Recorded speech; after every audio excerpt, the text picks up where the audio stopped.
If you liked this clip, thank you for visiting the Light Novel Podcast channel. Remember to click like, subscribe, and the notification bell, in order to avoid missing the time when the Light Novel Podcast channel will upload the upcoming clip. If you find this story amusing, leave a comment under the video saying so and help each other like it to get to 1,000 likes for me. Let's listen to the rest of this sentence. If you liked this clip, thank you for visiting the Light Novel Podcast channel. Remember to click like, subscribe, and the notification bell, in order to avoid missing the time when the Light Novel Podcast channel will upload the upcoming clip. If you find this story amusing, leave a comment under the video saying so and help each other like it to get to 1,000 likes for me. Let's listen to the rest of this sentence. The ad channel has extremely few likes and followers. Chapter 551, The 10 Commandments. Chapter 551, The 10 Commandments. Translator: Atlas Studios. Editor: Atlas Studios. Second commandment, thou shalt not use my name in vain. Third commandment, thou shalt have no other gods before me. Fourth commandment, honor thy father, thy mother, and thy children as you love me. Fifth commandment, thou shalt not commit adultery. Sixth commandment, thou shalt not kill the innocent. Seventh commandment, thou shalt not bear false witness, frame, or violate contracts. Eighth commandment, serve me with your heart, not with your offerings. Ninth commandment, those who have committed lesser wrongdoings, first atone for your sins before seeking forgiveness. 10th commandment, honor my name by helping your compatriots and companions. One commandment after another echoed in the ears of the bald rebel, Kalat, causing him to completely prostrate himself. He held his head close to the ground, uncontrollably trembling slightly with reverence, fear, and excitement.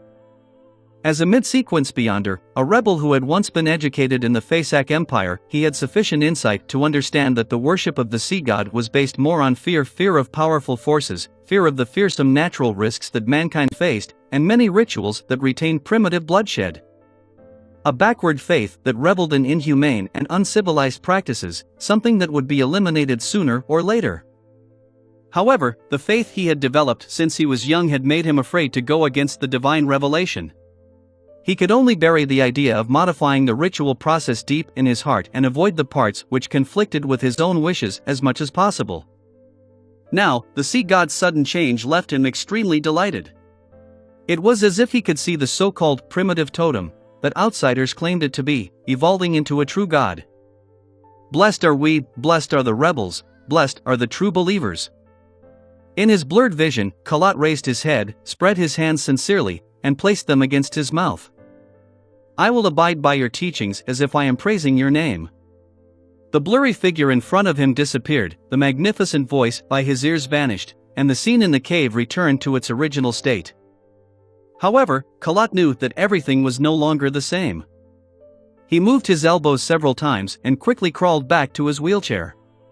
He once again sat on it and turned to the other side of the cave. Kalat quickly met with Edmonton. This member of the resistance with a blue sea serpent tattoo was standing in front of the deity figurine that was bleeding abnormally.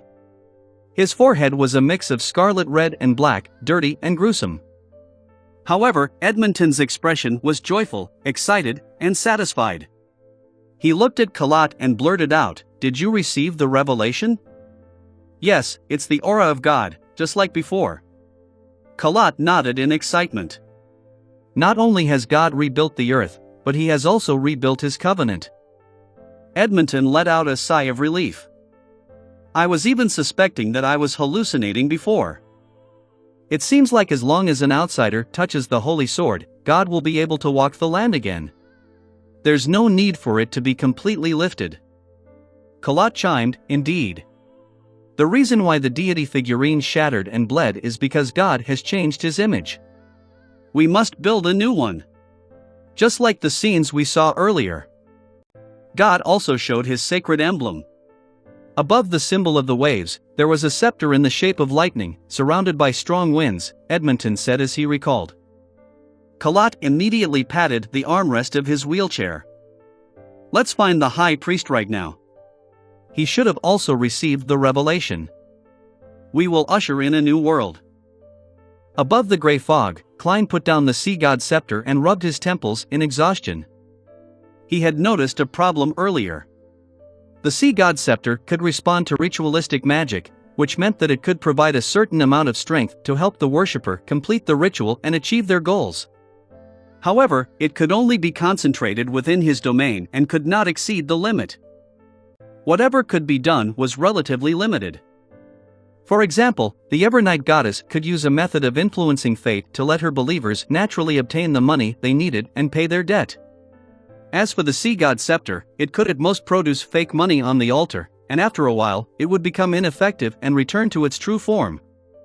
This is the difference between a false god and a true god. Besides, apart from the gray fog, as long as it fulfills the procedure in prayer, the sea god scepter is capable of automatically responding to ritualistic magic, unless it will use up more than half of its power in one go. This might be why the steps to ritualistic magic are extremely important. Above the gray fog, prayers will be screened, reduced to points of light. The sea god scepter is unable to automatically respond, hence, requiring me to manually handle them. This makes it relatively troublesome. It's impossible for me to stay here all day. Of course, there's also a benefit to it as long as the prayer doesn't have any mistakes, and it is accurately pointed towards the sea god scepter. Regardless of how perfunctory the ritual is, they will be able to receive a response. The only criteria is that I'm in a good mood. I'll think of a solution when I'm free. I'll make it so that even if the sea god scepter is above the gray fog, it will be an automated answering machine. Produce a paper angel? That's useless, as it doesn't have any soul injected into it. Make a mechanical and rigid puppet to handle the repeated and trivial ritualistic magic? I wonder if a nimble right master has powers related to this. At the very least, Rosago only showed traits of controlling a person like a puppet. As Klein's thoughts slowly settled, his eyes moved to the iron cigar case. After some research, he discovered that this cigarette case that had a severely corroded exterior had undergone some abnormal changes. It was firmer, tougher, and more resistant to corrosion. However, it was still within a comprehensible and acceptable range of normal humans. It isn't equipped with any special properties. However, if it were placed here for a few years, decades, or even longer where it holds beyonder characteristics and mystical items, perhaps it could really evolve into a sealing case whose effects would gradually fade one day. The corner of Klein's mouth twitched, and he turned his head to look at the junk pile in the corner. They were covered by the gray fog, almost blending in with the surroundings. Ha! Klein laughed dryly and looked away. He fiddled with the crushed golden wine cup again, confirming that there was nothing wrong with it. After doing all this, he entered the real world and summoned himself once more to bring the sun brooch and other items back to his room in the inn. At this very moment, the clouds in the sky had disappeared, and the moon was scattering its crimson tranquility. The entire city of Generosity, Byam, remained asleep in its dreams. 9 a.m., Cathedral of Waves. Alger was summoned, and by using the excuse of a confession, he once again met the diocese bishop, Chogo.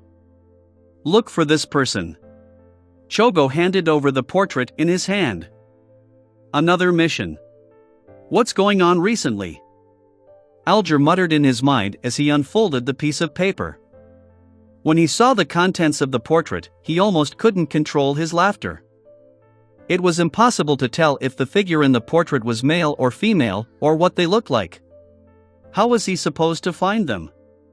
In a split second, he thought of something and didn't try to hide his change in mood. Instead, he deliberately blurted out, "Who is this?" The portrait depicted an unusually blurry and mysterious person, with no characteristics that could be used to aid in a search. There was no such mission yesterday. A sudden demand to pursue this person this morning. What happened last night? Calvetua perished completely. With that happening, the church and the military would definitely search for its remains. Simim Island is the clue? This person took away the most important item ahead of them? Who is this person? Alger's heart skipped a beat, and he almost didn't dare meet Chogo's eyes. Chogo nodded. A dirty, despicable thief. He may be from Intis or Faysac, and he may belong to the Church of the Eternal Blazing Sun or the Church of the God of Combat. Someone from Intis or Faysac, or someone from the Church of the Eternal Blazing Sun or the Church of the God of Combat? Why would there be such a guess and conclusion? His Eminence John Cotman only received little information at the scene and was unable to pinpoint the target? In this case, it's indeed possible to presume that this person is from either Intis or Faysac, as the main supporters of the resistance in Calvetua are from those two countries. There is reason to believe that they may have already known where Calvetua was hiding. It fits my theory from before. Of course, it could also be something else. Alger controlled his emotions and asked, "What did he do?" You don't need to know. Just pay attention to any abnormalities from people from Intis or Faysac in Byam. Yes, also include the locals who have become Beyonders. Also, find the people who previously posted the notice on the front door of the cathedral. They might know something, and they could quickly give you further information, George ordered in a deep voice. This is indeed a direction. This is tantamount to telling me that this person has something to do with the notice and the perishing of Calvetua.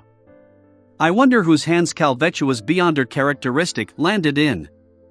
Who? Right, the world is in Byam.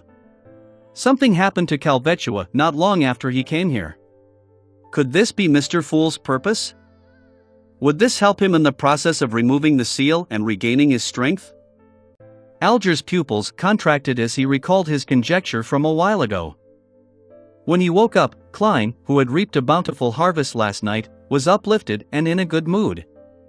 He decided to treat himself today and make sure that his 3 meals would be sumptuous and delicious. As he pushed open the door and walked into the living room, he saw that Danitz was out of bed, untying the bandage and splint around his arm. He recovered that quickly? Klein was stunned for a moment. Seeing Gehrman Sparrow look over, Danitz chuckled and said, "My ability at recovering isn't too bad. My sequence 9 is called Hunter. I received a clear improvement in various aspects of my body, allowing me to surpass ordinary humans. When it comes to combat, I experienced a great enhancement. Besides, I'm already at sequence 7. Sequence 9 Hunter? I've killed one, and I know the corresponding sequence SAXS name is Conspiracist." Klein suddenly recalled the first enemy he encountered back when he first arrived in Backland. It had sucked him into a maelstrom that he was almost unable to extricate himself from. Sequence 8, Provoker? Klein asked in passing. He had long since guessed Danitz's Beyonder pathway from his adeptness at using fire. It was the Red Priest pathway which Roselle had called a true man. Sequence 7 was called the Pyromaniac, also known in ancient times as Fire Mage. Danitz froze for a second, thinking that Gehrman Sparrow was doubting him. He subconsciously raised his voice. "Do you think I'm not good at provoking?" "No, I'm an expert in this field." Chapter 552 Pump. Chapter 552 Pump. Translator. Atlas Studios. Editor. Atlas Studios. Danitz threw the splint and bandages into the trash, flexed his left arm, and said, "Typically, a pirate's provocation is an insult, but I'm different. I do targeted insults. This requires one to grasp a lot of information and rumors, and also understand the provocation target.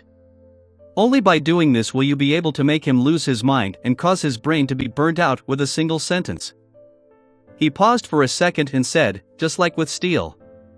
You can curse him, calling him Dog*T, or you could curse his parents and captain, but that will be useless. However, if you do an action and throw in a line with that, he will definitely turn into a bull who only sees red." With that, Danitz put his hands on his hips, held his crotch, and shouted in a low, scornful voice, "*TCH. I really want to hit him. He lives up to being a provoker." Indeed, Steel Mavati has such tendencies and hobbies, TSK.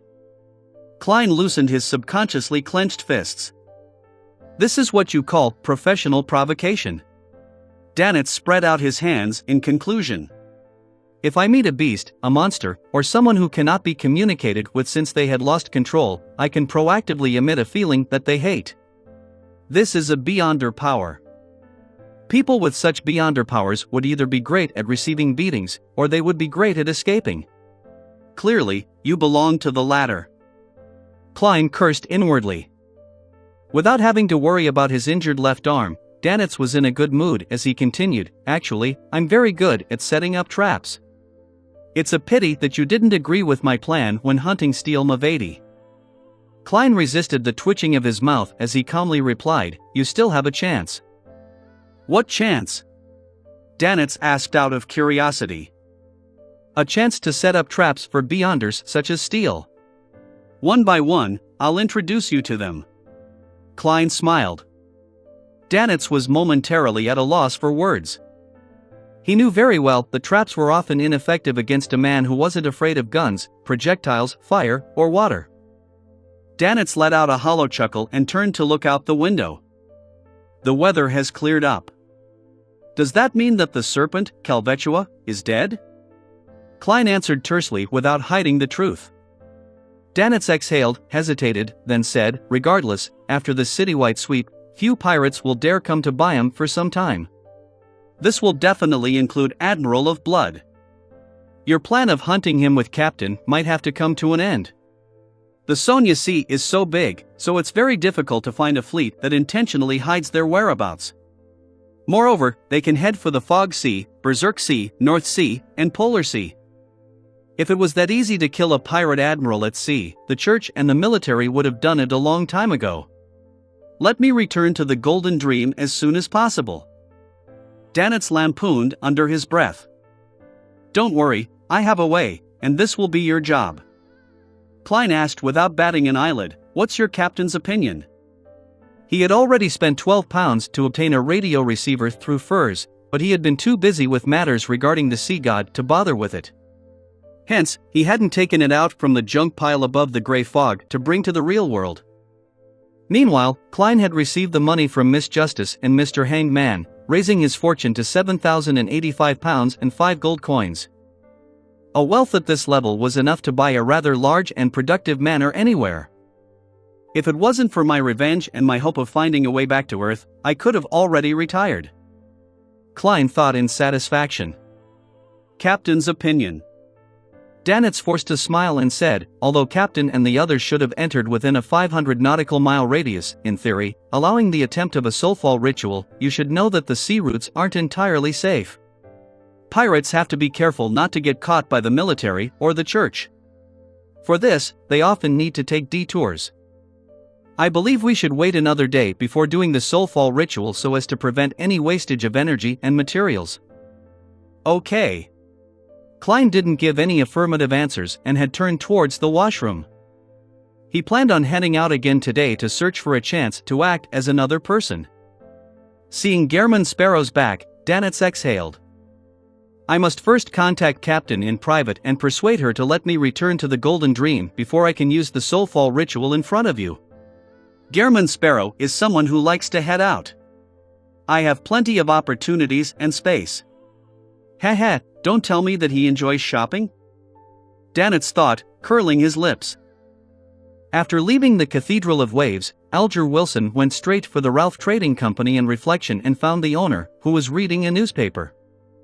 He was well aware that this middle-aged man, in formal attire, a bow tie, and glasses, was a veteran pirate. He supported the resistance in secret and reverently worshipped sea god Calvetua. "What is it, our captain of a ghost ship?" Ralph put down the newspaper, crossed his right foot over his left, and smiled leisurely. He was an illegitimate child. His father was an adventurer of Lone and Fasak blood, and his mother was a native. He had made his fortune by becoming a pirate, then being a merchant that did business with both pirates and the officials.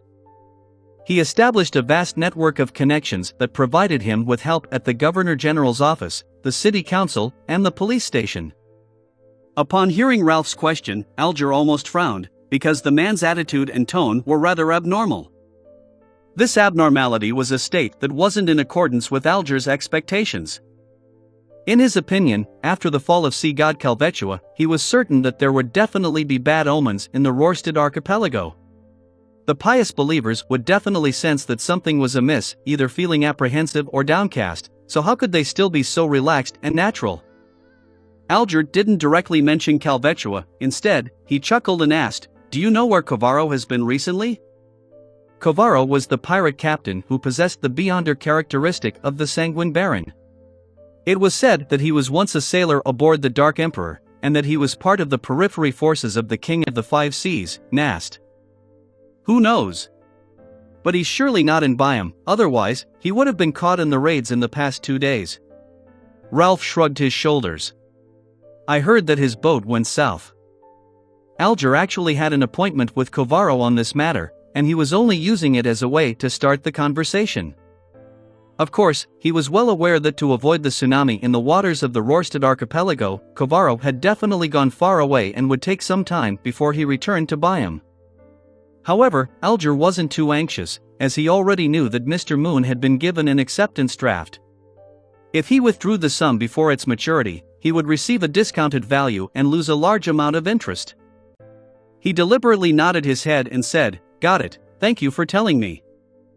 At this point, Alger pretended to be unaware of what happened as he asked, "I heard that many sea god figurines in many places shattered by themselves." He hadn't witnessed any instances of this himself, but he could make a reasonable deduction based on the church's archives. In many of the colonial islands and countries of the southern continent, more than 1 or 2 false gods like Calvetua had been finished off by the 7 churches. What happened after their deaths had already long been recorded in the archives. Ralph calmly nodded. Yes, there was such a thing. But that's not bad news. His expression turned fervent. Because God has appeared over the land once again in a new image. God has reappeared over the land once again with a new image?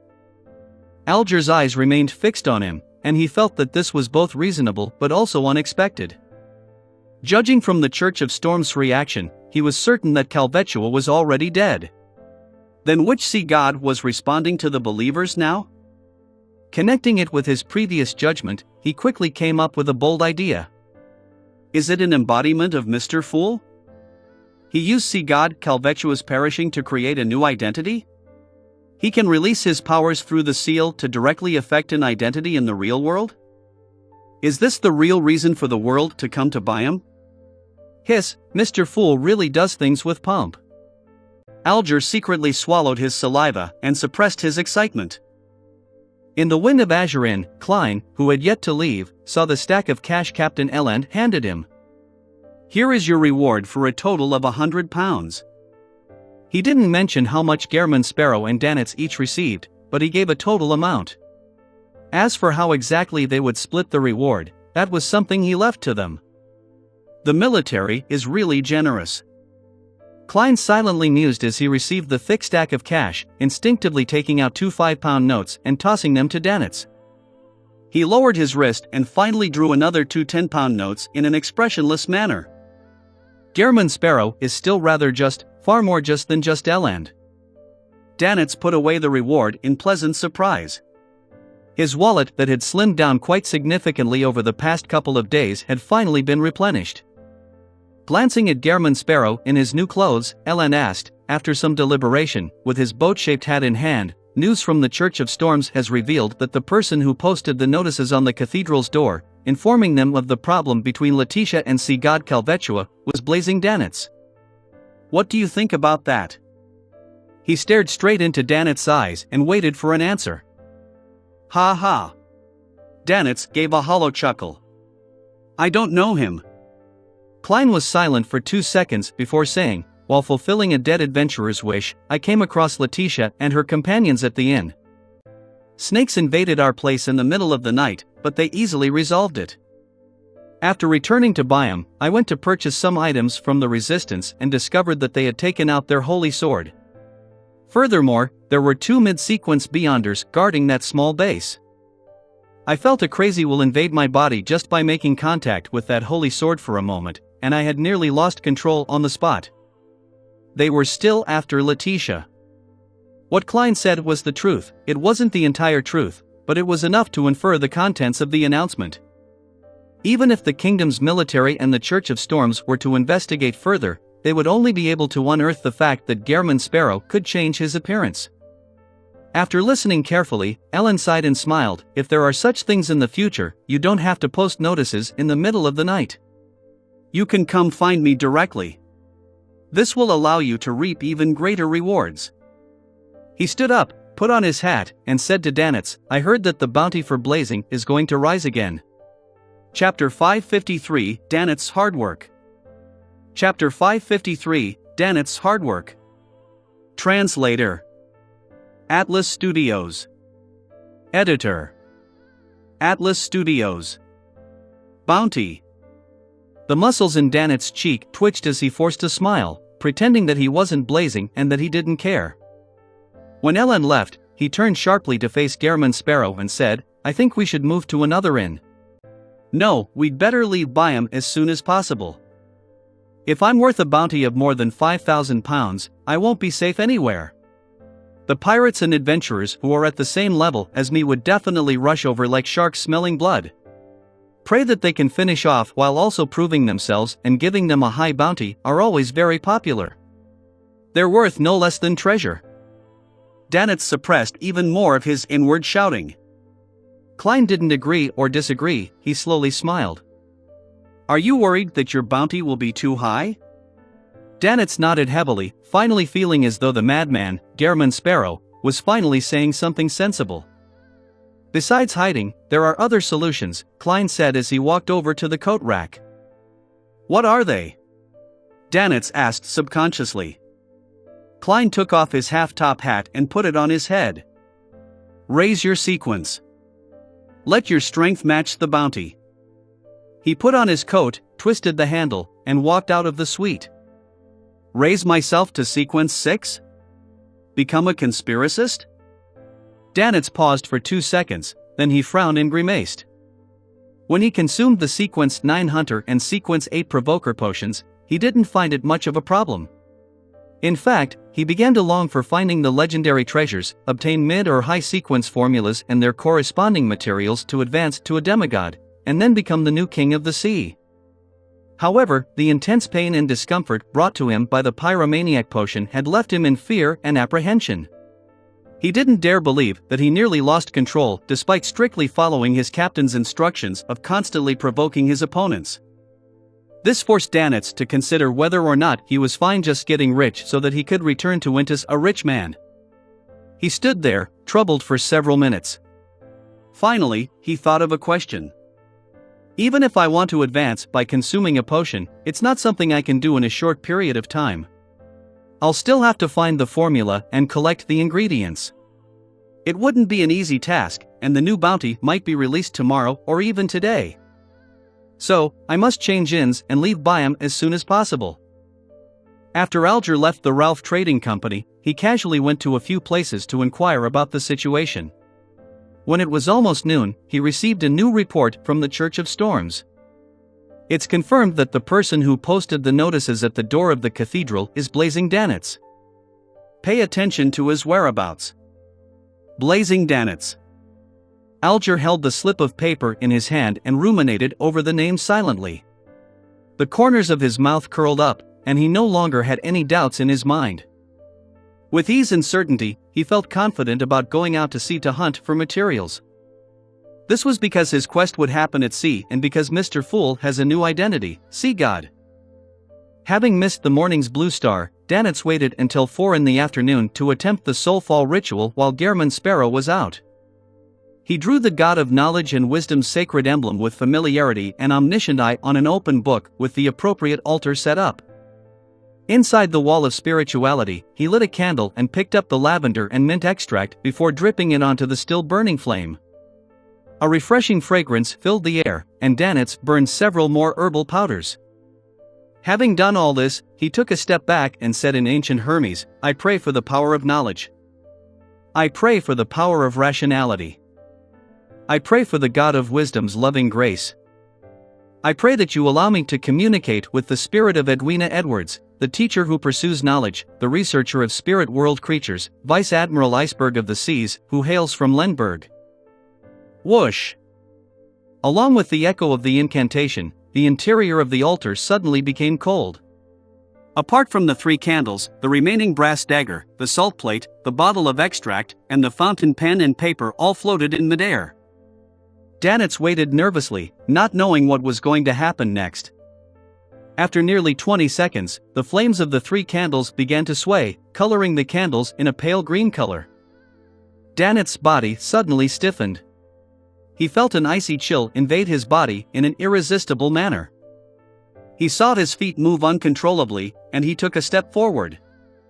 He saw his left hand rise and grab the black fountain pen and a piece of white paper. He saw himself bend over with a pen in his left hand, quickly writing, "Is there something?" The words were exquisite and artistic, very different from Danitz's own style. It was only then that Danitz realized he could control his head and his throat.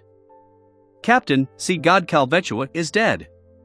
He squeezed out his hoarse voice as though he was suffering from a heavy cold.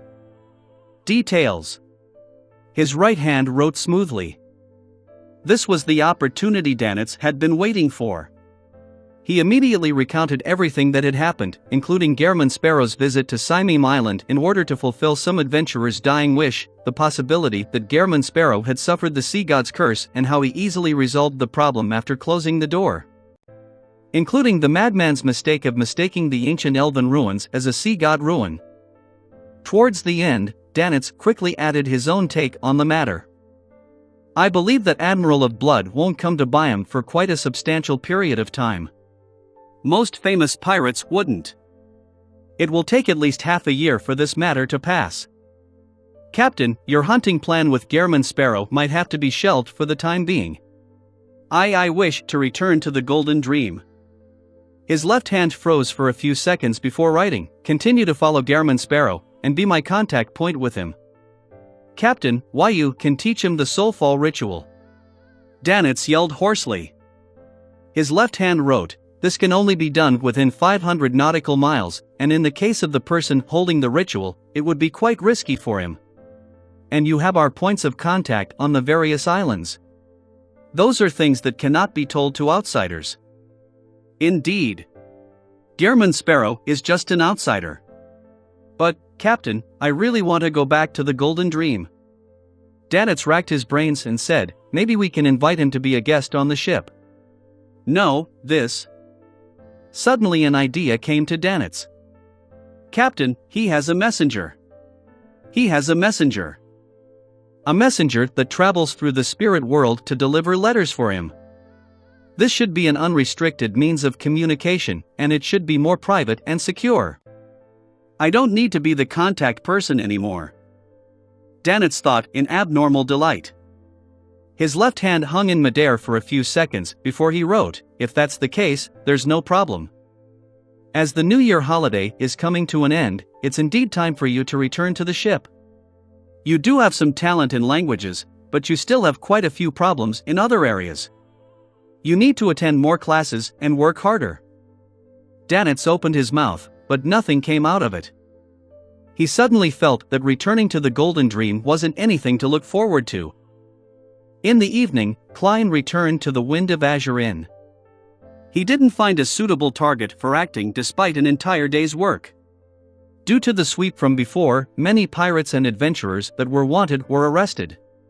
The remaining ones continued hiding cautiously, not daring to go out at all. Whether it was the bars, casinos, or brothels, business was poor and there weren't many customers. So this is the situation. Danitz came over. He cleared his throat and gave a hollow chuckle. "It would be my first time using the soulfall ritual, and I don't have much confidence. I did a test ahead of time, and haha, it succeeded. I managed to communicate with Captain, and she believes there's no chance to hunt Admiral of Blood anytime soon. She plans on summoning me back to the Golden Dream. As for us communicating, don't you have a messenger? You can use the messenger to send Captain a letter. My messenger was given by a big shot, and it's not mine. Moreover, the messenger can only send messages back and forth between the owner and the owner of the token, without involving anyone else. Yes, it can also be between the host of a ritual and the owner. That reminds me, I have to find a way to get a messenger of my own, or many things will be inconvenient. As for the solution to this, obviously, it's to write to Mr. Isaac, who has to be an expert on the matter. Klein calmly pulled over a chair and sat down. He leaned forward and said in a low voice, "Tell your captain that I have a way to find Admiral of Blood." "Ha?" Danitz was stunned, having not expected such an answer. Then, he saw the corners of Gehrman Sparrow's mouth slowly widen as he repeated, "Tell your captain." Danitz shivered. He didn't dare to make any inquiries as he forced a smile. "We'll have to wait until the next Blue Star, which is between 11 p.m. and midnight tonight." "Very good." Klein smiled as he praised. But Danitz wasn't happy at all. Klein stood up slowly, recollecting a special dish he had eaten for dinner, and he headed for the bedroom. The food was called the tiataiva, and translated into loan, it was meat within fruit. The cook used a giant local fruit, tina, hollowed out its flesh, leaving only a solid shell, then stuffed it with mashed mutton and fish, followed by sea salt and several types of spices, and repeatedly roasted it over the fire. The meat was fresh, fragrant, and perfectly blended with the sweet and slightly sour flavor of the fruit. Closing the door behind him, Klein first wrote a letter thanking Mr. Isaac for his earlier guidance, then he asked again how he could have a messenger of his own. After folding the letter, he took out his copper whistle and summoned the messenger. The messenger didn't stay, disintegrating the moment it took the letter. Phew! Klein rested for a moment, ready to enter the space above the gray fog to see if the prayers of the believers could bring him any useful information, such as who he could actually act as. Chapter 554, Acting as God. Chapter 554, Acting as God. Translator: Atlas Studios. Editor: Atlas Studios. Above the gray fog, inside the palace that looked like a giant's residence. Seated in the fool's chair, Klein raised his right hand, allowing the sea god's scepter to fly out of the junk pile and land in his palm. He originally planned on placing this sealed artifact, that was on the level of a Grade 1 sealed artifact, beside his chair. This was to show respect to a demigod item, but after careful consideration, he believed that the sea god's scepter was still unable to match up with the mysterious and powerful fool, who was able to fight against the true creator and primordial Demonis. Only a card of blasphemy was barely qualified to match his status. Therefore, he threw the sea god's scepter into the junk pile. Looking at the blue dots surrounding the white bone staff, Klein willed them to split into preliminary categories. Just as he had expected, those blue dots of light automatically split according to his will. Those that merely praised sea god and were prayers with no clear reason sank to the bottom and then rapidly disappeared. Those regarding confessions and pleas floated upward and came closer to Klein's palm. Following his spiritual intuition, he tapped one of the latter. All of a sudden, he saw tall, surging waves and heard the violent whistling of a gust of wind. A fishing boat was bobbing up and down in the undulating deep blue sea, as though it was ready to capsize at any moment. Above the fishing boat, the natives were either hugging the mast or pulling on ropes, making their last-ditch efforts to survive. Many of them were panicking as they chanted the honorific name of Sea God. Noticing that this was an ongoing prayer, Klein lifted the milky white scepter. At the tip of the scepter, the blue-colored gems emitted a halo of light one after another before they connected into one and shone onto the scene. The fishermen were gradually losing all hope when all of a sudden, they felt the ship which had been thrown into the air stabilize. They looked around in amazement and saw that the mountain-like waves had calmed down at some point, and the raging winds were slowly calming down, turning as mild as Zarhar beer. The overbearing dark clouds in the sky dissipated, and a storm was forcefully pushed back by a mysterious force before it could fully assume its full form. The fishermen quickly recovered from their dazed states and understood what had happened. Sea God has protected everyone. Sea God has shown his majesty. Plop! Plop! Plop! All of them prostrated themselves on the deck, spread their hands, and placed them to their mouths, reciting the honorific name of Sea God in an irregular fashion. Thank you, praise you. Adorer of the sea and spirit world, guardian of the Rorstad archipelago, ruler of the undersea creatures, master of tsunamis and storms, the great Calvetua. Above the gray fog, Klein felt a little depressed. I was the one who saved you, so why are you thanking Calvetua? That sea serpent will only deliberately create hurricanes, set off waves, and intimidate you so that you would piously believe in it. Klein fell silent for 2 seconds, then he suddenly burst out laughing. Calvetua is already dead, and the current Calvetua is another one of my identities. Why should I be in a bad mood when people are thanking my other identity? This is something a faceless has to take note of when acting for real. To fully immerse oneself in the role, treating all emotions one receives as their own, but also never forgetting who they really are. This is difficult to accomplish. Failure to pay attention to it can result in an abnormal state of mind. And once a beyonder's state of mind becomes abnormal, they won't be far from losing control. After thinking for a while, Klein let out a sigh and chuckled to himself. Acting the role of sea god has been quite rewarding after all.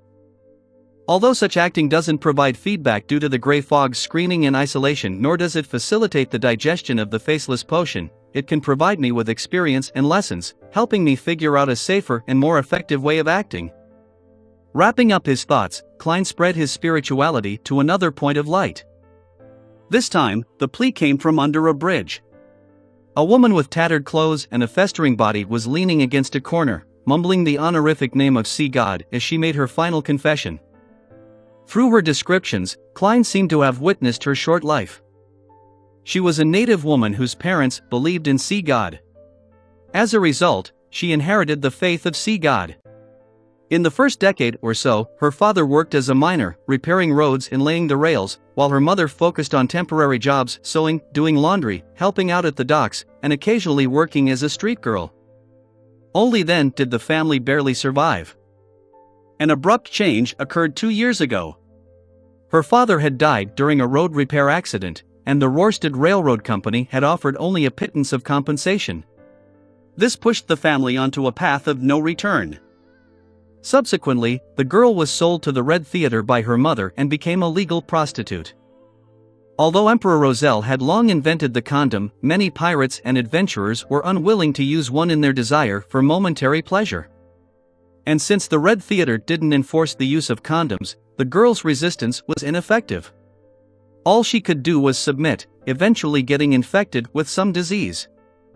The manager of the Red Theater had tried to provide her some simple treatment, but seeing that she wasn't getting any better, she was chased out because the cost of the follow-up treatment was obviously much higher than the cost of buying another girl. Not only was the ill girl unable to find a new job, but she didn't even have the money to rent a house. Her mother and younger siblings had long since disappeared, perhaps already dead or abducted to become slaves. The girl became a tramp and lived under the bridge. She managed to survive for some time thanks to the food and free medicine provided by charity organizations. But it was ultimately a short period of time. Her illness got worse and worse, and her body became weaker and weaker. Very quickly, she reached the end of her life. At that moment, she recalled the days when she was the most well-fed and dressed. She recalled the words that the pirates and adventurers would occasionally say. She whispered and prayed to see God, "I want to live like a human being." Klein once again raised his staff, but he found that this sealed artifact didn't possess the ability to cure diseases. He thought of purchasing some medicine from Emlyn White via the world, but he found that the prayer scene happened at noon. The girl had already passed away under the bridge, in mud and dirt, her body filled with agony and intense hunger. Klein was silent for a moment, then he raised the angle of the prayer screen to reveal the location of the bridge. After memorizing the characteristics of the nearby streets and the surrounding area, Klein leaned back in his chair, sighed, and said with an insincere smile, "What a humble wish. There isn't much of an opportunity to act. I'll try my best to bury you like a human being." He retracted his attention and scanned the other points of light, searching for someone he could act as, but he found nothing. During this process, Klein noticed that Colot, Edmonton, and the other members of the resistance were carrying out a ritual. They had placed a batch of items on the altar, and they prayed for Sea God to imbue them with power.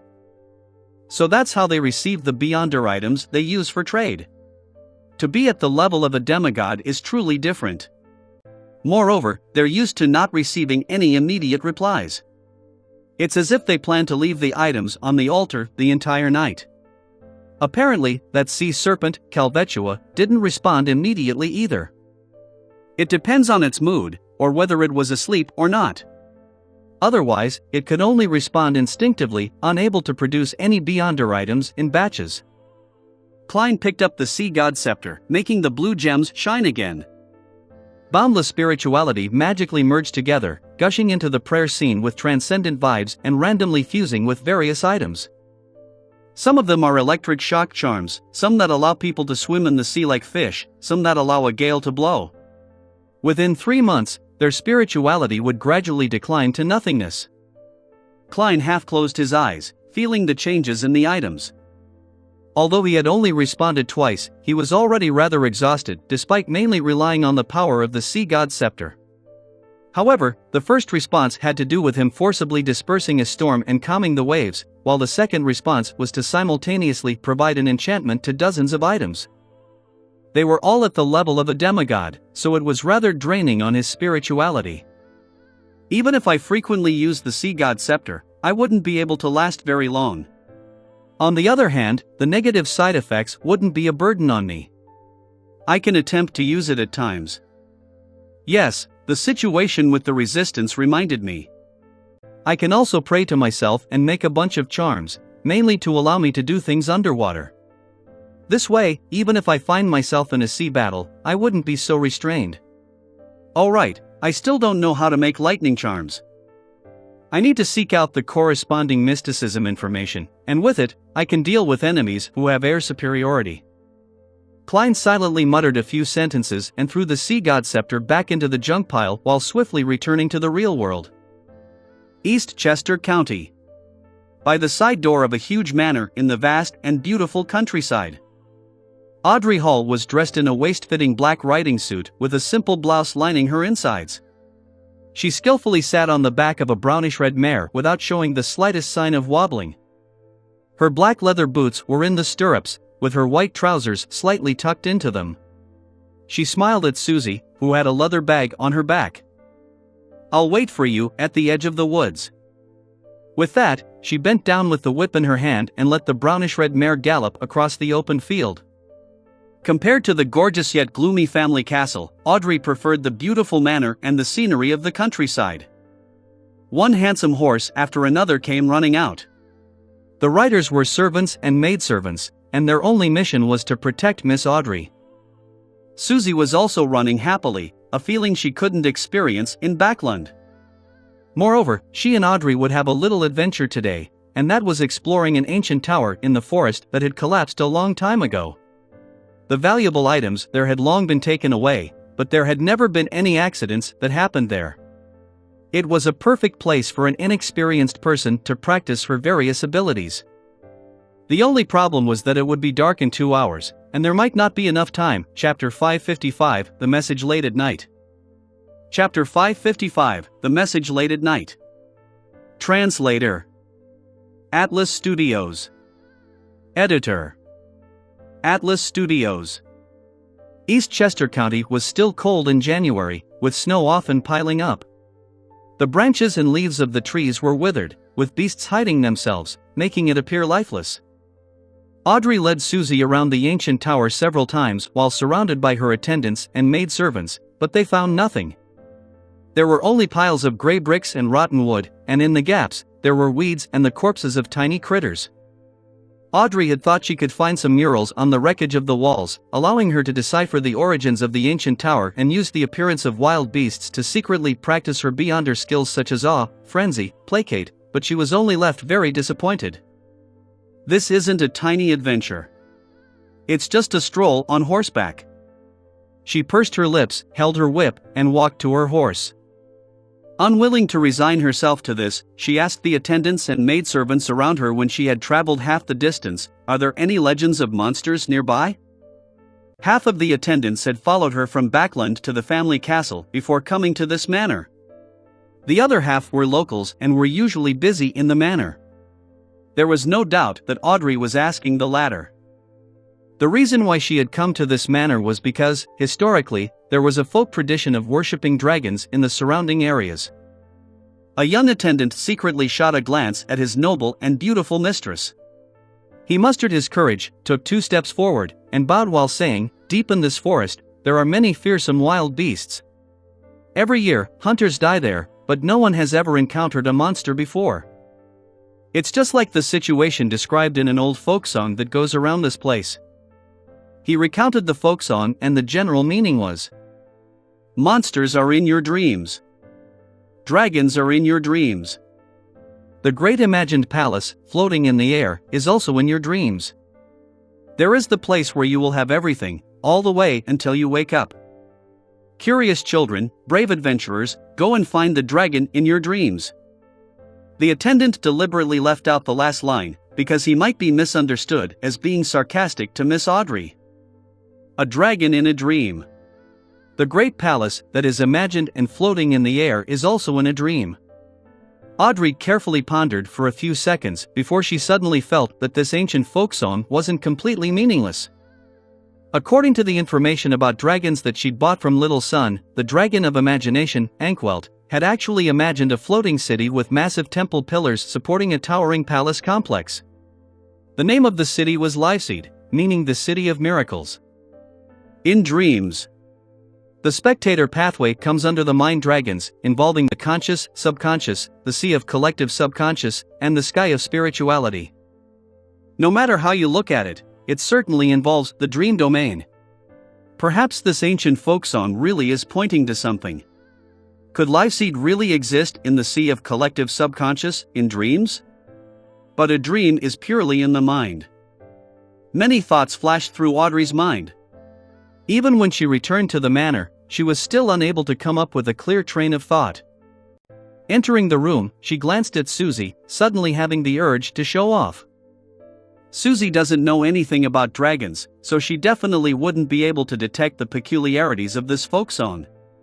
No, don't be arrogant, that's too superficial. And it's easy for Susie to discover that I'm hiding something. Audrey walked a few steps back and forth with her back straight, and she asked in a seemingly casual manner, "Susie, what do you think that folk song is really about? I have a nagging feeling that it's not as simple as it seems." Susie opened her mouth, momentarily at a loss for words because she didn't know anything about poetry. She gave it some serious thought and said, "Audrey, I'm only a dog. In a forest in Blue Mountain Island." Because of his agitation and excitement, Colot didn't sleep at all. Sitting on the wheelchair, he inspected his surroundings, as if he had found a reason to live apart from revenge. After making a full circle, he returned to the altar to pray once again. He remembered the contents of the 10 Commandments very clearly. He knew that he couldn't use God's name in vain, so he planned to use the relatively vague God as a replacement during his prayers. When he approached the altar, his gaze suddenly turned into a stare because the items placed on it all had an unusual aura. For example, a dagger didn't reflect any crimson moonlight but released silver lightning. A leaf had become increasingly greener, making him feel that it was easier to breathe from a mere glance. God has bestowed his grace. This thought suddenly flashed in Colot's mind. Up to this point, he no longer had any doubts regarding the transformation of Sea God. The sacrilegious thoughts hidden deep within him were completely dispelled. The revelation from God that previously said that he will walk the land again was an implication that he is reconstructing his image. This layer of meaning goes very deep, and we actually failed to interpret it before. Colot slowly took in a deep breath and propped himself up with his hands before solemnly prostrating himself before the great sea god. Soon, he returned to his wheelchair and headed for the residence of the high priest, Edmonton, and the others. He couldn't wait to tell his companions about what had just happened, to share with them the grace of God. At 11:15 in the evening, Klein sat in his chair and watched with a blank expression as Danitz held the soulfall ritual, memorizing all the details while he did it. It still requires help from the spirit world. He made a preliminary judgment. If it's a spirit world creature, one can locate them as long as there's no mistake in the description. Just using a language with a certain amount of power can allow direct summoning or allow them to make their spirit descend. It has nothing to do with distance or range. To a certain extent, deities have this trait as well, but sometimes it's possible to get a response from them even if the prayer is in an ordinary language. Of course, that is only if they have become believers and have caught the notice of the deity. At the level of demigods, they seem to have blended with the spirit world to a certain extent. That's why one can point towards them with an accurate description to receive the possibility of a response. But there will be a distance limitation. Once it's beyond a range, they wouldn't be able to receive the signal. See, God Calvetua is an example. Vice Admiral Iceberg is considered a powerful mid-sequence beyonder. To achieve something like this, relying on herself isn't sufficient. She needs to use the aid of a corresponding deity, and use a precise and unambiguous description. Furthermore, there are restrictions on distance and range. The moment Klein finished organizing his thoughts, the various items on the altar began to float up, with the exception of the 3 candles. Danitz shuddered uncontrollably, his expression turning cold. Very soon, he let out the female voice of Vice Admiral Iceberg. "Good evening." Her tone seems to contain the anger of being woken up. Klein felt that Danitz's entire person had turned feminine. He hesitated for a moment and said, "I have a way to find Admiral of Blood." "What?" Edwina Edwards, whose spirit had possessed Danitz, already had her tone return to normal, one that usually lacked emotion. Klein said simply, "They use the latest wireless telegraphy technology. I received the frequencies and passcodes from White Shark." Wireless telegraphy. You know such things? Edwina appeared surprised to learn that Gehrman Sparrow, who was an expert in mysticism, would also have some general knowledge of radio communication technology. Klein politely smiled. "A little." Edwina was silent for 2 seconds, then she asked through Danitz, "Have they discovered that? Are you referring to whether Admiral of Blood and Company have discovered the leak of their frequencies and passcodes?" "In theory, they should have, since their intelligence officer, Old Quinn, has died at the hands of Mr. Hangman. However, wireless telegraphy hasn't reached the level of wide-scale adoption yet, so it's easy for those who use it to ignore security risks." Klein didn't respond with absolute certainty.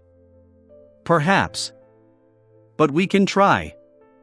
As long as I can listen in on the frequency, there's a very high chance of finding Admiral of Blood.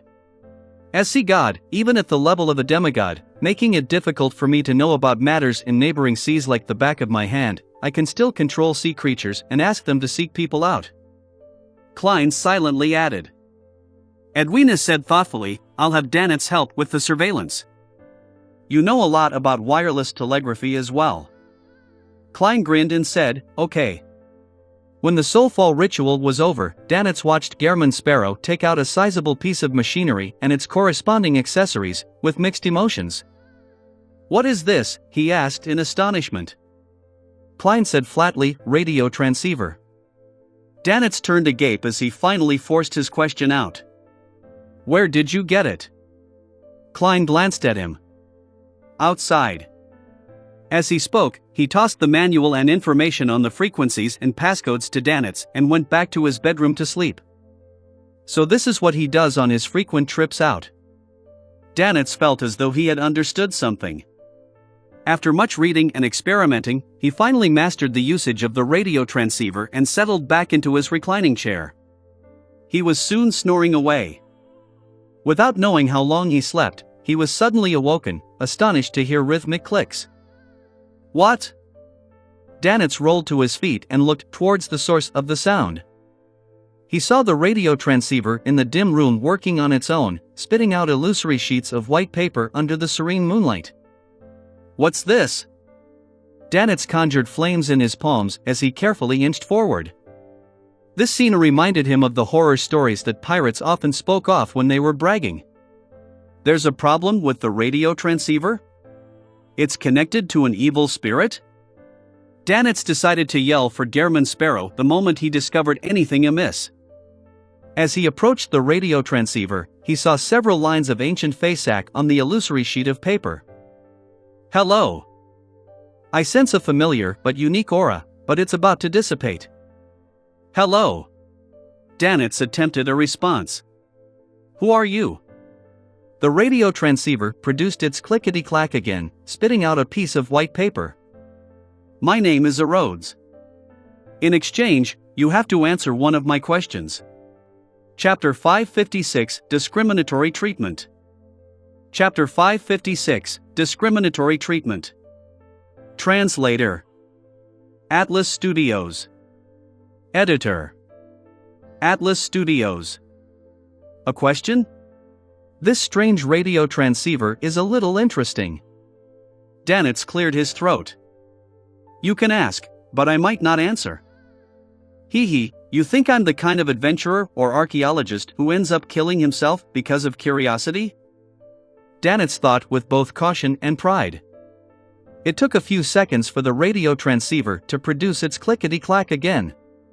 An illusory piece of white paper was spat out with red words on it. Do you have a secret crush on your captain? No. Don't speak nonsense. Who told you that? Danitz's face instantly reddened. He felt at a loss to have the secret that had been buried deep in his heart for so many years revealed so suddenly. He was embarrassed and ashamed at the same time and subconsciously wanted to deny it. But at the same time, he was also shocked and confused as to how this matter had been discovered by an outsider. He had never told anyone, and he had kept this secret very well hidden. Danitz opened his mouth, forced a smile, and said, "What a silly question, I refuse to answer." The radio transceiver produced its clickety-clack and spat out more white paper. Then let's change the question. If you really don't like her, who can endure such dry and boring lessons? Isn't that right? No. It's because I'm not strong enough to beat her.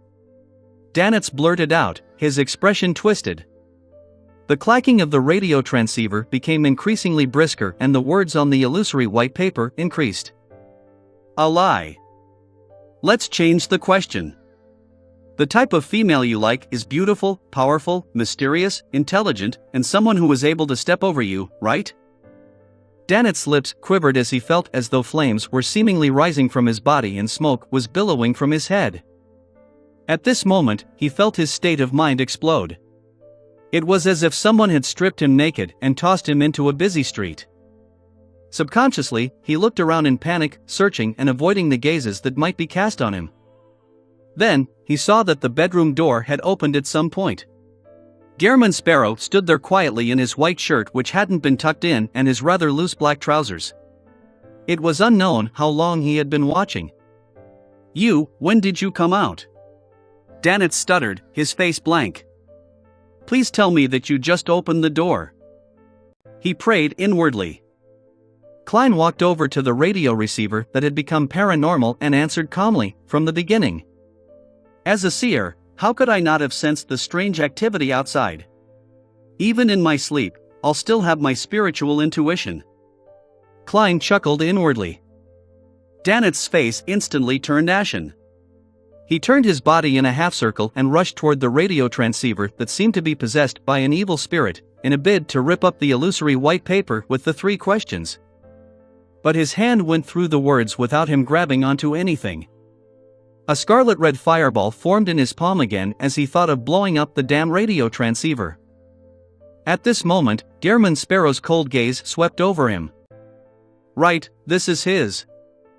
Danitz froze, looking at Gehrman Sparrow step past him and stop in front of the unusual radio transceiver. A Rhodes. How did it connect to this radio transceiver? It said it sensed a familiar but unique aura which is about to dissipate. Is it referring to the aura of the mysterious space above the gray fog? This radio transceiver was placed above the gray fog for a few days. Although it didn't show any abnormal signs, it still came into contact with the aura. And because of its own functions, it temporarily received information from the spirit world, and this was subsequently discovered by a Rhodes, the magic mirror, that seems to know a lot? Wait, what kind of question was that? I'm Gehrman Sparrow, I'm a cold, crazy adventurer. I'm a professional. I can't laugh out loud. Klein suppressed the corners of his mouth and secretly took a deep breath. Danitz stole a sidewards glance, like a prisoner by the gallows waiting for the noose to be released. Seeing no change in expression from Gehrman Sparrow, he was slightly relieved. He was glad that the person who had watched from the side was a madman and not a normal human being. He wouldn't have any interest in such matters. If it were any other pirate, I would be too embarrassed to return to the Golden Dream. No, I would be too embarrassed to adventure out at sea. He looked with hatred and fear at the radio transceiver, at the demon who called itself a Rhodes. He heard the clacking again and saw a new piece of white paper spit out from the radio transceiver. There were 2 neat lines in Loanese: "Your loyal and humble servant, a Rhodes, is honored to follow in your footsteps once again, constantly at your service." This isn't the same evil spirit as that a Rhodes from before, right? Dannett's face twitched, and he suddenly felt that whatever happened tonight was surreal. Klein, who went through great difficulty to stifle his laughter, keenly caught on to a problem. A Rhodes wasn't here in person and had likely used the spirit world and the radio transceiver's special function to send messages remotely. Therefore, when Dannetz refused to answer the first question, it was powerless to punish him and could only ask another question. That's interesting.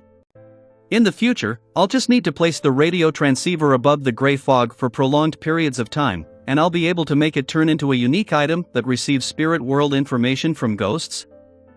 Unfortunately, by the law of conservation of Beyonder characteristic, even with the augmentation of the gray fog's aura, its extraordinary abilities would dissipate bit by bit, eventually returning to normal. Yes, to maintain an ordinary item's extraordinary traits without the use of Beyonder characteristics, there's another method according to my knowledge in mysticism, that is to carve the honorific name or true name of an angel, or even a deity in a language that can stir the powers of nature onto it. This would be equivalent to borrowing the target's mysticism and power. Of course, the premise is that they agree. I can't do it myself. At least, the piece of paper that I previously used as my bank's passcode in ancient Hermes hasn't undergone any abnormal changes. For real deities, I only know the true name of one, primordial demonis Cheek. If I get her honorific name, together with her true name, what will happen when I engrave them in ancient Hermes onto the radio transceiver? Will it release viruses? Will it appear more aesthetically pleasing in an industrial sense, mesmerizing those with fetishes? Yeah, the outcome with the greatest possibility is that when carving the honorific name and true name, the powers of the primordial demonis will descend, sucking everything dry. This is an extremely precise supernatural direction. Strange thoughts flashed through Klein's mind until a Rhodes greeted him. Perfect. This is a magic mirror that can answer questions. Klein's heart skipped a beat. He turned his head to the side and said to Dannetz, "Go out and guard the door." "All right." Without any hesitation, Dannetz rushed to the door. He was afraid that the demon named Rhodes would ask him new questions. When Dannetz entered the corridor and closed the door behind him, Klein turned to the radio transceiver which was connected to the magic mirror, Rhodes, and said in a low voice, "I have some questions." "This is my honor. Can I address you as master? The great existence above the spirit world?" White paper spat out of the radio transceiver amid clacking sounds. "You're too obsequious and too shameless. Why do I have a nagging feeling that there's a problem?" Klein pondered a little and said, "You can use any form to address me." "Yes, master." Rhodes used an exclamation mark. "What's your question?" "Where can I find mermaids?" Klein asked directly.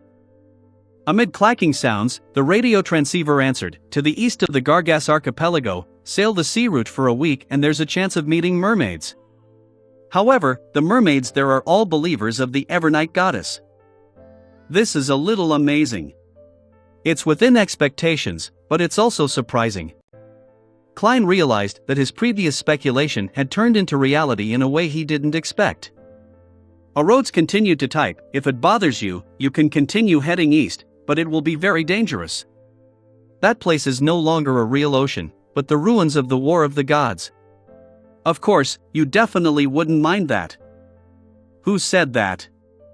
"I was still imagining that with the sea god scepter, I would have the chance of entering even the most treacherous of seas. Now, you are telling me it's a sea evolved from the battlefield of gods. Indeed, there was a war of the gods in ancient times. The time when the creator reclaimed the ancient gods' authorities?"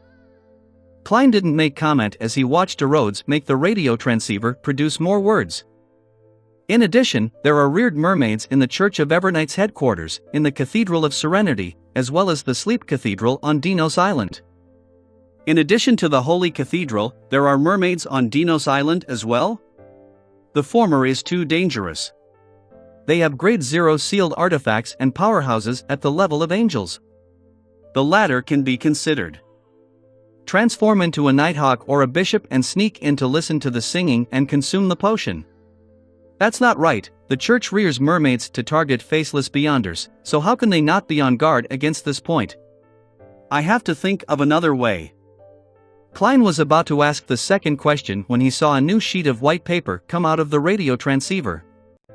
Great Master, I must abide by certain rules. You must answer a question of mine in exchange.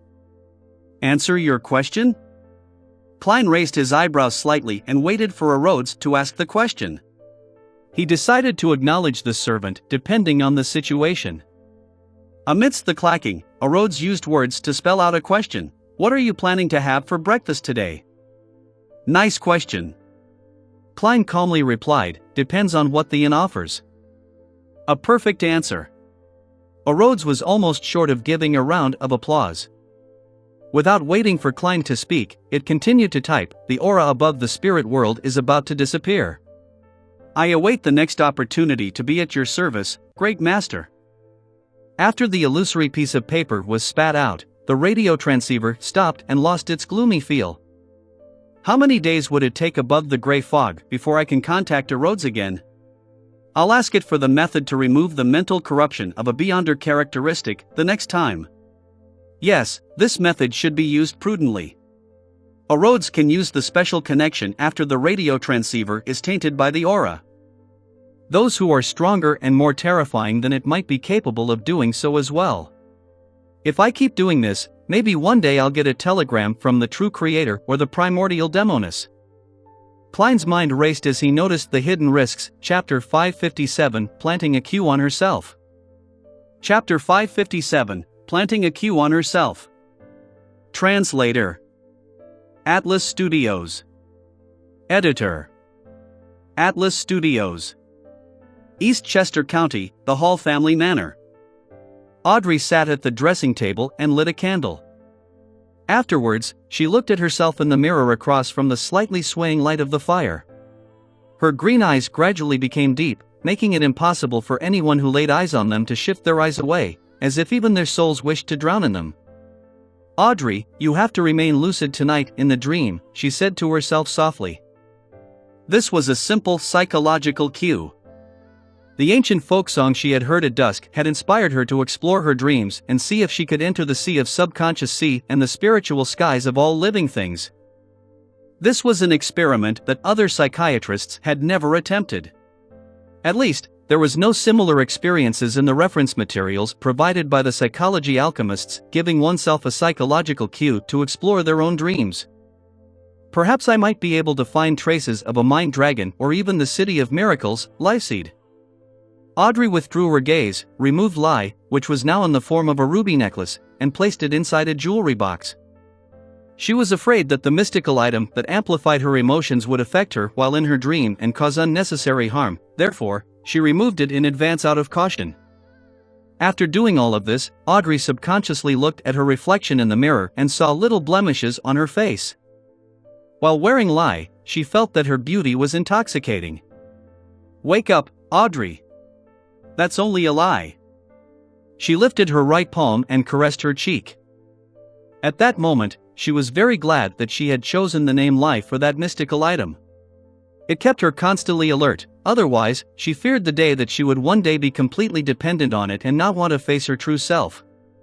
The day she lost it, it would be very possible that she would lose control. Those girls who are relatively ordinary looking might never wish to take it off again after wearing Lie to perfect their looks. They might be willing to die to keep it on them. For a Beyonder, I can't have such a state of mind either. Audrey sighed and stood up. She walked briskly and expectantly through the warm room in her slippery silk robe, back to the soft, comfortable, and springy bed, and pulled a rope from the headboard. Her personal maidservant, Annie, entered and gently extinguished the lights. Before long, Audrey fell asleep. In the hazy world, she suddenly jolted to her senses and realized that she was dreaming. She looked around with interest and silently said to herself, "Is this what's known as lucid dreams in psychology?" In mysticism, there is a similar concept. It's really effective. I relied on a simple psychological cue that I planted in myself to get a lucid dream. Audrey, you really are a genius. No, this is mainly an application of a beyonder power. I mustn't be arrogant. At this moment, Audrey had already figured out what the current dream was. She was walking along a dark, narrow road surrounded by a dark forest, and ahead of her was the castle with its spires. The prolonged howls of the wolves, the slow and frightening gasps, and the shrill and intermittent screams came from every direction, creating a dangerous and depressing atmosphere. I haven't gotten over the fear of Duke Negan's assassination. I'm still afraid that one day, many Beyonders would suddenly attack my father, my mother, and my brothers. Audrey dissected her dreams from the point of view of a psychiatrist. In this strangely real dream, she walked slowly toward the castle that was almost identical to the Hall family's ancestral house. As she walked, a figure suddenly jumped out of the dark forest. It was a gigantic dragon with golden scales all over its body. Its eyes were pale gold with vertical pupils, and its thick tail looked like it could sweep away everything. This dragon's facial features were exactly the same as Audrey's. When paired with its body, it gave off an indescribable feeling of strangeness and horror. Audrey jumped in fright, almost waking up from her dream. Fortunately, having been a spectator before, she was able to stabilize her emotions in time. This made her realize that she had never really forgotten how she had almost lost control back when she consumed the psychiatrist potion.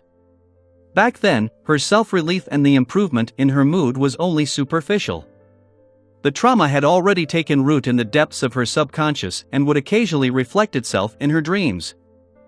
Fortunately, I discovered this today.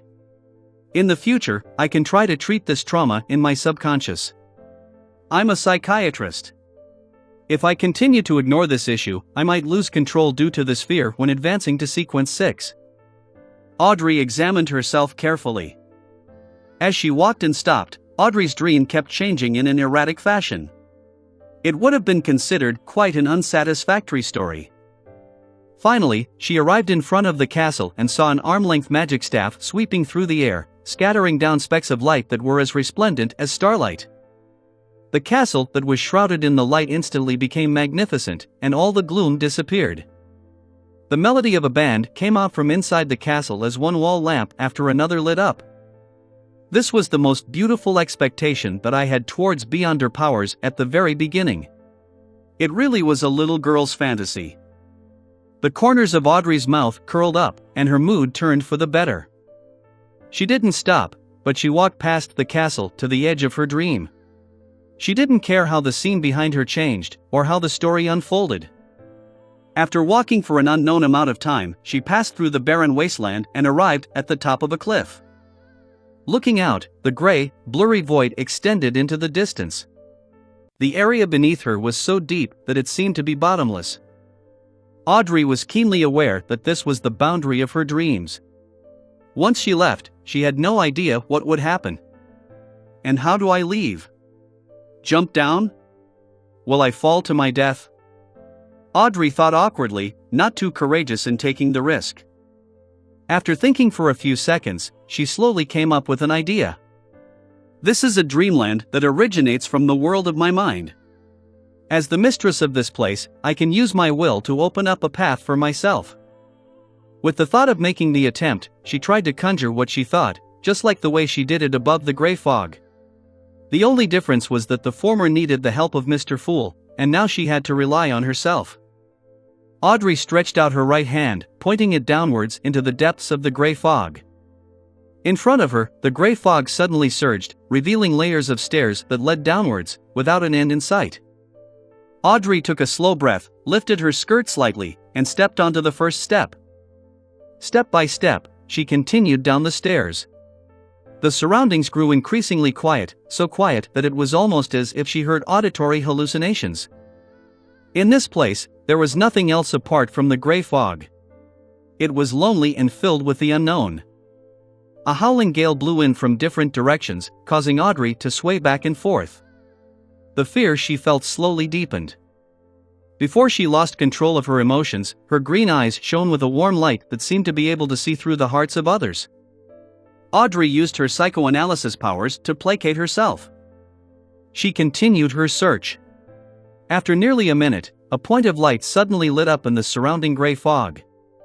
Audrey took a cautious look, only to see that the point of light was of herself, back when she had just consumed a potion and almost became a dragon monster.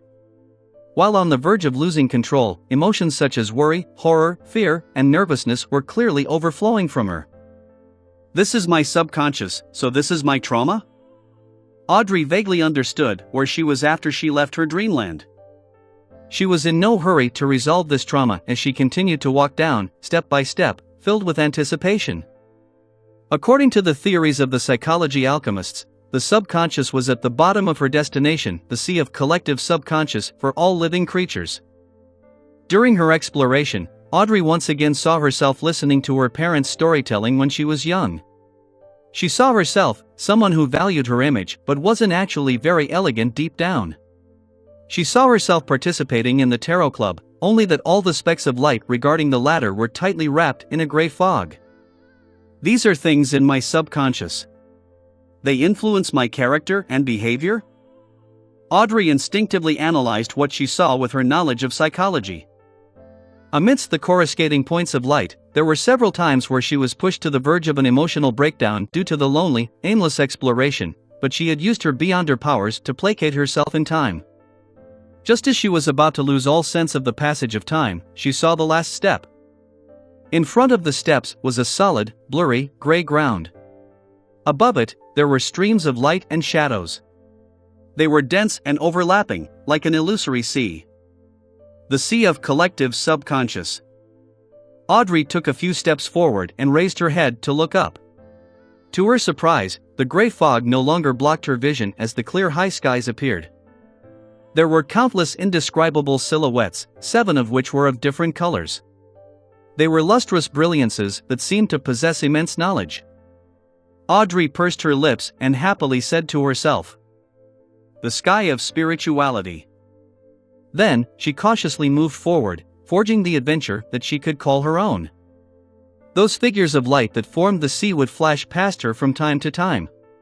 Some contained ancient memories of being burned by flames, while others bore the excruciating pain of seeing something indescribable. Apart from the imprints of the ancients from ancient times, Audrey also saw the gazes of admiration cast on her one after another, as well as the activities of the people who worship dragons. As she walked, she noticed a grayish-white mountain on the far left. It extended upwards until it emerged from the sea of light and shadows. The top of the mountain was shrouded in a dense fog, making the entire place seem hazy.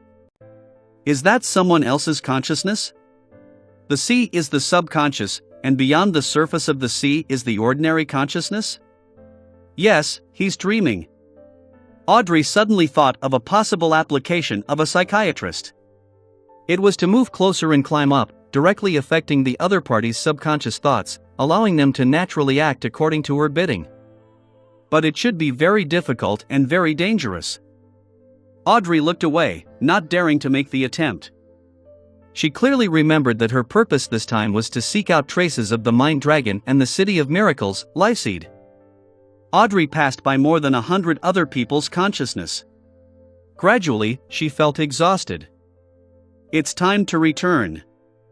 Instinctively, she raised her head and looked into the distance, rationally making the decision. She stood there for a long time, unwilling to leave.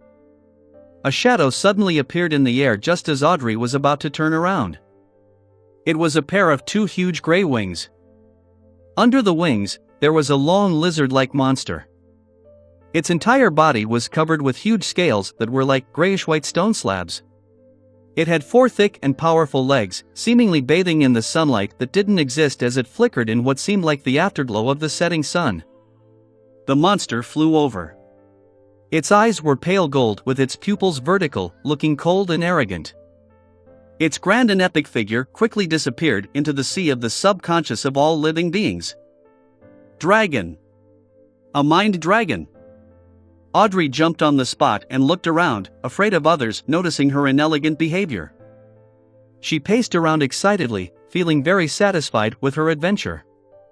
Indeed, the tradition of dragon worship here isn't without an origin. In their subconscious, there lives a mind dragon. Audrey resisted the urge to praise herself and had decided to return immediately and wake up from the dream. She didn't have the urge to continue her exploration, as she wasn't prepared for it at all. She was going to consult Mr. Fool, Mr. Hangman, and the others at the Tarot Club next week in the hope of receiving some advice. Audrey returned the way she came, entering the mountain formed by her consciousness.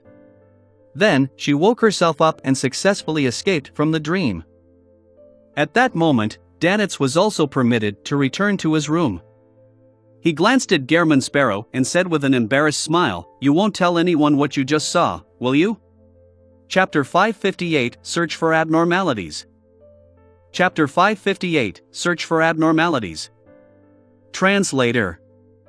Atlas Studios. Editor. Atlas Studios. Klein didn't answer with yes or no. Instead, he stopped walking towards his bedroom and flatly said, "That was a question." Right, a question. That was a slanderous question with no basis.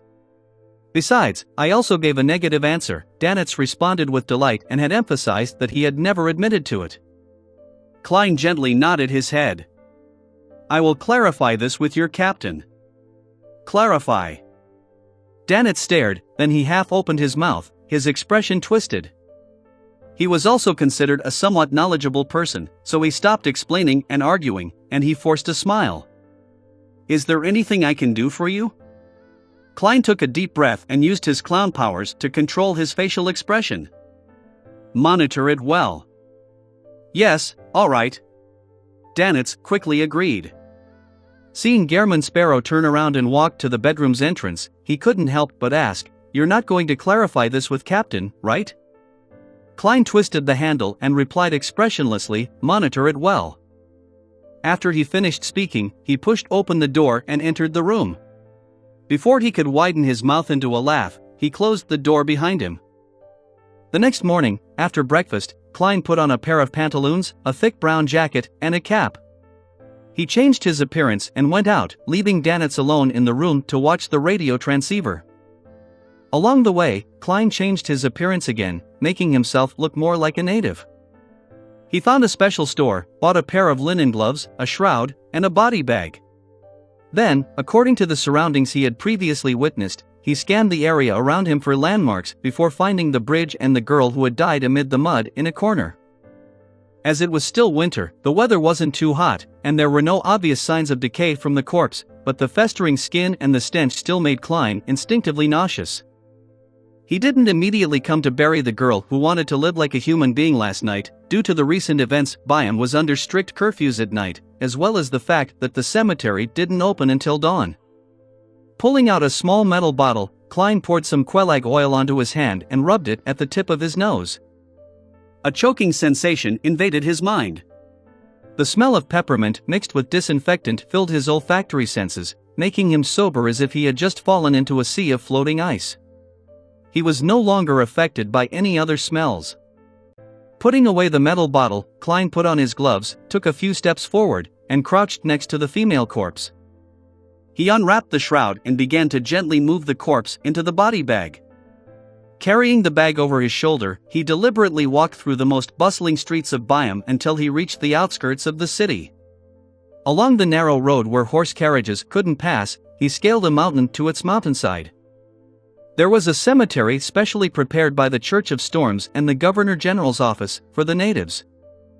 As for foreigners such as businessmen, adventurers, people from Lone, Intis, and Fanapotter who had settled down here, they had their cemeteries situated on the opposite side of Byam on a flat and soothing plain with forests backing them. Klein climbed higher and higher and entered the unnamed cemetery, where he found the gravekeeper dozing off. "How do you want to bury him?" The gravekeeper pointed at the body bag. "If you want to do it for free, you have to wait a few days until the corpses in the morgue accumulate to a certain amount, then they'll be cremated together and buried in the same grave. Of course, there will be priests who will do a send-off for the souls of the dead in advance. 5 solely and he will have an urn and a niche he can call his own. 2 pounds, he'll get an urn and a grave with a tombstone. If you don't want him cremated, you'll need a coffin. You can pick one over there. They're priced differently based on the type of wood. Klein thought for a moment, then he took out 5 solely in notes and handed them over. What's his name? The gravekeeper counted the notes, picked up a fountain pen, and asked with a good attitude. He didn't actually know how to write words, he just wanted to draw symbols to help him remember. Klein paused for a second and said, Bordy. Bordy, the gravekeeper repeated it in a low voice and drew a symbol. Without looking up, he continued, she can have an epitaph on the niche. Bordy was a typical female name in the Rorstad archipelago, therefore, the gravekeeper no longer mistook her gender.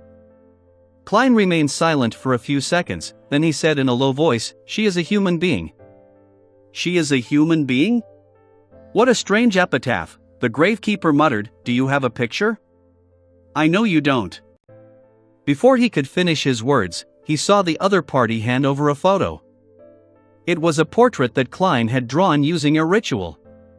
It perfectly reproduced the girl's looks before she fell ill. In order to not be suspected, he used the corresponding type of paper and some technique to make the portrait look like a real photograph. The gravekeeper was surprised but didn't say anything. He quickly took the information and carried the body bag to the hut where the priests resided with Klein. After the send-off and cremation, as well as the storing of ashes into an urn, the photograph was pasted on, and an epitaph was engraved, putting an end to the entire matter. Klein took a deep look before turning around to leave the cemetery. As he walked down the mountain path, he saw Byam in its entirety. The sea was pale blue, nearing the color of green. It was empty as far as the eye could see. Sails were stacked by the harbor, and the chimneys towered high. The streets were crisscrossed as people came and went. The surrounding estates were densely packed, and there was plenty of greenery. The distant public roads were wide, and the railways were straight. It was like a beautiful oil painting that was produced by a master. It was filled with vitality that was hardly describable.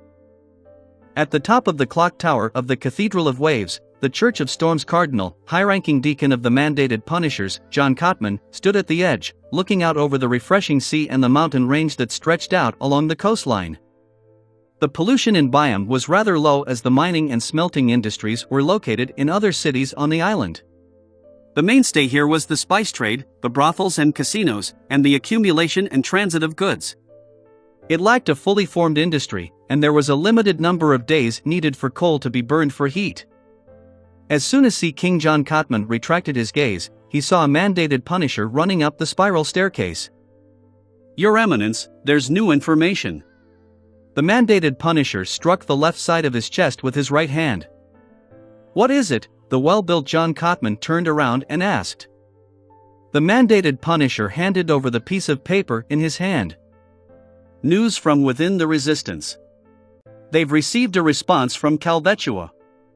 They're in the process of creating new statues. New statues? John Cotman unfolded the note and skimmed through it. He then turned his head to the interior of Blue Mountain Island, which was covered in a sea of dense forests. After a moment of thought, he said, search for abnormalities in the archipelago sea area. He was certain of one thing from the intelligence, that the mysterious person who had taken away the characteristic left by Calvetua hadn't left the waters of the Rorstad archipelago.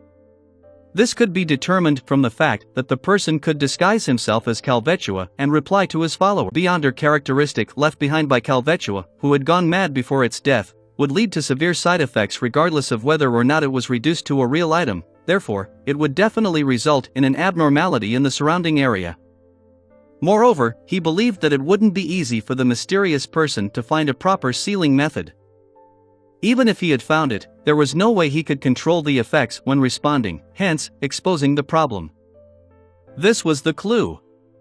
Yes, Your Eminence, may the storm be with you. The mandated Punisher bowed again. After entering Byam City, Klein dispelled his faceless power when no one was paying attention. He returned to the Wind of Azure in via carriage. As soon as he opened the door and entered, he saw Danitz sitting in front of the radio transceiver, his expression strange and grave. "Got something?" Klein asked in a low voice. "No, no." Danitz raised his right palm and shook the papers in his hand. "My bounty. My bounty has been raised to £5,500. This was almost reaching Steele Mavadi's bounty. Because of this, he didn't dare head out to drink or relax, all he could do was stay in the room and listen out for a signal. This rate of appreciation is really tempting. For a moment Klein didn't know how to react, so he said without expression, "This is just the beginning." "Mr. £10,000. Dog *T. Danitz cursed inwardly, but he didn't dare to show any disrespect on his face. All of those things were done by Gehrman Sparrow. Why did it end up increasing my bounty? Those sons of the *cheese from the Church of Storms. He forced a smile and shook his head, his facial muscles twitching slightly. Klein held back his laughter and ignored him. He went back to his bedroom to catch up on his sleep. At this moment, he saw a letter suddenly appear, floating down from midair and landing right in front of him. Klein raised his right hand and grabbed the letter. The messenger didn't even show its face and just left after throwing the letter? Klein clicked his tongue, opened the letter, and read it. There were two methods for obtaining a messenger. The first method is to think of an accurate description, hold a ritual, summon the corresponding spirit world creature, and make a contract with it. The second method is to directly enter the spirit world and search for a messenger that you wish to obtain. After obtaining its consent, sign a contract with it and then record down the accurate description language for later use. The first method is relatively simple, but it is also rather dangerous, because what fits the description might be a powerful spirit world creature or a strange evil spirit. Every time you summon it, you cannot be completely sure what you will attract, and this is a risk that is hard to divine in advance. The danger of the second method is that it isn't easy to find the appropriate messenger, and there's a risk of getting lost in the spirit world. Unless you're a traveler, otherwise, I do not suggest the second method.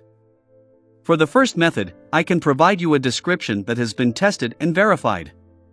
As long as the process is done accurately, the level of danger will be rather low. But it might not satisfy you. Also, the contract needs to use powers in the undead domain. You can use my copper whistle to provide for that. The format includes the following paragraphs. Of course, if you don't mind, I can transfer a messenger to you as a gift and have it sign a contract with you. Transfer it to me as a gift? It's no wonder that the messenger didn't even dare show its face. Klein thought in enlightenment. Considering that he had used the previous messenger as a shield and was unfortunately finished off by Mr. A, causing the later messengers to become increasingly rude to him, he inwardly declined the offer. Use the first or second method? The first method is prone to error. I might even summon a candidate messenger and get beaten up. A commonly used description isn't unique enough, making the messenger's strength worrying. The second method? I'm not afraid of getting lost since I'm able to instantly return above the gray fog. Furthermore, in my spirit body state, I can use the Sea God Scepter. The spirit world creatures aren't afraid of having their blood drained either. Yes, I have to do it outside the archipelago, otherwise, I'll be affected by the prayers. Klein quickly came to a decision. Chapter 559, Meeting on the Way. Chapter 559, Meeting on the Way. Translator. Atlas Studios. Editor. Atlas Studios. With that idea in mind, Klein immediately began making preparations. It was to explore the spirit world and select a suitable target to become a messenger. After he left the Rorstad archipelago and its surrounding sea, he could bring the Sea God Scepter along with him to reason with the target and convince them to become his messenger. Once I find myself lost or in a dangerous situation, I would immediately halt the summoning and return above the gray fog. There's basically no risk. Klein thought for a few seconds, then he locked the door and began the ritual of summoning himself. At the end of the ritual, he quickly arrived above the gray fog, but he was in no hurry to respond to himself. Instead, he sat down and let the sea god scepter fly out from the junk pile and land on his palm. He intended to scan the prayers of the believers as per routine for anything to respond to. During this process, Klein discovered that some of the prayers were actually quite interesting, because humans could deceive friends and relatives, but it was difficult to keep their truest thoughts when confessing or praying to the gods. At most, they would modify the truth to make them look less bad. A mixed blood, who had clearly changed his faith to the Lord of Storms, had already reached the middle ranks of the Byam Police Department, but in his confession, he tried hard to portray his behavior as a plan of burdening himself to carry out a mission. For the sake of a brighter future for his kinsman, he could only confess to God in misery, hoping that he would protect him, so that he could climb up the ranks in the police system as a believer of the Lord of Storms. Although his words sounded flawless, the fluctuations in his thoughts and emotions during his confession were clearly displayed in the prayer scene. It was something that couldn't be hidden. Trying to deceive God while you are deceiving yourself. If it were a gigantic sea serpent like Calvetua who lacked intelligence, it might have believed you. Should I give him a lightning bolt or 10 wind blades? Yes, it's pretty impressive to have a mixed blood rise up to the ranks of senior inspector. I'll keep him. There are benefits to having a snitch. Klein raised his sea god staff, making one of the blue gems glow. The light poured into the scene and imperceptibly seeped into the senior inspector named Belaya. This wasn't a curse, nor was it a cue. It was a mark of divinity that almost no one could discover. Simply put, it's a unilateral way for me to keep tabs on you. Klein silently added inwardly. He continued browsing and saw a young believer with slightly curly bronze hair praying for a man named Zangma to be caught in a storm and buried at sea. He claimed that Zangma wasn't pious enough, but the truth was that, as a competing fisherman, Zangma was always able to harvest more fish than he did. What kind of nonsense prayers are these? The human heart sure is hard to fathom. Klein frowned and mumbled to himself. Then he had a vague idea. For a faceless to engage in real acting, it not only requires a flawless performance in terms of external appearances and habitual actions, but it also needs to maintain the core personality. Not many changes are allowed. As for personality, every person is different, so there must be a difference to a certain degree.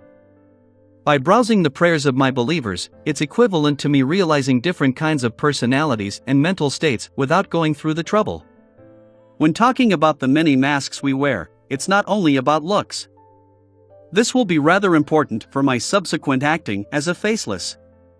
It can save me time from figuring things out through accumulated experiences. Klein increasingly felt that acting as sea god was very beneficial towards him. When you are acting the role of a demigod, even if you don't get any feedback, you will still definitely get some considerable benefits. This is a way of gaining experience of being someone of a higher level. Klein perked up, no longer being perfunctory about skimming through the prayer scenes. After quickly browsing through one scene after another, his gaze stopped at a merchant named Ralph. The businessman praised the miracle of the reappearance of the sea god, and he had indicated that he planned to offer a third of his fortune worth £20,000 to the resistance, half for military expenses, and half for the reconstruction of God's statue. Actually, there's no need to go through all that trouble. Just directly offer it to me. Klein muttered half-jokingly. He thought for a moment, and then he conjured a background of waves and storms with heavy rain and lightning falling together. He responded in a low voice, "You have honored my name by helping your compatriots and companions. The young lambs need help, food, and education." He intended to get Ralph to set up a charity fund with the £20,000 and to seek donations widely from the community to make up for the damage, create a consensus, and help to provide local children with food, clothing, and education under the pretext of governance.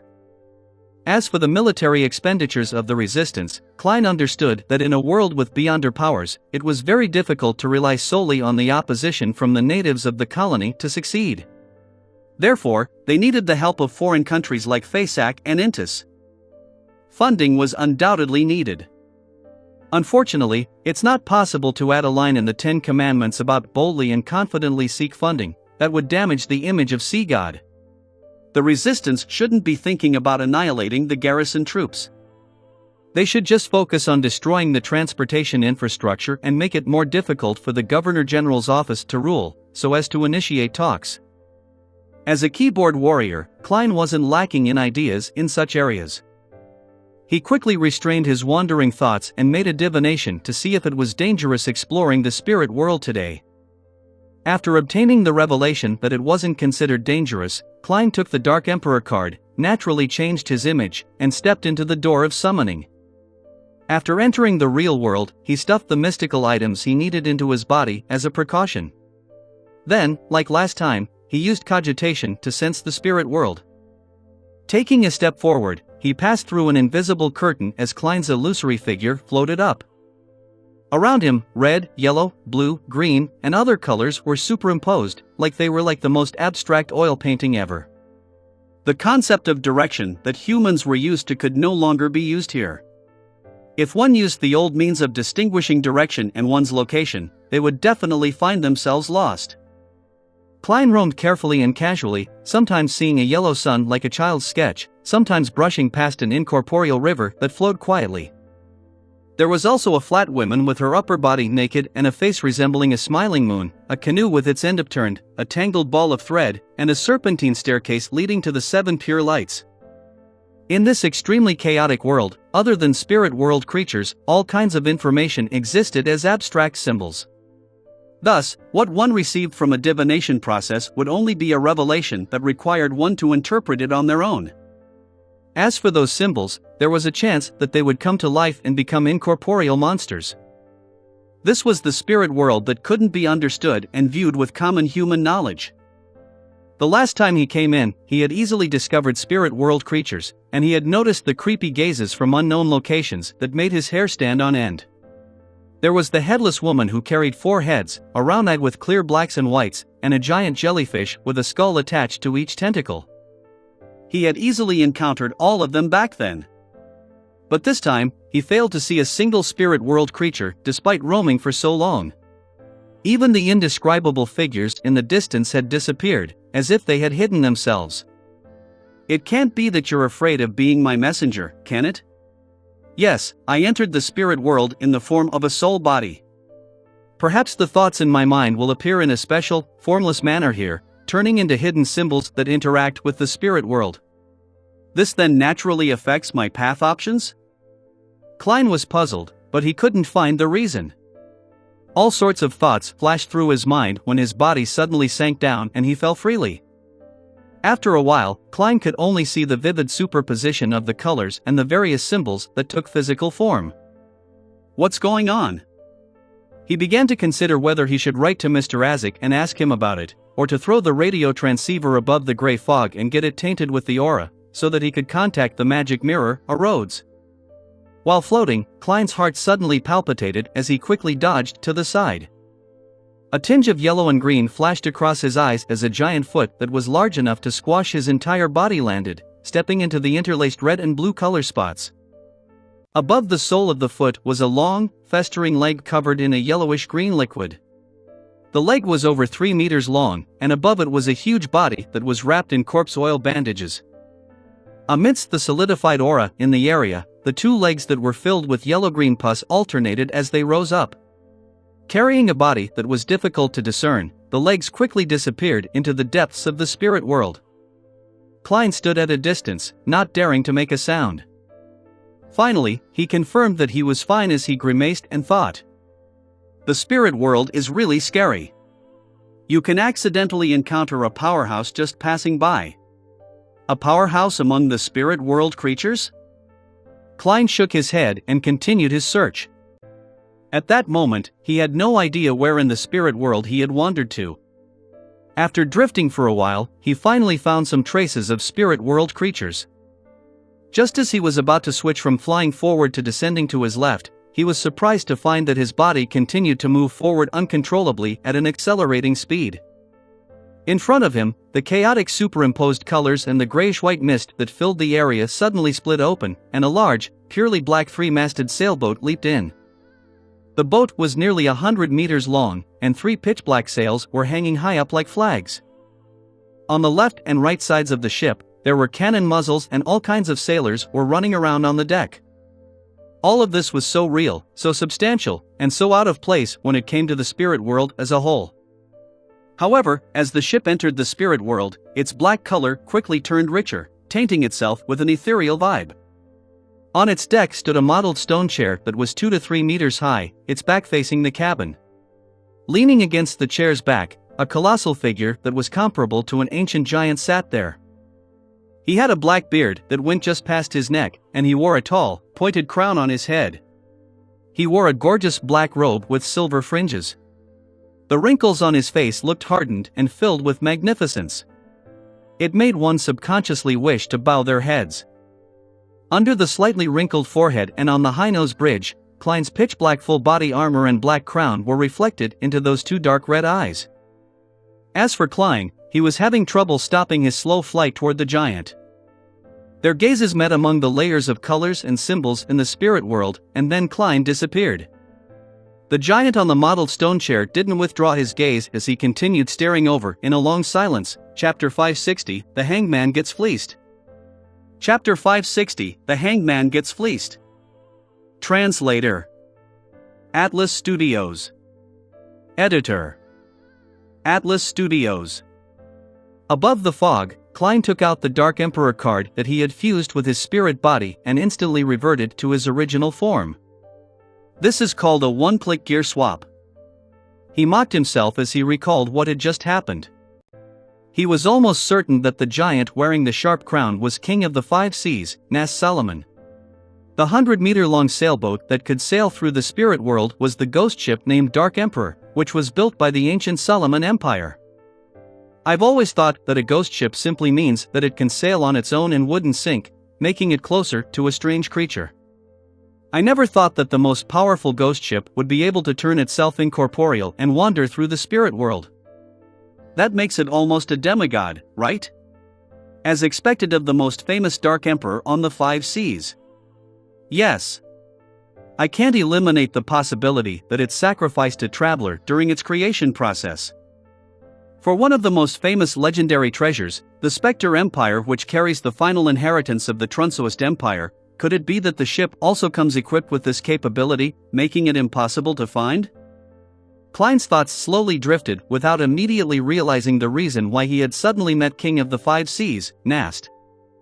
This was very obvious, the law of convergence of Beyonder characteristics.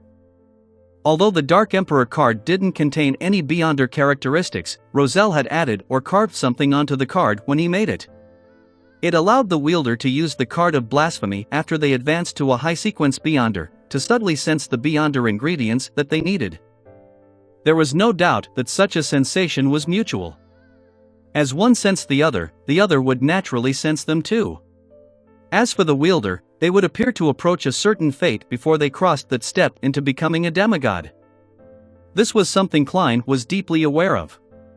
He ultimately suspected that the existence of the Grey Fog had brought together certain Beyonders or supernatural events to him.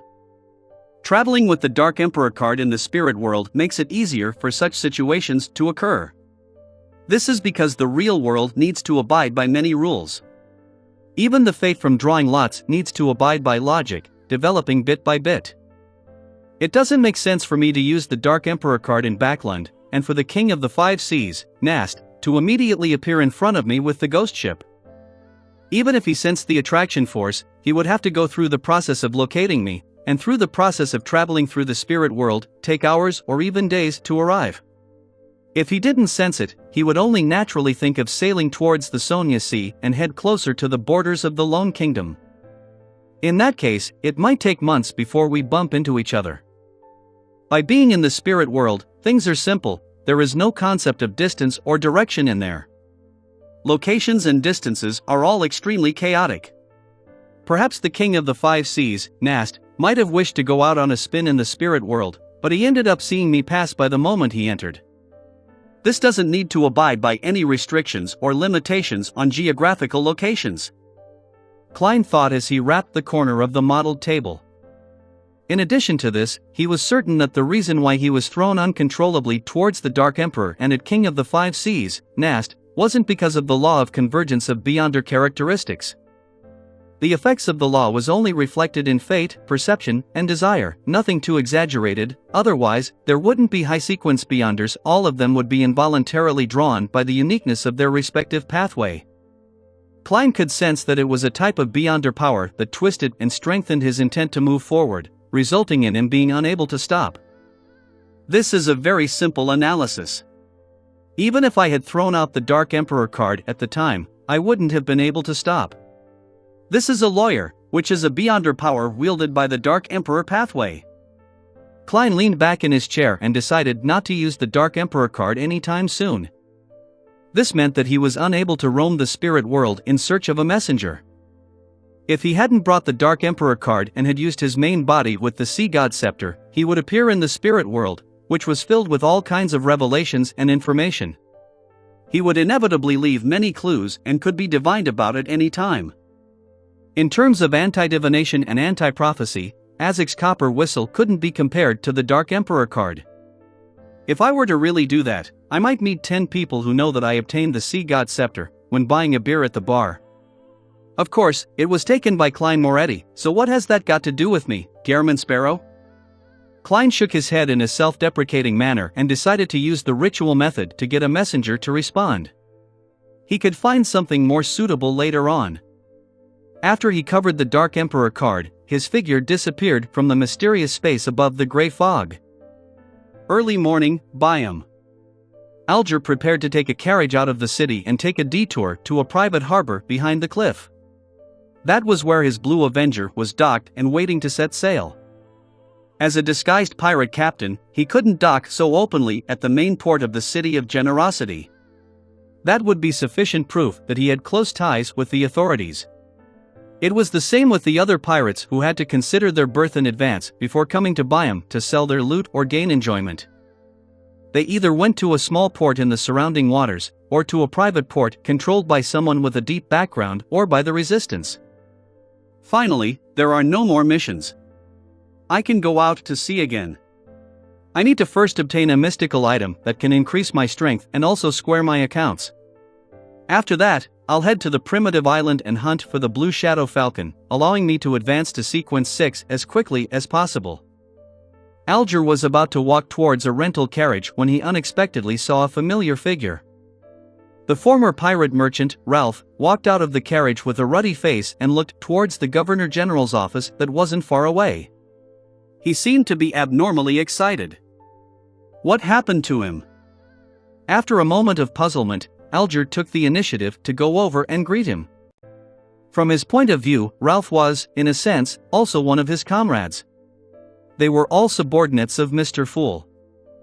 However, one is a core member, while the other just remains on the periphery.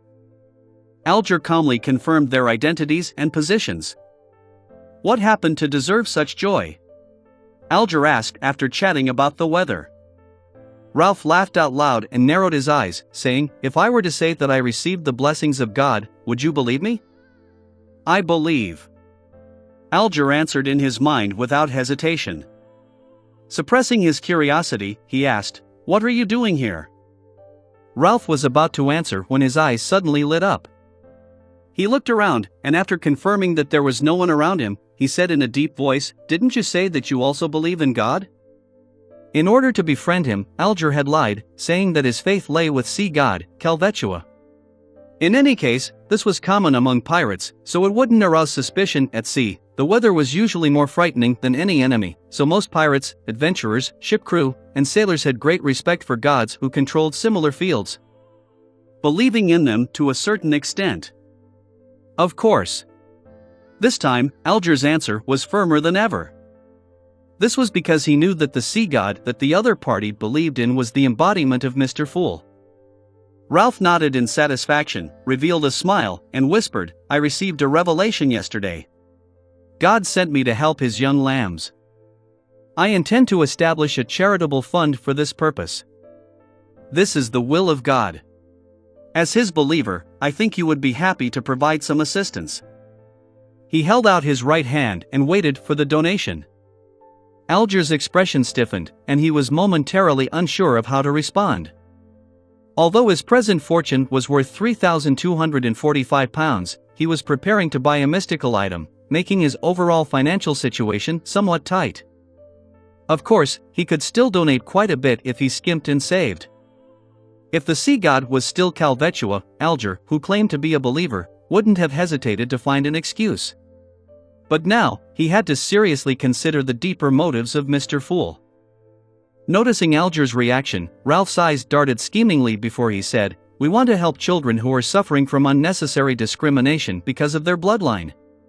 They live a hard life, and it is hard to see any hope for them. There are pure-blooded natives, as well as mixed bloods." Alger was silent for a few seconds, then he pulled out a wad of cash. "Here's £100. Ralph took it and said with a smile, "Your kindness will definitely be rewarded. God will protect you." The door slanted over the entrance to the warehouse. Klein prepared the summoning ritual for the spirit world creature and was surrounded by the hallucinatory scent of herbs and essential oils. He was afraid that there would be some kind of accident if he held it in the inn, and although it might not be risky for him, it might end up harming the other occupants. Therefore, he went back to the abandoned warehouse where he had gave a sacrifice to Calvetua. As for Danitz, having his bounty raised to £5,500, he was very proactive in asking to stay in the suite and monitor the radio transceiver. "The procedure is to light the candle that symbolizes me, and to use a verified incantation to summon the appropriate spirit world creature as a messenger." Daily Simone's three-line description and the various incantations provided by Mr. Azik went through Klein's mind. When summoning a spirit world creature, the first sentence needed descriptions such as wanders about the unfounded and roaming in the upper realm. Only by doing so could it accurately point to the spirit world. The suffix would clearly indicate that the spirit body was being summoned and that it was a creature that had a corporeal body. The second and third lines were an accurate description of the creature, but due to the restrictions of the format, one couldn't use too many words to pinpoint a creature. Therefore, it was difficult to predict or divine what would ultimately be summoned by the ritualist. In this sort of situation, using an incantation previously used by others implied a much lower risk.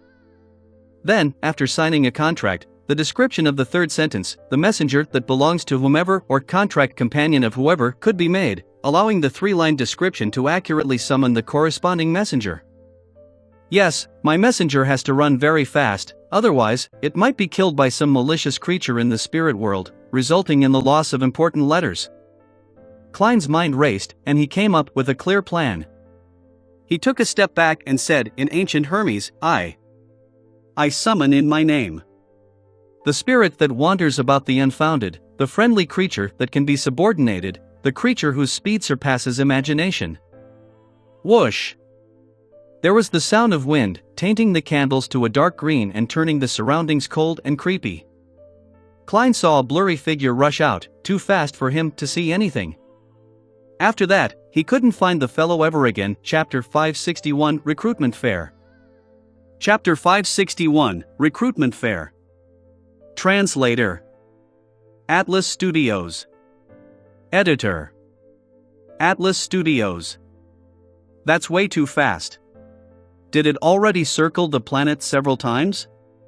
Or maybe it's still there, but it's too fast for my vision to keep up. Klein's mouth twitched, deciding to wait a few seconds to see if the creature whose speed surpasses imagination would appear again. He wasn't worried that the summoned spirit world creature would harm the innocent, as one of the descriptions was of a friendly creature.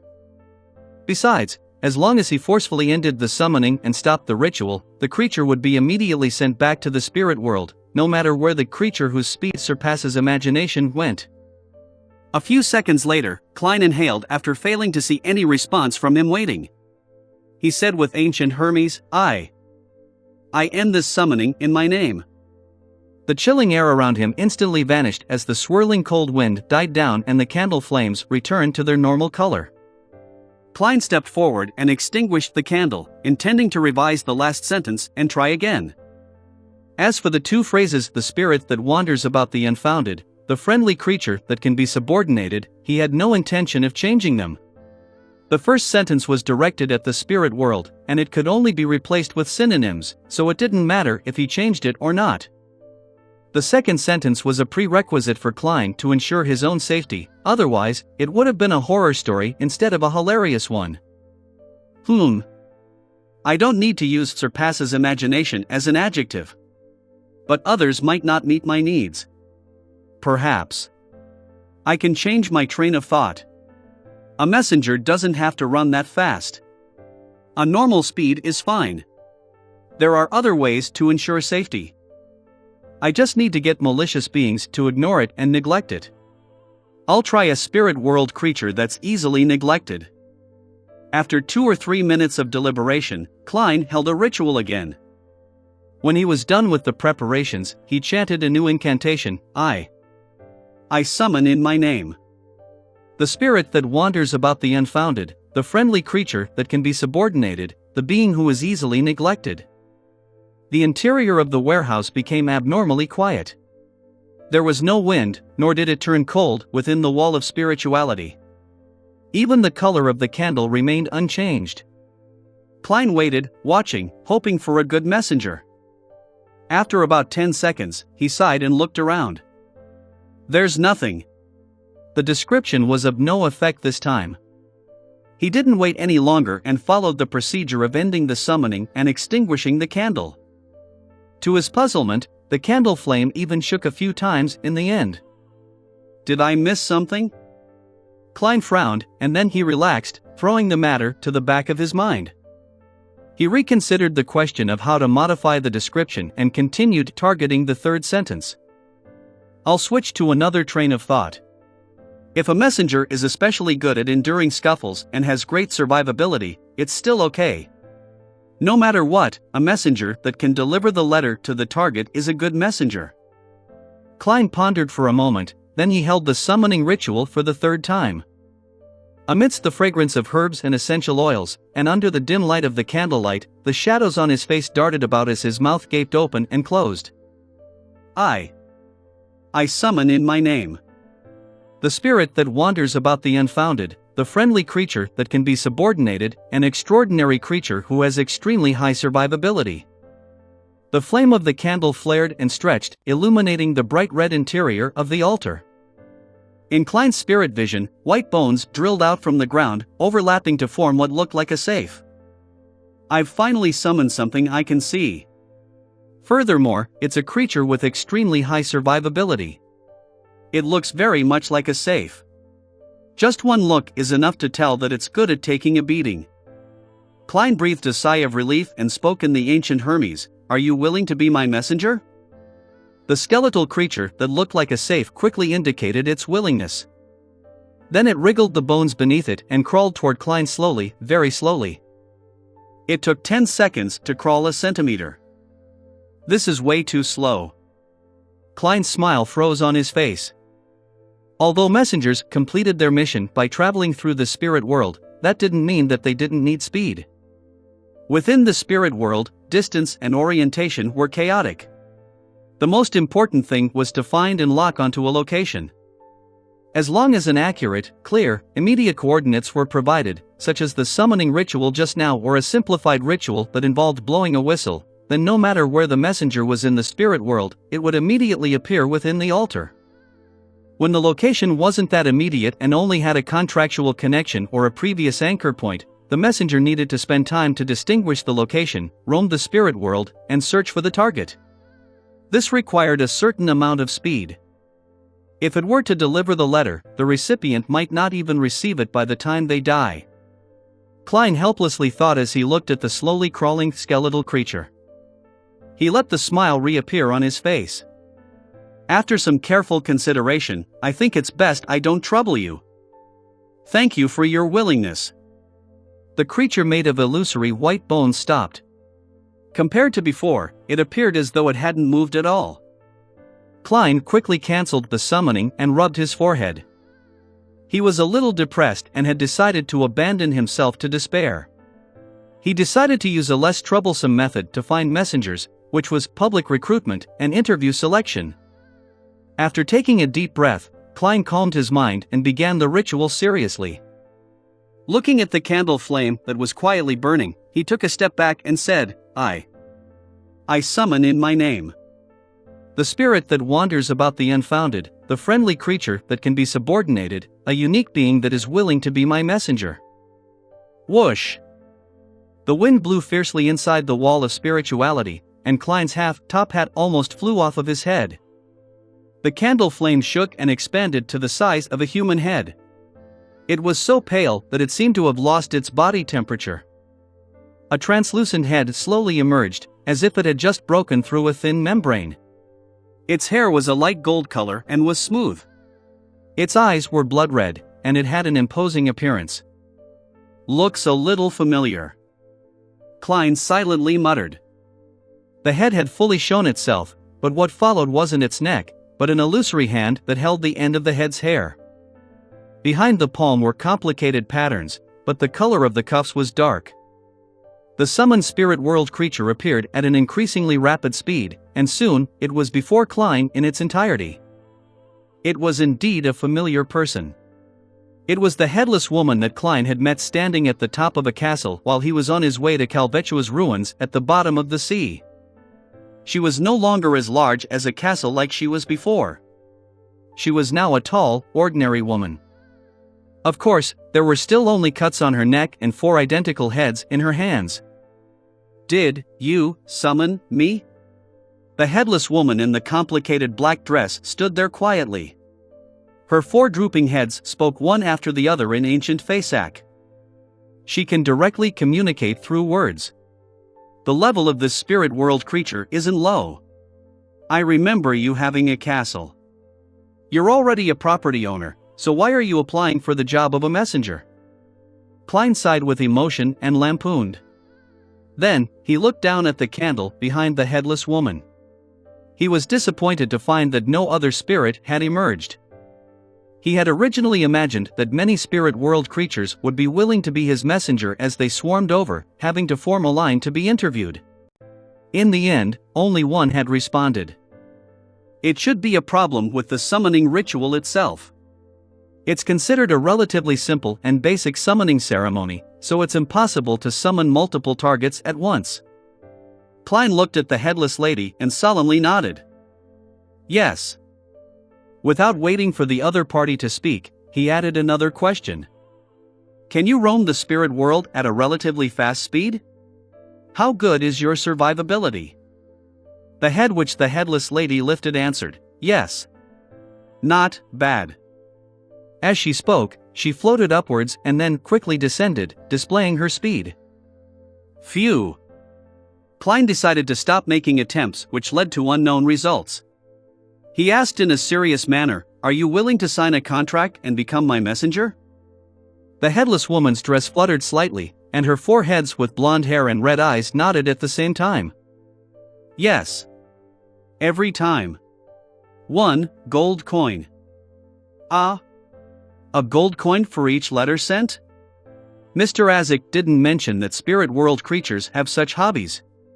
Right, he mentioned that when signing a contract, persuasion and communication are key factors. Does this mean that this is a form of persuasion and communication? Klein was surprised and wanted to cancel the summoning immediately. Wait a minute, I might not need to be the one paying for it. Whoever summons the messenger pays for it. Maybe when our communication improves, there would be the option of paying on receipt. After some thought, Klein agreed to the other party's request. Okay. Let's sign the contract.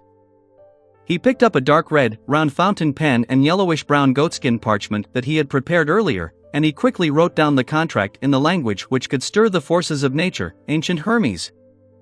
The format and terms were described in detail in Azik's letter.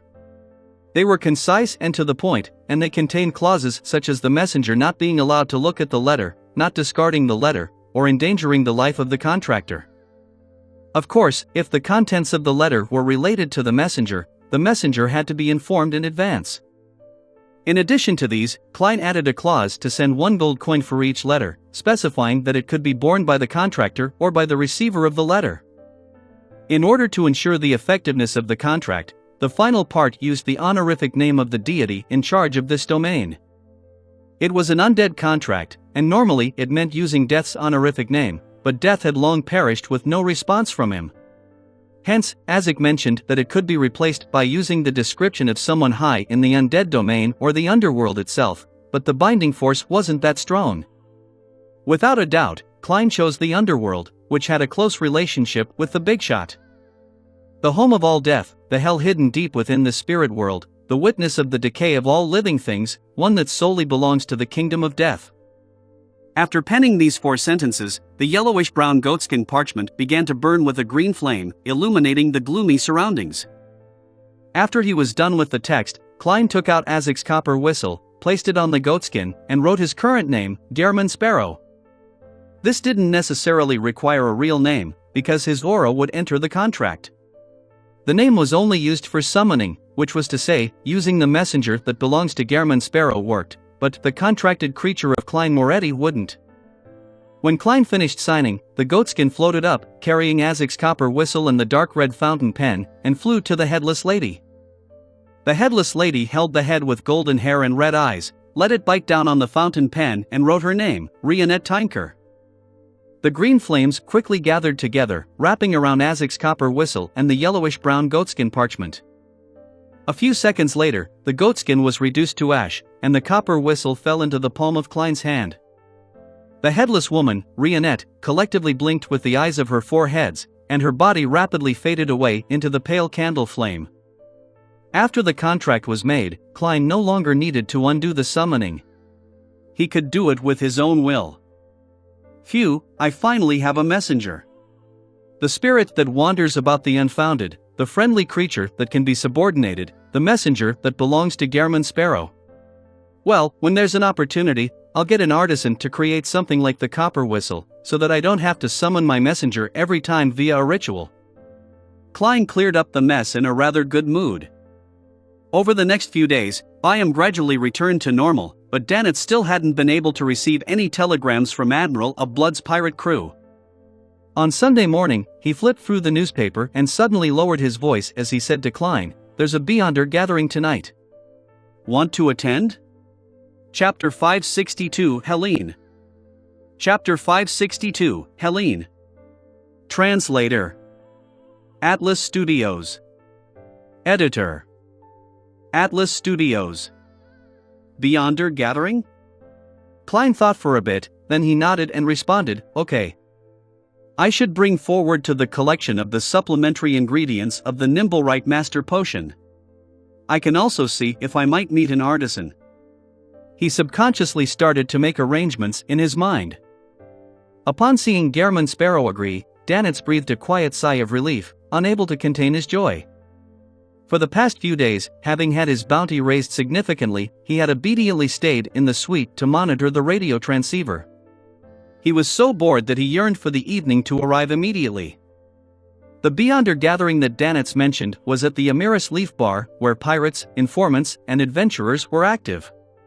It was the first choice if one wanted to gather information and buy supplies. Dressed in a black coat and silk top hat, Klein followed Dannett through the crowded bar's lobby and into a card room. Under the watchful gaze of several bouncers, he gave the predetermined signal and descended down a flight of hidden stairs to a wide underground area. It's like the Evil Dragon Bar in Tingen City. There's an underground market for herbs, essential oils, ancient books, charms, and all sorts of common mysticism materials. However, the difference is that there are also all sorts of guns and ammunition for sale. Klein even discovered antiquated muskets and lead bullets. They also sell fake identity documents and fake seals. As expected of an overseas colony, their industry is much more developed than Tingen's. I'll buy a batch of ingredients later to make charms in the sea god domain.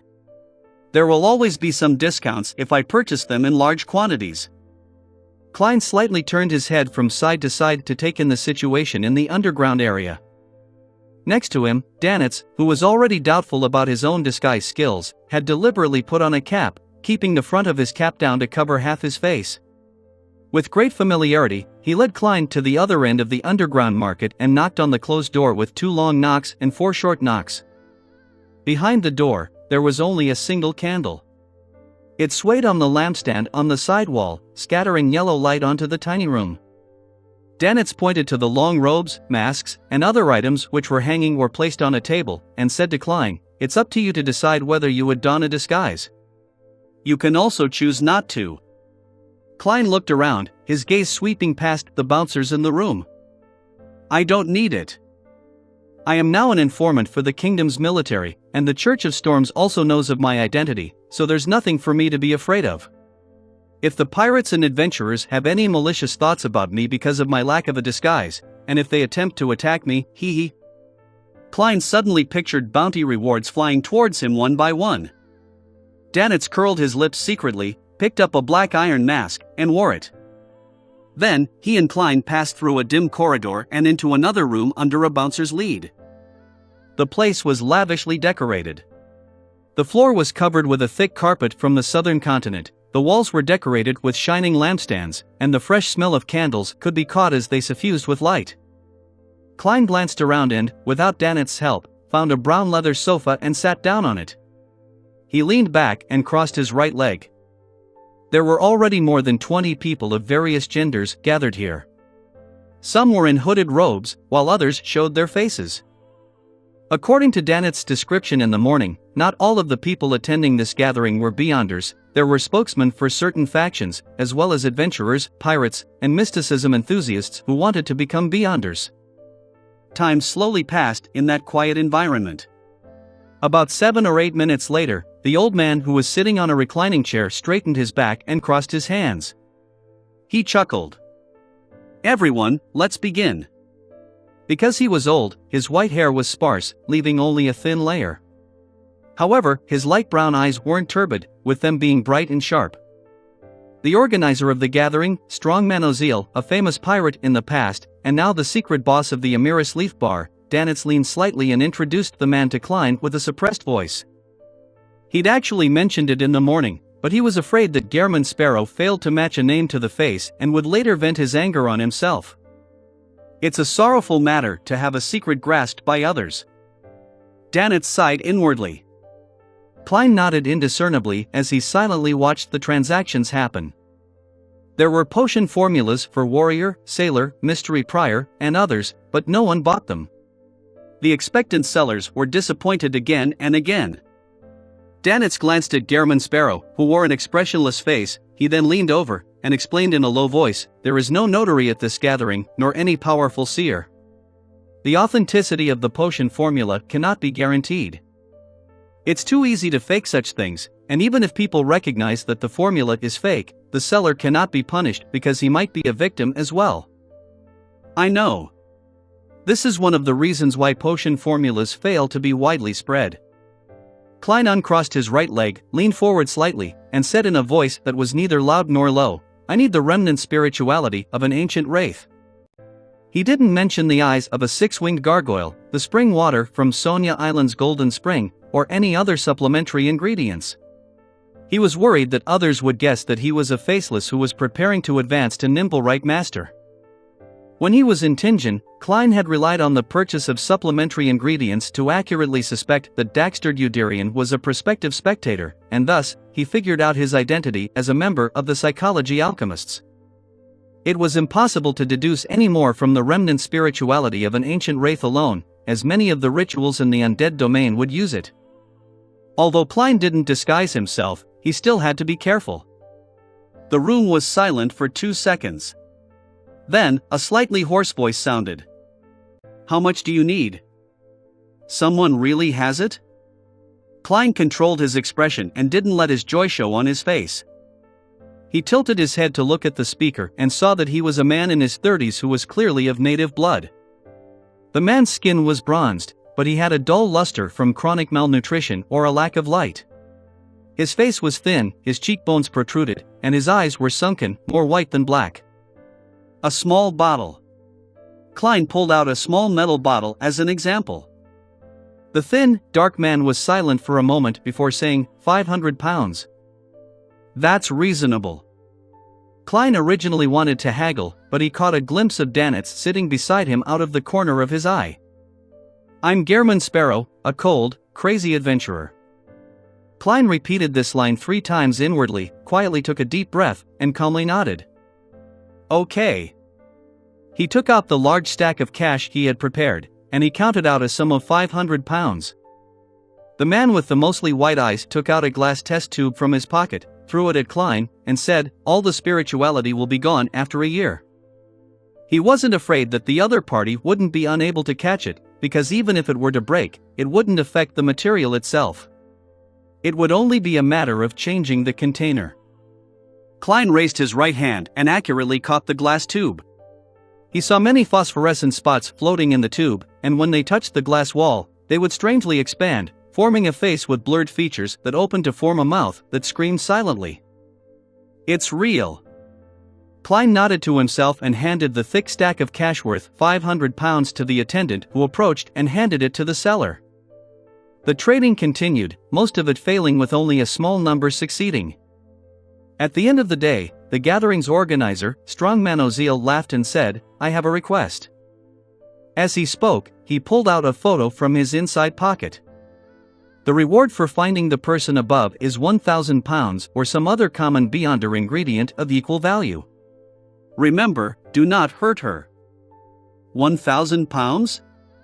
This would make most adventurers go crazy. I wonder who he's looking for, to offer such a high reward. Not surprisingly, Klein saw that everyone present was willing to give it a try. The picture began to be passed in a counterclockwise fashion, and a few minutes later, it was in Klein's hands. As he casually swept a glance over it, a bit of surprise suddenly surfaced in his heart. The woman in the photo was rather pretty, with bright red hair and a pair of green eyes that resembled emeralds. Her skin wasn't fair, but she gave off a healthy feeling. At the time of the photo shoot, she was wearing a long, lake-colored skirt. Her waist was tightened with a flower-shaped ribbon, making her appear exceptionally slender. Although her face seemed to be smiling, her overall appearance was one of displeasure and awkwardness.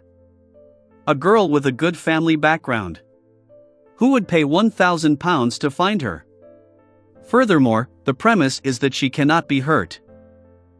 A picture of her forcing a smile. Many romance stories with intertwined love and hate flashed in Klein's mind. Stories like a tyrannical pirate falling in love with a wealthy merchant's daughter, abducting her onto his boat before she eventually escaped, or some noble lady from a declining noble family turning into a pirate, and was later caught due to a mistake.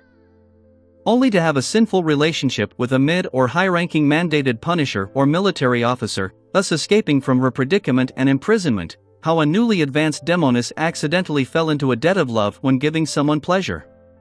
Such thoughts flashed through his mind, and Klein almost raised his hand to cover his face. "I've read too many novels in my previous life. And I happen to have a trauma because of demonesses in this world." He sighed to himself, looked up at Oziel and asked, "What's her name?" "Helene," Oziel answered succinctly, but she must have switched to using a fake alias. "Helene, a typical female Intis name." Klein asked again, "Is there anything she often wears?" "Hair is fine too." This was a medium that could be used to seek her with divination. Klein didn't mention things like recently worn clothes that hadn't been washed, afraid that the employer behind the scenes would throw him a piece of lingerie, making it awkward. Oziel shook his head. "Nothing. She has a strong anti-tracking ability." "What's her strength like?" another member of the gathering asked. Oziel said in a serious manner, the employer didn't give a detailed description. "It said that she isn't too strong, but she's stronger than a Sequence 9. You don't need to capture her. As long as you determine her whereabouts, you will be paid." Chapter 563, The Fool's Blessing. Chapter 563, The Fool's Blessing. Translator. Atlas Studios. Editor. Atlas Studios. As long as you can confirm her location, you can receive £1,000. This is the first time I've seen such a mission. On the street outside the Amiris Leaf Bar, Danitz rubbed his hands together with a hint of excitement. He clenched his fists and hit the tall iron-black gas lamppost, yearning to immediately wander around the city and find the red-haired woman named Helene. To him, £1,000 wasn't a small sum. It was enough to add one more house to his line of properties in Byam. It just wouldn't be located in the most prosperous and valuable districts. The elf flying carpet he had previously obtained was only around £2,000 to £3,000, and this was the reward he had gained from fighting dangerous fellows such as Steel Mavati and Blood Brambles Hendry. It was completely incomparable to the easy mission of finding someone. Klein, who was walking ahead, held a package wrapped in newspaper. They were the charm materials which had cost him £15. He slowed his pace a little, glanced at Danitz, and spoke without expression, £5,500. Danitz's excitement froze on his face. Only then did he remember an important problem. In the eyes of the other pirates and adventurers, he was as attractive as red-haired Helene. They didn't need to fight him. Once they recognized him, they could report his identity to the military, the church, or the police, and they would receive a reward worth more than £1,000. After all, he was already a great pirate worth £5,500. Searching for red-haired Helene would be equivalent to a lady with a nice figure and good looks entering the Red Theater for entertainment. Dog, sh*t. Danitz spat out a single word, his face grim, as he stretched out the middle consonant. At the same time, he automatically pulled down his cap even lower. Klein, who had poured cold water on Danitz, resumed his normal walking speed and considered the question of finding the red-haired Helene. The lack of a medium and the necessary information had made it difficult for him to use divination, so he had to consider other methods. Activate my underlings to do an investigation of the entire city? This is something that can only be done by the church, the military, and the police. Even the local gangs would find it difficult to accomplish. Wait, I think I can. I'm not sea god Calvetua. My believers are all across Byam and Blue Mountain Island. I just need to make an announcement, no, a revelation to all my believers, and I can get them to search for red-haired Helene. But would this damage my standing? To do something like that for £1,000, even a god wants some face. If I were the real sea god, I wouldn't care about this. However, I'm now acting as Calvetua. I have to maintain the dignity of a god as best as I can. Back when Calvetua was on the verge of collapse, it didn't even broadcast a revelation when it was urgently trying to find Letitia and her subordinates. Instead, it only gave orders to his worshippers in the upper echelons. I can change its commandments as part of reconstructing an image, but I can't appear too low-class.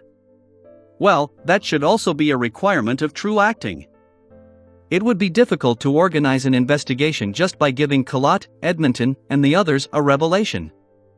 Furthermore, they would definitely magnify the severity of the issue and cause a huge commotion. It would only make things more difficult to deal with later. There's another solution. I can throw the radio transceiver above the gray fog and attempt to contact the magic mirror, a Rhodes. I'll ask him about red-haired Helene's location. I have to be careful about this. I need to prepare ahead of time and confirm it via divination. I don't want to receive strange telegrams from the true creator or the primordial Demonis. Even a glance at it would probably make me go mad. Having quickly come up with ideas, Klein boarded a rental carriage parked at the corner of the street. Danitz pressed his cap and followed closely behind. Returning to the Wind of Azurin, Klein took off his hat and coat while saying to Danitz, "If your captain contacts you through a dream, ask for information about red-haired Helene. She probably doesn't know. Otherwise, I would have known this red-haired Helene." Danitz grinned. "I don't know who's looking for her, to be willing to pay £1,000. His thoughts were whirling, imagining a love story akin to the ones Emperor Roselle had penned. Klein glanced at him and casually mentioned, "I'll do the monitoring tonight." "You're doing it?" Danitz snapped out of his fantasies, wondering if he had heard wrongly. "Yes." Klein nodded. "Gehrman Sparrow realizes that I'm too exhausted? Although this fellow is a little crazy, he's still a good person at heart. He had actually decided to risk his life to save those people when we were at Banksy Harbor for reasons that couldn't be considered good." Danitz sighed to himself. Carrying the radio transceiver and its relevant parts, Klein went into the bedroom, locked the door, and threw them above the gray fog with a sacrificial ritual. After doing all of this, he was in no hurry to leave the towering palace. He waved his hand, and the sea god's scepter flew out from the junk pile. He scanned through the prayers of different people and gathered experience on how people had multiple facades. In the process, he would occasionally respond, like a child who still had great interest in a new toy. As Klein's browsing drew to a close, ripples of light began to form around the seat of the fool.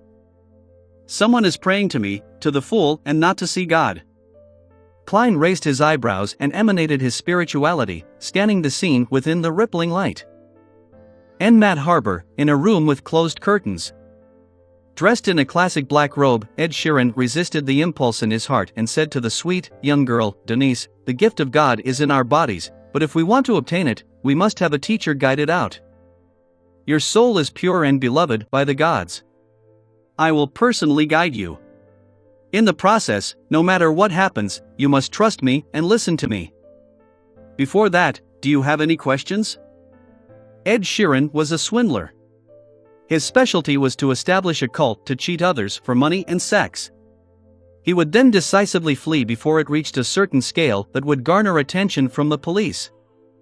This time, he had come from Backland, disguised as one of the fools blessed that many gangsters in the capital were looking for. He had also developed a batch of believers in his target group.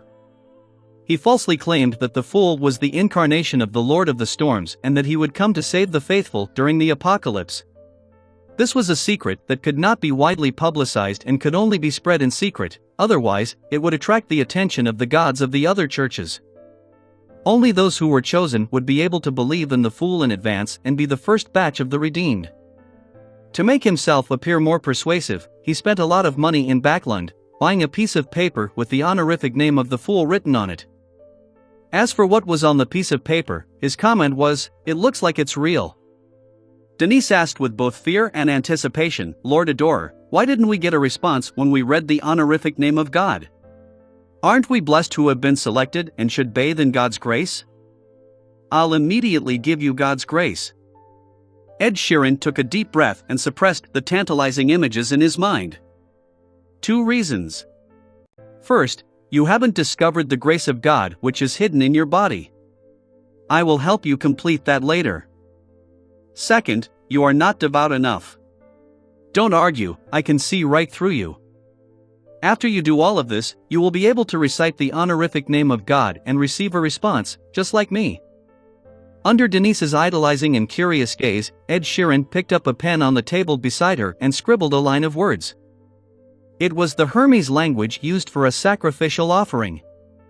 In order to make the scam a success, Ed Sheeran had acquired a lot of religious knowledge and even went to a university's Department of History to sit in on archaeology courses.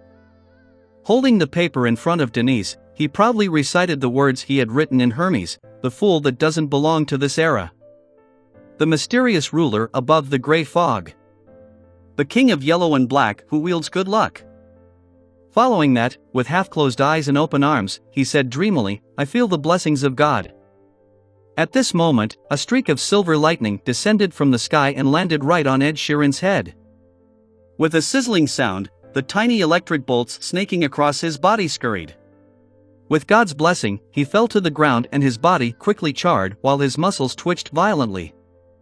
After a few seconds, he stopped all movement, including breathing as Denise exclaimed, "Lord Ed Sheeran is indeed God's blessed." Denise finally sensed that something wasn't right. She stepped forward carefully, lifted her skirt and knelt down, placing her finger to the tip of Ed Sheeran's nose. He's dead. He's dead." Denise jerked back and fell to the ground in terror. She burst into tears and stumbled out of the room, heading for the nearby police station. Atop the gray fog, Klein silently retracted the "See God" scepter. "You actually dared to use my name to cheat others of their wealth and sully women." The corner of his mouth twitched, wishing he could give another bolt of lightning to that man named Ed Sheeran. This was called a corpse mutilation. The girl would probably call the police, right? This kind of case would inevitably be referred to a corresponding Beyonder team. I wonder if it will be the Nighthawks, the mandated Punishers, or the Machinery Hivemind. After what Mr. A has done, my reputation as the fool isn't small in Backland. Perhaps I already have a dossier in the official organizations. Well, maybe they'll put everything together and hand it over to the Red Gloves or something similar for handling.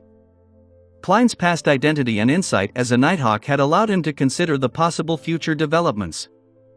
However, he quickly put this matter to the back of his mind, because no matter what, they wouldn't be able to detect that it was him.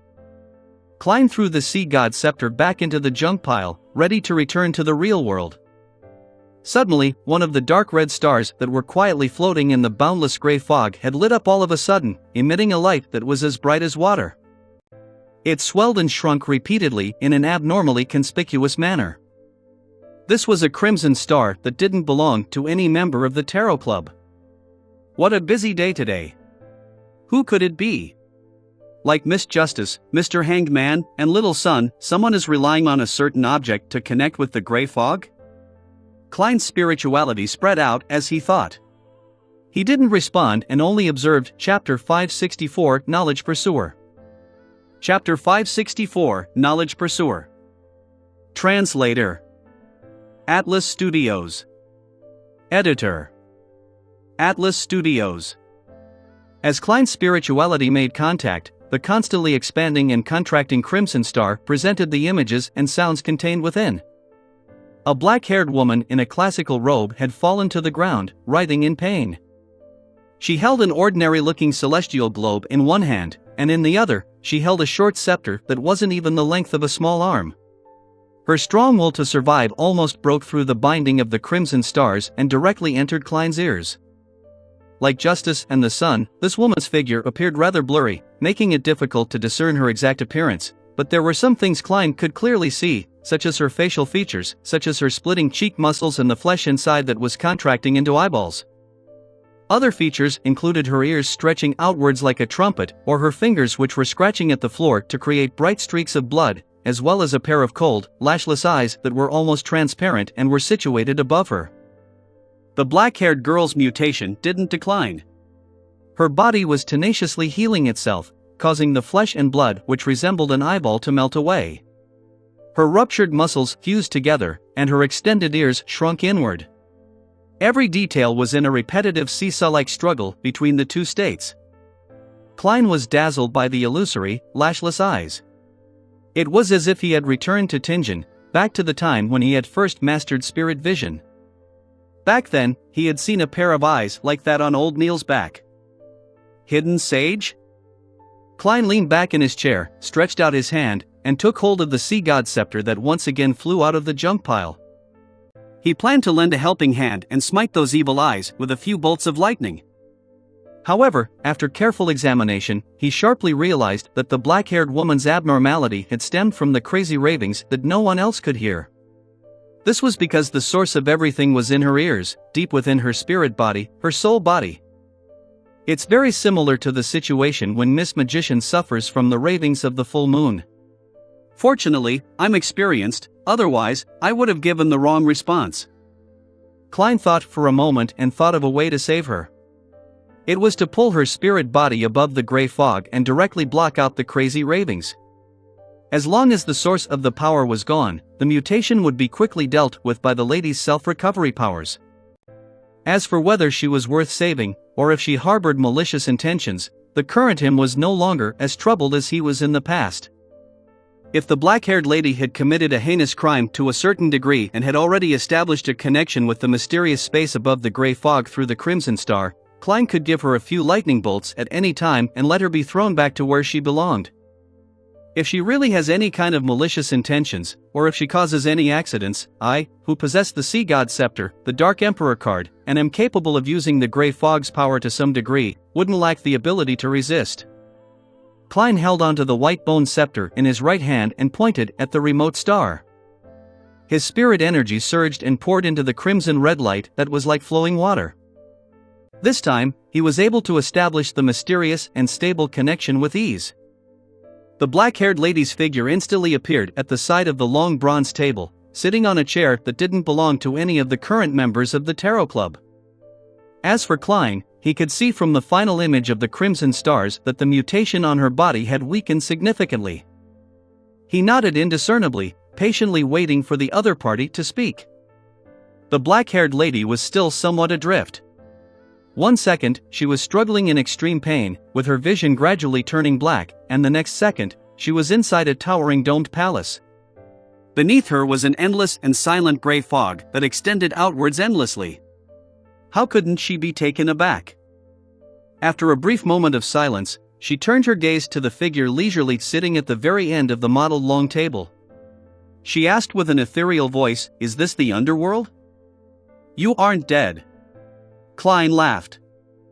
At this moment, he saw that the symbol tainted with starlight quickly changed on the back of the black-haired lady's high-backed chair, forming a pair of eyes that contained countless resplendent stars. They were cold and indifferent, and they lacked eyelashes. Based on his past experiences, he believed that this was a symbol representing the mystery prior pathway. The black-haired lady froze, gradually regaining her senses. Instinctively, she scanned her surroundings before finally casting her gaze at the mysterious man shrouded behind the gray fog. White shirt, tailcoat, no tie, black pants, bright leather boots, seemingly black hair, and a blurry appearance. "There's nothing strange about this. He casually holds a milky white scepter that's slightly longer than an arm in his hand, and that scepter." The black-haired lady's pupils contracted as the depths of her eyes reflected, in its entirety, the blue gemstones and the aura of a storm from the surroundings that it stirred. Furthermore, there were countless points of light that surrounded it, giving it a holy and majestic feeling. It's a scepter at the demigod level. He's playing with it like it's a toy. He doesn't care about it at all. The lady in black narrowed her eyes and cautiously asked, "How may I address you?" "You may call me Mr. Fool," the experienced Klein answered. "The Fool." The black-haired lady ruminated over the word before asking with deliberation, "I've heard of your honorific name from the Aurora Orders, Mr. Z." She waited for his assertion or denial. "You know the Aurora Orders, Mr. Z. He can be considered an old friend." Klein laughed but didn't reply. Instead, he said, "Do you not plan on introducing yourself? This is the most basic of etiquette." The black-haired lady recalled what had happened to her and fell silent again. After a few seconds, she said in a slightly muffled voice, "My name is Katlia, and I have the nickname Admiral of Stars." "Mr. Fool, were you the one who saved me?" "Admiral of Stars?" "The Admiral of Stars, one of the 7 pirate admirals, someone with a bounty of 37,000 pounds? I've saved a treasure trove, no, a person of high status." Klein shifted in his seat slightly, half surprised, half amused. He chuckled and replied, "Wasn't that obvious?" Admiral of Stars Katlia immediately stood up and said, "Thank you for your assistance. If you have anything you need me to do, you can directly instruct me as long as it is within my capabilities and doesn't violate my principles." "That's nice of you. Very seasoned and experienced. She's indeed worthy of being the well-known Admiral of Stars." Klein couldn't help but sigh. Among his Tarot Club members, with the exception of the Hanged Man and his incarnation, the world, all of them were rather inexperienced when they first participated. Miss Justice was one of those who vaguely understood the mysterious world, but she hadn't really stepped into it yet. The Sun was one of those who received sufficient education, but due to the isolated environment and his relatively young age, he was very simple and honest. The Magician may have been stuck at Sequence 9 for several years, but she had always been an unaffiliated Beyonder. She didn't know much about all sorts of hidden factions, and she lacked experience. The Moon Emlyn comes from a Beyonder race, with a faction with a deep heritage backing him. However, due to his preference of staying home to play with dolls, he is greatly lacking in experience in certain aspects. He was very gullible as a result. That fellow, Emlyn, is smart, but if he were to, meet Triss, no, Demonis Trissy, he would be tricked by her into selling his dolls. Klein secretly teased the vampire, which could be considered a friend in the real world. He looked at Admiral of Stars and didn't directly respond to the matter of her repaying him for saving her life. Instead, he smiled and asked, "Are you a member of the Moses Ascetic Order?" "Yes." Katlia didn't believe that this was something she could hide from Mr. Fool. Klein smiled. "What did you just do to provoke that guy?" He wasn't sure that the pair of eyes belonged to the hidden sage, so he used a vague term, "that guy," instead, so that, no matter what, the fool was absolutely correct and upheld his standing. After a moment of silence, Katlia said, "No, I didn't provoke him." She paused, Then she continued, the members of the Moses ascetic order believe that all objects are numeric, and we pursue knowledge itself. However, Emperor Roselle once said that we aren't pursuing knowledge, but that knowledge is pursuing us. The hidden sage is an embodiment of knowledge itself. He is chasing us, every single Moses ascetic order member. When too much knowledge is injected into us, without us being able to quickly digest and master it, a situation like before would happen. Either I lower my defenses and open my mind to accept the modifications from the hidden sage, or I would tenaciously resist it or end up losing control. If that's the case, you aren't specifically targeted by the hidden sage. Even if you managed to escape from the previous predicament, you wouldn't be suspected of anything. According to what you said, you are very knowledgeable.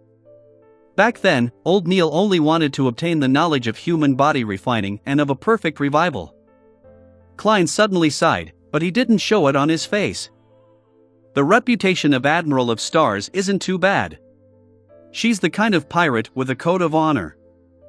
Klein stopped his thoughts and calmly said, if something similar happens again, you can recite my name. Recite your name. Catlea's lips quivered, instinctively wanting to refuse. In the end, she didn't say anything as she fell silent for a long time. After repeatedly weighing the pros and cons, she stood up, crossed her arms in front of her chest, and slightly bowed as she said, how may I be of service? Klein laughed and said in an indifferent tone, in the future, provide some assistance to my blessed. By your will. Catlea sat down again and asked cautiously, is the honorific name provided by Mr. Z yours?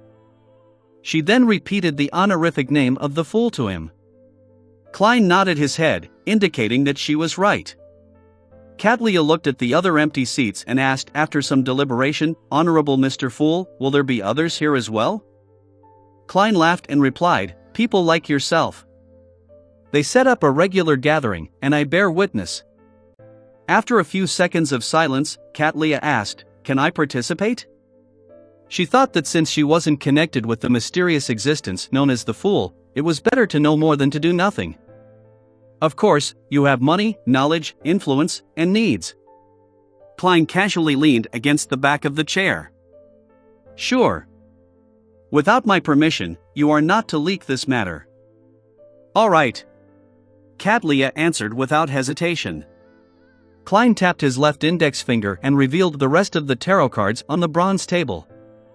They used tarot cards as their code names. These are the remaining ones. Pick one. Catlea scanned the cards and immediately said, The Hermit. Chapter 565, Eye of Mystery Prying. Chapter 565, Eye of Mystery Prying. Translator. Atlas Studios. Editor. Atlas Studios. Inside the captain's cabin, Catlea slowly got up from the floor and walked in silence to the full-length mirror next to the bookcase. In the mirror, the skin on her face was fair and smooth, without a single crack. Her ears were small and normal, showing no signs of expanding. Her deep purple eyes were calm, as if nothing had happened. However, she could see more with her eyes that carried a sense of mystery. Hidden beneath her skin were eye-like flesh and blood that hadn't fully dissolved, her soul body, whose pain and madness were rapidly dispersing, innumerable illusory objects with ineffable forms that roamed about, sailors who were cleaning the deck several rooms away. Everything within a range of a few dozen meters was revealed to her in an unobscured but unusually chaotic manner. From the day she had become a Sequence 5 Constellations master, her mystery prior powers had been greatly enhanced. She could faintly see that there were thick curtains around her that resembled shadows, and behind the curtains, something seemed to be watching her and all living beings. There are no traces of being influenced by Mr. Fool, which in turn explains many things. He was able to directly pull my soul body into that mysterious space with a strange, tyrannical, and secretive power. It's not something that a demigod scepter can compare to. Although he was dressed in contemporary clothing, this doesn't mean anything. For an existence at this level, it's very easy for different people to see him in different forms, and his true appearance would probably cause every person that sees him directly to lose control and die. Catlea stared at herself in the mirror, thinking silently about what had just happened. It was inevitable that she had some predictions about Mr. Fool's identity, But this was only guesswork without any evidence. The fact that he is wearing a tailcoat doesn't mean that he is very young or that he was born recently. Perhaps his essence is ancient, even older than the 7 gods. The knowledge that is pursuing me tells me that before the cataclysm, there were indeed older gods, and he might be one of them. Cadlia said silently to herself before turning away from the full-length mirror and walking back to the place where she had struggled in pain. She picked up her glasses that had fallen to the side. She put the thick glasses on her nose, hiding her deep purple eyes. Everything that didn't appear under a normal person's vision quickly disappeared from her sight. Cadlia stood there, thinking again about the influence Mr. Fool and the so-called Tarot Club would have on her. Unknowingly, a tall figure surfaced in her mind. The words that she would never forget had once again echoed in her ears. "Leave. Your destiny doesn't lie with me." "Is this my destiny, Your Majesty?" She closed her eyes. In the ancient and majestic palace above the gray fog, Klein's fingers tapped the edge of the long, modeled table as he made all the tarot cards on the table disappear. He was thinking about what the subsequent developments would be after the Admiral of Stars joined the Tarot Club. If there's no other way, and if I might really need to take a detour from a safe sea route and enter the sea that was once a battlefield of the gods, to search for singing mermaids, having the hermit, who is fearful of the fool, in my control is better than cooperating with Vice Admiral Iceberg Edwina. Using her ship would be much safer. Yes, Mr. Hanged Man will be a backup choice. Admiral of Stars is a Moses Ascetic Order member. She grasps plenty of knowledge and is very helpful towards the Tarot Club, but it's a latent risk for me. Mr. Fool's image is built on the foundation of being unfathomable. In the future, I have to be more careful. I mustn't answer things I'm not sure of. On matters I'm unconfident about, I'd rather be vague and handle matters like a charlatan. Of course, to fully resolve this problem, I should quickly improve myself and become a high-sequence beyonder. My strength needs to match my level, and my standards need to match that pedestal. With such a Sequence 5 powerhouse with many subordinates under her, the overall strength of the Tarot Club isn't considered low. After obtaining the Sea God Scepter, I don't have to worry that members of the Tarot Club will be too strong, with problems easily arising. I hope that there will come a day when this member of the Moses Ascetic Order, Admiral of Stars, will be able to play an important role in my revenge against the hidden sage. Klein exhaled as he vanished from above the gray fog. Backlund. Beneath St. Samuel Cathedral. A red-gloved nighthawk entered the temporary office assigned to them, with a telegraph in hand. "Captain, something happened at Enmad Harbor," he said to Soul Assurer Soest with some excitement. Soest touched the right side of his hair and asked, "What happened?" "There's a new development from the Fool, the one the Aurora Order is seeking." The member holding the telegraph handed the piece of paper over. His answer immediately attracted the attention of several red gloves who were present, including the man with black hair and green eyes who was taking an afternoon nap with his chair lifted up and his feet on the table. He had covered his face with his hat. Soest took over the telegraph and scanned it before immediately laughing. Someone lied by claiming to be his blessed in an attempt to scam others, but after chanting his name, he was smote to death on the spot by a bolt of lightning. There really is a hidden existence known as the Fool. The files relating to the tarot ritual and the Fool had been handed over to Soest's Red Gloves team. They were in charge of the investigations, but there were no leads, and they didn't put much emphasis on it because they had other missions on hand. The Fool has powers in the lightning domain? Leonard Mitchell removed the black hat from his face. Who knows? If he's the embodiment of some old friend of ours, it's possible to do something similar by preparing a corresponding mystical item. It's not without precedent.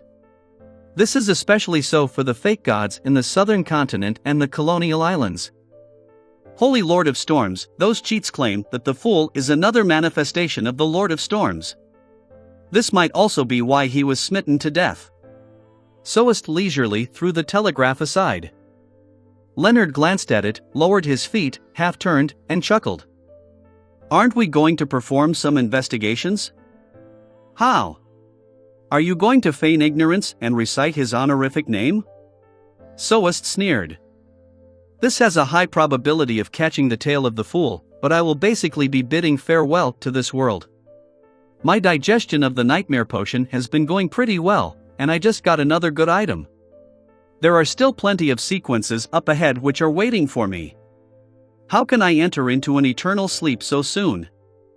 Leonard stroked his drooping hair strands and said, "We can get a few criminals on death row to give it a try?" But he could just as easily not respond. Soest shook his head. "We can start from the two cases that involved the tarot rituals. I'm more and more convinced that it has something to do with the Fool. Firstly, the Fool is one of the major arcana tarot cards. Secondly, the organization that is seeking or cracking down on is blessed is the Aurora Order. And the first case that involved the tarot ritual is the Lenivus case. As such, the Aurora Order's attempt to allow the true creator's descent was foiled. Lenivus pulled at his black vest and got up. Soest thought about it seriously and said, "The clues from the other cases happen to have been cut off as well. For now, we have nothing else to do. You can try to investigate the two tarot ritual cases." "Sure." Leonard smiled back. This was exactly what he wanted. With a case that no one cared about being handed to him, he had won a certain amount of time to act freely. At 2:50 p.m., Furs returned from the cold streets to her residence while trembling. It wasn't that she wanted to go out in this damp, cold weather, but it was that she had run out of food at home. As for Zio, she had gone all the way to Pritz Harbor to capture a fugitive and collect the bounty. It was unknown when she would be able to return home. She's always instinctively chasing after and capturing fugitives. It can be said that she has been acting in some way. Holding the large brown paper bag in her arms, she habitually fished for her keys to open the mailbox and take out the letters and bills. She entered the house, put the food away, and took off her thick coat that tightly clung to her body. Furs began to look through the letters. Suddenly, her eyes lit up. There was a letter from her teacher, Dorian Gray. After she advanced to Trickmaster, the first thing she did was to write about it in her letter and mail it to Dorian Gray, hoping to receive her teacher's praise and subsequent guidance. However, days had passed without her receiving a reply. For a moment, she wondered if she should visit Pritz Harbor out of concern. Furs quickly opened the envelope and began to read through it. "I'm sorry that I have only replied now. I previously left Pritz Harbor for some time for a relative's funeral. Your talent leaves me gratified. Perhaps the stories hidden in your heart have helped you in acting. After you digest the Trickmaster potion, I'll provide you with the Sequence 7 astrologer formula and some ingredients, as well as a gift. The crux when it comes to acting as a Trickmaster lies in performing and hoodwinking. Hoodwinking can also be replaced with deceit. This has been verified by generations of Beyonders. You can take into consideration other pathways like swindler and magician. The meaning behind their names is, in some sense, similar." Furs heaved a sigh of relief, glanced up at the wall clock, and hurried back to her bedroom before locking the door behind her. The weekly tarot gathering was beginning. Not long after, a crimson light flooded her eyes, drowning everything. In the ancient and mysterious palace, just as Furs was about to look at Mr. Fool, she suddenly saw a figure beside her. That seat had always been empty. A new member? A lady? The magician Furs moved her eyeballs slightly, pretending not to care as she half turned her body. Another new member? And it's a lady. Miss Justice was about to get up and greet Mr. Fool when she saw an unfamiliar figure. While feeling puzzled and expectant, she discovered a problem. The women were on one side of the table, while the men were on the other side. This should be divided according to Mr. Fool's intentions. I wonder if there's any symbolic meaning behind it. Yes, the ladies are on the left, and the men are on the right. Being neither left or right is what defines a god like Mr. Fool. Ah, yes, there's also Mr. World. Heh, could it be that he's neither man or woman, or even a human? Audrey, you're thinking too much. Justice stood up and bowed, speaking with a light and brisk tone. Good afternoon, Mr. Fool. Chapter 566, The Details of Clothes. Chapter 566, The Details of Clothes. Translator. Atlas Studios. Editor. Atlas Studios. Klein's lips curled up in a slight nod in response to Miss Justice's pleasant greeting. He was just about to introduce the hermit to everyone, and everyone to the hermit when he noticed that Miss Justice didn't stop. Her gaze shifted to the other side as she greeted, "Good afternoon, Mr. Hangman." This time, she didn't follow the order of the tarot cards but followed the order in which the person joined the tarot club. After this round of greetings, the hermit will essentially get to know everyone, and there's no need for the fool to introduce her. Miss Justice is obviously doing it on purpose. She's really considerate. As long as a beyonder of the spectator domain gets serious, they act differently for matters like this. Klein was surprised for a moment before he praised her silently. At the same time, Alger responded to Audrey's greeting while cautiously sizing up the new member. Female. It's barely possible to tell that she's wearing a black gown with many patterns on it. Her hair is black and her eyes are a little purple. Alger managed to find certain traits in her blurred, distorted image. Suddenly, his heart sank as he recalled the scene he saw a few months ago at the pirate convention. Back then, scattered starlight had magically formed a long bridge between the huge sailboat and the palace in the depths of the island. Admiral of Stars Catlia, who was wearing a black classical robe, had walked in midair, carrying a celestial globe and a short scepter by her waist. And the celestial globe resembled the strange weather bottle that Alger had previously received. The latter had coincidentally shattered after he had been pulled into the gathering by Mr. Fool. Could it be her? She looks somewhat similar based on her attire. But the Admiral of Stars wears glasses, while she doesn't. It cannot be confirmed. It'll require further observation and evidence. Unfortunately, I only saw her from afar and know little. Regardless, I should be careful. When exchanging information, I should try my best to avoid divulging details about my actual situation. The world is Mr. Fool's blessed, letting him know of my identity is totally different compared to the others, the other members. After the matter regarding the sea god, Mr. Fool has recovered a considerable amount of strength. He's even able to pull in a powerhouse like a pirate admiral? Thoughts flashed through Alger's mind as he slightly fidgeted in his seat. Mr. Hangman's body language tells me that he is alert and guarded. Does he know the female newcomer, or has he guessed something? How intriguing. Audrey's gaze swept across without leaving a trace and landed on Derek. At this moment, Catlia was also carefully and seriously examining the members of the tarot club in the order they were greeted in. The mysterious purple color in her eyes slowly flowed in an indiscernible fashion. Although she couldn't truly see through the blurry concealment of the fog, she could still make out the details of their clothing. The Hanged Man, a man in his prime, in his 30s, and has messy hair like seaweed with a rare deep blue color. This is a common mutation seen in the sailor pathway. He's wearing a robe with the patterns of storms and waves. Someone from the Church of Storms? Catlia's pupils contracted. She didn't show any abnormalities as she continued to observe the rest of the members. The son, a young male, perhaps still underage. His attire is rare and has a simple ancient sense of beauty. It's very tight, making it suitable for combat. Is he a beyonder in this aspect? The world, neither an old man nor a young man. He has a gloomy temperament and wears a hooded robe. He has a feeling as though he's not a living person.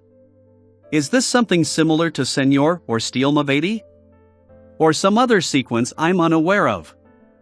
The magician, a young woman, wears a common Lone-style dress. Apart from having a trait of languidness, she doesn't have any other characteristics. This kind of person is the easiest to ignore, so she needs to have more attention paid to her. The moon, a young man. He sits very casually. Black hair, red eyes, and wears an Earth Mother priest robe. There seems to be only one possibility for such a combination of vampire. As expected, the members of Mr. Fool's Tarot Club aren't that simple. Just a preliminary judgment involves two churches. Catlia withdrew her gaze and met Audrey's gaze. Sensing the other party's intention to ask, she nodded lightly. The hermit. Cadlia had spoken in ancient Faesac, deliberately avoiding the more familiar languages of Intis and Lone, as she had done so back when she was communicating with Mr. Fool. And she had noticed one thing. Mr. Fool had previously told her that the time the gathering was being held was at 3 p.m. on Monday, Backlund time. Does this mean that the members of this gathering are currently predominantly made up of people from Lone? Cadlia made her own judgment. Justice. Audrey smiled faintly in return. Good afternoon, ma'am Hermit. She had noticed what the hermit had been up to and had summarized the person's traits in her heart. She's a very cautious woman who has rich experience in the beyonder world. She's quiet but not introverted, and she's very confident in her observation skills or certain abilities related to her eyes. Furthermore, her clothing style and the short scepter hanging at her waist indicates that her sequence pathway leans towards mystery. This requires confirmation. Perhaps it's just a hobby. At the same time, Cadlia also managed to clearly make out Miss Justice's clothing. She wears 2 hanging earrings, and the earrings are small and exquisite, inlaid with very high-quality emeralds which accentuate her emerald green eyes. They're obviously worth a lot. The necklace around her neck looks unique. It's lined with diamonds that are quite difficult to count, but it's nothing ostentatious. Her milky white dress is simple yet beautiful. It's tailored to be elegant and befitting of her status, like the work of a stylish designer.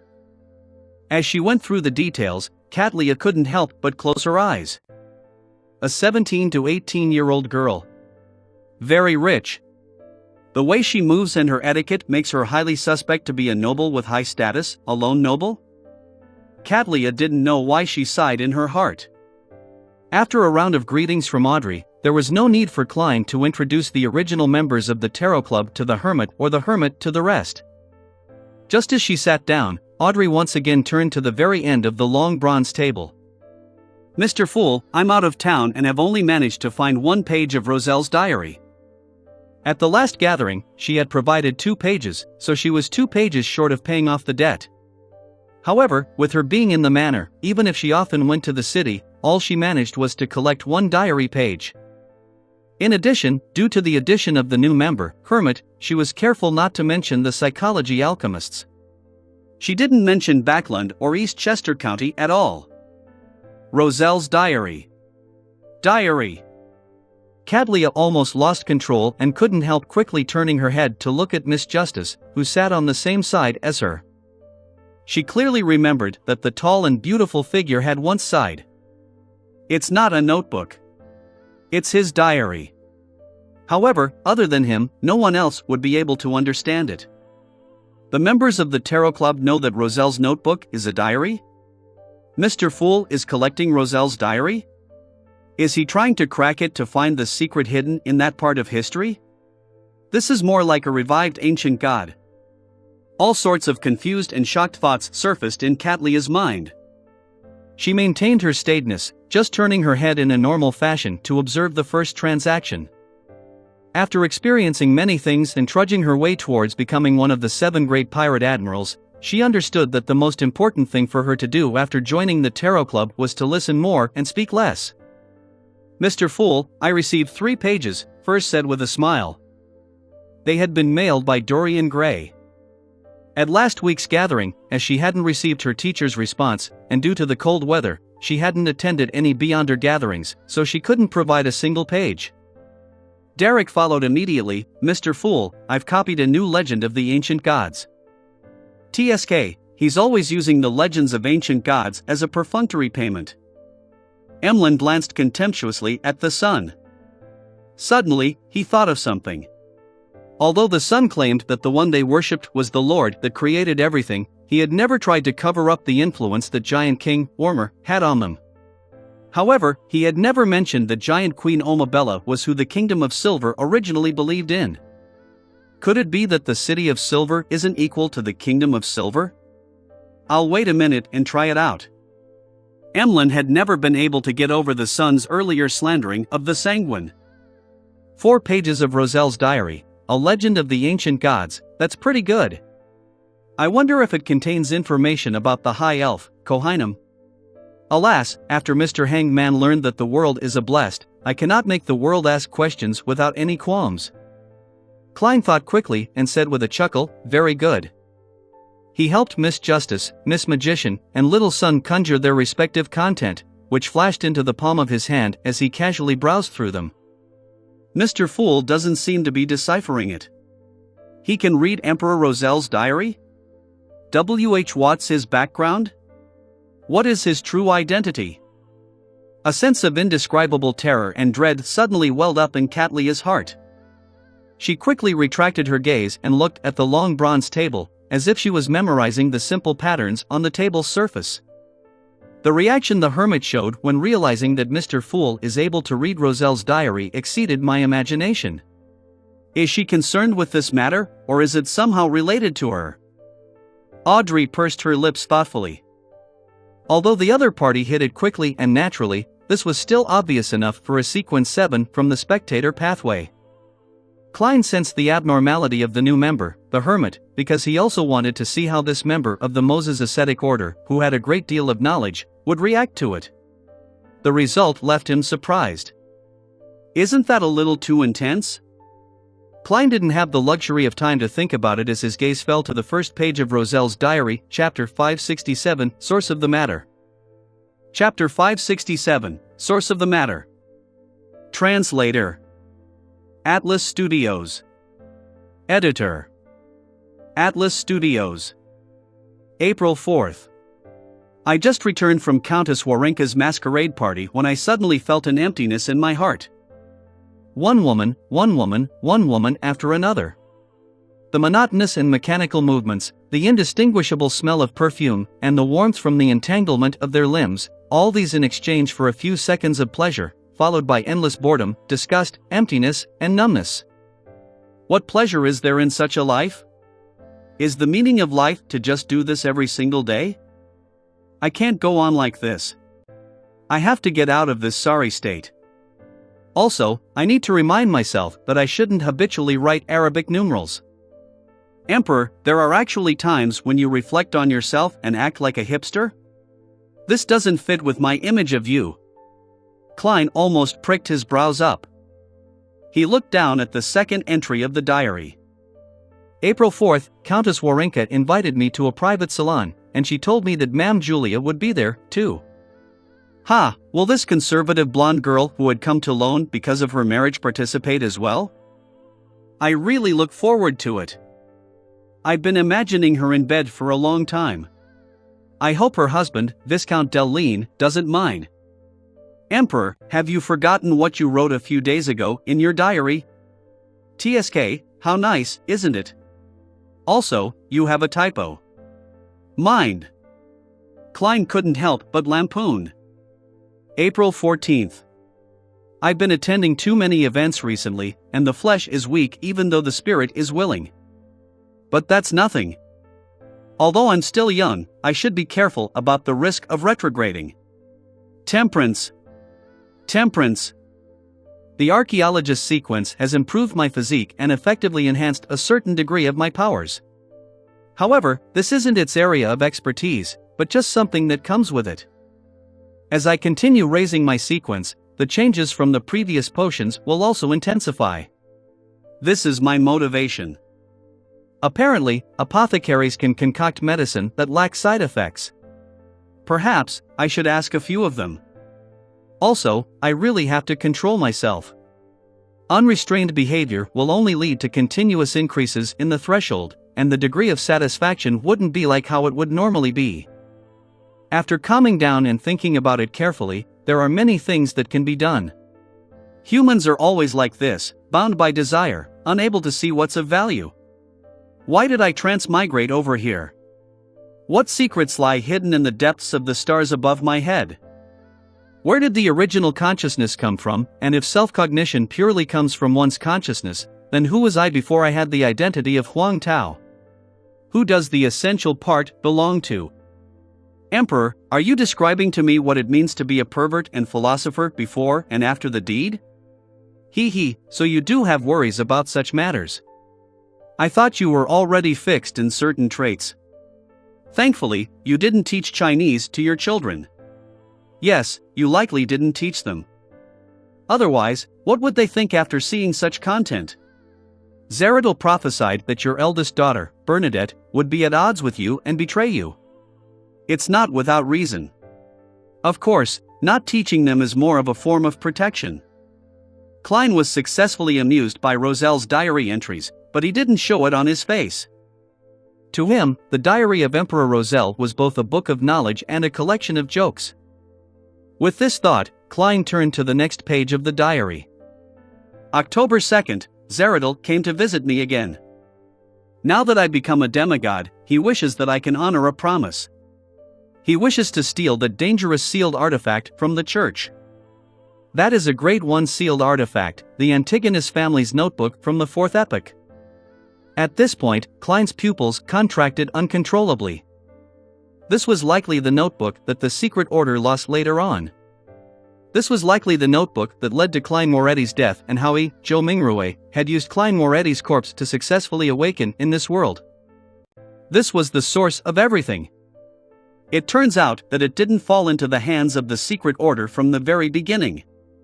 Instead, it was sealed within the Church of the God of Craftsmanship, which later turned into the Church of the God of Steam and Machinery. Zeradol successfully obtained it through Emperor Rozelle. Right, the secret order member inside Creeping Hunger was very fearful of Zeradol. He believed that Zeradol is an undying and abnormal monster. Does this mean that Zeradol gained benefits through the notebook, but an accident happened? He turned from a person who could communicate normally with Rozelle into a monster. Therefore, this eventually led to the loss of the Antigonus family's notebook? Of course, it cannot be ruled out that Zeradol deliberately allowed it to be lost. Yes. As Zeradol became a monster, the Secret Order lost all the mermaids, causing subsequent faceless Beyonders to risk their lives out at sea? Rosago succeeded because he attempted to enter that sea, which is a ruin of a battle between gods? All of these thoughts flashed through Klein's mind, causing his heart to feel abnormally heavy. He didn't assume that the Antigonus notebook that he had encountered was closely related to Rozelle, because the theory he always had stemmed from the law of convergence of Beyonder characteristics, and that some of the details that followed were in line with similar logic. Are they all involved with the upper echelons of the seer pathway? Klein glanced over the palace and took in the endless gray fog. Could it be the cause? He asked himself this question once more from the bottom of his heart. Steadying his emotions, Klein went on to read the subsequent diary pages. I'll have to do it depending on the situation. If it's easy to steal and there's no risk of exposure, I'll try to do it. Otherwise, I'll pretend as though none of this ever happened. It doesn't matter even if Zeradol were to expose me. With my present identity, status, sequence, and influence, as long as I'm willing to repent, the church won't do anything to me. The other two diary pages recorded Rozelle's train of thought towards constructing his plans to steal the notebook, but none of them seemed likely to succeed. However, Klein knew that Rozelle eventually obtained the notebook and handed it over to the head of the secret order, Zeradol. After a moment's thought, Klein turned the page. December 10th. I once again attended that ancient and secret gathering.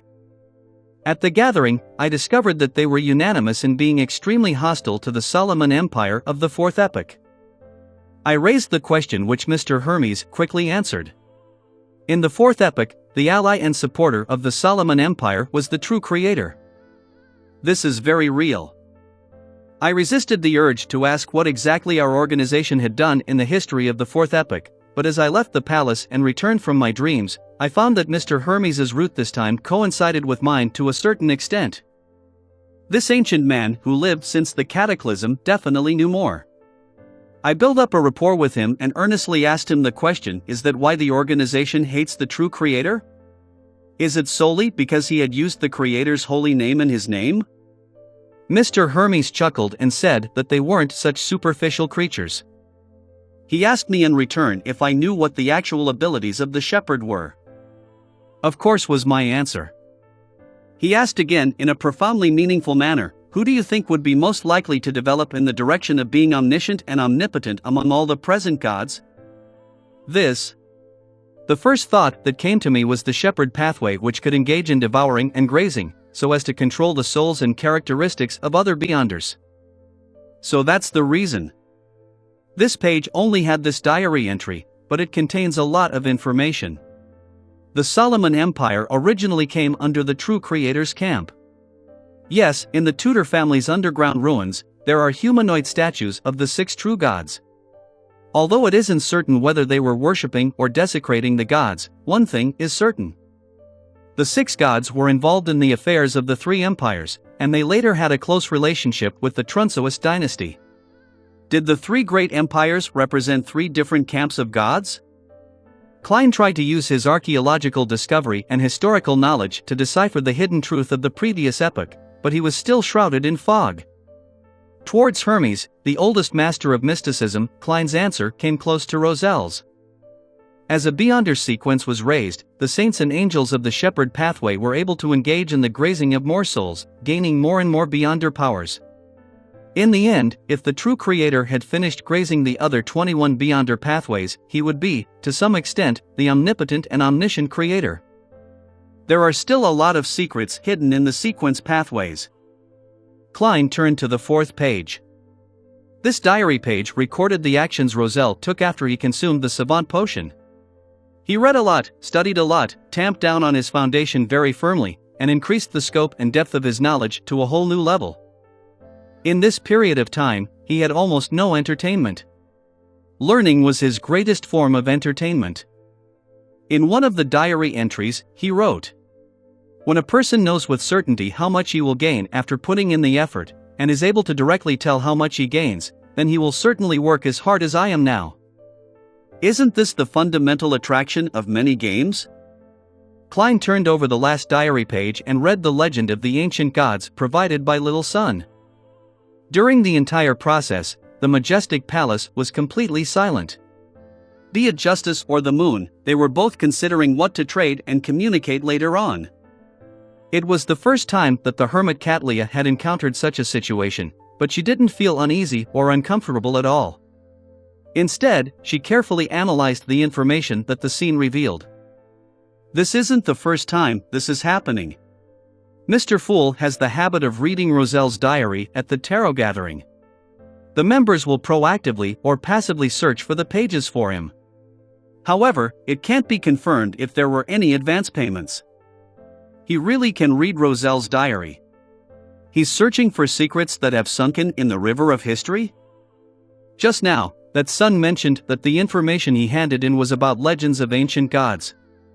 This is roughly in line with my previous speculations.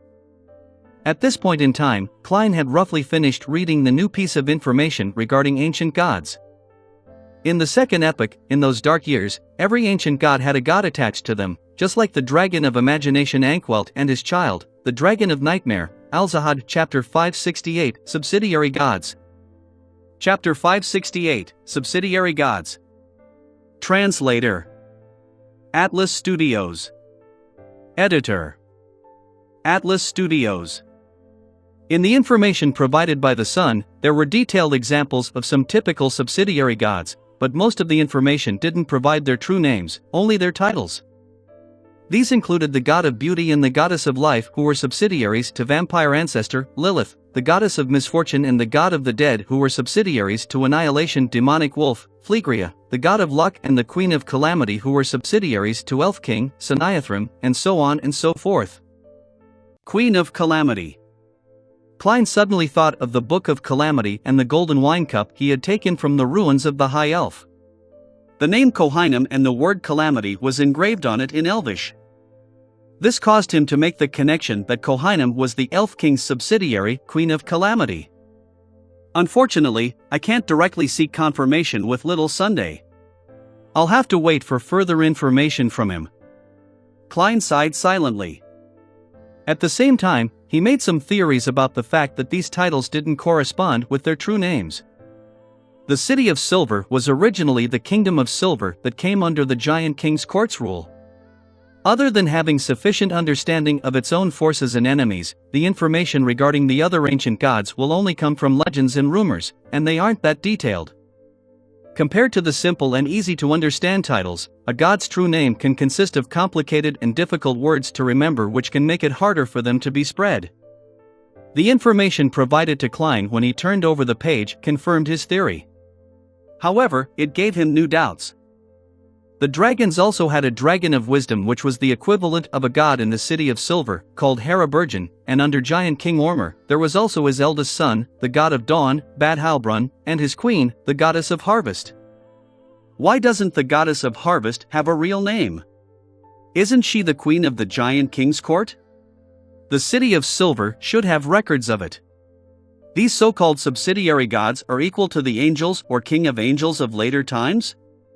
Yes, the sequence 2 of their pathway, and sequence 1 of the other pathways? Klein suppressed his perplexion and inferred the truth from the information recorded in the card of blasphemy within the same pathway. If there was a sequence 0, then there wouldn't be a sequence 1, and if there was no sequence 0, then there would be at most 3 sequence 1s. However, Klein didn't dare to base his judgment on this. After all, his knowledge was partial, and he didn't even know if there were any preconditions for the sequence 0 and sequence 1, which was derived from the law of Beyonder characteristics conservation and indestructibility. I'll assume this for the time being. Klein leaned back, letting the information in his hands disappear, smiling as he said, "You may begin." At this point, Alger was still seriously examining himself. After considering how to communicate properly, he used the technique of being in the other person's shoes. He started from the point of view of the hermit, who was suspected of being Admiral of Stars, to see what exactly he had exposed. Mr. Fools protects every member's true identity with a blurred and distorted image, but this method doesn't affect the representation of colors. Dark brown colors can be difficult to distinguish, but bright colors are easily grasped. At the very least, I can tell that Miss Justice is blonde with bright green eyes. And for me, the most obvious thing I can't hide is my dark blue hair. But this doesn't say anything. It's not a problem to say that dark blue hair is a common mutation in Beyonders within the Sailor pathway, but the converse isn't true. This is because such traits are hereditary. On Sonia Island and in the Berserk Sea around Desi Bay, they were places where elves originally gathered. Many humans with traces of elvish blood will also have dark blue hair.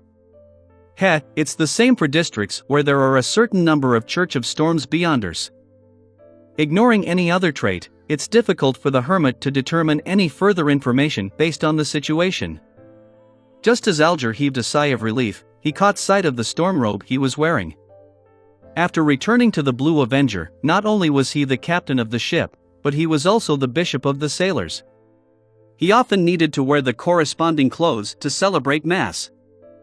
If he didn't show his devotion in his daily actions, there might come a day when he would be reported by his subordinates.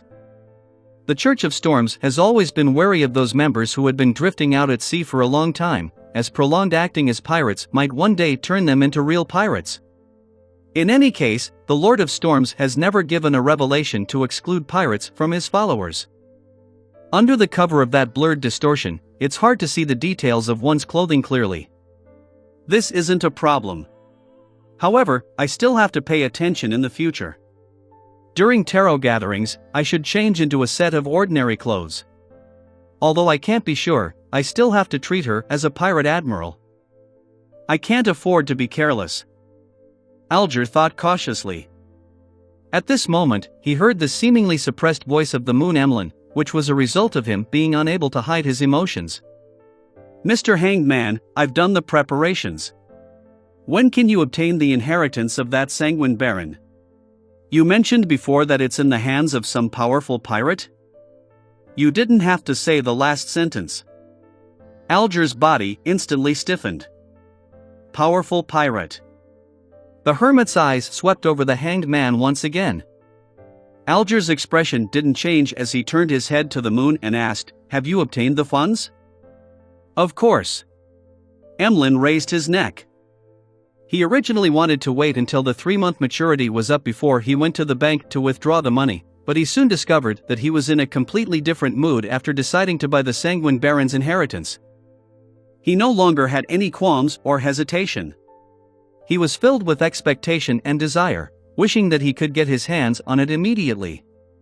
It was just like how he felt in the past when he was about to buy a beloved doll. He had held back for more than a week before finally giving up by selling the acceptance draft. Although he had lost some money, it was still acceptable. In many situations, an acceptance draft could be used as a currency. I'll get it for you within the week. Finally, let's confirm the price, £4,500. Is that all right? Seeing that a deal was about to be struck, Alger didn't pursue the moon's act of exposing him. Emlyn thought about the dolls in his room, cleared his throat, and said with his eyes furtively darting around. Can it be cheaper? It's not up to me to decide, but I can try to acquire it for you at a lower price. Also, don't forget my commission. Let's lower it. How about £300? Alger's tone didn't change at all. All right. Emlyn exhaled quietly. Not a very powerful vampire, an underaged or a recently matured one. Catleya silently watched from the sidelines and made her judgment. Seeing that the deal between Mr. Hangman and Mr. Moon had been concluded in a few sentences, Audrey habitually felt that she should buy something. In a week or two, I'll contact the members of the Psychology Alchemists in East Chester County and tell them that I become a Psychology Alchemists member. I'll exchange my contribution points for the subsequent potion formula. There's no need to make a request to purchase it here for the time being. Once I find out what ingredients are needed, I can ask for everyone's help. There's no need to buy any mystical items for now. I've already had one of them reimbursed. Being able to obtain such rare items with too great a frequency might imply many problems. Audrey's thoughts raced, and she came up with an idea. She turned halfway and looked at the gloomy man at the end of the table. Mr. World, you mentioned that you have clues to the characteristic left behind by a psychiatrist. Have you successfully acquired it? I plan on buying it for Susie. She silently added in her heart. In fact, when she was considering this matter, she had another slightly mischievous idea, which was to find an excuse for Mr. Fool to turn over the Dark Emperor card which sat beside him. From her point of view, Ma'am Hermit was particularly affected by the matter regarding Roselle's diary. And from how her reaction was extraordinarily excessive before she quickly hid it, it was quite possible that she knew about the cards of blasphemy. Therefore, the moment she saw it, she would expose a lot of problems and express the truest thoughts in her heart. But she dismissed the idea in the end, not because she thought it would be bad to sound out Ma'am Hermit, but that this was a way of showing responsibility to both herself and the Tarot Club, and that she shouldn't make decisions for Mr. Fool. If he wanted Ma'am Hermit to recognize the card of blasphemy, he definitely would have flipped it open himself. If he didn't want to do so, then any attempts would be against his will. Audrey nodded solemnly but almost imperceptibly. At this moment, the World replied hoarsely, If you're certain that you want it, then I will give it to you as soon as possible. The price is £1,800. Normally, it would be more appropriate to charge £1,200 to £1,500 for a psychiatrist's beyonder characteristic, but Klein had raised the premium slightly to see how much Miss Justice could pay. All right, Audrey agreed with a light tone. She had paid off the money owed to Viscount Glaint. She had received many gifts for having reached adulthood after returning to her family's fief. It was a time when her finances were in a rather good condition. She had even arranged for the money to be returned to Mr. Fool's blessed next month. In the future, her monthly income would be above £3,000, and a substantial portion of her normal expenses wasn't going to be borne by her, due to the love of her parents and the results of her previous meritorious exploits. While the two were discussing, the Hanged Man was somewhat surprised. The World had just sold the Faceless Beyonder characteristic the previous time, and he had recently acquired Steel Mavati's Beyonder characteristic. Yet, he appeared to have a psychiatrist characteristic in his collection, and all of this happened in less than a month. On second thought, Alger quickly came to an understanding. The World represented a group of blessed of Mr. Fool. That might be the harvest from the other blessed. As he imagined this, the World, who was Klein, was in a state of shock towards Miss Justice's opulence. He had thought that Miss Justice, who had just spent £5,500 on a mystical item, wouldn't be as well off as before. It was just like last year, so he had reserved space for her to haggle. Who knew that she would still agree to the deal without hesitation? Has she dug up a gold mine? Klein couldn't help but silently lampoon. Seeing that they had finished their discussion, Derek hurriedly raised his hand, having learned from Miss Justice. Which one of you has the fruit of the radiant spirit pact tree?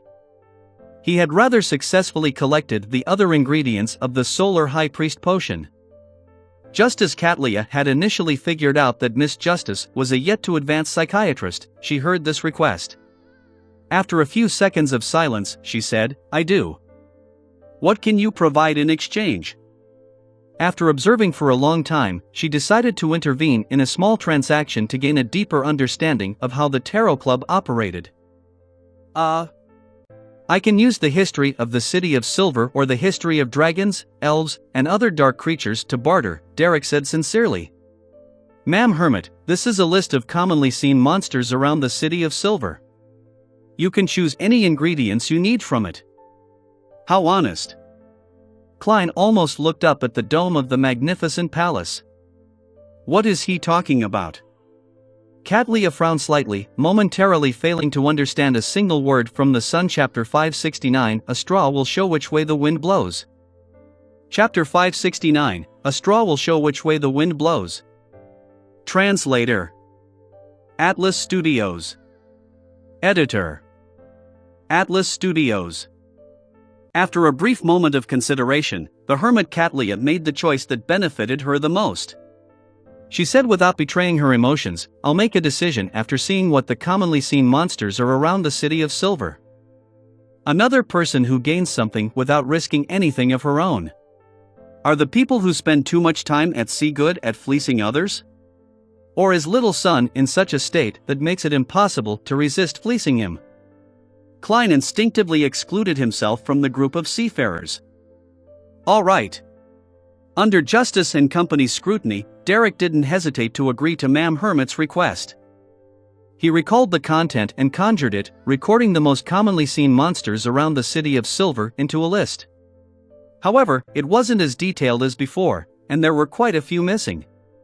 After all, the Sun Pathway's improvement in regards to his memory was rather limited. A few days had passed. Katlia received the piece of information and read through it in a serious manner.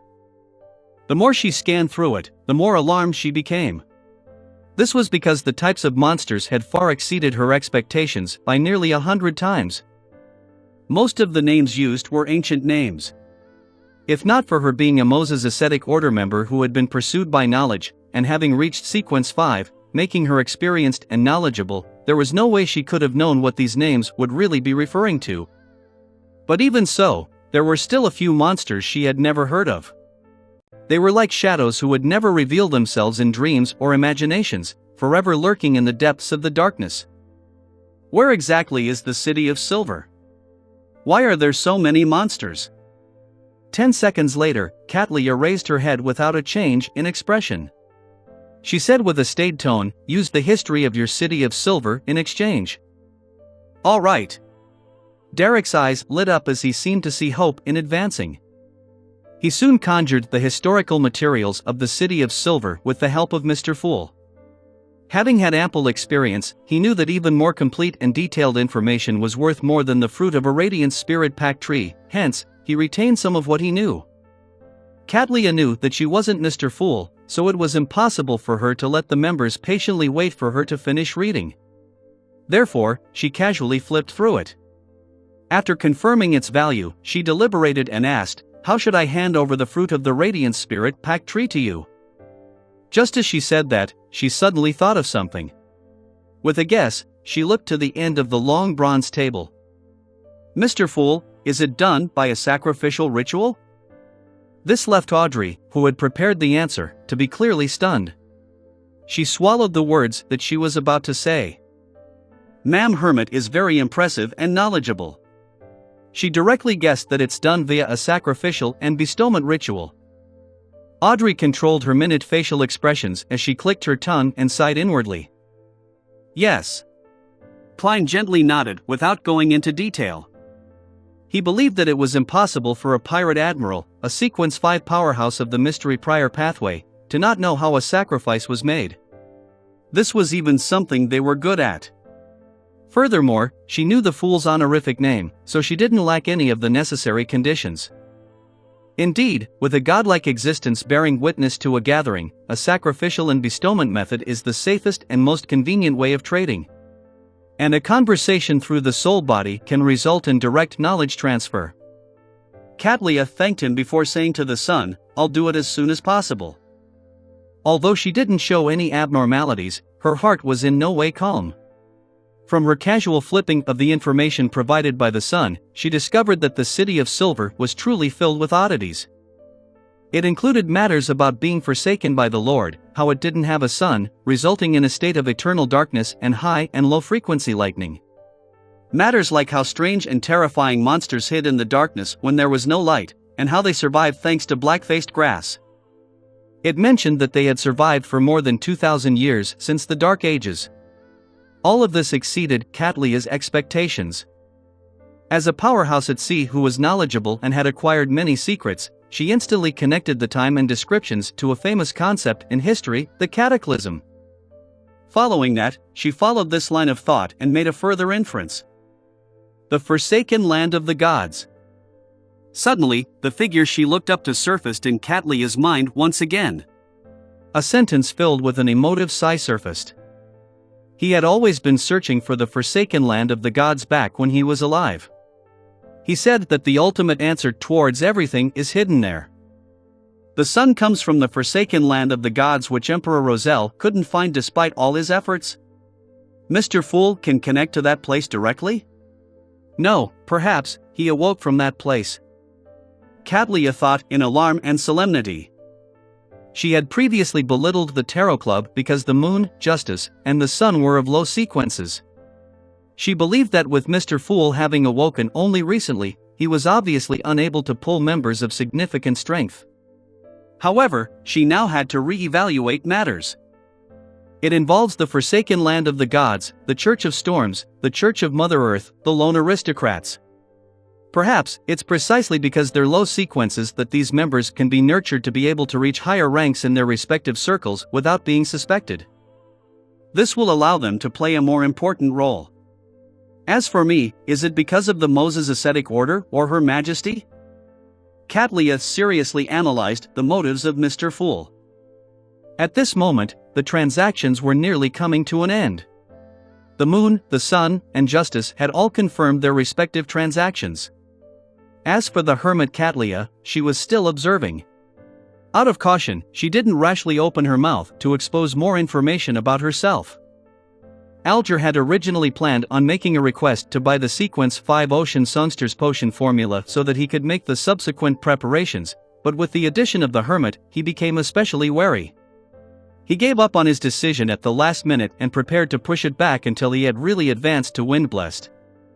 Only with him being stronger would he have the room to breathe. As Furs would be able to obtain the astrologer potion formula and a certain amount of ingredients from her teacher soon, she hadn't prioritized her purchases yet, so all she did was watch silently. She actually curbed her desire to buy a mystical item to make up for her relatively showy trickmaster powers that were lacking in strength, as well as how her apprentice powers were only good for passing through walls and opening doors. However, her real-life circumstances restricted her desires. Up to this day, her savings had exceeded £400. For a member of the middle class, that was rather good, but she clearly remembered how Miss Justice had bought a mystical item for £5,500 previously. Even if it was a relatively average mystical item without significant negative side effects, it will still require £1,000 to £2,000. Furs languidly sat there, unable to open her mouth to make a purchase. Klein controlled the world to scan his surroundings before hoarsely saying, "I need a pair of eyes from a six-winged gargoyle." The supplementary ingredients of a Nimblewright Master Drago bark and the spring water from Sonia Island's Golden Spring were commonly seen items in the mysterious world. As long as he purchased them at different occasions, he wouldn't garner suspicion from anyone. Therefore, Klein only requested for the eyes of a six-winged gargoyle. The hermit glanced at the world and said without rushing, £300, or the equivalent cost in gold coins. She had noticed that the previous transactions were all made in Loan's gold pound. As expected of the Admiral of Stars, who has a pirate crew with an ancient faction backing her. She is very resourceful, and her prices are cheaper than usual. If not for Little Sun's imminent advancement, and how he would soon obtain the method for removing the mental corruption of a Beyonder characteristic, I would have even consulted her on this problem. Klein thought as he made the world smile deeply. Okay. With the transaction completed, the palace that resembled a giant's residence fell silent for more than 10 seconds. Without Mr. Fool's reminder, Justice, the Sun, and company knew that they had entered the free exchange segment. The hanged man Alger deliberately looked at Miss Justice and Miss Magician without looking at Ma'am Hermit. Something major recently happened in the Rorstad archipelago. He didn't plan on divulging the world's involvement since it was very likely that Mr. Fool was in possession of the sea god's identity. If he were to rashly confirm this matter, it might spoil Mr. Fool's plans and throw himself into danger. He planned on using a normal tone to mention the happenings on the surface while emphasizing the Moses Ascetic Order member, archaeologist and adventurer, Letitia. He planned on using this to sound out the hermit to figure out if she was Admiral of Stars, Catlia. This was because this pirate admiral was rumored to also be a member of the Moses Ascetic Order. What happened? Justice asked with piqued interest. Alger said calmly, a disguised archaeologist, Letitia, discovered an ancient elvish ruin in Simime Island and took out an item from it. This pushed the deity the locals believed in, sea god Calvetua, to be on the brink of collapse. This fake god wished to create tsunamis to drown the island so that everyone could accompany it in its death, but it was stopped by the Church of Storm's Sea King. Finally, Letitia was found and Calvetua had died. The threat of the tsunamis was leveled, but strangely, the devout believers of the sea god would still occasionally receive responses. Letitia is dead? For an ancient elvish ruin. Catlia had heard of this archaeologist, who was part of the same organization, before, but she wasn't too familiar with her. This was because formal members of the Moses Ascetic Order had to spend a certain amount of time in silent ascetic training. When fully paying attention, she was able to control her powers in a way that significantly exceeded the average person. Therefore, she only seemed slightly stirred as she listened seriously to the hanged man's description without showing any obvious abnormalities. When the hanged man said that Calvetua was dead and how the sea god still responded to its believers, Catlia first frowned in puzzlement before using her spiritual intuition to recall a certain scene. Yesterday, she had seen Mr. Fool hold a milky white scepter when he pulled her above the gray fog. At the tip of the scepter were many tiny blue gems which were swirling with countless points of holy light. And more importantly, it emanated an aura of godhood, one that seemed like the corporeal aura of the ocean and storm. This. Catlia instinctively turned her head to the end of the long bronze table, where Mr. Fool was shrouded in the grayish-white fog. Chapter 570, Not Admitting or Denying. Chapter 570, Not Admitting or Denying. Translator. Atlas Studios. Editor. Atlas Studios. Why is she looking at Mr. Fool?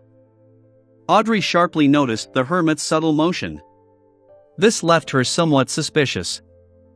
From her point of view, this was an atypical response. Mr. Hangman was clearly mentioning something that had little to do with everyone. He was talking about the so-called sea god Calvetua's ability to occasionally reply to its believers despite its apparent death, so why would Ma'am Hermit look towards Mr. Fool? Calvetua's death. Occasionally replying to its believers. Ma'am Hermit is looking at Mr. Fool. Could it be? Audrey's eyes lit up as she came to a conclusion. Could it be that Mr. Fool is the one replying to Calvetua's believers? Ma'am Hermit knows about this, so? As thoughts whizzed through her mind, Audrey had turned her body halfway to look expectantly at Mr. Fool, who was seated leisurely at the end of the long bronze table. Meanwhile, Alger was also surprised and alarmed about the hermit's unexpected reaction. I was only trying to sound her out about what connection she has with the Moses Ascetic Order member, Letitia. Why would she suddenly turn to look at Mr. Fool? Could it be that she knows that the current sea god is a manifestation of Mr. Fool? Her reaction implies this is highly likely. Before she was recruited into the tarot club, did she have a lot of secret exchanges with Mr. Fool, and was already secretly working for him? The more Alger thought, the more he paid attention to the hermit. Then, he subconsciously joined her in looking towards Mr. Fool, who was shrouded in the grayish-white fog. He, the hermit, and Justice turned around at different times, but their nearly unanimous actions made the magician Furs and company notice something amiss. Why are they looking at Mr. Fool? Does sea god Calvetua's death have to do with Mr. Fool? Believing they were smart, Furs and Emlyn began guessing at the reason as they cast their gaze to the end of the long bronze table. Derek didn't know who sea god Calvetua was, nor did he understand what it meant for it to respond to its believers even after its death. However, since everyone was looking at Mr. Fool, he naturally looked over as well. The world was late by a second, as though he was deliberating over something. He first scanned the hanged man, making him shudder in fear. Then, he changed the direction of his gaze. At this point, Klein had already come to realize which detail Mam Hermit had used to guess that he was the one replying to sea god Calvetua's believers in its stead. He was still stumped over what stance to use. Should I pretend that it's a trivial matter and that I didn't take it to heart, but since you mentioned it, I'll just admit it in passing? Or should I take the stance that since I'm a god, there's no need for me to explain myself to you, so there's no need for me to admit or deny anything? Klein recalled the fool's persona and quickly made a decision. The choice was to neither admit or deny anything, so as to prevent him from losing his standing as a god. However, he would add a single sentence on a particular point, making those who had failed to guess it become more puzzled, while the suspicious ones would be enlightened but would still be left shrouded in confusion as they realized, deep down, how unfathomable Mr. Fool was. With this in mind, Klein, who had leaned back, chuckled. He said leisurely and indifferently, Calvetua became a demigod by relying on a relic left behind by Calamity Kohinum. So they're consulting Mr. Fool about the situation with the sea god. But that doesn't convince me. It feels like there's a deeper truth hidden behind this matter. Could it be? No way, right? Furs frowned as she began coming up with all sorts of thoughts. Catlia believes Mr. Fool was giving a straightforward answer while also informing them of some secrets.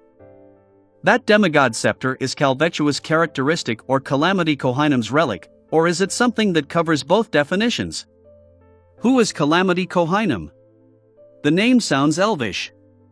Yes, the hanged man mentioned that Letitia found an ancient elven ruin. It's the residence of a high elf? How did Mr. Fool get that scepter? Did he rely on the hanged man or someone else? No, it doesn't seem like the hanged man, otherwise, he wouldn't have proactively mentioned this matter. What motive does Mr. Fool have behind responding to the sea god's believers? Is this required for his awakening, something that can truly affect reality? The more Catlia thought, the more she found Mr. Fool unfathomable. It was just like how his body was being concealed by the thick gray fog. The clearer she could see him, the more puzzled, horrified, and apprehensive she became. This might be a tussle between gods. Catlia sighed inwardly as the emotions got the better of her. I guessed right. Alger finally verified that the present sea god was a manifestation of the Fool. His worries and indecision from before were instantly rewarded. On certain occasions, as a fake sea god believer, I can openly pray. I wonder how much Mr. Fool has recovered. How much of his power can he release from the seal? It's at least at the demigod level. He will be able to provide tremendous protection at sea. The hermit's unsurprised reaction implies that she had long interacted with Mr. Fool and had learned of certain things ahead of time. This implies that her sequence isn't low.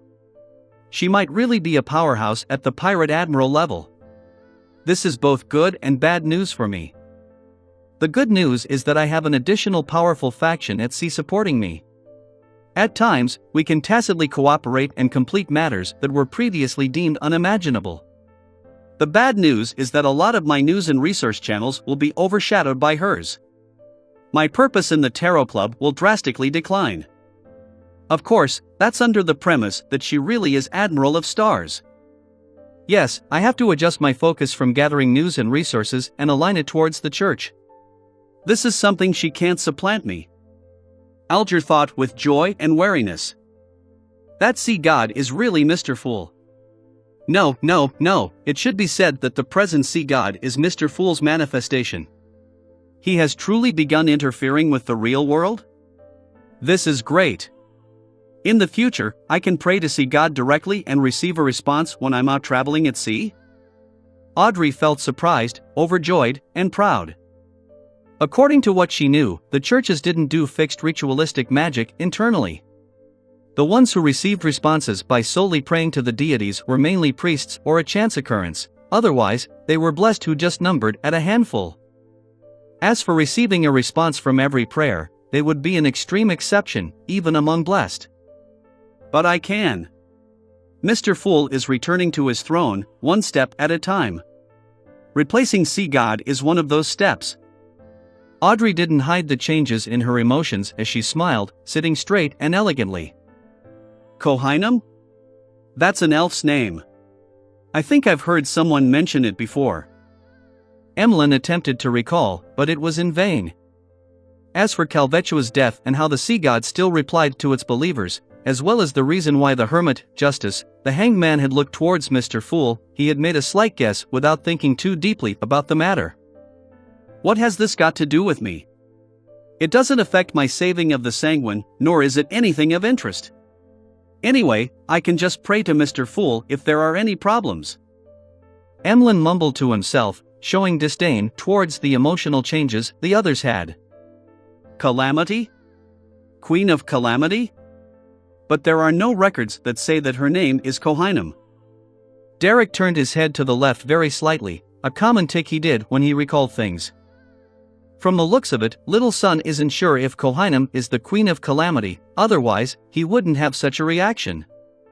Klein retracted his gaze in disappointment. He controlled the world to cough, pulling everyone back from their thoughts. Following that, the world conjured a picture with the Fool's help. He showed it to both sides of the table and asked, "Does anyone know her?" It was a picture of the red-haired Helene. Klein mainly wanted to know if Admiral of Stars Catlia or the hanged man Alger knew her. After all, they were well-informed people out at sea. Alger glanced at it, and just as he was about to say that he didn't know her, he heard Ma'am Hermit say with a deep voice, "Red-haired Helene. She's from a fallen noble family and has the bloodline from the Intis's Sauron family." Catlia paused before adding, "She was once a trader out at sea, but she was later said to have been abducted by ailment Maiden Tracy." Abducted by ailment Maiden Tracy? I thought it would be some contrived story about a domineering pirate and a noble lady. However, Tracy can be considered a domineering pirate. Ha. Klein instantly made some connections. Furs was still lost in her thoughts over the connection between Sea God and the Fool when she suddenly snapped to her senses. She acutely noticed that great opportunities lay in red-haired Helene and Vice Admiral Ailment's story as she began to daydream. To her regret, Ma'am Hermit had only said a few sentences without continuing. The Hermit knows Vice Admiral Ailment. However, that doesn't imply anything. Beyonders of a certain sequence or knowledgeable people will know who the 7 pirate admirals are. Their bounty posters are everywhere. The Hermit is rather aware of matters over at Intis. This is something that can be determined for now. The hanged man wasn't interested in red-haired Helene, only the Hermit's real identity. With red-haired Helene's matter coming to a close, Audrey began considering if she should consult the others about the Mind Dragon. Unlike before, there was now the addition of Ma'am Hermit, who was of unknown character and dubious allegiances. This left her hesitant. After a brief deliberation, she said, "I recently sought out the traces of a mind dragon and went to a place which has the tradition of worshipping dragons." She had concealed the exact location as the details might implicate her. Chapter 571, Huge Pressure. Chapter 571, Huge Pressure. Translator. Atlas Studios. Editor. Atlas Studios. Audrey simply mentioned the ancient folk song, but she didn't describe the content in detail. She was afraid that the knowledgeable Ma'am Hermit would be able to guess at the exact location. She only mentioned the inspiration she had, and how she used a psychological cue to retain her lucidity in her dream before beginning a magical journey. Psychological cue? She knows how to plant a psychological cue? She's likely a Sequence 7 psychiatrist. Katlia habitually made a judgment, but she immediately felt even more perplexed. Then why would she be buying the beyonder characteristic of a psychiatrist? Taking the same potion gives a limited increase in strength while being prone to losing control. Furthermore, it will be an obstacle towards the digestion of the potion. To create a mystical item? But this will overlap with her own beyonder powers. There's no value to that. To give it to someone else? Amidst Katlia's guesses, Audrey had already mentioned her chaotic dream and how she came to the edge of her conscious. Then, she used the conjuring method she learned from Mr. Fool to create a staircase that led downwards. She then slowly delved deep into her conscious. She didn't describe in detail the various points of light in her subconscious, as it involved embarrassing secrets she didn't wish to share. She focused on her lonely and long journey with no end in sight. She also expressed how there were various monsters hiding in the surrounding grayness that placed immense pressure on her. She mentioned how she nearly broke down several times and barely managed to endure it thanks to her beyonder powers. Then, she reached the point of her finally arriving at the illusory sea of collective subconscious. The memory imprints of the human pioneers and the spread and reflection of the consciousness of the surrounding creatures were presented under Audrey's coherent and unhurried descriptions. Then, it was fixed onto the dragon with grayish stone scales that had flown out from the sea of collective subconscious. There's a dragon that lives in the sea of collective subconscious? What a magical and beautiful journey! Although Miss Justice didn't encounter any enemies or danger, it still leaves me a little surreal. First suddenly thought of a title of a book, Miss Justice's Dream Tour. While rounding things up, Audrey scanned the area and asked, "Ladies and gentlemen, do you have any suggestions? Do you think that the Dragon City of Miracles, Liveseed, is also hidden in the sea of collective subconscious? If I wish to continue searching, what should I take note of? What advanced preparations do I need to make?" The hanged man Algerd glanced at the hermit and said in a serious tone, "I don't think you should continue exploring. It's a very dangerous act. According to the records, most dragons are creatures with flesh and blood. This includes the mind dragon. By allowing itself to survive and swim through the so-called sea of collective subconscious, it means that the dragon you saw was a sufficiently high sequence. At the very least, it's at the level of a demigod. Before you reach sequence 5, it's best that you don't consider this." Katlia nodded and said, "There are many other dangerous things in the sea of collective subconscious, the accumulated maleficent thoughts of humanity, the desires that can corrupt soul bodies, the terrifying memories since ancient times that resemble storms and waves at sea. All of these will deal severe psychological harm to you. It might prevent you from ever waking up. Besides, that's the sea of collective subconscious of all creatures, which isn't only limited to humans. There might be evil spirits, evil gods, or the consciousness of some terrifying existence hidden in there. They're like gigantic maelstrom that can devour ships. Before you truly acquire beyonder powers that allow you to travel through the sea of collective subconscious, it's best not to rashly explore too deeply." Audrey, who was filled with expectations, felt disappointed. However, she couldn't help but admit that Mr. Hangman and Ma'am Hermit had spoken very logically and sincerely. She silently inhaled and said to herself, "Audrey, don't be headstrong.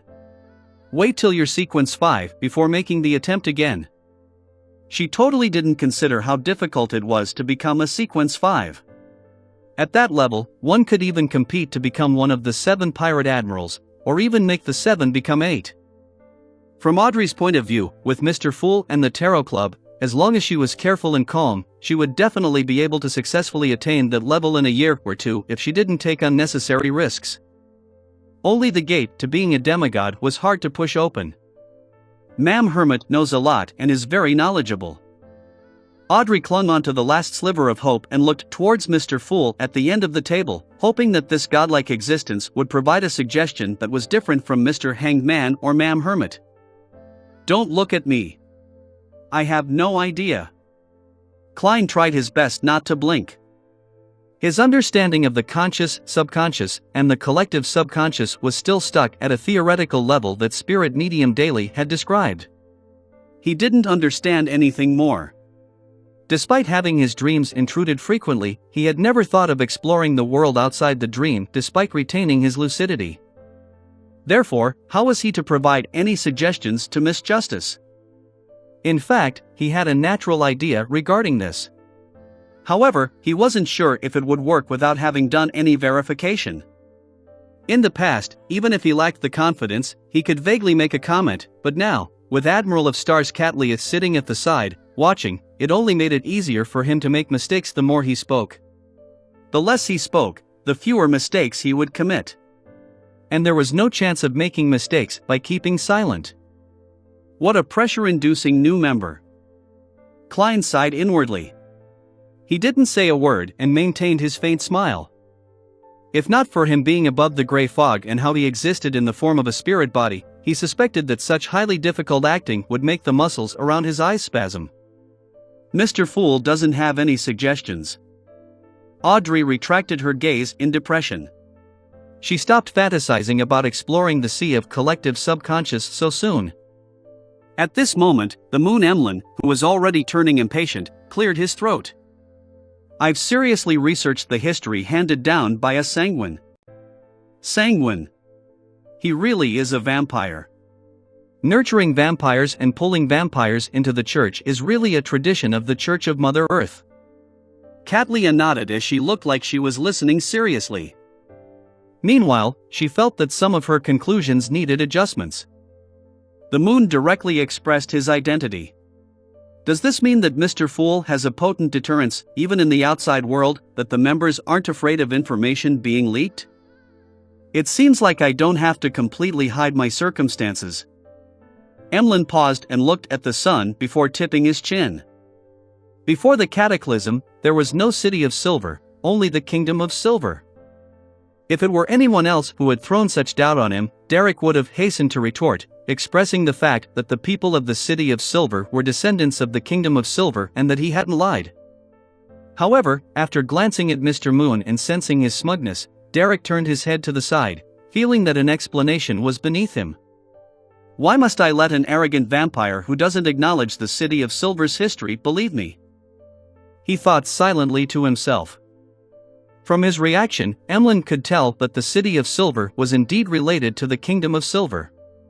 Heatskedin said, the faith of the Kingdom of Silver wasn't originally Giant King Ormer, but his queen, Omabella. Omabella? Derek turned his head and blurted out, our City of Silver has no records of this matter, nor are there any records of a queen named Omabella. Emlyn chuckled and spread out his hands. That's why, there's nothing wrong with me saying that your City of Silver's history is flawed and incomplete, right? Clearly, there are mistakes in your records of sanguine history. You took such a roundabout way to prove this. Should I say that a vampire like you has clear logic, or that you're someone who bears grudges? Klein held back his laughter and stopped himself from sizing up Emlyn White. The moon and the sun's debate benefited him greatly, allowing him to know that the giant queen, the goddess of harvest, was named Omabella. The sun Derek was just about to give a retort to Mr. Moon when he heard Ma'am Hermit speak. Omabella is the goddess of harvest from the second epoch. She's also the queen of the giant king's court. Legend has it that she perished at the end of the second epoch, but it's impossible to verify since no one has seen her corpse or relics. The goddess of harvest is really named Omabella. Derek was stunned. He wished to retort, but he was unable to say a word as this matter proved that the history of the City of Silver had several holes. He instantly felt somewhat aggrieved. When Emlyn saw this, he felt good. Pleasure rose from the depths of his heart. After another round of exchanges, the tarot gathering came to an end. Klein smiled and said, everyone, we shall meet next week. By your will. Audrey immediately got up to bow. The others weren't any slower, including the hermit Cattleya. Upon returning to reality, Admiral of Stars Cattleya looked at the shattered celestial globe on her desk. She then seriously recalled what had happened at the gathering. A few details made her believe that the Tarot Club involved itself in many matters that made it nothing to scoff at. And hidden deep in the gray fog was Mr. Fool. Like the world, who was hidden behind thick shadows, he was unreadable and unfathomable. It was unknown what he was planning. After more than 10 seconds of silence, Katlia retrieved a pen and some paper and wrote while deliberating, "Someone has been deliberately collecting the Emperor's diary pages." She didn't dare to expose any information that involved the Tarot Club, as she was afraid of being punished by Mr. Fool. All she could do was give a heads up on things that could be discovered under ordinary circumstances. After she was done writing and folding the letter, she took out a golden, exquisite harmonica she carried with her. Putting it to her lips, she blew it. In the blink of an eye, she saw the letter strangely vanish. Even though she wasn't wearing her glasses, she was unable to discover the arrival of the messenger. Phew! Katlia sighed and reached for her forehead and said silently, "The pressure is really huge when participating in a gathering while under the supervision of a god. With Admiral of Stars joining, the pressure on me as the Fool has greatly increased." Klein rubbed his temples above the gray fog and directly returned to the real world. He wanted to attempt the inspiration Miss Justice had received from exploring her dreams. Chapter 572, Recite My Name. Chapter 572, Recite My Name. Translator: Atlas Studios. Editor: Atlas Studios. After a series of chores, Klein opened his locked bedroom door and looked into the living room. He saw Danitz sleeping soundly on a reclining chair. Although he had long heard it, Klein couldn't help but lampoon. "It's not even 4 in the afternoon.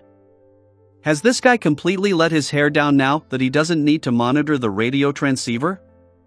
With a thought, he gradually smiled, feeling that this was exactly what he needed. The premise of him maintaining his lucidity in dreams had involved someone invading his consciousness. Typically, his dreams were a turbid mess, which meant that he alone wasn't able to complete the experiment. After all, he couldn't plant a psychological cue on himself. Therefore, he planned on using external forces to enter the dreams of others. This way, he could maintain his lucidity like a nightmare.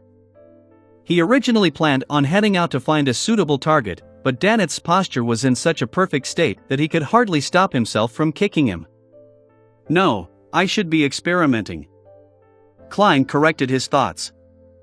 He contemplated for a moment and didn't use a dream charm. As a Sequence 7 pyromaniac, with the ancient name being Fire Mage, Danitz's spiritual perception wasn't to be written off. Once he softly chanted an incantation that could stir the powers of nature, Danitz would definitely be awoken. As such, it would be a question of whether he could evade the matter in a timely fashion. After some deliberation, Klein took out another thing he had prepared.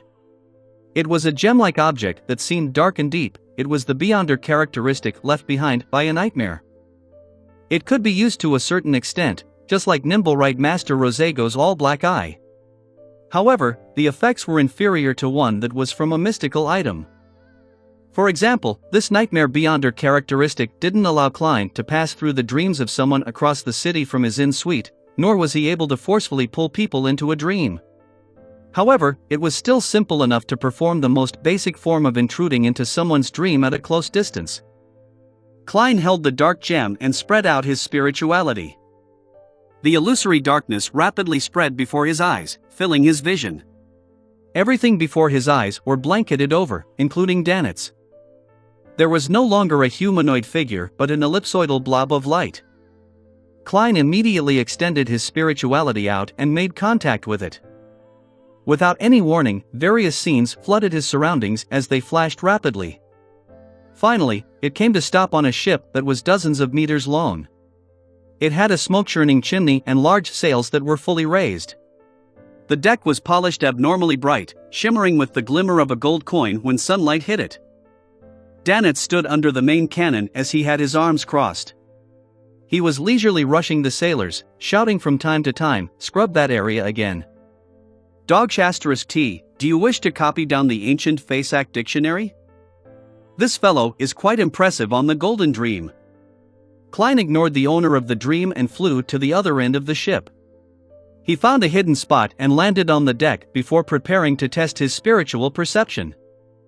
What he planned on experimenting on was simple. He wanted to know if chanting the fool's honorific name in a dream was effective. He wanted to know if he could sense someone praying. This way, if Miss Justice encounters danger in the sea of collective subconscious, she can use this method to seek help. After stretching his back, Klein's expression gradually turned solemn as he softly said, "The fool that doesn't belong to this era. The mysterious ruler above the gray fog. The king of yellow and black who wields good luck." With the words in Hermes being spoken, he very quickly finished reciting the fool's honorific name. However, Klein didn't hear the series of illusory pleas. It doesn't work? Klein frowned in thought. He analyzed whether it was really impossible, or if he had made a mistake somewhere. Yes. Chanting in the dream doesn't actually produce any noise. Relying on Hermes alone isn't sufficient. To achieve the effects of praying, I'll have to use a language like ancient Hermes that can stir the powers of nature. This is the same state as me copying the account password of my anonymous account. Klein nodded slightly and began to chant his honorific name in ancient Hermes. He wasn't afraid that there would be an accident, but that his stirring of the powers of nature would wake blazing Danitz from his sleep. He recited each word, quickly finishing the 3 sentences. Following that, Klein heard the stacked series of irritable and illusory pleas. At that moment, Danitz's dream quivered as the golden dream quickly disintegrated. Klein didn't stay any longer and immediately left. He returned back to his bedroom before Danitz woke up. After 7 to 8 seconds, Danitz sat up in a daze as he muttered to himself in fear. Why did I dream of that madman Gehrman Sparrow causing trouble on the Golden Dream? What a terrifying matter. T. It must be the result of me worrying over this matter all this time. Inside the bedroom, Klein had already taken 4 steps counterclockwise and gone above the gray fog. Without any surprises, he saw a rippling light by the fool's high-back chair. In it was the scene of him in the dream. It really works. One can still receive a response when chanting the fool's honorific name in languages such as ancient Hermes or Jotun. It's no wonder some people might suddenly die in their sleep despite not doing a thing. They might be reading some materials or had memorized certain symbols in the day and accidentally replicated them in the dream. The danger in this world really cannot be prevented. Klein dispelled the rippling light and considered if he should inform Miss Justice of the results of the experiment. To only inform her later instead of saying it on the spot is a little damaging to the fool's image.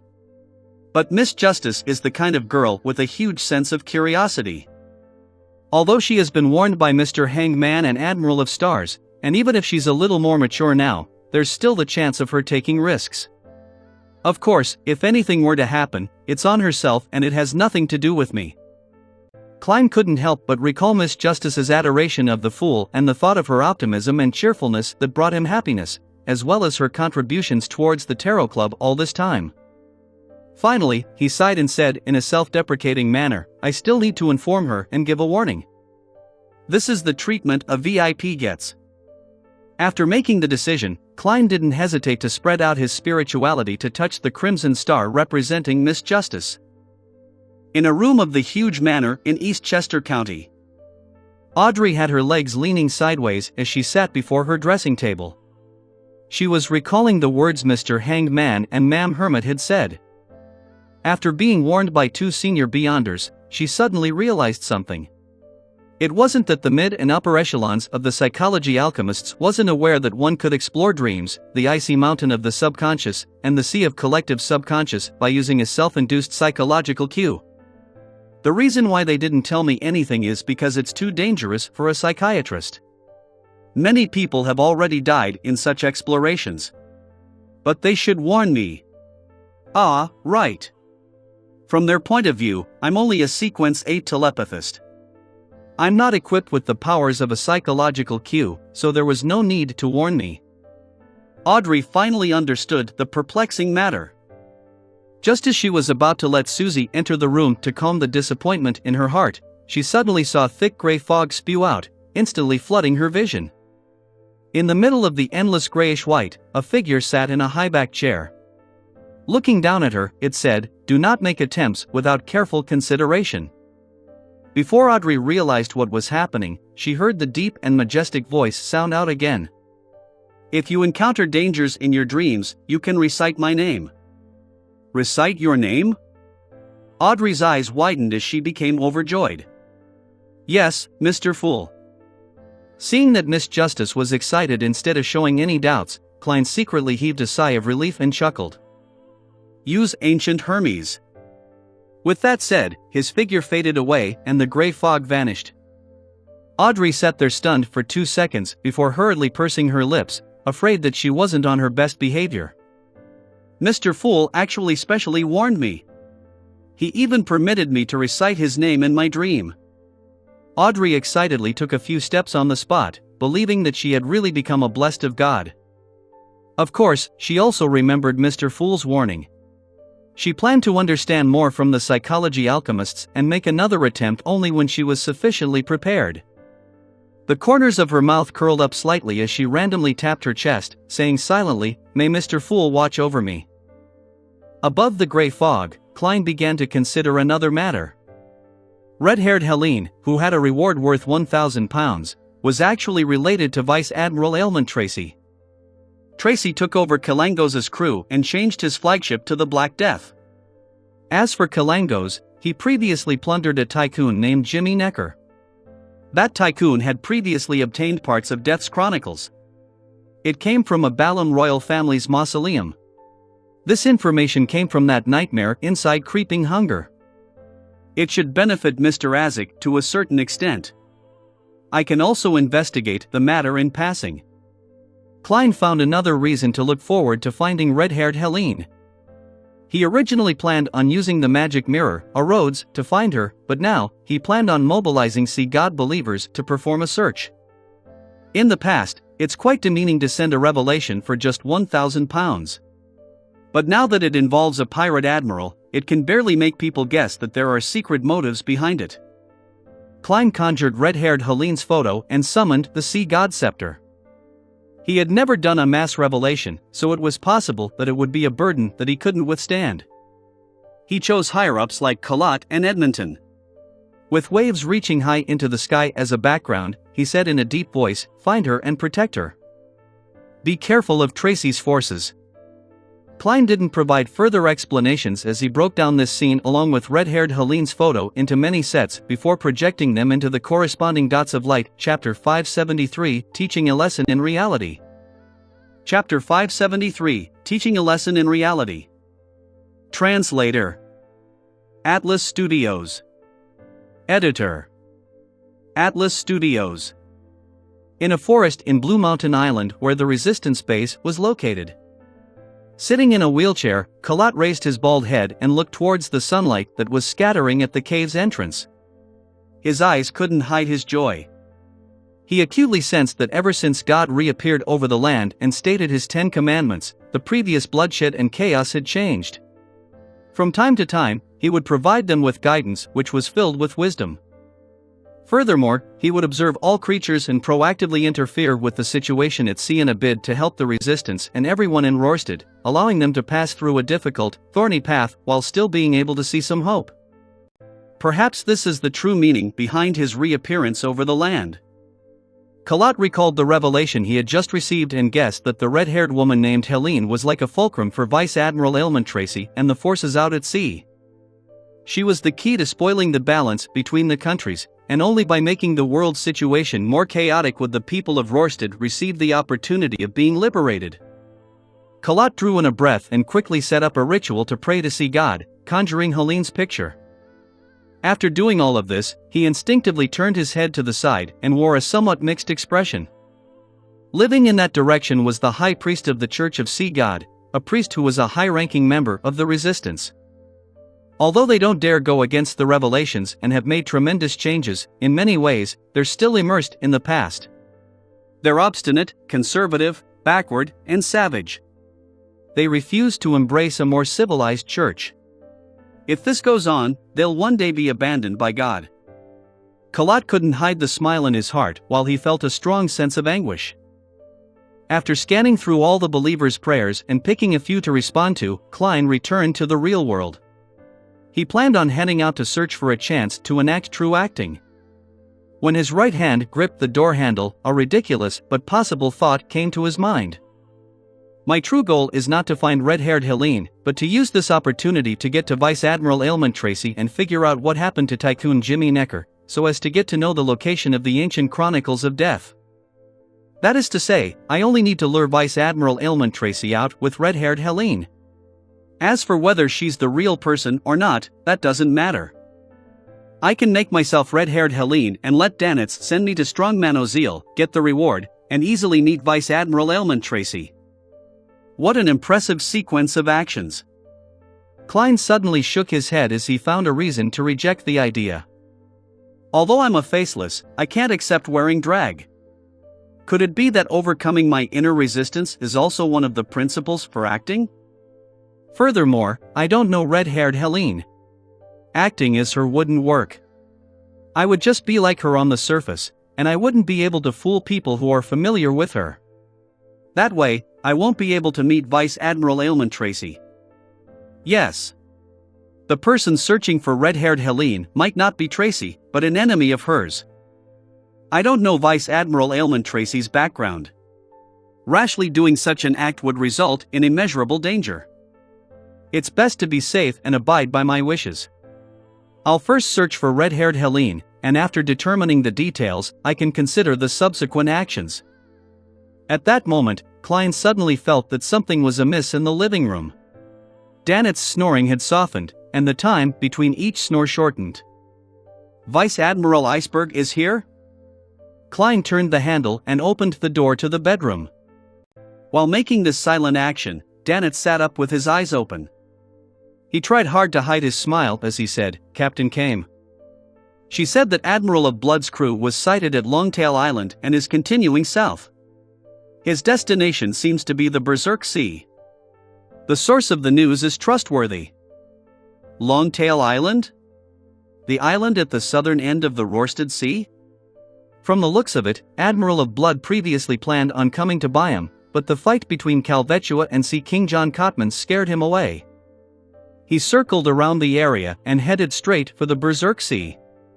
Yes, it's probably because his intelligence officer, Old Quinn, didn't send a telegram to inform him. Klein felt pangs of regret and could only lament how reality changed faster than his plans. He had planned to make his hunt of Admiral of Blood become the crowning battle of the crazy adventurer and bounty hunter, Gehrman Sparrow. Killing a single steel Mavati ultimately lacks that shock and awe effect. Klein didn't say a word as he calmly looked at Danitz. Danitz felt a little uneasy from the intent stare as he gave a hollow chuckle. Admiral of Blood has fled. Your cooperation with Captain has come to an end, right? I can now return to the Golden Dream, right? Further developments can be done via your messenger. Klein pondered for a moment and took out a piece of paper from his pocket. He scribbled the method to summon his messenger. Following that, he flicked his wrist, sending the piece of paper out like a metallic plate. Danitz was a hunter at Sequence 9, so he easily reached out and caught the piece of paper. He scanned it before a scarlet flame rose in his palms, burning the paper to ashes. Ha, even if I forget it, Captain will have a way of making me recall it. He paused and squeezed out a smile before asking again, I can now return to the Golden Dream, right? Klein nodded slightly and said, yes. I can. Danitz held back his urge to pump his fist in celebration, afraid that he would end up antagonizing the madman, Gehrman Sparrow. He smiled cautiously and said, I'll first pay off the room for this period of time and buy a ship ticket. As you know, Byam hasn't been calm recently. Captain doesn't wish for the Golden Dream to dock at the harbor here. At least you know how to settle the room's payment. Klein didn't say a word as he maintained his austere attitude. He draped himself with a coat and took his hat before walking towards his luxurious suite. When his back disappeared into the corner of a staircase and vanished from Danitz's sight, Danitz shrank back into his room and clenched his fist, pumping them into the air.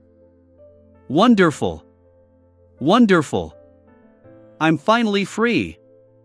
He didn't delay in wearing his cap and heading to the front desk of the Wind of Azure Inn to settle the bill. He informed them that this didn't mean that he was checking out. Danitz quickly hit the streets and ran straight for a place known as the Seaweed Bar. He found the air fresh and invigorating. After he took a few steps, he suddenly noticed bounty posters pasted along the walls around a bend. Blazing Danitz, 5,500 pounds. The posters were just 2 steps away from Danitz. That familiar face allowed for a clear comparison with his cap-wearing face. Danitz clenched his teeth and revealed a sorrowful smile. He hurriedly pressed down his cap, nearly concealing his normal line of sight. But even so, he still felt uneasy. He went to a recent department store and bought a gray scarf. He wrapped it around his neck and hid his nose and mouth in it. At this point in time, Danitz relaxed somewhat as he sped up his pace and rushed for his destination. The Seaweed Bar was a place where gangs gathered. It was common for infamous pirates to appear there. Although this place wasn't like the Swordfish Bar or Amiris Leaf Bar that allowed access to a lot of information and resources, it had its own unique niche. It had many resourceful secret channels. What Danitz wanted to do was buy a scalp ticket to Galagos, as this wouldn't need him to provide any identification. He knew very well that be it in the past or present, his bounty poster would be plastered across all the ticket booths. He had bought the first-class tickets to the White Agate via the same method as well. After entering the bar, Danitz didn't take off his cap and scarf. He carefully surveyed the area and found Daniel, who sold scalp tickets. He didn't directly approach him and instead retracted his gaze from the thin and somewhat swarthy man who was in his 30s. He began searching for someone unfamiliar. After a round of choices, Danitz squeezed through the crowd and arrived beside a lad who was drinking at the bar counter. He tapped him on the shoulder and suppressed his voice. "Do me a favor." "What?" The lad turned his head warily and ended up seeing a suspicious man. The lower half of his face was covered in a gray scarf and the cap on his head nearly hid his eyes. He revealed almost nothing about his face. Such a dress-up simply meant that he was suspicious. This was because the Rorstad Archipelago's lowest temperature during the winter was about 10 degrees Celsius. Danitz pointed at Daniel. "See that guy over there? Buy me a ticket for Galagos tomorrow." He handed over 3 one-pound notes and chuckled. "The rest is yours." Although a scalp ticket was much more expensive than a retail ticket, Galagos wasn't too far, making £3 more than sufficient. Of course, this was also because the journey was relatively shorter, and there was no need for him to buy a first-class ticket. The reason why Danitz didn't buy it himself was because he was worried that Daniel would recognize him, bringing him unwanted trouble. Back when his bounty was only £3,000, pirates and adventurers at his level or lower had to consider how many people were needed to take him down. The bounty received wasn't something that could make them forget about their fear towards Vice Admiral Iceberg and the risk of losing their lives. Hence, very few people would take the initiative to attack him. As such, his safety was pretty much guaranteed in such black markets.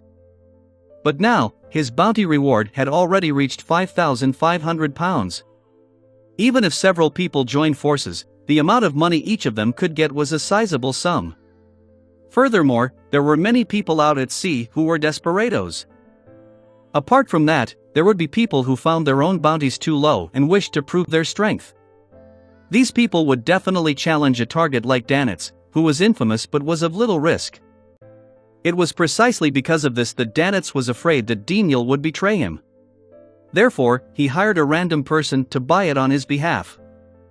The lad held the cash and gave Danitz another look before getting up from his seat. He then walked towards Daniel. He deliberately slowed down his footsteps when he walked past some drunkards as he whispered to them. When Danitz saw this scene, he suddenly became guarded. He thought of a problem with him acting suspiciously. It was very obvious that there was a problem with him. He was a perfect target for being betrayed.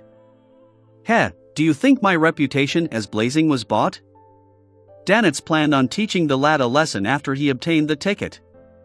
At this point, he discovered that a familiar figure had walked in. He was an infamous pirate, Blue Eyes Meath, with a bounty of £2,800. And this pirate clearly knew this group of people were planning to betray him. Blue Eyes Meath still has a few rather powerful subordinates. Danitz didn't hesitate to get up and head for the bar's back door. His speed increased as he agilely forced himself through the drunkards and escaped from the bar. Then, with his rich anti-tracking skills, he completely escaped from the group of people. Danitz didn't dare to stay on the streets since it was already dark. The patrolling police and soldiers would begin increasing. He went straight back to the Wind of Azure Inn and opened the door to the luxurious suite. Inside, he saw Gehrman Sparrow admiring the dusk. Danitz had a thought as he forced a smile.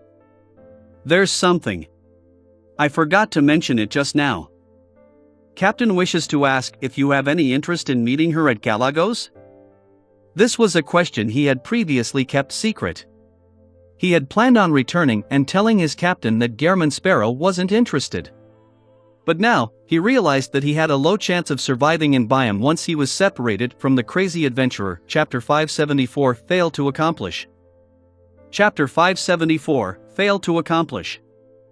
Translator: Atlas Studios. Editor: Atlas Studios. Head to Galagos to meet Vice Admiral Iceberg Edwina Edwards? Klein was taken aback, nearly frowning in the process. This wasn't something he considered unacceptable, but instead a chance for him to use this face-to-face meeting to ask about matters with trite details that were cumbersome to pin down.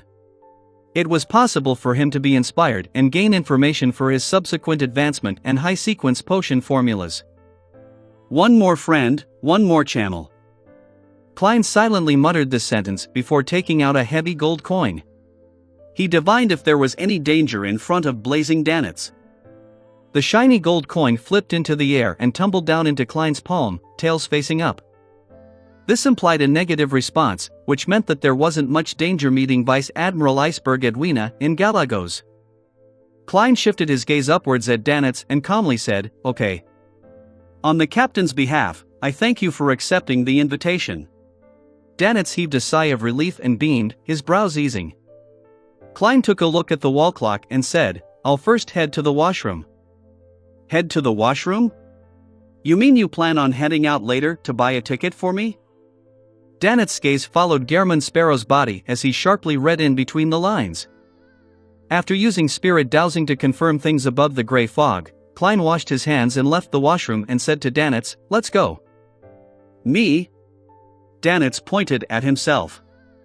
Klein put on his coat and nodded. "There's no need to, right? You can directly find Eland and get him to help us buy 2 tickets. In this rare occasion, Danitz sincerely provided a suggestion.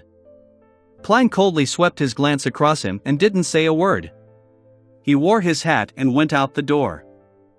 Danitz trembled and swallowed his second suggestion of buying fake identification documents and used Gehrman Sparrow's ability to change appearances to buy 2 tickets via official channels.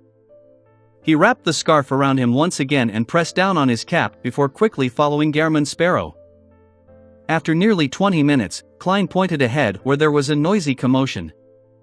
"Is it there?"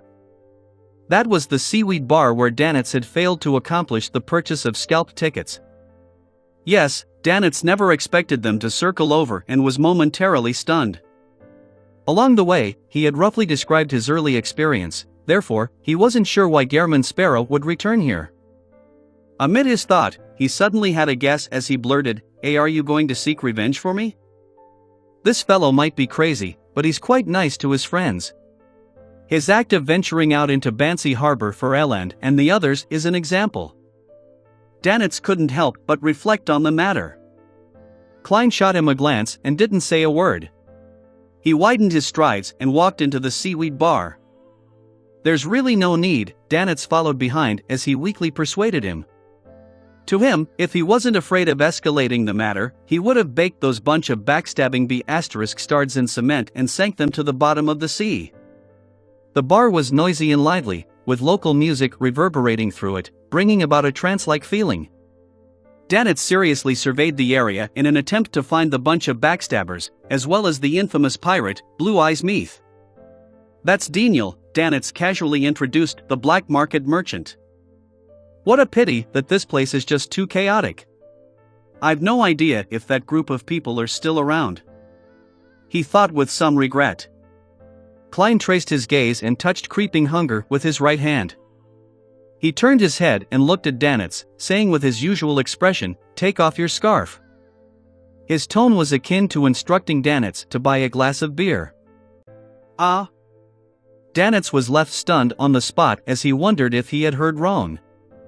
Klein widened the ends of his mouth and said, "Take off your scarf." "Do not make me repeat thrice." "Why?" Danitz choked back his question under the icy cold and crazy stare. He blankly removed his scarf in puzzlement, and he had a baffling feeling that the people around him were sizing him up and also recognizing him as the great pirate worth 5,500 pounds, Blazing Danitz. Klein maintained his smile that concealed madness and continued instructing, "Take off your cap. Go over and buy a ticket."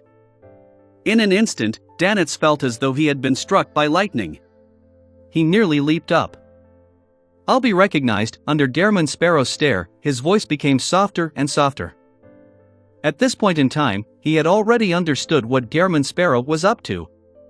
"He wishes to use my worth as 5,500 pounds as bait to fish out those greedy pirates and powerhouses behind those gangs." Dog *T.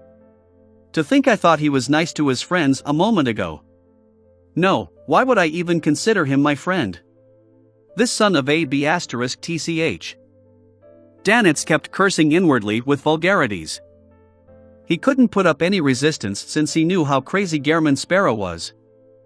This was a madman who was even thinking of hunting a pirate admiral. Danitz revealed a twisted smile. As he slowly turned his head back, he took off his cap and slowly walked towards Daniel. Around him, gazes swept past him and paused for 2 seconds before they were retracted. As the drunkards moved away from him like the receding tide, they opened a wide path for him as though the ocean was split. Upon seeing their reaction, Danitz was surprised at this turn of events despite his horror and concerns.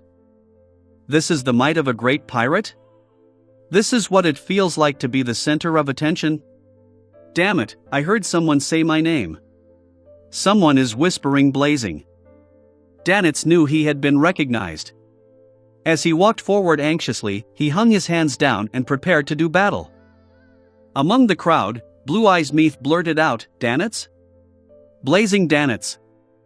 His subordinates exchanged looks and said excitedly, "Boss, it's really Blazing Danitz. 5,500 pounds. Shall we attack?" Meath narrowed his azure blue eyes and raised his left arm, slapping the back of his subordinate's head. "You stupid ***. If Blazing Danitz were a stupid *** like you, he would have been killed numerous times. He dared to appear here because he's not afraid of being attacked. He has a powerhouse hiding behind him? Meath suddenly felt horrified as he looked around. He suspected that Vice Admiral Iceberg Edwina Edwards had secretly arrived in the City of Generosity, Byam. Through the gaps in between the crowd, he saw a young gentleman in a black double-breasted frock coat. He wore a half-top hat and had black hair and brown eyes. He looked thin, but he had an angled face. Without any words, Meath's spiritual perception told him that this was a terrifying existence. His high spiritual perception had previously brought him numerous troubles, but it had also helped him successfully evade even more dangers. "Let's go," he suppressed his voice as he ordered. Then, with the help of the patrons blocking him, he fled from the bar's back door just like how Danitz did previously. Danitz came right in front of Daniel while shuddering in fear before buying 2 tickets to Galagos from a blank and horrified opponent. Even after he returned the way he came and received the signal from Gairman Sparrow to walk out the bar, he didn't notice anyone suddenly assaulting him. Isn't it said that there are many desperados among pirates? Indeed, a last-minute and rushed trap is hardly effective. Something abnormal usually implies that something is amiss. Of course, one can use the abnormality to scare the enemy. Unfortunately, Klein pressed down on his hat before following Danitz out. At that moment in time, Danitz was loitering around a street lamp. When he saw Gairman Sparrow walk out, he barely smiled and said, "Can I wear the scarf and cap already?" "Ha, that group of cowards." "Yes." Klein didn't stop as he sped up once he reached the other end of the street. Dannett's pupils contracted as he hurriedly chased after him and inquired, "Why are we suddenly running?"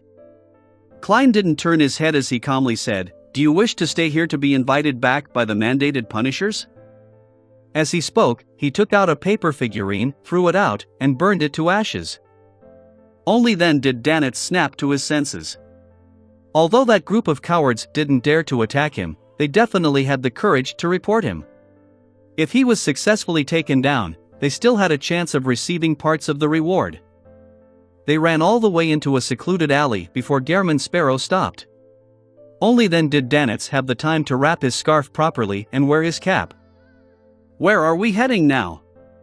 Dannett asked with a slight pant. Klein glanced at him. "Find Elland." The corners of Dannett's mouth twitched, yearning to throw a fireball over. "To buy tickets to the Dylinius Island," Klein added as he passed through the alley. Dylinius Island was the first island past the south of the Rorstad archipelago. "Right, there's a ship there that heads for Galagos." Now, with everyone's attention focused on the liners from Byam to Galagos, no one would imagine that we'd take a detour to Dylinius Island and travel from there. Dannett followed as he was enlightened. On Tuesday morning, Klein personally helped Dannett don a disguise, making him look like a mixed blood who wore gold-rimmed glasses. Although there was no way to use his faceless powers, it was still at least 10 times better than Dannett's own attempts at disguising himself. They successfully boarded the ship and prepared to head south to Dylinius Island harbor. The journey was expected to take 10 hours. Whoosh! The liner left the harbor and steered into the sea. Under the bright sunlight, thin clouds, and blue skies, this hybrid-powered ship silently sailed through the gentle waves amid the cold breeze all the way into the afternoon. At this moment, Klein was inside the cabin, pondering over some content in the Book of Secrets. Dannett was pacing about, thinking about how he could brag to his mates. Suddenly, their vision darkened as though a cloud had drifted over to blot out the sun. Klein subconsciously looked out and saw that a gigantic pitch-black sailboat had appeared at some moment in time. It was nearly 100 meters long and had its sail fully opened. By the side were rows of cannons. Before it approached, it steered in a different direction, but it still made the surroundings seem to have a black sun pass by. Dannett revealed a reverent and apprehensive expression that was mixed with a longing but abhorrent look. He hissed before whispering in a dreamy manner, "Dark Emperor, Chapter 575, Golden Dream." Chapter 575, Golden Dream. Translator: Atlas Studios. Editor: Atlas Studios. Upon seeing the gigantic black sailboat, Klein's first reaction was fear and wariness. He suspected that the demigod, king of the five seas Nast, was here for him. But he quickly refuted that guess. This was because, apart from using the Dark Emperor card in the spirit world, he had nearly never made the card of blasphemy appear in the real world ever since he came out to sea. There were only 2 or 3 times when they appeared due to a summoning before it quickly entered the spirit world. With the Grey Fog's screening abilities and the card of blasphemy's anti-divination and anti-prophecy traits, it's impossible for Nast to lock onto me. Klein calmed down as he got up to walk towards the window. Together with Dannett, he looked at the Dark Emperor, which defied sailboat logic. The gigantic ship slowly approached in the massive shadows as the scene on the deck became increasingly clear. The sailors were either washing the deck or bragging on the shipboard. None of them had drawn their cutlasses or guns. There was no sign of them planning to plunder the ship. Near the cabin, there was a mottled stone chair that was 2 to 3 meters high. On it sat a colossal man that was comparable to a giant. Before he could take in Nast's appearance, Dannett couldn't help but lower his head as his body became numb and trembled, to the point of prostrating himself. Klein also sensed the inexplicable sense of might and awe. He didn't forcibly resist it to keep his head up and continue looking at Nast. This had a high chance of attracting his attention, bringing him unwanted trouble. As a person with many secrets, he had to bow his head when required. Klein retracted his gaze as he admired the rugs on the deck. After an unknown period of time, he saw the sunlight illuminate the area again as the shadow vanished. He looked up and could no longer see the gigantic pitch-black sailboat. The wind and seas were calm, and the skies were clear. Why would he suddenly be here? Wasn't it said that he was still at the Fog Sea recently? Danitz frowned as he muttered to himself in puzzlement. That Dark Emperor can cruise through the spirit world, so it's very normal for it to come all the way from the Fog Sea in a span of a few days. This is also probably one of the reasons why Nast is the greatest of the four kings. Klein thought to himself. He believed that Nast was lured by the Dark Emperor card, but it was likely that Nast could only determine a vague area. Klein retracted his gaze and sat back down as though nothing had happened.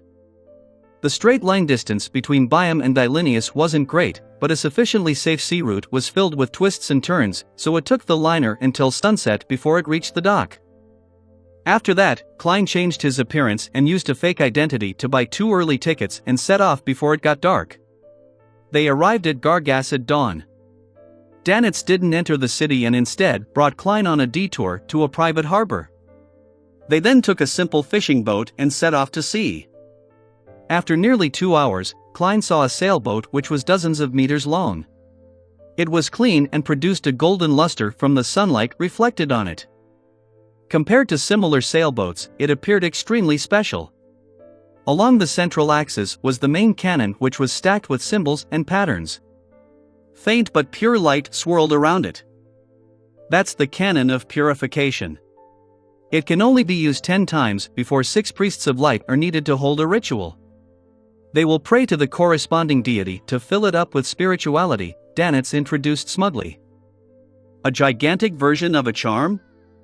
After a certain period of time, it will likely automatically lose its spirituality.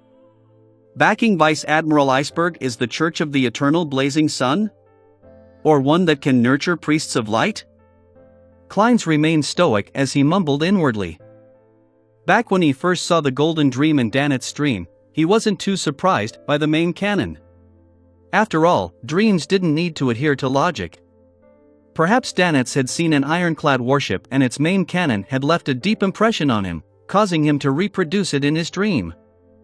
To Klein's surprise, the Golden Dream really had something that required extremely copious amounts of knowledge in mysticism. It wasn't something an ordinary faction could produce. Soon, the Golden Dream dispatched a dinghy and quickly steered towards the fishing boat. Danitz spread his hands open before clenching them tightly. He then jumped down and landed in the dinghy without causing it to shake. He whistled and struck palms with the pirate who was steering. He found the former feeling of ruling over the ocean again. However, this excitement didn't last long as the dinghy behind him suddenly dipped a little. One more person had joined them. I forgot about that madman. Danitz wiped away his smile and sat down. Klein observed the pirates and pressed down his hat. He sat down calmly without a word. Before long, he landed on the deck of the Golden Dream and saw Vice Admiral Iceberg Edwina Edwards standing in silence. This pirate admiral was nearly identical to how she looked when they met in the dream. There weren't any changes to her hair or looks. She now wore dark trousers with a pair of leather boots instead of wearing a dress. She also had a valiant bearing to her wisdom and beauty. She's more like a pirate this time than a teacher. Klein nodded gently and smiled politely. Good morning, ma'am, Captain. Good morning, Mr. Gehrman, Edwina replied with a smile. She turned around and walked to a spot where fishing nets were being hung out to dry. She signaled the pirates to walk away and get busy with their own work. Fishing nets. As expected of a pirate crew that's more like treasure hunters. This is in preparation to improve their meals? Klein followed in silence. Danitz very naturally found a few of his companions he was most familiar with to have drinks and to brag to. Of course, he didn't let down his guard. From time to time, he would glance over, afraid that his captain would end up exchanging blows with Gehrman Sparrow. He was ready to get his companions to join the brawl at any moment. This time, Klein didn't wait for Edwina to explain why she had invited him. After 2 seconds of silence, he asked, "What do you know of Tracy?" He planned on asking all his questions before listening to Edwina's motives. He wanted to prevent himself from being embarrassed to ask further after rejecting a request he couldn't agree to. Tracy? Edwina's eyes quivered a little. She's a demoness, a sequence 5 demoness of affliction. Demoness? Klein nearly lost it. He felt that his fate seemed to be intertwined with demonesses. First, it was Witch Trissy, and then there was Demoness of Pleasure Madame Sharon, and then there was Demoness of Pleasure Trissy Cheek, and a high-ranking demoness he only heard the voice of. Now, there was another demoness of affliction, Tracy. Edwina didn't sense the upheavals he was going through and continued, she's different from the typical demoness. She has her own ideals and pursuits. She's quite an oddity in the demoness sect. However, she would still work for the organization doing work such as human trafficking or something else. Different from the typical demoness? She doesn't give up on herself and chooses to give pleasure to women? Klein suddenly thought of red-haired Helene. However, he couldn't be certain because not every demoness was the result of a man changing into a woman. There were real women who wished to become an assassin. After asking for the details, Klein deliberated and asked, "We met Nast and his Dark Emperor on the way here. In the recent months, matters involving you, Senor, Tracy, and Nast have happened in this area of the sea. This is rather abnormal. 4 out of the 4 kings and 7 admirals had involved themselves in the Rorstad Sea in a short span of time. This wasn't even including the recently recruited Tarot Club member, Admiral of Stars Catlia. In terms of probability, this was indeed quite abnormal." Of course, Klein had some theories, but he wished to see if Vice Admiral Iceberg was able to provide some fresh insight. Edwina listened without saying a word. She pulled the edge of a fishing net and held it in front of her. She took out a fountain pen, a brass dagger, metallic bottles, and other things from her pockets and the inner section of her belt and placed them on the spread-out net. They latched on firmly without moving. It didn't seem like there would be any interaction between them. At this moment, Edwina bent over and picked up a rock used to press down the net, and she placed it in the middle of the open net. The net immediately depressed, causing the surroundings to contract. The fountain pen, dagger, and bottles tumbled towards the center and gathered beside the rock. It's probably something like this. Some unknown existence has appeared in the net of fate and is pulling us towards it, Edwina explained simply. This is like an actual model of the law of convergence for beyonder characteristics. Klein thought as he nodded. With regards to this, he was both enlightened but puzzled as well. He was enlightened because Edwina's explanation was nearly the same as his guess, but he was puzzled because it couldn't be used to analyze the problems. The King of the Five Seas Nast appeared because of me. Vice Admiral Ailment Tracy can also be barely explained, since I did come into contact with Trissy Cheek. As for Vice Admiral Iceberg and Admiral of Blood, I can't find a reason. Perhaps it's purely a coincidence? Besides, it's the latter that attracted the former out. Klein retracted his gaze and asked about something else. Then, he said, "Ma'am Captain, is there a reason for inviting me here?" Edwina gave him a deep look and said, "Your identity indicates that you came from Backland. According to what I know, this identity isn't authentic enough. There's no powerful bounty hunter named Gehrman Sparrow from there. The faction backing you is very powerful. Furthermore, it has quite an extensive network in Backland. You managed to so quickly notice a problem with my identity." Klein didn't panic as he smiled calmly. Everyone will have some secrets. Edwina remained silent for a few seconds without pressing the issue. She then said, "Not long before Calvetua died, you sacrificed something to it." Klein turned his head slightly and swept his gaze across Danitz, who was drinking beer. Cough. Cough. Alarmed, Danitz spewed the beer all over himself. Klein retracted his gaze and didn't deny or admit it as he looked at Vice Admiral Iceberg Edwina. Edwina continued without a change in expression. After Calvetua died, the sea god is still replying to its believers. Chapter 576, Vice Admiral Iceberg's Collector's Room. Chapter 576, Vice Admiral Iceberg's Collector's Room. Translator. Atlas Studios. Editor. Atlas Studios. Is she suspecting something? Klein looked straight into Edwina's eyes without moving them away. Nor did his eyes blink or dodge. After knowing that Danitz had divulged his sacrificial ritual to Calvetua before it died, Klein had the necessary preparations. If he wasn't standing on the shipboard and was instead sitting on a soda, then he definitely would have crossed his right leg and leaned back to give a calm and composed answer. He smiled as he raised his left hand. He introduced with a calm tone, "This glove of mine is called Creeping Hunger." Klein believed that Danitz, who had witnessed him in combat, had definitely passed the relevant details on to his captain. Therefore, with Vice Admiral Iceberg Edwina being of equal rank as Vice Admiral Hurricane Kilangos, it wasn't difficult for her to guess that he had acquired Creeping Hunger. In that case, taking the initiative to divulge it gave him a psychological advantage rather than being exposed by her. And for him to suddenly mention it gave it a double meaning. First, he was hinting to her that he had an organization backing him, one that could kill Vice Admiral Hurricane and orchestrate Calvetua's death and reply to its believers in its stead. Second, it was a warning for Edwina that she was not to attempt to investigate or delve deeper into the matter. Otherwise, the instantaneous death of Vice Admiral Hurricane awaited her. At this moment in time, Klein continued maintaining Gehrman Sparrow's persona. He didn't directly threaten her or refuse to admit it. Instead, he provided a calm answer that hid madness within it. Edwina Edwards nodded slightly and suddenly changed topics. "I plan on providing a certain amount of assistance to the resistance in the Rorstad archipelago, mainly in food and fabric." Assistance? Her backing faction is against loan, or it just wants to make things difficult for the Church of Storms? Klein wiped his smile and calmly replied, "This has nothing to do with me. Don't expect me to trip up," he said silently to himself.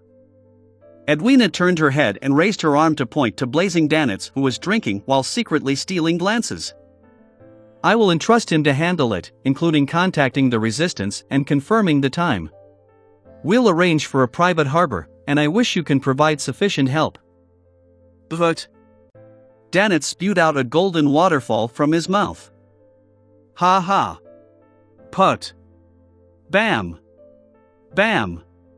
Bam." The two pirates sitting beside him laughed as they bent their backs and struck the deck, spewing out the beer that they had just drunk. One of them had dark skin like he was covered in a layer of metal skin. His waist was rather thick, and although he wasn't fat, he had no curvature to speak of. Edwina retracted her gaze and added in an unhurried manner before Klein could speak, "You're an adventurer. I believe you won't decline a job that pays well. You really have found me an excellent excuse." Klein smiled in response. "Of course." He didn't ask how much the payment was, while Edwina seemed to forget mentioning it. This intelligent and beautiful pirate admiral gloomily said, "Senor got someone to pass me the news that he's willing to buy the Key of the Giants, which I previously discovered, for £5,000. It was the item proclaimed to be Death's Key. It was a gigantic black iron key that nearly made Danitz lose his life in Byam."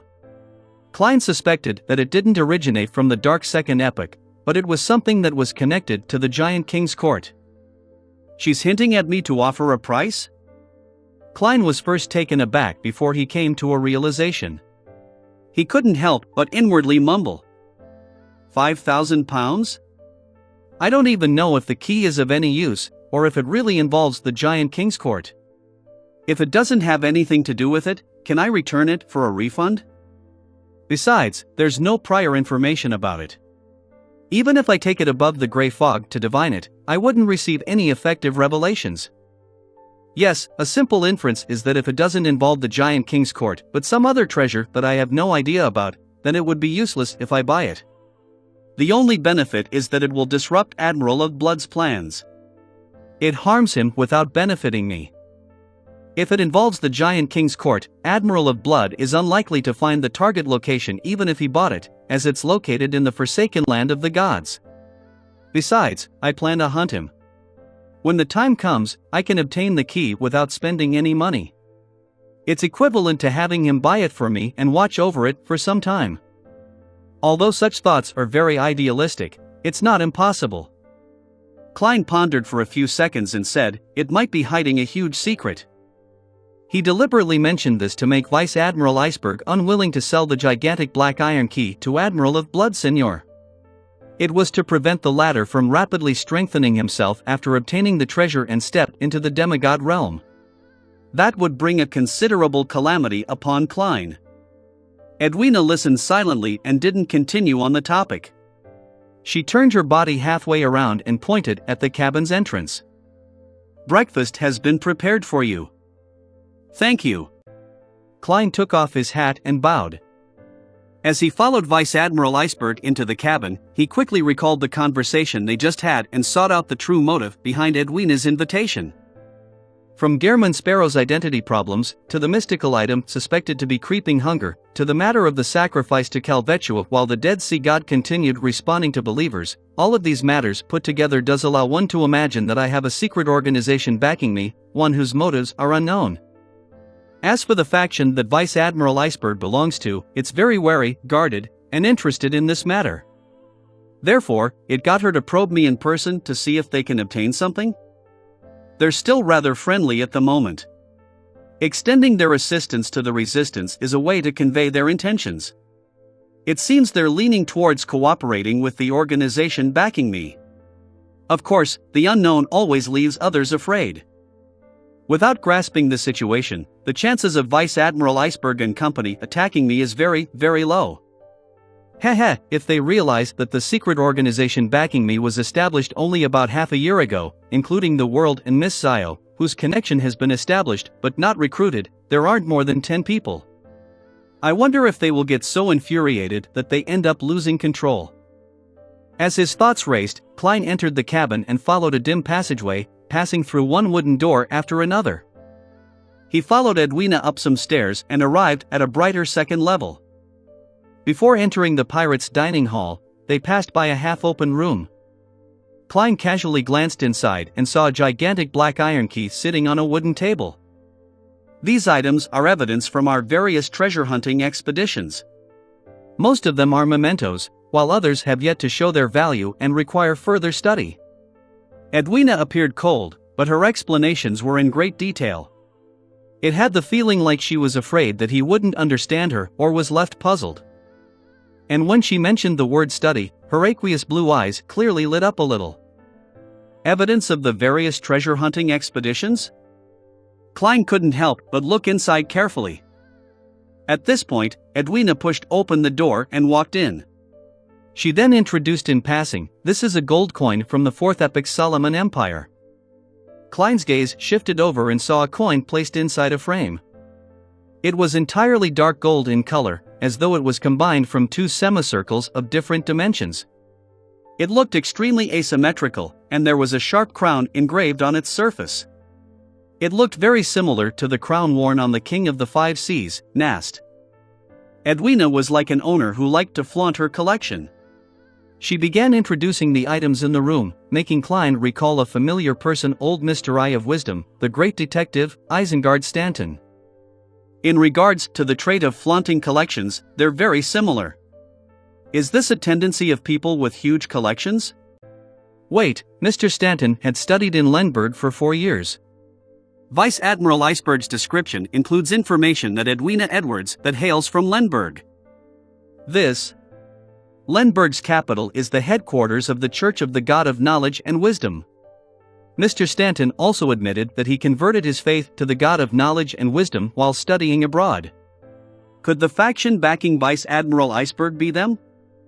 Klein listened in thought until Edwina stopped in front of the huge iron black key. Just like he had seen in the dream, the key was about the size of a 7-string zither. An ordinary human would have to wrap their arms around it to move it. It was dull and ancient looking. The patterns on it are similar to the City of Silver's style. It clearly has giant traits. Klein nodded and was just about to retract his gaze when he heard Edwina say, "You can study it." "You are letting me study it?" "You probably have no idea how many latent problems I've triggered in the past. Aren't you afraid that the golden dream will disappear once you let me study it?" Klein criticized himself in a self-deprecatory manner before reaching out his right hand to touch the black iron key that seemed to belong to a giant's. He found it ice-cold to the touch, and regardless of how much spirituality he injected into it, it was useless. Unfortunately, I cannot bring it above the gray fog to study it. Klein retracted his right hand and shook his head indiscernibly. He shifted his gaze onto a book in goatskin placed on the same table. On the brown cover were words written in ancient Fasak, Grozel's Travels. It originates from a sunken ship. It had been soaked at the bottom of the sea for 165 years without suffering any damage, Edwina introduced. It records a story about a giant named Grozel. He had decided to head to the nation of Frost to hunt the king of the north, a powerful frost dragon. Along the way, he encounters companions, a female elf, a devout ascetic, an aristocrat of the Solomon Empire, and a lone soldier. The story develops until they encounter the king of the north before it suddenly comes to a halt. It's not the end, but the later pages cannot be opened no matter what methods are used. You can give it a try. This isn't a notebook in a journal style, but rather a novel? This novel sure is odd. It puts together characters from different epochs and eras. It should be something that was recently produced. Klein flipped through the book and allowed the yellowish-brown pages to slide past one after another. The content was roughly what Edwina said, but the story appeared rather abrupt and fractured. It kept making Klein suspect if he had missed a paragraph. For example, the protagonists would become familiar with one another moments after encountering each other as strangers. Soon, he browsed to the last few pages and found that they were stuck together. There was no way he could pry them apart. Such effects probably can be dealt with above the gray fog. I wonder what sort of accidents might happen. Klein turned his head to look at Vice Admiral Iceberg.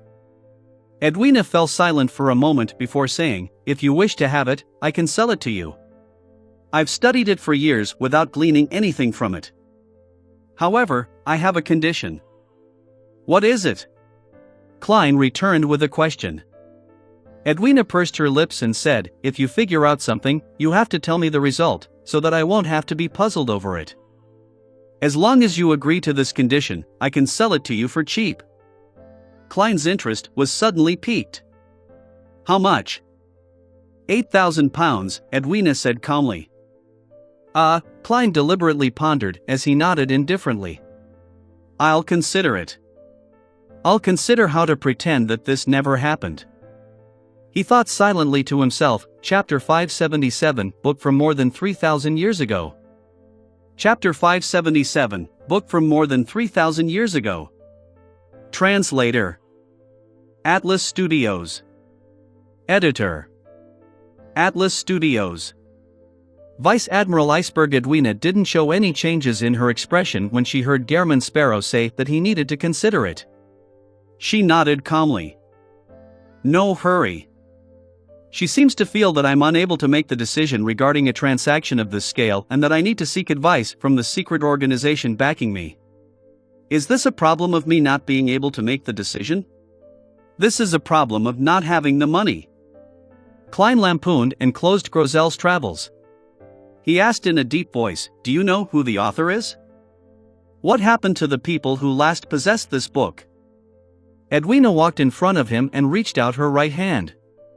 She rubbed the cover with her fingertip and said, "The owners from before cannot be identified, as the sinking of the ship has resulted in the relevant information being lost to history.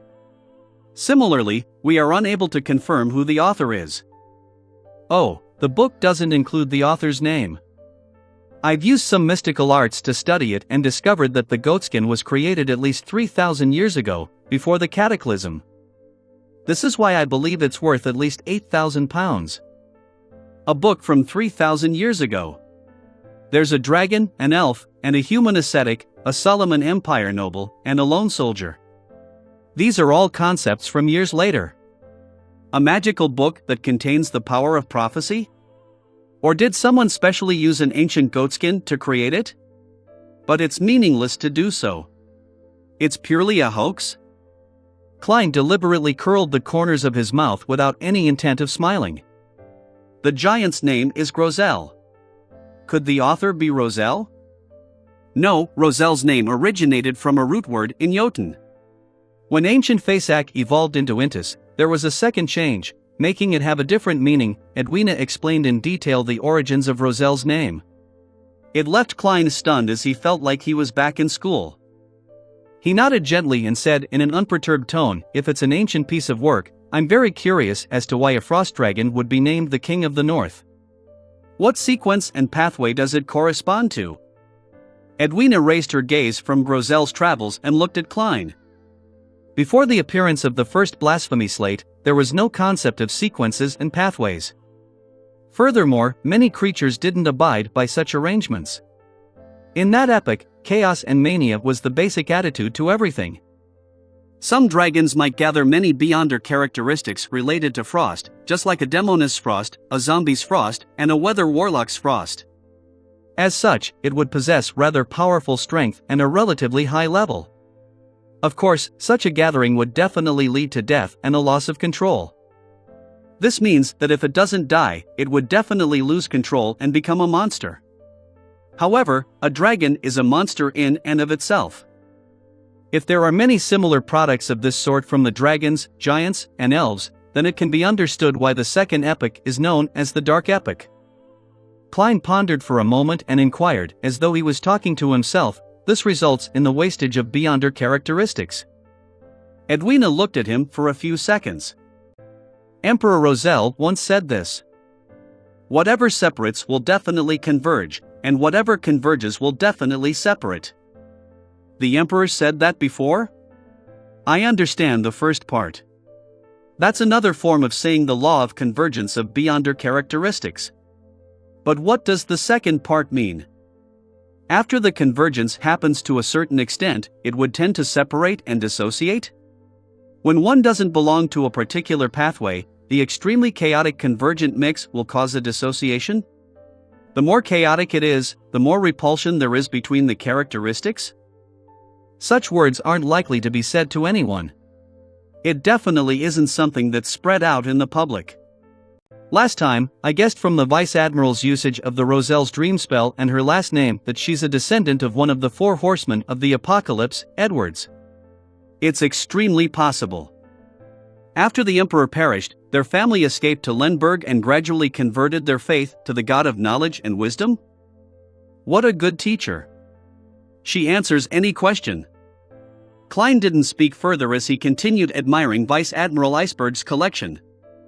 At the same time, he had some thoughts. He planned on asking Little Sun via the world during the tarot gathering if he knew of the book, Roselle's Travels. Of course, in order to prevent the hanged man from sensing something problematic with the world and hence figure out that something was amiss with the fool, he decided to communicate in private while blocking everyone else. After a brief excursion of the room, Edwina led Klein out and entered the captain's room in the dining hall. The relatively special food here is yogurt. You can add strawberry jam and other things. You can also directly add honey. Edwina pointed to the row of food outside. There's some dried fish that isn't bad. They come from the deep sea, species that have yet to be named. As she spoke, she gestured for Klein to take the food for himself to bring back to the room. She then got up and made herself an example. Klein took some yogurt of unknown origins and added a few spoonfuls of honey. Then, he carried his tray and placed pork sausages, buttered bread, and other food on it. During this process, he saw a young man dressed in a white shirt and black vest, decked out with a flowery bow tie, looking more like an office worker than a pirate, approach Vice Admiral Iceberg Edwina and have a hushed exchange with her. The man had pretty good looks, with almost blonde hair other than his slightly black hair roots. His hair was neatly combed to the sides. His eyes were a very light light green color, and his nose was sharp. He had thin lips, and that made him exude a trustworthy vibe. Don't be fooled by that guy's appearance. He's a wolffish can. He stinks deep down. Danitz whispered in contempt, having entered the pirate's dining hall and arriving beside Klein at some point in time. Klein turned his head and glanced at him without saying a word. This was because he knew Danitz would offer to explain without him egging him on. Without waiting for Danitz to speak, a man with a swollen waist beside him said with a crude and sharp voice, "He's the third mate, Jodson. He used to be a Casanova and part-time pirate, saying that he would steal our captain's heart, but he ended up getting a beating. He ended up staying to be educated. Dog*T. In short, he's a bad egg. Danitz emphasized. He's a bad egg, another pirated with iron-black skin echoed. Why do I have the nagging feeling that all of you are the same? Klein thought and said, flowery bow-tie Jodson with a bounty of 5,200 pounds? Sequence 6? As expected of the standard German Sparrow reaction. Danitz glanced to the side as a lingering sense of fear was hidden within his contempt. He's not that strong, but he's very strange. In my brawls with him, no, when in combat, fireballs suddenly can't be used, and he will be able to replicate my fire powers. A very familiar description. Klein subconsciously glanced towards Jodson. After some careful thought, he recalled the familiarity. This is very similar to the sealed artifact, Blood Vessel Thief, found behind Tingen City's Chainisgate. Klein had already forgotten the Blood Vessel Thief's sealed artifact number, but he still remembered clearly that it could temporarily steal a person's beyonder powers for themselves. The corresponding pathway? Klein retracted his gaze and discovered that Danitz and his two companions were drinking while looking in that direction. Thinking back to how Danitz divulged his sacrifice to Calvetua, Klein took a cup of beer and carried his food tray towards the captain's dining room. He said indifferently, all of you like her, right? But. Behind Klein, there was the sound of alcohol being spewed out at the same time. He saw Danitz jump backward through the corner of his eye, looking at him in horror before turning his head in relief to size up his companions. They had unknowingly opened up a gap between themselves as the look in their eyes turned complicated. They looked like they had the fury of being fooled. Klein didn't stop. He returned to the captain's dining room and enjoyed breakfast. After a while, Edwina carried a meal tray back. She drank a mouthful of milk and paused before saying, Danitz showed me the summoning ritual of your messenger. It mentions that 1 gold coin is a necessary component. I'm somewhat perplexed. Does it refer to lone gold coins, or those from Intis, Fasak, or somewhere else? Their weights are all different, and the amount of gold they contain is different. Klein thought for a moment before saying, Lone's gold coin. This is also the gold coin that's worth the most. It's not like I need to pay for it myself. Klein added inwardly. Edwina nodded. Payment also needs to be done when receiving a reply? Different spirit world creatures have different hobbies, Klein said. He knew that Vice Admiral Iceberg Edwina was a researcher of spirit world creatures, and he believed that she could understand what he meant. Furthermore, he wasn't lying. He just hid the fact that the messenger's owner could also pay for it. Yes, Edwina very seriously answered him, I once attempted to find a messenger, but I could only use trial and error for the incantation. Not only was it dangerous, but it was very difficult to satisfy the requirements. I eventually had to give up. This is one of the reasons. The other reason is that simulating the power of the undead isn't enough to sign the contract. Your incantation has given me quite the inspiration. Klein ate his breakfast in silence without explaining anything. This was because this was the knowledge he had learned from Mr. Azik. He wasn't at liberty to teach it to others without receiving permission from him.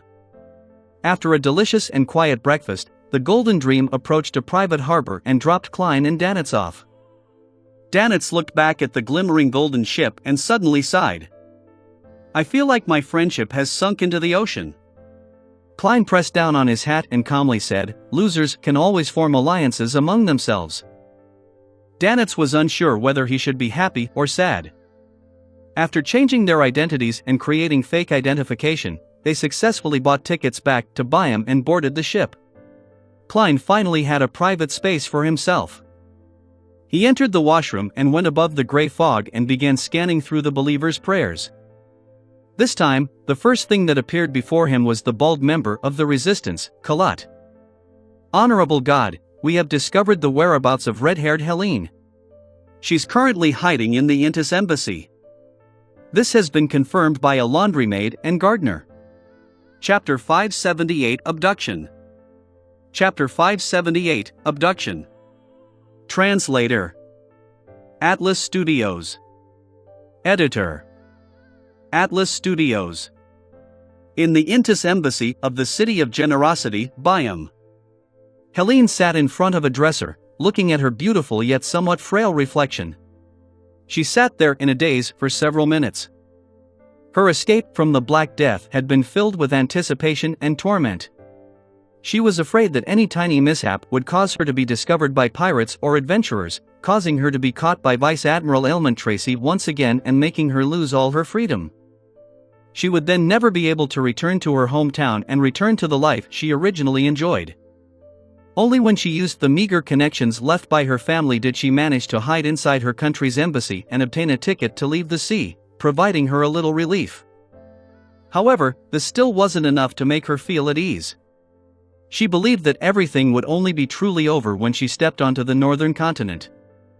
With this in mind, Helene couldn't help but raise her right hand and touch her cheeks, which weren't considered fair but was sufficiently healthy. She realized that her exquisiteness had improved significantly since her time as a sea merchant. She felt like time had reversed, making her mistake herself as returning to her days as a young lady. In fact, after entering the Intis Embassy, she had an additional choice other than escaping the sea: cooperate with the Church of Storms, Loan's military, or the embassy. By using herself as bait, they could capture Vice Admiral Aylmont Tracy. But after considerable thought, she finally gave up on this plan. She even begged her family elder, who was an officer in the embassy, to keep the information of her hiding in there from others. Regardless, she ultimately didn't cause me any actual harm. Many a time, she indulged and satisfied me. Apart from every night. But that's only on the surface. Amid her recollections, Helene quickly blushed red. Those intoxicating nights, the fiery passion from having limbs intertwined with each other, and the unimaginable pleasure flashed past her mind, leaving her unable to compose herself. Helene slowly took a deep breath before exhaling. She shook her head and made her pining for freedom, her homeland, and her family occupy her heart again. She once again looked at her reflection and coiled up her drooping red hair. Then, she thickened her eyebrows with makeup and darkened the contours, making her facial features sharper and pronounced. After this round of makeup, Helene looked more androgynous, with a masculine air to her. Finally, she took off her clothes and used a cloth to flatten her chest. She then wore a white shirt, a black vest, men's trousers, and a double-breasted frock coat. Finally, she took a silk hat and wore it on her head, hiding the coiled red hair inside. At this moment, her reflection appeared more like a handsome young man than a lady. Her emerald-like eyes specifically seemed to suit her getup, giving her an alluring level of profundity. Helene patiently waited until someone knocked on her door. She picked up her luggage and walked out the door. She followed the good friend of her senior family member all the way to the side door in the embassy's garden. A carriage was there waiting for her. It was to send her to the harbor, where she would board a liner and head for the Lone Kingdom's Pritz Harbor. There, she would make a detour to return to Intis. Helene had anti-tracking beyond her powers. She carefully observed the surroundings, including the carriage driver. A thin and virile local. Doesn't like wearing hats. His looks are identical to the one I met before. He looks a little nervous, but that's normal. After Helene did her final checks, she thanked her family senior's friend, carried her luggage, and boarded the carriage. As the wheels started to roll, she pursed her lips and looked out the window, watching one Intis parasol tree after another being quickly left behind. This gave her an inexplicable feeling, as though she was back in Trier. It was a huge city filled with sunshine, located in the region of the Rhine River and Srenzo River. It was a radiant and enchanting scene with all sorts of roses. It was a place with bustling arts and humanities, a sacred land for artists, musicians, and novelists. That was Intis's capital. After Emperor Roselle rebuilt it, it was in the true sense of the word, a world-class metropolis. It was also Helene's hometown. She grew up there and often cried when she saw it in her dreams. After an unknown period of time, Helene suddenly felt something was amiss. The surrounding streets were turning more deserted and remote. As a sea merchant, although she spent most of her time in the Fog Sea and wasn't too familiar with Byam and the Sonia Sea, being a Sequence 9 hunter made her sufficiently alert. Is this route correct? Helene moved from her seat and carefully asked the carriage driver. She was prepared to jump off the carriage and produce a fireball at any moment. The carriage driver didn't look back as he continued looking forward. He said with a sycophant smile, "Honorable lady, this route is closer, and it's not that easy to get into jams. As you know, Byam was built years ago. Back then, there weren't that many people or carriages. Many streets are narrow. Around noon and in the evening, it's very easy to encounter jams. Walking would be even faster than taking a carriage." Is that so? Helene thought about it and believed his explanation. This was because she had encountered such situations in several cities. Trier is still the best. When Emperor Roselle reformed the old city districts, he had the foresight to widen the roads. There's sufficient space even today. Helene had this thought flash through her mind when she heard the horse pulling the carriage neigh, seemingly in pain. Wait a moment. It seems to have stepped on something. The carriage driver stopped the carriage to the side and jumped off. Helene originally didn't think much of it, but sweeping the area with the corner of her eye, she realized that they were in an uninhabited quiet alley. Her heartstrings tightened as she didn't hesitate to attempt breaking through the carriage walls and escape. Regardless of whether it was an overreaction or not, she believed that it was necessary. At that moment, an intense horror surged out from the bottom of her heart. It felt like she had been locked onto by an extremely hungry monster. The pressure she felt at a spiritual level left her hesitant. She didn't dare to rashly take action. Following that, she heard a deep voice. "I won't harm you. I have some questions for you." Helene's mind raced as she quickly considered the options placed before her. Ultimately, she didn't rashly escape. She sat back in her spot under the tremendously terrifying pressure. She planned on assessing the situation first before adjusting her plans. The door to the carriage opened, and the thin and virile local carriage driver walked in. He sat opposite Helene, and he was none other than Faceless Klein. In order to act as the carriage driver, he had specifically practiced how to drive a horse and carriage. This was a technique he had failed to properly learn while he was on the Tingen City's Nighthawk squad. Due to the little amount of time he had, he didn't master it sufficiently and could only use Creeping Hunger's aura to successfully make the horse obedient. At the same time, Danitz, who was hidden nearby, quickly ran over and took the carriage driver's seat and began driving the carriage. His round felt hat was pressed low, and he was dressed like a real carriage driver. Helene bent her back in a guarded manner, like a leopard who was ready to pounce at any time. She felt that the gaze of the man opposite her was sweeping through her forehead, her eyebrows, her eyes, nose, mouth, neck, chest, waist, and legs. It left her extremely uneasy. She had encountered such gazes and methods of sizing her up back in Intis, in Trier, and during the days when she was out at sea. It was something that disgusting perverts filled with sexual desires possessed. But this time, she strangely didn't feel insulted. She didn't have the feeling that the man would rip off her clothes or was fantasizing about something abnormal. Instead, he looks like he's studying food. He's like an icy cold snake that's slithering across my skin. Helene finally couldn't bear it as she asked, "What questions do you have?" After fully grasping her looks and features, Klein leaned forward and placed his arms on his thighs in a natural manner. He slightly clasped his palms and said, "Have you heard of a person named Jimmy Necker?" Helene took a few seconds to recall before firmly shaking her head. She slightly frowned and asked in a daze, "Have you gotten the wrong person? He's a tycoon, someone who likes to collect things." "Have you heard of such a person from Tracy?" Klein asked again. "Tracy?"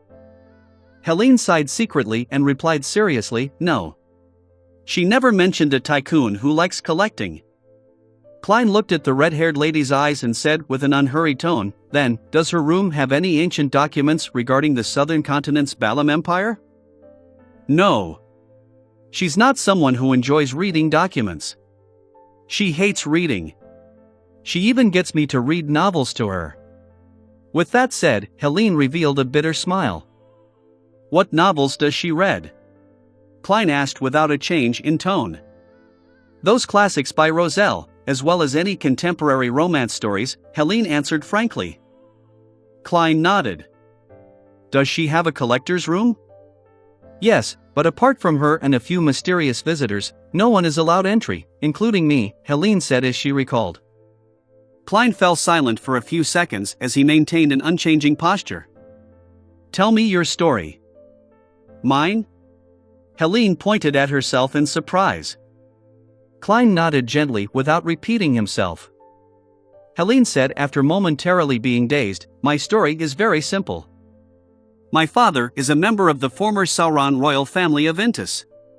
He received quite a bit of wealth, but he lost himself to alcohol, mistresses, marijuana, and gambling, causing him to eventually go bankrupt. In order to repay the debts, I chose to accept some conditions raised by the family and became a beyonder. I then went out to sea to become a sea merchant. Chapter 579 Academic Question. Chapter 579 Academic Question. Translator. Atlas Studios. Editor. Atlas Studios. As she spoke, Helene's eyes moved up slightly as though she was immersed in her memories. Early on, I transported iron and coal from Midseashire to Fanapotter, then I shipped back tobacco, coffee, cocoa, and other native specialties back to Intis. This is a sea route that borders the shore, so it was rather safe. The competition was intense as well. In order to quickly get out of my predicament and save up money, I worked hard to raise my sequence, hoping that I could trade in the colonies. Unfortunately, just as I familiarized myself with the sea route and made some money, I chanced upon Ailment Maiden Tracy, who wasn't Vice Admiral Ailment at the time, in one of her raids during my second trip to West Balham. She only had one ship back then, but she was very powerful. My partner and I resisted with our lives, but all of that was in vain. She doesn't have the habit of killing mindlessly. All she did was snatch the goods, as well as myself. As expected of an oddity among demonesses. Klein listened in silence and used his clown powers to suppress his embarrassed emotions to expressionlessly ask, how far did the relationship between the two of you go? We didn't. Helene instinctively denied. She forced me. I didn't want to die. I could only choose to accept it. Besides, she's a woman. Lady, there's no need to get so worked up. If I had asked if the two of you had a relationship that went beyond friendship, would you have jumped out? It's only because I'm kind enough and had considered your shame which had prevented me from being so direct. Sigh. Under the facade of the crazy Gehrman Sparrow is a gentlemanly me. That's the true me. Klein switched to asking without a change in expression, what kind of food do you like? Are there any dishes you especially like? Do you prefer sweet or salty food, or somewhere in between? What food do you dislike? What food are you allergic to? Do you have any dietary restrictions? If you do, what are they? These questions made Helene feel like she was in a dream, as though everything was surreal. She never imagined that the man would ask her such questions. It was like a pursuer was asking his crush what hobbies she had. No pursuer would ask such questions. These are all indirectly obtained from numerous chats, or are obtained by other means. No woman would like to be questioned like that. This is like a survey which Emperor Roselle created. What does he want? He's asking these questions without any expression. I'm so afraid. Helene fell silent for a few seconds before answering them one after another under Klein's cold, unmoving gaze. Klein maintained his seating posture of leaning forward and continued asking, how do you usually sit? Do you have any habitual motions? The more Helene answered, the more panicked she became. She had the inexplicable feeling that answering these questions would make her disappear. By the time the perplexing and terrifying survey was done, she felt heavy deep down, constantly suspecting that a terrible outcome awaited her. Why don't I risk it and jump off the carriage while he isn't paying attention? Helene seriously considered the possibility. However, the man didn't seem to have any indication of attacking her, and this made her indecisive. She felt that there was hope to resolve the matter amicably. After grasping Helene's personality, habits, and preferences, Klein turned the topic towards Vice Admiral Aylmont. "What do you know of Tracy?" Helene fell silent as her mouth quivered a few times. She couldn't bring herself to speak. After the carriage continued on for quite a while, it was only then that she finally smiled ruefully. "She possesses excellent combat abilities.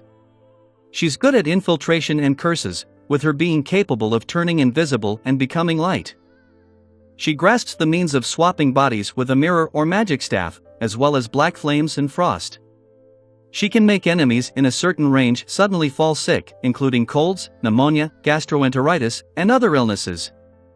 The longer the fight lasts with her, the worse the ailments inflicted. Some Beyonders might even directly die from a heart attack. She can also create invisible threads to control her enemy. She knows human anatomy very well. She can easily give people pleasure through contact, that kind of pleasure. She has an active charming ability that would make many pirates give up putting up a resistance once they're near her. As she's often friendly, but she's cruel to her enemies. She enjoys destroying the perfection that others would wish to protect, making them suffer immense pain and torment." Helene didn't go into detail on how Tracy destroyed the state of perfection of others. There were many cruel stories and hilarious matters. This ailment maiden had once made her enemies, a father and son duo, kill each other, as well as instigate an enemy's wife to betray him and let him come across the scene. As expected of a Demoness. She's a sequence 5 Demoness who's one sequence higher than Demoness of Pleasure. Klein gained a basic grasp of Tracy's combat style, and he calmly asked again, "Does she have any mystical items?" "Yes. A bangle that's inlaid with diamonds. As long as she wears it, it's very difficult for Tracy to be injured." Helene hesitated before revealing Vice Admiral Aylmont's secret. Klein asked a few other detailed questions as he straightened his body a little. "Tracy is helping the Demoness sect perform human trafficking?" This was something he took great notice of when he heard Vice Admiral Iceberg Edwina mention it. The Demoness sect cooperated with Insangwil, and it was related to the royal family. It involved an underground ruin whose location was unknown. Tracy helped them in the human trafficking. Balin, who was pointed out by the Hanged Man, was someone who orchestrated numerous disappearance cases of slaves and the disappearance of primitive tribes in the southern continent. With him appearing at the underground ruins, he would be a member of the upper echelons. The biggest human trafficker, Capum, had Beyonders who were of the Arbiter pathway protecting him. And this is a pathway controlled by the Lone and Phaenopotter royal families, as well as their military. All of these matters that Klein was aware of linked together to form a line, but he wasn't sure what it actually exposed. Vice Admiral Aylmont Tracy was a breakthrough point. "What Demoness sect?" Helene asked in puzzlement. "You don't have to know," Klein calmly replied. "If you don't know what a Demoness is and end up suspecting that the extremely charming Vice Admiral Aylmont who gives you pleasure is a dirty and savage man, then I'm afraid that you would have lost control on the spot. You don't have to thank me. I'm a good person." Klein lampooned inwardly. Helene suppressed her puzzlement and said while recalling, in recent years, she's been busy shipping slaves. The other end of the trade is crazy Captain Connors Victor. Rumor has it that he and many human traffickers and slave merchants in Lone have a deep partnership. Crazy Captain Connors Victor. Klein remembered the nickname and name. He nodded and no longer spoke in a heavy voice. Instead, he said in a relatively gentle voice, "Did you involve yourself in such matters? Such as being a part-time pirate?" This very polite and amiable tone left Danitz trembling for some baffling reason. He felt that Gehrman Sparrow being in such a state was much more terrifying than his cold and expressionless state. No, Helene shook her head. "The blood of the Sauron family flows in me. I will not bring shame to my family. Besides, Tracy always said that she wouldn't let me be tainted by bloodshed and darkness. All of that would be faced by her. She must have read too many romance novels." Klein took out a gold coin and allowed it to weave between his fingers like it was dancing. He didn't keep it from Helene as he performed a divination in front of her to confirm that she wasn't lying. The result was that she was rather honest. This is also because I didn't ask in detail about her emotional entanglements with Tracy, otherwise, she wouldn't be that honest. Klein secretly reflected and put away the gold coin. At that moment in time, the carriage had circled around the harbor, no longer heading for the ship that Helene was meant to board. Klein looked at the scenery outside the window and took out a small metal bottle. He handed it to Helene and said, "Use the liquid inside to wipe away your makeup." "Why?" Helene subconsciously asked. "This isn't something you should be asking," Klein leaned forward once again and said without expression. Despite feeling aggrieved and furious, Helene didn't wish to agitate the man and get on his bad side at such a critical moment. She could only remove the bottle cap and took a sniff at it to test if it was poisonous. "Can it be used directly?" she asked.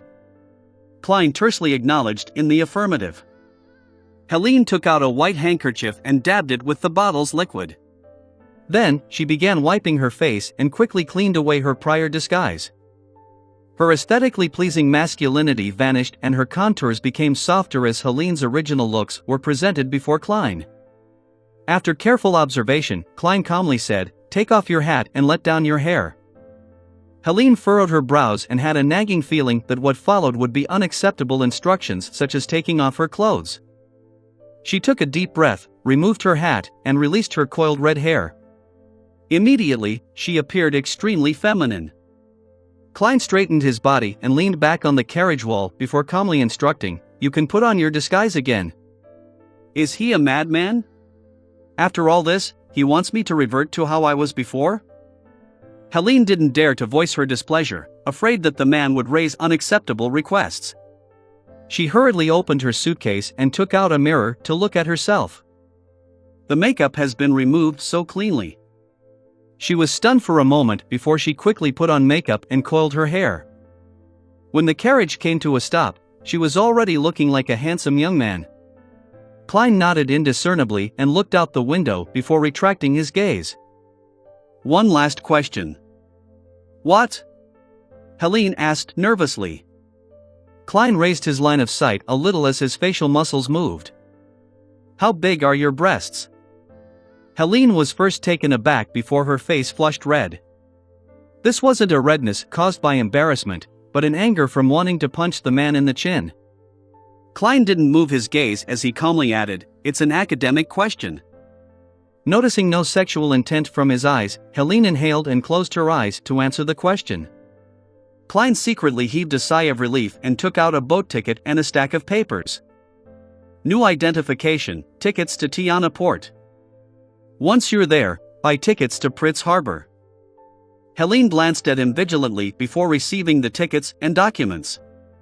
She carried her suitcase and carefully alighted the carriage to see the ship she was taking. Klein followed behind her and watched her leave. From the corner of his eye, he saw Danitz trying hard to hold back his laughter. Chapter 580 Wormtongue. Chapter 580 Wormtongue. Translator. Atlas Studios. Editor. Atlas Studios. Klein slowly turned his head and shot a glance at Danitz.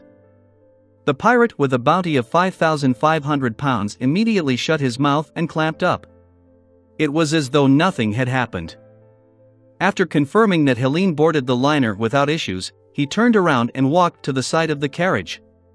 He pretended to casually ask, "Did you hear the conversation?" No. "A little, just a little," Danitz shook his head as he gave a hollow chuckle. Klein nodded slightly and said, "You have to remember, otherwise, it'll be easy for people to see through you." "See through me?" Danitz raised his hand and pointed at his nose and said blankly. Klein said without changing his expression, "She's from the Sauron family. She has anti-tracking beyond her abilities. Together with her tics and behavior, it can be confirmed that she's a Sequence 7 from the Hunter Pathway, Pyromaniac. She's very similar to you, and you'll be able to do a good job acting as her." "Me? I won't do. I won't be able to disguise myself like her. I'll be identified with just a look." Danitz jumped in fright. Klein held back his laughter and said in a deep voice, "I'll lend you creeping hunger." No. I have no experience in such matters." I won't be able to fool Vice Admiral Aylman's subordinates. Abnormally nervous and horrified, Danitz declined the mission. To him, this was an extremely embarrassing and dodge*T matter. Only a pervert or a madman would complete it without any qualms. Klein nodded in agreement and said without an expression, "Indeed, you are rather stupid." Danitz forced a smile. "Yes, I'm very stupid." Klein didn't say a word as he walked past Danitz and opened the door to the carriage. Danitz followed him with his eyes when he suddenly saw German Sparrow's hair turn red. He blinked his dull eyes and saw the man's facial contours turn soft and his eyes turning emerald green. His lips turned thin as they pursed, making him look frail and insecure. He had a masculine beauty and looked identical to Helene, who had just left.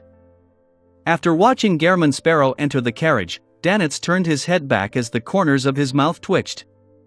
He was silent for a few seconds before he muttered silently, "What a madman!" He changed into a woman without any hesitation. I have to say that Helene looks pretty good when disguised as a man. This beyond her power sure is useful. If I can receive an item like that and figure out what Captain's ideal type is, then I can make the corresponding changes and make her fall in love with me. But in that case, would the person that she falls in love with still be me? Danitz found himself pondering over philosophical questions until he heard a cough from the carriage behind him. He snapped to his senses and drove the carriage away from the harbor. He planned on making a huge detour before circling back. Inside the carriage, Klein wasn't as calm as he appeared. Although Helene was in male clothes, allowing him to temporarily not bother about the most embarrassing parts, he still felt quite embarrassed to have his face change into a woman's while squeezing out breasts. This left him feeling down and awkward. A faceless change in appearance is very easy. The difficult part is apparently the mind. To act as a good faceless, I'll have to cross many mental blocks. If I don't, then I'll have to spend a great deal of time to act as a real person for many years. My identity has to be recognized by everyone as I fully immerse myself into that character until I almost treat it like it's real. This is more challenging on my bottom line. It's crazy and warped. To speed up my progress, I have to overcome a certain number of obstacles. Klein pulled out a suitcase from under the carriage's seat. He rummaged for some cloth and clothes before replicating Helene's disguise. He could have gotten Danitz to act as Helene and borrow the mystical item with the faceless beyonder characteristic from Justice for a few days without a problem. However, that meant that there was a high chance of Danitz facing Vice Admiral Aylman Tracy directly. Without the clown's powers, it was almost impossible for him to hide it from her, putting his life in extreme danger. It was impossible for Klein to make others bear such huge risks for his own matters, therefore, he could only challenge himself and do it himself. Soon, he looked identical to Helene. Under the black top hat was a handsome androgynous face with soft and pronounced contours. His emerald green eyes looked as beautiful as gems. He adjusted his build, making himself shorter by a few centimeters and narrowing his shoulder width. His frame shrank and he looked like he had lightened significantly. His current appearance quickly surfaced in Klein's mind with his clown powers. It's still not bad. There's not much to it. Perhaps it's because I'm not in female clothes, so it doesn't feel much different from turning into German Sparrow, Danitz, or someone else. I just look prettier and have some discomfort in my chest. If I look like that on Earth, I wouldn't have needed to worry about not having a girlfriend. He mocked and consoled himself as he curled the corners of his mouth. What looked like a normal action on German Sparrow now looked pitiful and sorry. F***K. Klein cursed silently as he quickly adjusted his state of mind. Bit by bit, he immersed himself into the state of true acting. With the passage of time, he discovered that the resistance he had lessened significantly. Following that, he felt relaxed and calm as though the potion had harmonized itself further. And that meant that the speed of his digestion would speed up. It really is useful. Klein said silently as he got up and took 4 steps counterclockwise. He went above the gray fog and once again confirmed the danger level of his upcoming operation. After returning to the real world, he switched to using Helene's voice and deliberately suppressed it. Head to Pier 6 at the harbor. Danitz didn't find anything amiss, but he suddenly came to a realization after changing directions. He couldn't help but tremble. It's like the real person. I wouldn't be able to distinguish him if the day comes where he transforms into captain to fool me. After a while, the carriage re-entered the harbor and went to the liner which Helene was originally meant to board. But it didn't truly approach it and had instead circled around to a nearby warehouse. Danitz jumped off the carriage and knocked on the warehouse's door, according to a prior agreed pattern. Out came a group of dock workers who were clearly of native blood. Following that, they made way. After confirming that there wasn't anything amiss, the bald member of the resistance, Kalat, came out on a wheelchair. "Where is she?" he looked at Danitz as he asked. Through Helene's matter, Danitz had successfully established communications with the resistance. Danitz laughed mischievously. "In the carriage. She's been drugged with medicine that makes her lose her strength. Its effects will last another 10 hours. Remember, I want 70% of the £1,000 reward." Kalat raised his right arm and waved it. Immediately 2 thin members of the resistance got onto the carriage. "Boss, it's that woman," they soon poked their heads out and said in the tone of a local gang. "Take her down." "Our mission is to protect her," Kalat emphasized again. Helene, who was disguised as a male, was helped down from the carriage with 2 soldiers supporting her on either side of her. With his control as a clown, Klein pretended to be weak in the knees as he staggered. He was soon moved to a room among the Byam populace. At the same time, Kalat instructed a local gang member who believed in Sea God to find strongman Ozil and tell him that they had found the target. He was to bring £1,000 in exchange for the woman. As for Danitz, he had returned to the inn to await the news. At noon, Ozil replied saying that he couldn't be sure if the person was the real deal and had planned on sending a person over to confirm things. Kalat agreed to his request. Closer to the evening, a figure appeared outside the house. He was a man wearing pantaloons and a jacket. He was Loanese and was dressed in the style of a native. He had short brows, about half of the average person's. His brown eyes were recessed and his face looked cut. Kalat pushed himself on a wheelchair and appeared by the door. After seeing the man, he said in a heavy voice, "Mithur King? Should I be honored that you actually know me?" The man laughed. He was originally a captain of one of the pirate ships under Vice Admiral Hurricane Kalangos. After Vice Admiral Aylmont Tracy took over the crew, he took on the role as third mate of her flagship, the Black Death. His nickname was Worm Tongue, with a bounty of £5,400. Kalat didn't reply as he wheeled himself to make way. Mithur entered a nearby room after being led by a gang member. Inside, he saw Helene sitting by the bedside in a gentleman's outfit. Her eyes were darting about and glaring at him. Her teeth bit down on her lip as she looked furious and fearful while having feelings of despair and obstinacy. "It's her all right. However, I can't be certain because she's wearing thick makeup. It's hard to tell what a woman really looks like once they don thick makeup. Wipe her face clean for me. Hey, why didn't you cuff her? Don't you know she's dangerous?" Mithur surveyed the area and took 2 steps back in a guarded manner. "She's been drugged. She doesn't have much strength and hasn't resisted. But since you asked," Kalat lifted his chin to a resistance soldier. The soldier found a pair of cuffs and walked over. After pulling Klein's hands back, he cuffed him. Klein continued wearing mixed emotions like before, trying hard to act like he was struggling despite having a lack of strength. Then, another gang member got some water and wiped his face with a rough towel. Thankfully, most of the makeup in this era isn't waterproof. Klein began changing his face's contours as the towel covered his face. Before long, Mithur saw Helene's moist face. She looked extraordinarily frail and beautiful in this state.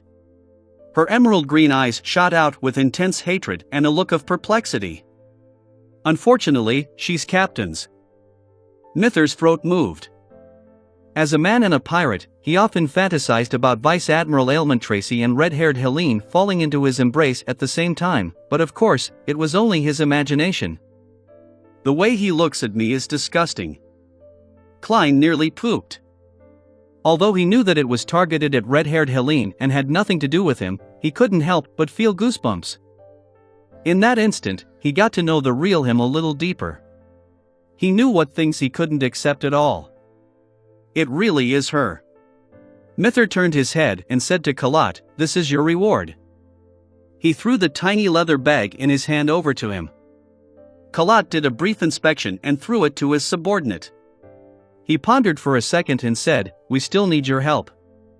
"No problem. Seek out Ozil when needed." Mither pointed to red-haired Helene in the room and asked, "I'll take her away, right?" "Yes." Kalat made way once again. Klein didn't wish to be helped by Mither as he pretended to have regained some of his mobility while stumbling out. Mither was afraid of Vice Admiral Aylment Tracy, so he could only hold her by her shoulder and lead her to the carriage parked outside. The carriage left the city and came to a private harbor. Mither led Klein, who was disguised as red-haired Helene, onto a fishing boat which had been long prepared. Under the cover of the night, they left Byam. After about an hour, they saw a ship docked under the shadow of an island's cliff. Fluttering in the wind was a huge flag with white bones drawn on it. Black Death, Chapter 581, Both Getting into Character and Detachment. Chapter 581, Both Getting into Character and Detachment. Translator. Atlas Studios. Editor. Atlas Studios. Only a single Black Death. The other ships are anchored beyond the Rorstad archipelago's confines because they're afraid of being discovered? This is good news. Klein retracted his gaze and deliberately bit his lip to express his agitation. After taking a glance at Helene's side profile, Mither lit a torch and began swinging it to signal to the flagship. Before long, a dinghy came and took him and the disguised Klein back to the Black Death. As the dinghy was being hoisted up, Klein boarded another pirate admiral's flagship. Under Mither's lead, he entered the cabin. Waiting for them up ahead was a blonde female attendant. She glanced at Helene with a cold stare before pointing sideways to the room. "Go in." This attitude. It's like meeting a love rival in the flesh. Both men and women fall to this Vice Admiral Aylment's charm.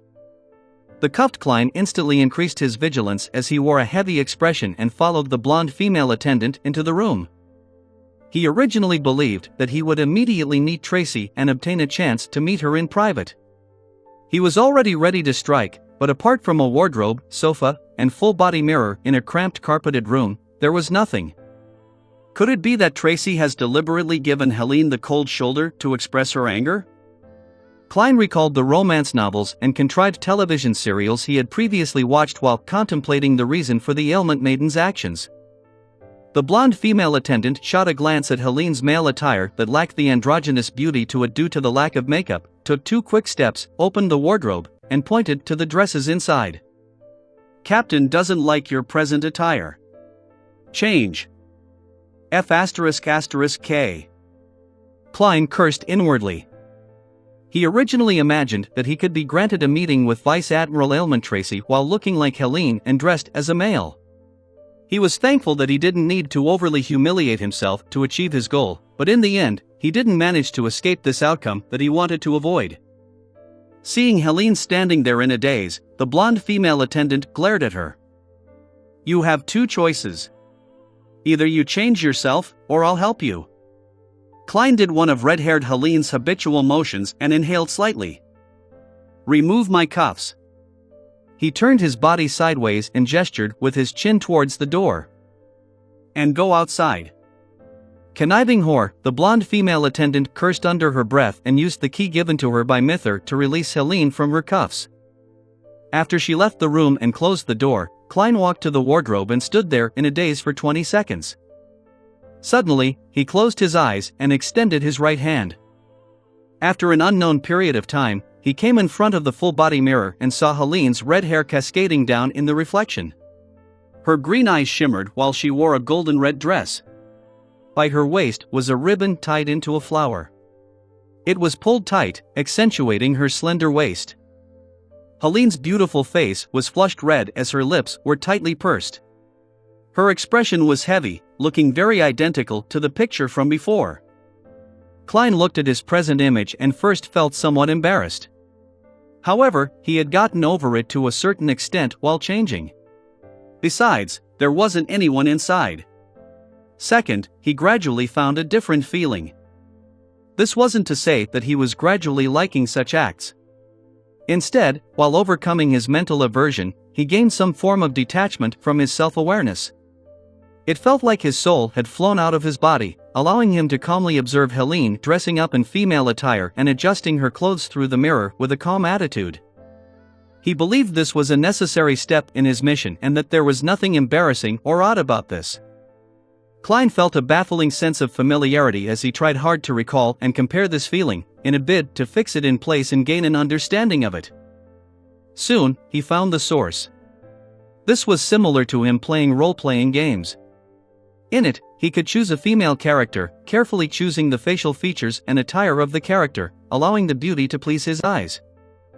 There was nothing kinky or embarrassing while doing this. On the one hand, he was viewing it from an angle of a god through the screen, making his attitude detached, and on the other hand, he was seriously acting and going through the plot. By combining the two perfectly and not distinguishing between them, he didn't have any aversion to it because he was playing a game. Klein suddenly opened his half-closed eyes, feeling like this was the faceless state he had been searching for.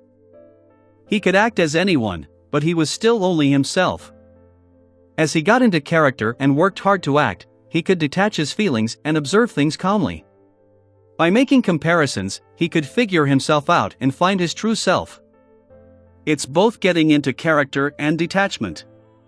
This is the actual application of the faceless main principle. Klein suddenly felt at peace as the remnant embarrassment coexisted with his changed attitude. With a detached attitude, as though he was playing a role-playing game, he observed himself in the full-body mirror and tried hard to find any flaws. Thankfully, I got Danitz to get 2 sets of female clothing to study the way it's all put together. Otherwise, there's no way I could wear them so quickly and normally as a first-timer. It will be easy to expose any flaws. This is called professionalism. Women's clothing sure is complicated. From the perspective of a faceless, there are many flaws in Helene's facial features and contours.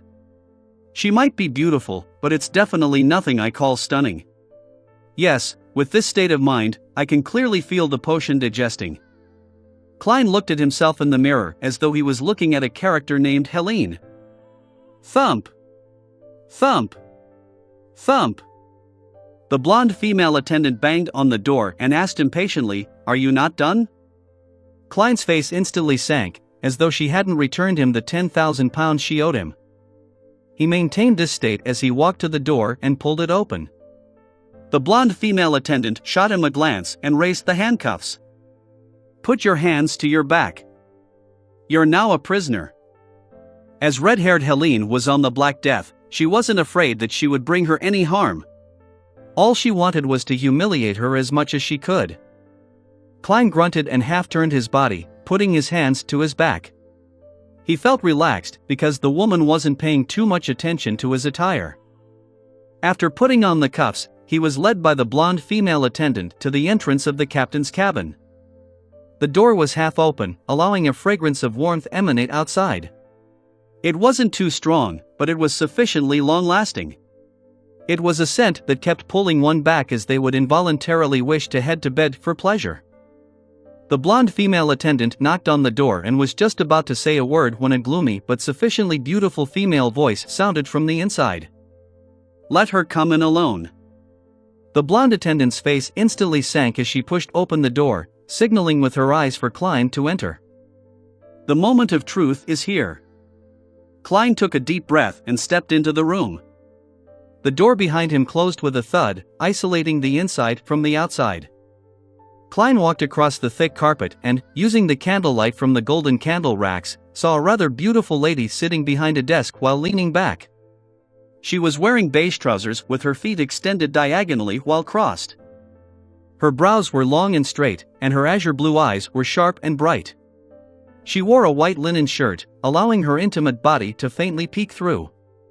Raven black curled hair cascaded down to hide the critical bits, making Klein instantly feel uncomfortable. Upon seeing red-haired Helene enter, Vice Admiral Ailment Tracy raised her left hand and asked with an ambiguous smile, "Tell me, how should I punish you?" She held a black leather whip in her hand. "Ma'am, there's always room for discussion," Klein lampooned to resist his discomfort. His eyes first moved upwards before leveling towards her. He said without a hint of emotion, "Returning to this place is already the greatest punishment. Anything else is just a bonus." "You're as stubborn as usual, yet always so indecisive." Tracy stood up. She was tall and slender, and under the illumination of the candlelight, her figure's shadows danced with extreme charm. She held back her smile and walked towards red-haired Helene, with the leather whip in her left hand. She didn't have an ounce of doubt. During this process, Klein noticed that she wore a bangle with inlaid diamonds on her right wrist. The mystical item described by Helene? It can reduce most forms of damage? Klein, who had originally planned to take action the moment the gap between them narrowed, held back his urge. "Oh, they cuffed you. That's nice." "We haven't played such a game before," Tracy said with a smile, but her azure blue eyes seemed to be a stormy ocean that was gathering strength. "Ma'am, your lines are quite terrible." Klein pursed his lips tightly and didn't say a word. Tracy came in front of him and raised her right hand to slide down his cheek. "Returning is the greatest punishment?" As she spoke, her eyes turned misty, looking extremely alluring. "You usually don't seem to think so. Although you always resist in the beginning, you're often more passionate than me towards the end." Before she finished her sentence, Klein pulled out his left hand from the handcuff, and he grabbed the bangle on her wrist in a manner that was as fast as lightning. He then violently swiped it down. At the same time, that hand turned a shade of gold. Klein's green and deep eyes suddenly lit up with two bolts of lightning. This was creeping hunger. This was psychic piercing. And the ability to pull his hand out of the cuffs was a magician power. It was the bone-softening power which Klein very seldom used. He had long made plans in preparation for what he would do after infiltrating. It was to find a chance to be alone with Vice Admiral Ailment Tracy and assassinate her without holding back. Only by doing so did he have a chance of defeating a pirate admiral. Only by doing so could he severely injure and capture her. And even if it couldn't be done, he didn't mind killing her. He was already very accustomed to channeling spirits above the gray fog.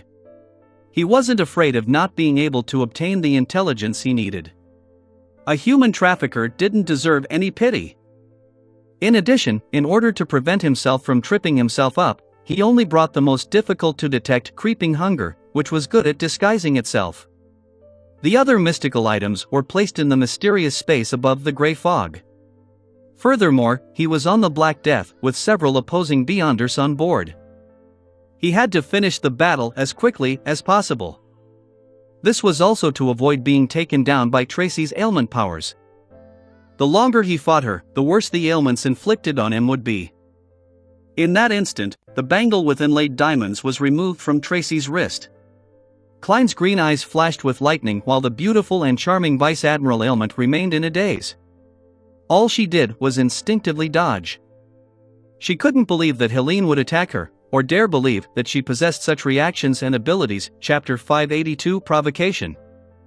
Chapter 582 Provocation. Translator. Atlas Studios. Editor. Atlas Studios. Tracy saw two bolts of lightning light up in Helene's beautiful emerald-like eyes as the blinding silver occupied her entire vision. Her beautifully contoured chin was suddenly lifted as though she was about to let out a tragic scream. However, she stiffened on the spot, shattering like a mirage. The full-body mirror placed in the room cracked and quickly crumbled, scattering to the floor. Mirror substitution spell. Tracy's figure, in her pure white shirt, beige trousers, and black leather boots, appeared in the corner where the full-body mirror was located. Before she could catch her breath, she heard heavy footsteps and saw red-haired Helene's dress fluttering to the back as she charged forward like a chariot. The glove she wore on her left hand was pale and gloomy green. Klein had already switched to a zombie state. His muscles were taut, and his strength had increased substantially. His sleeves fluttered as he clenched his fist tightly before throwing it at Vice Admiral Ailment Tracy like an iron hammer. Bang! Bang! Bang! Although he continued maintaining Helene's appearance, his actions were like a ferocious beast's. He was fierce and formidable. As he bombarded Tracy with his punches and kicks, all she could do was desperately parry his attacks without having the time to use other beyond her powers. If a Demoness of Affliction's corresponding sequence 9 was an assassin, allowing her to have extraordinary combat skills and dodging capabilities, this barrage of attacks would have left her heavily injured. Bang! Bang! Bang! Klein's fist emanated a white, frosty air, causing Tracy to tremble with every time she made contact.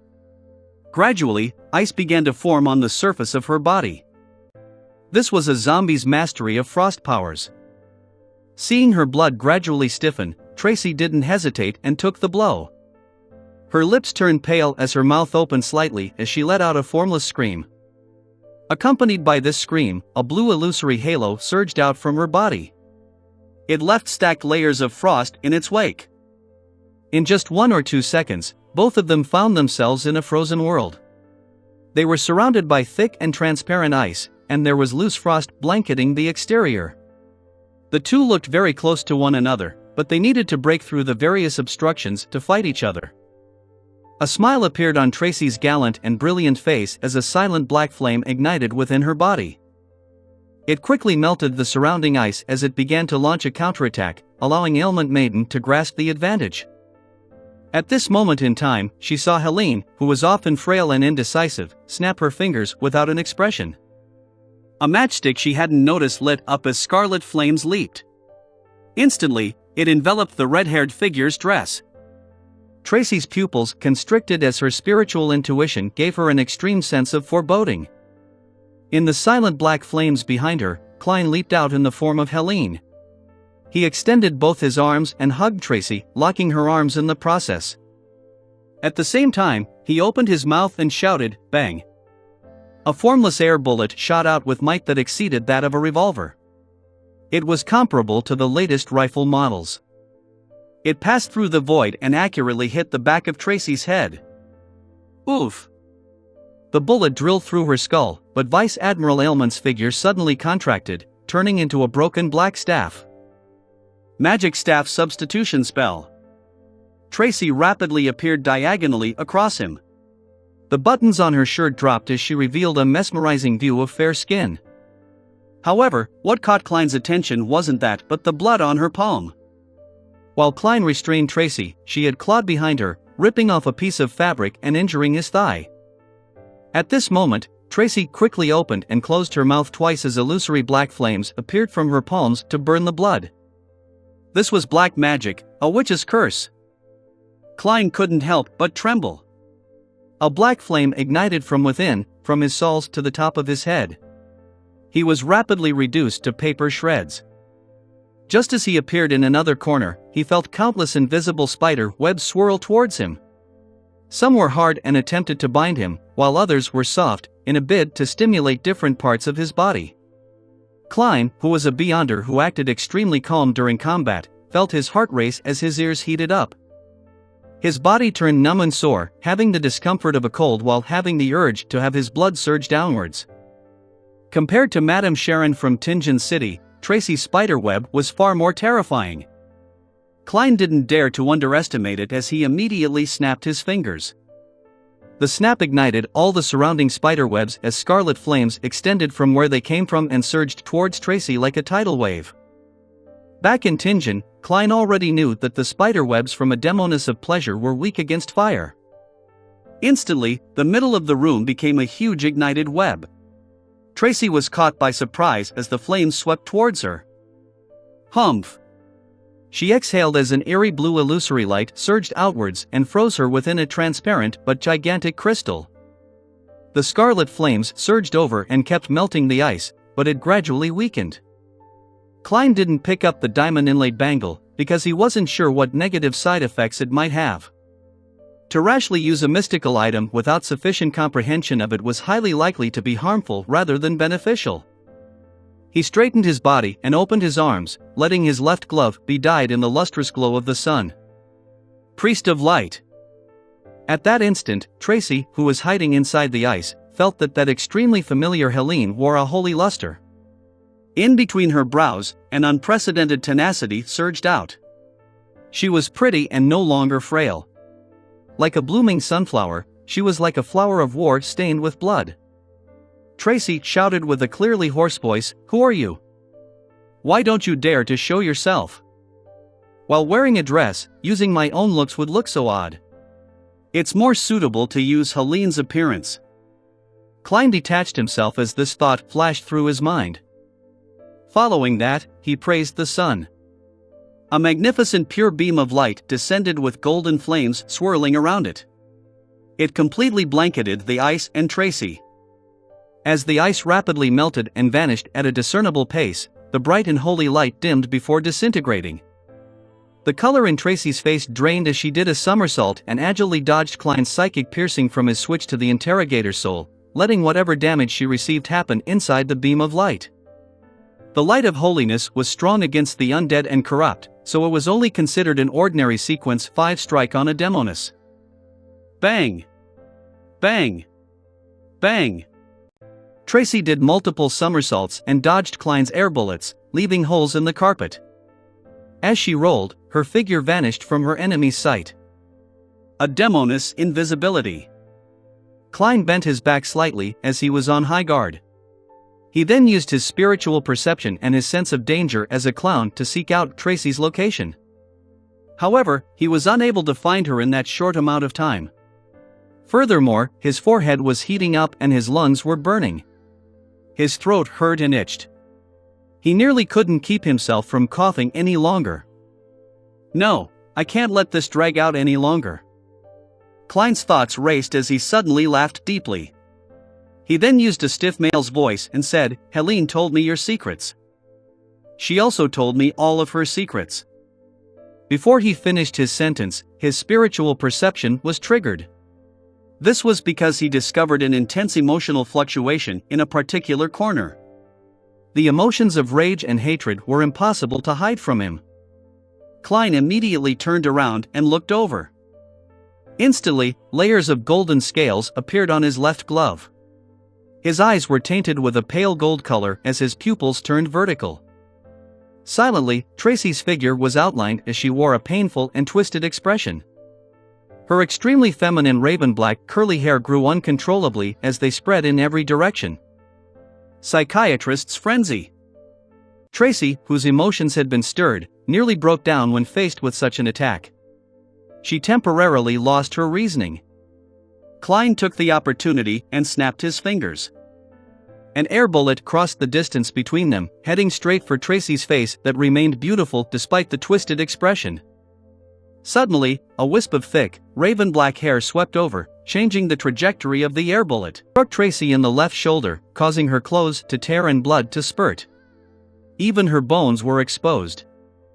Ah! Tracy let out a shrill cry as immense amounts of black flames spewed out of her body and enveloped her. Following that, thick ice crystals formed outside the black flames. Beyond it, raven-black curly hair that frantically grew wrapped Tracy, the black flames, and the ice in thick layers. It seemed to form a gigantic cocoon made of human hair. Bang! Bang! Bang! Klein's air bullets shot out one after another, but they only penetrated the black hair and got stuck in the ice. He paused and made his left glove emit the brilliance of the sun. At that moment, his throat itched. Unable to control himself any further, he began coughing violently. He failed to produce the attacks he was preparing to deliver. Inside the black-haired cocoon, Tracy had recovered her senses. She raised her voice and shouted sharply, "Enemy assault! Enemy assault!" At that instant, Klein paused for a second. In his moment of adrift thoughts, he felt as though he had returned to Backland, returning to the first time he encountered the devil dog. He knew he wasn't its match and could only shout "Murder and save me," before successfully escaping from the danger. At that moment in time, Tracy's cries had the same effect. Even if there weren't a dozen Beyonders on the Black Death, the number was close to that. Furthermore, there were relatively many beyonders of relatively high sequences. Indeed, killing a pirate admiral in a short period of time is too difficult, even if it's an assassination. Klein coughed twice and snapped his fingers. He stopped attacking and hesitating. He turned and ran for the window in the captain's cabin. The last thing he noticed was the diamond-inlaid bangle, but he didn't dare to retrieve it. Firstly, he was afraid that the severe negative effects would affect his escape, and secondly, he was afraid that Tracy would be able to lead a bunch of beyonders to pursue him with the help of the item's location after she recovered. A pursuit at sea would then unfold. I can't be greedy. Klein turned his head and smashed through the window and fell onto the deck. Two pirates happened to come over as they thrust their cutlasses forward. Oof! Oof! Their cutlasses pierced through a paper figurine. Klein's figure instantly appeared behind one of the pirates as he extended his left hand, opening up a ferocious and creepy mouth on his palm. Creeping hunger bit down on its food while Klein lifted the pirate up before other beyonders rushed over. He took wide steps and ran to the shipboard. Under gunfire, he plunged into the dark sea under the night sky. Chapter 583, Contingency Plan. Chapter 583, Contingency Plan. Translator. Atlas Studios. Editor. Atlas Studios. The ice-cold water instantly inundated Klein, drenching his golden red dress and making him sink like a rock. At the same time, creeping hunger had already finished eating the pirate, lightening his load. Klein didn't attempt to float up and had instead continued sinking downwards. He could faintly hear splashing sounds across the distant waves. Apparently, pirates from the sailor pathway had engaged in pursuit. This was their home ground. They could act like fish in such environments for a very long period of time. Klein wasn't alarmed. As a magician who never performed unprepared, he had obviously thought of his escape plans if he met with failure. After all, there was nothing guaranteed about such matters. To do his best acting as Helene and not be discovered by Vice Admiral Aylmont Tracy, he had not only left the other mystical items in cache above the gray fog, but he had even done so for the charms that came under the water and wind domain that he recently made. However, this didn't affect him. As a god, a blessed, and a believer trinity, he had many miraculous methods to deal with the corresponding situation. He quickly made creeping hunger turn pale and be dyed in a gloomy green. The surrounding seawater froze, forming layers of frost. Before the frost completely turned into ice, Klein spread his wing muscles and spread out his arms. With the strength of a zombie, he shattered the frost, sending them slightly further away. This way, he temporarily produced a narrow space that didn't have any seawater around him. The water instantly surged backwards to fill the space. Klein extended his left palm and released the terrifying cold and spread it out, creating layers of ice walls. For a brief moment, he seemed to be encased in an ice prison. He could stand in it and produce sound, but he was only limited to that tiny space. Klein immediately took tiny steps in a counterclockwise fashion while murmuring blessings stem from the celestial worthy of heaven and earth, before rapidly letting his spirit body go above the gray fog. Just as his body appeared at the fool's high-back chair, he immediately picked up the sea god scepter which he had placed on the table. Without needing to identify anything, he selected the point of light representing Gehrman Sparrow, who had recently been promoted to a believer of sea god. Through a previously established connection, he raised the short milky white scepter and made the blue gems on it emit a blurry luster. He replied to his believer and augmented himself with all sorts of spells, including but not limited to underwater breathing, freedom of movement, and pressure resistance. Finally, he used a paper angel to interfere with any divination. He then ordered the nearby undersea creatures to help protect Gehrman Sparrow's escape. After doing all of this, Klein didn't delay and had immediately returned to the real world and gained control of his body. At that moment, the seawater's pressure had crushed the constantly melting ice wall and had retaken that independent space. However, Klein could already breathe easily and swim rapidly. Through the rippling but crystalline water, he saw fishes swimming towards him. A dark shadow rose up from beneath his feet as an unknown behemoth rapidly rose. It was a strange brownish-red creature that looked like a squid. It was so massive that its tentacles were enough to bind an entire ship. It spewed black ink and instantly dyed the surrounding sea black. The few Sailor Pathway Beyonders who were pursuing Klein instantly saw black as their bodies turned numb. Unclear of what was happening, they immediately floated to the surface and dealt with the abnormalities in their bodies. By the time they dived down again to find the enemy, they had already lost track of Klein. At this moment, Klein was swimming at the bottom of the sea with great satisfaction. He even had the time to divert his attention to recall his failed operation and reflect on what he had done. I had sufficient preparations to act as Helene. Even Tracy, who had shared numerous nights with her on the same bed, couldn't instantly see through me. It accelerated the digestion of the potion. During this process, I still had to overcome my aversion and find a way to both get into character and be detached. This was extremely helpful to the digestion of the potion. I basically did the best I could for the battle. It can be considered a prepared performance, but I underestimated the strength of a Sequence 5 Demoness of Affliction and the experience of someone who inched her way to becoming Vice Admiral Ailment. Even though she lost her mystical item in the beginning, just my present strength and my mystical item weren't enough to kill her quickly, unless I had used the Sea God Scepter. But this is around the Rorstad Archipelago. Through today's battle, I can clearly tell that I lack a mystical item with powerful offensive abilities. Facing the reality of a failed mission, Klein was no doubt somewhat disappointed. However, he wasn't depressed, because this wasn't the end of this matter. He planned on writing to Mr. Azik to see if he was interested in the ancient chronicles related to death and if he had the time to pay a visit. Before Klein left the captain's cabin, he had snapped his fingers to ignite the male clothing he had left in the changing room, as well as any hair or skin he had left behind. This was to make it seem like he didn't wish to leave any traces, but it was in fact a form of concealment and deceit. What he was concealing was the hair and button he had secretly thrown into a particular room without anyone noticing after he entered the cabin. Having wiped away any traces of himself, Vice Admiral Ailment Tracy would mistakenly believe that the assassin was afraid of exposing himself because of the fear of suffering a remote curse. Then, it would be difficult for her to seriously get the pirates to check for any remnant items. With the hair and button, Klein could use divination to lock onto the location of the Black Death up to a certain amount of time. This way, as long as Mr. Azik was willing, he could bring him to Vice Admiral Ailment Tracy. Sigh, I originally thought I wouldn't need Mr. Azik's help. I thought I could succeed just by myself, alone. Ultimately, I fell just short. Klein sighed and felt a blow to his self-esteem.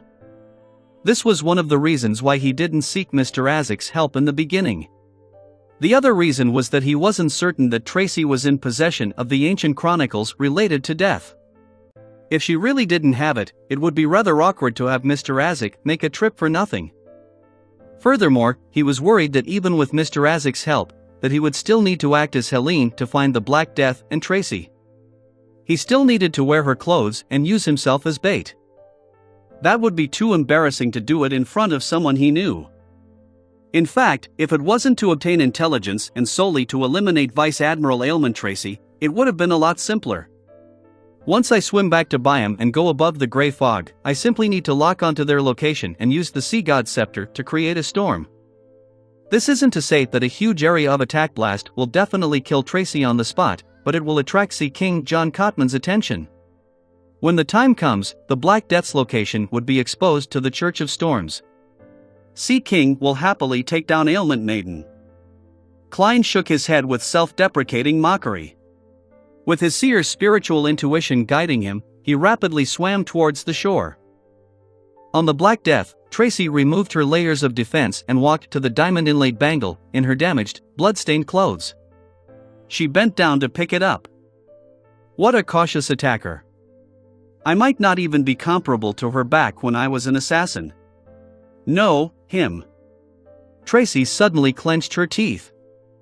This wasn't because she nearly died at his hands, but because he had sensed that the man had done something to Helene. According to the way Emperor Roselle put it, she suspected that there was something green. 1. Growing on her head. Helene, are you really that cold and heartless? No, perhaps she was forced. Tracy turned her head to look at the nasty wound on her left shoulder as she felt the heart-wrenching pain. If not for the strengthening of her physique brought about by the assassin and instigator sequence, with a significant enhancement in subsequent sequences, just that one blow alone could have made her lose her entire arm. She would be like those pirates who had their arms blown off by rifles. As the blood flowed and stained her vision red, Tracy got the blonde female attendant to enter and use her abilities to help her deal with her injuries while instructing the surrounding pirates who had their eyes fixated on her to search for any items the attacker had left behind. Unfortunately, the pirates informed her that all of his clothes had been automatically destroyed. This made Tracy recall the snap the enemy had made before he left. She sighed once again. How careful. Furthermore, he's not one bit greedy. If he had taken the bangle, then I wouldn't need to worry about not catching up to him. Tracy waved her hand, motioning for most of the pirates to leave, leaving behind Wormtongue Mither King and a few high-ranking members of the crew. Third mate, go to Byam again. Perform a thorough investigation to figure out where the resistance found that Helene, Tracy ordered in a solemn voice. With great difficulty, Mither retracted his gaze from his captain's chest. All right. Tracy thought for a moment and added, spread this matter. Say that I'm seriously injured and will not be able to recover anytime soon. Also, first mate, immediately set sail. Don't stay here any longer. As she issued orders, silence was quickly restored around Tracy. Only at this point did she have the time to figure out which faction the attacker came from, why he would attack her, and what motives he had. Unfortunately, the more Tracy thought, the more puzzled she became. She had no idea what the truth was. Although she had many enemies, none of them possessed similar powers. Finally, she found a clue as she muttered to herself, creeping hunger? In the middle of the night, in a private harbor on Blue Mountain Island. Standing by the receding and advancing waves was a female figure. She was none other than Klein, who was still disguised as Helene. He circled under the water and quickly came onto shore.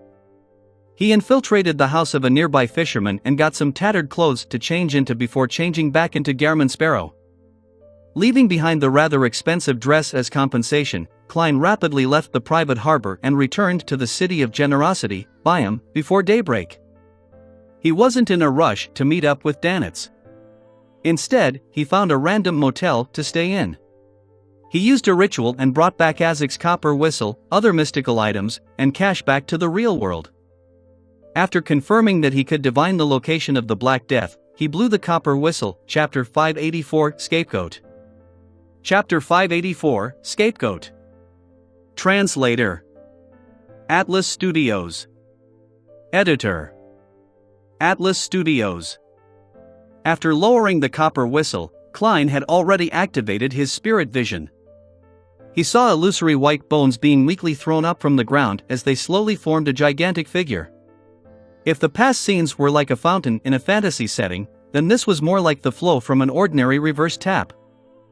The corners of Klein's mouth moved indiscernibly as he pretended as though he hadn't noticed anything amiss. After a few seconds, the skeleton messenger finally took form. Its nearly 4 meters body tore through the ceiling once again as the pitch-black flames in its eye sockets burned silently. Klein folded the letter he had finished writing and threw it up. He described in detail the tycoon, Ginny Necker, in the letter. He mentioned the connections between the death chronicles found in the southern continent's Balam Empire's mausoleum, as well as the connection the item had with Vice Admiral Hurricane Kilangos and Vice Admiral Elmont Tracy.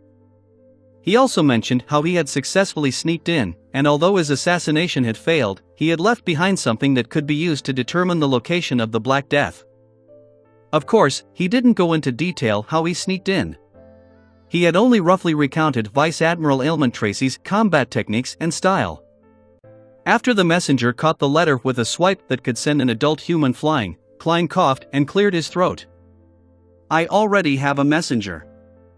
The pitch-black flames in the skeleton messenger's sockets clearly flickered before its body collapsed like a waterfall before drilling into the parquet. You don't have to be afraid of becoming my messenger anymore, right? Am I that detestable to your kind? Yes. These messengers from the underworld probably can't bear to leave Mr. Azek. After all, that's a direct descendant of death. There might not even be any skip in the generational line. You want to cozy up with someone powerful. I get it. Klein was just about to pack up and check out when his nose itched suddenly and sneezed. Achoo! Achoo! Cough! Cough! Cough! Mucus flowed out as he coughed. His forehead slowly but decisively began burning with heat. Oh no! Vice Admiral Ailment's ailment is still lingering in my body. And I confronted a 10 degrees Celsius cold wind in order to return to Biome. I really fell ill as a result. Klein used inferior tissue paper to wipe his mucus, contemplating whether to summon himself and act using a spirit body state, so that his physical body could heal by itself. After serious consideration, he believed that it was impossible. Firstly, his physical condition would clearly affect his spirit body's condition. The two were closely related in some magical manner. Secondly, if he ignored it, his physical condition would definitely worsen. I'm becoming a little dazed from the fever. Klein touched his forehead and prepared to return to the Wind of Azurin to meet up with Danitz. Then, he had to consider if he should head to a hospital or clinic to buy some medicine. In the Berg household in the City of Silver, Derek finally obtained the Radiant Spirit packed tree fruit from Mam Hermit, and he successfully concocted the Solar High Priest potion. It was golden in color and had a scorching hot temperature. When Derek drank it, he felt the burning sensation in his throat. His eyes lit up suddenly as they grew brighter, like there were two miniature suns hidden in them. His body radiated concentric ripples of pure light as his exposed skin protruded to form black patterns that were visible to the naked eye. At the same time, his body hair grew longer, as though they were changing into feathers that were swirling with golden flames. Derek knew that there would be similar changes when consuming a potion at Sequence 7. He didn't panic or become flustered. He clenched his teeth and repeatedly recalled that pain of him personally killing his parents and the hope that arose from the depths of his heart after meeting Mr. Fool. Despite being on the brink of losing control, he managed to persevere through it. After a while, everything abnormal about him was restored back to normal. However, the air he exhaled was mixed with the warmth of the sun. He felt that his body had become stronger again, and he had some considerable resistance against ailments and treacherous environments. However, that wasn't the main point. Derek liked the various theurgical knowledge that appeared in his mind. They included Fire of Light, Horror Immunity, Holy Oath, Cleave of Purification, Sun Halo, Holy Light Summoning, Holy Water Creation, etc. Derek paced around in delight as he felt that the related theurgical spells he had were very suitable for him in dealing with the evil monsters that hid in the dark. He didn't hide the news and immediately ran to the Twin Towers and recorded the information of his advancement. This way, after a preliminary inspection, he would have the qualifications to helm a small patrolling team as its captain. He could come into contact with more of the City of Silver's information. This includes the method to removing the mental corruption of a Beyonder characteristic, which Mr. World wants. While Derek was answering the registration clerk's various questions, he couldn't help but recall the promise that he hadn't been able to fulfill all this time. Owing something to others often left him uneasy and uncomfortable. And now, he could finally see the light that could restore his calm. In the Amiris Leaf Bar, Wormtongue Mythor King was holding a cup of red wine. He sat across from the elderly strongman Oziel, crossed his right leg, and leisurely asked, "Did you figure out anything specific?" He had been instructed by his captain, Vice Admiral Ailment Tracy, to return to Biome and investigate the fake Helene. For this, he found Oziel, who had originally issued the mission. He couldn't directly seek out the resistance, because there was a small chance that they were cooperating with the fake Helene. To question them in person was no different from directly bringing his head to the Governor General's office in exchange for the bounty reward. Oziel pulled a chair and sat down. "They didn't hide anything, but I can't be sure if they're speaking the truth or not. As you know, I prefer using fists rather than brains. They said that Helene was brought over by Blazing Danitz. He represented Vice Admiral Iceberg and hoped to establish a cooperative relationship with the resistance. They wanted to provide a certain amount of help, and Helene was a way to express their goodwill. Blazing Danitz? Vice Admiral Iceberg, Mither ruminated over the two names as his expression slowly turned solemn. He leaned back into his chair as he knitted his brows bit by bit. As one of Vice Admiral Hurricane's former captains, he was now the third mate of Vice Admiral Aylman's flagship. He was no stranger to the other pirate admirals, and he knew that Vice Admiral Iceberg was powerful and had a rich collection. With just one ship and a few subordinates, she was able to resist the other pirate admirals. In terms of strength, she was a little stronger than two of his bosses. More pertinently, Vice Admiral Iceberg seldom involved herself in the conflict between pirates. She sought information and explored the unknown to seek out treasure. She was more like an adventurer than a pirate. Why would she suddenly want to assassinate Captain? This doesn't suit her character. She previously suffered a setback because of Admiral of Blood's rumors. She should be focusing on seeking revenge on him. Mither took a sip of red wine as he rubbed his forehead with his other hand. He temporarily stopped thinking about Vice Admiral Iceberg, and he placed his attention on Blazing Danitz. As he carefully recalled, his pupils suddenly shrank. He discovered that there were some recent problems regarding this fourth bosun of the Golden Dream he was familiar with. He laid a trap and killed Steel Mavati, Blood Brambles Hendry, and Calmsquall. His bounty was raised to 4,200 pounds, and in a short period of time, he got embroiled in some matter, causing his bounty to rise again, reaching 5,500 pounds. This has already exceeded my bounty. Mither thought to himself silently as Blazing Danitz's figure surfaced before him. He found him mysterious and terrifying. He advanced? Or did he receive some great benefits because of something? Mither leaned forward and put down the cup. He whispered seriously, I originally treated his bounty increase as a joke. But reality has informed me that Blazing Danitz is a great pirate worthy of a 5,500 pound bounty. Mither looked up and said to Strongman Ozil, help me seek out intel on Blazing. The recent ones. In the luxurious suite in the Wind of Azure Inn. When Danitz opened the door and saw Gehrman Sparrow, he glanced around warily before making way. How was it? Did the hunt succeed? He asked in excitement and curiosity after closing the door. Vice Admiral Aylmont is a famous beauty. Back when I saw her, she was even more charming than I imagined. What a pity if she were to just die like that. She should be locked up forever without parole. Pooey. How can she be prettier than Captain? Those with looks like her are plenty in the Red Theater. Contradictory thoughts ran through Danitz's head. Klein clenched his fist and placed it to his mouth before coughing violently. After calming down, he answered coldly, almost. What a pity, Danitz sighed. But deep down, he was thinking.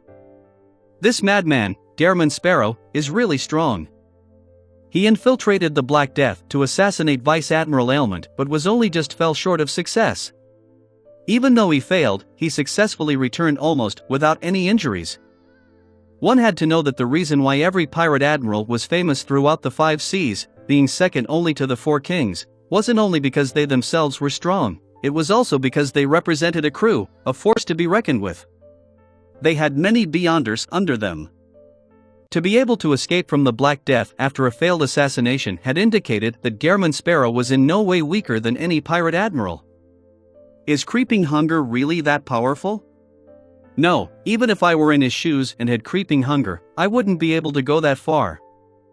Danitz was increasingly convinced that his choice of not resisting during his first encounter with Gehrman Sparrow was extremely wise. Klein coughed twice again and prepared to instruct Danitz to buy some medicine for him from the hospital. He then recalled that the cause of his illness was complicated. The medicine provided to him without a doctor's careful examination might not be effective. Even the many medicines that Emperor Roselle had previously invented were the same. If it wasn't because it's impossible to use the Grey Fog to establish a remote treating system, I really wish that I could consult Emlyn White to make me some medicine. Klein went to the washroom to wash up and change into his original clothes and burn the clothes he obtained from the fisherman. Upon seeing him come out, Danitz went over with a paper bag and said, in a sycophantic manner, "This is the 700 pounds they gave." At this point, he and Klein heard someone knock on the door. It was Captain Eland. When the captain rushed into the room, he gave German Sparrow a deep look and suppressed his voice. "I planned on returning to Pritz Harbor, but I received a piece of intel. Something huge seemed to have happened at Bansi Harbor." Chapter 585, Buying Medicine. Chapter 585, Buying Medicine. Translator: Atlas Studios. Editor: Atlas Studios. The Church of Storms has finally taken action on Bansi Harbor? Klein clenched his fist and placed it to his mouth before coughing. He asked calmly without any qualms, "What happened?" Ellen didn't notice any abnormal reaction from German Sparrow. He retracted his gaze and surveyed the area. "I don't know what exactly happened. I only know that it might have involved the upper echelons of the Church of Storms. And for a period of time before that, all routes that lead to Bansi Harbor were cancelled. This might have been a so-called omen." Involved the upper echelons of the Church of Storms? No, it should be the most elite forces. I suspect that the pontiff of the Church of Storms, that grounded angel, had personally taken action. He might have even used a Grade Zero sealed artifact. After all, he might be facing a king of angels, one that's even older than the fourth epoch, as well as his descendants. Klein nodded and calmly asked, "What's the outcome?" He wasn't the least bit surprised that the Church of Storms had only taken action on Bansi Harbor in the past few days. Even though the mandated punishers were known for being rash and irascible, there was still a protocol that needed to be followed for serious matters like this. For example, they needed to make a confirmation, evacuate a portion of innocent residents, or seal off the surrounding sea. All of this needed time. Eland was unable to read German Sparrow's true emotions as he sighed with a smile. There won't be a Bansi Harbor for a very long period of time. As expected of the Church of Storms. Klein secretly clicked his tongue, feeling even more curious about the detailed process. He wanted to know whether Red Angel Medici had appeared, and if he really was sleeping near Bansi Harbor. He wanted to know if he had been wiped out by the Church of Storms and wished to know what happened to the natives in Bansi Harbor. He wanted to know what it meant for them to speak in such a staccato manner, and he wished to know what secrets were hidden in the Green Lemon restaurant and the telegraph office. Unfortunately, with Bansi Harbor's destruction, it was difficult for him to obtain any actual answers. Perhaps the internal record of the Church of Storms would mention them, but Klein had no way of getting them. With the Hanged Man's rank, there was no way he could gain access to such confidential information. "I'll have to nurture Mr. Hanged Man into a high-sequence demigod before I can know the answers to my questions." Klein sighed silently and said without a change in expression, "That place is indeed very dangerous." Before he finished his sentence, his throat itched as he coughed violently. "You fell ill?" Eland asked, puzzled. He originally imagined that German Sparrow was like him, a Beyonder whose physique had been considerably enhanced. It was unlikely for Beyonders like them to fall ill before they grew weak from age. But from the looks of it, his previous guess might have been wrong. Klein answered tersely without giving an explanation. "A question of no value or meaning. It would be odd if he isn't ill after an intense battle with Ailment Maiden." Danitz grumbled in contempt from the side. Ellen chuckled and said, "I can recommend you an apothecary that's better than a hospital or clinic. That's his Beyonder job. He has a tiny herb store in the alley diagonally across Red Theater. He's known for selling male enhancements, but that's not what he's best at." "Does every apothecary develop such medicine?" "That's right. It's absolutely one of the most profitable medicine-based businesses. It's only odd not to do it if they're capable of doing it." Klein nodded slightly in response. "Why haven't I heard of him?" Danitz asked, surprised. "He only came to buy him in the past few months." "When was your last visit here in the City of Generosity?" Eland asked with a chuckle. When I took your crappy boat. Danitz answered silently in his mind. He carefully recalled and discovered that in the past few months, apart from this period of time, he had passed by Byam once during the early days of his vacation. At other times, he was drifting out at sea in search of treasure. Otherwise, he was at other places or harbors enjoying himself, so it was true that he wasn't aware of any minor changes in the city of generosity. I've already spent quite a few days in Byam. I've been to the Red Theater several times, but I've not heard anything about this apothecary. This can only serve to imply that his male enhancement medicines are limited in effect. Danitz bragged as he said stubbornly. Ellen smiled and didn't debate with the great pirate. Instead, he said to Gehrman Sparrow, if it's only an ordinary ailment, the apothecary will only charge a slight premium. And for you, it doesn't matter if it's expensive. What's most important is to recover your health as quickly as possible. No adventurer wishes to stay in a sick state. This implies danger and that you might become the target of someone else. It implies the increased risk of losing control. Indeed, maintaining a good state is a rather important matter for beyonders. However, the price is still very important, alright? If that apothecary were to charge £1,000, then I might as well buy medicine from the hospital. Or I can describe the situation of my illness and get that vampire, Emlyn White, to make me some medicine. Although I already have £6,000 in savings and have several beyonder characteristics, I still need to consider it. I still want to add a mystical item with lethal offensive power and seek out clues to the high-sequence potion formula. Klein mumbled inwardly. High-sequence potion formulas were impossible to put a price on in this mysterious world. Therefore, Klein only thought of buying the relevant clues. After Ellen left, Klein took the £700 and gave Danitz £200. Wearing his hat and holding his cane, he coughed and wiped his snot before stepping out the door in preparation to take a carriage to the vicinity of the Red Theater. Danitz was very curious about the apothecary's medicine. He pasted 2 mustaches on his face, wore a cap, and followed. With Klein's guidance, he already knew that using a scarf to hide his face was an act that strongly attracted attention in Byam. He took his advice to buy some fake mustaches. In the alley diagonally across the Red Theater, the moment Klein entered, he saw a man furtively come out of a nameless herb store. The moment the man saw someone, he hurriedly lowered his head and rushed off. Don't worry. We won't be guessing what medicine you're buying. Klein coughed twice again, increased his pace, and walked into the dark herb store. He scanned the area and was surprised because the boss was someone he knew. The boss was wearing a black robe that resembled a village witch doctor. He was in his 30s, with black hair and brown eyes. His face was round and his body chubby. He was none other than the chubby apothecary who often liked to use sarcasm at the gathering held by old Mr. Eye of Wisdom in Backland. Klein had once recognized him at a circus. He stopped showing up at old Mr. Eye of Wisdom's Beyonder gathering because he left Backland. Klein coughed and took 2 steps forward. Make some medicine for me.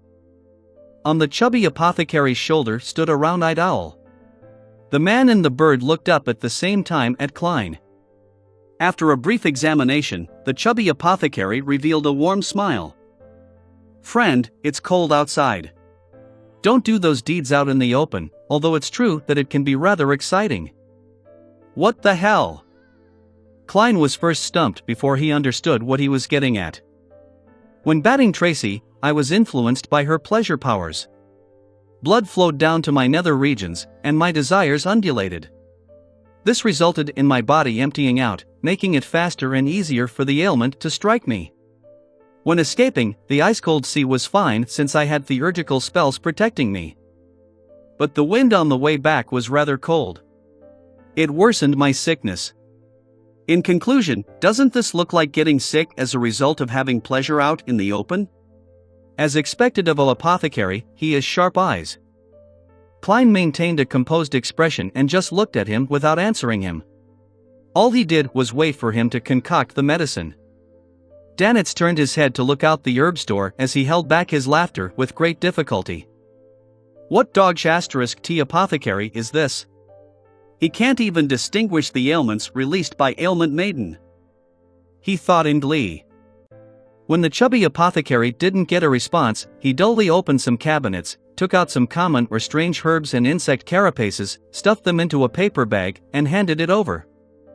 Put it all in water and cook it for half an hour. Drink the liquid that's left over. For solely.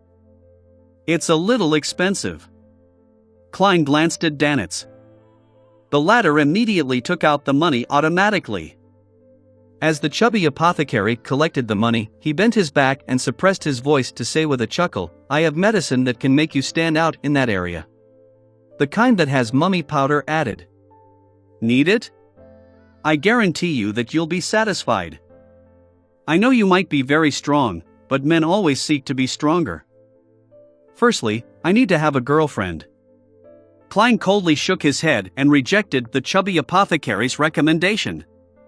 The chubby apothecary straightened his back in disappointment. He turned his gaze and sized up the two before asking, "Are the both of you adventurers?" "Yes," Klein answered simply. The chubby apothecary rubbed his hands and said, "I have a request, but you'll only be paid after completing it." "How big is the reward?" Klein pinched his nose. 100 pounds, the chubby apothecary shouted as his heart pained for the money. "Help me find someone. His name is Roy King. He's my teacher. He got me to meet him here, but I haven't seen him after waiting for months. And I have no way of contacting him. Is there a portrait, or a photograph?" Klein inquired. The chubby apothecary took out a photograph from a secret pouch by his waist and handed it over. It was of a relatively young man. His hair was neatly combed back and he wore glasses. He appeared very gentlemanly.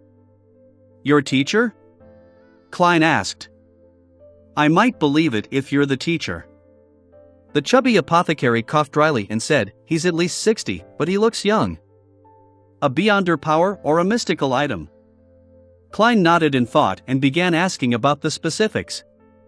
After confirming that there weren't any items he could use to divine, he took the paper bag and left the store.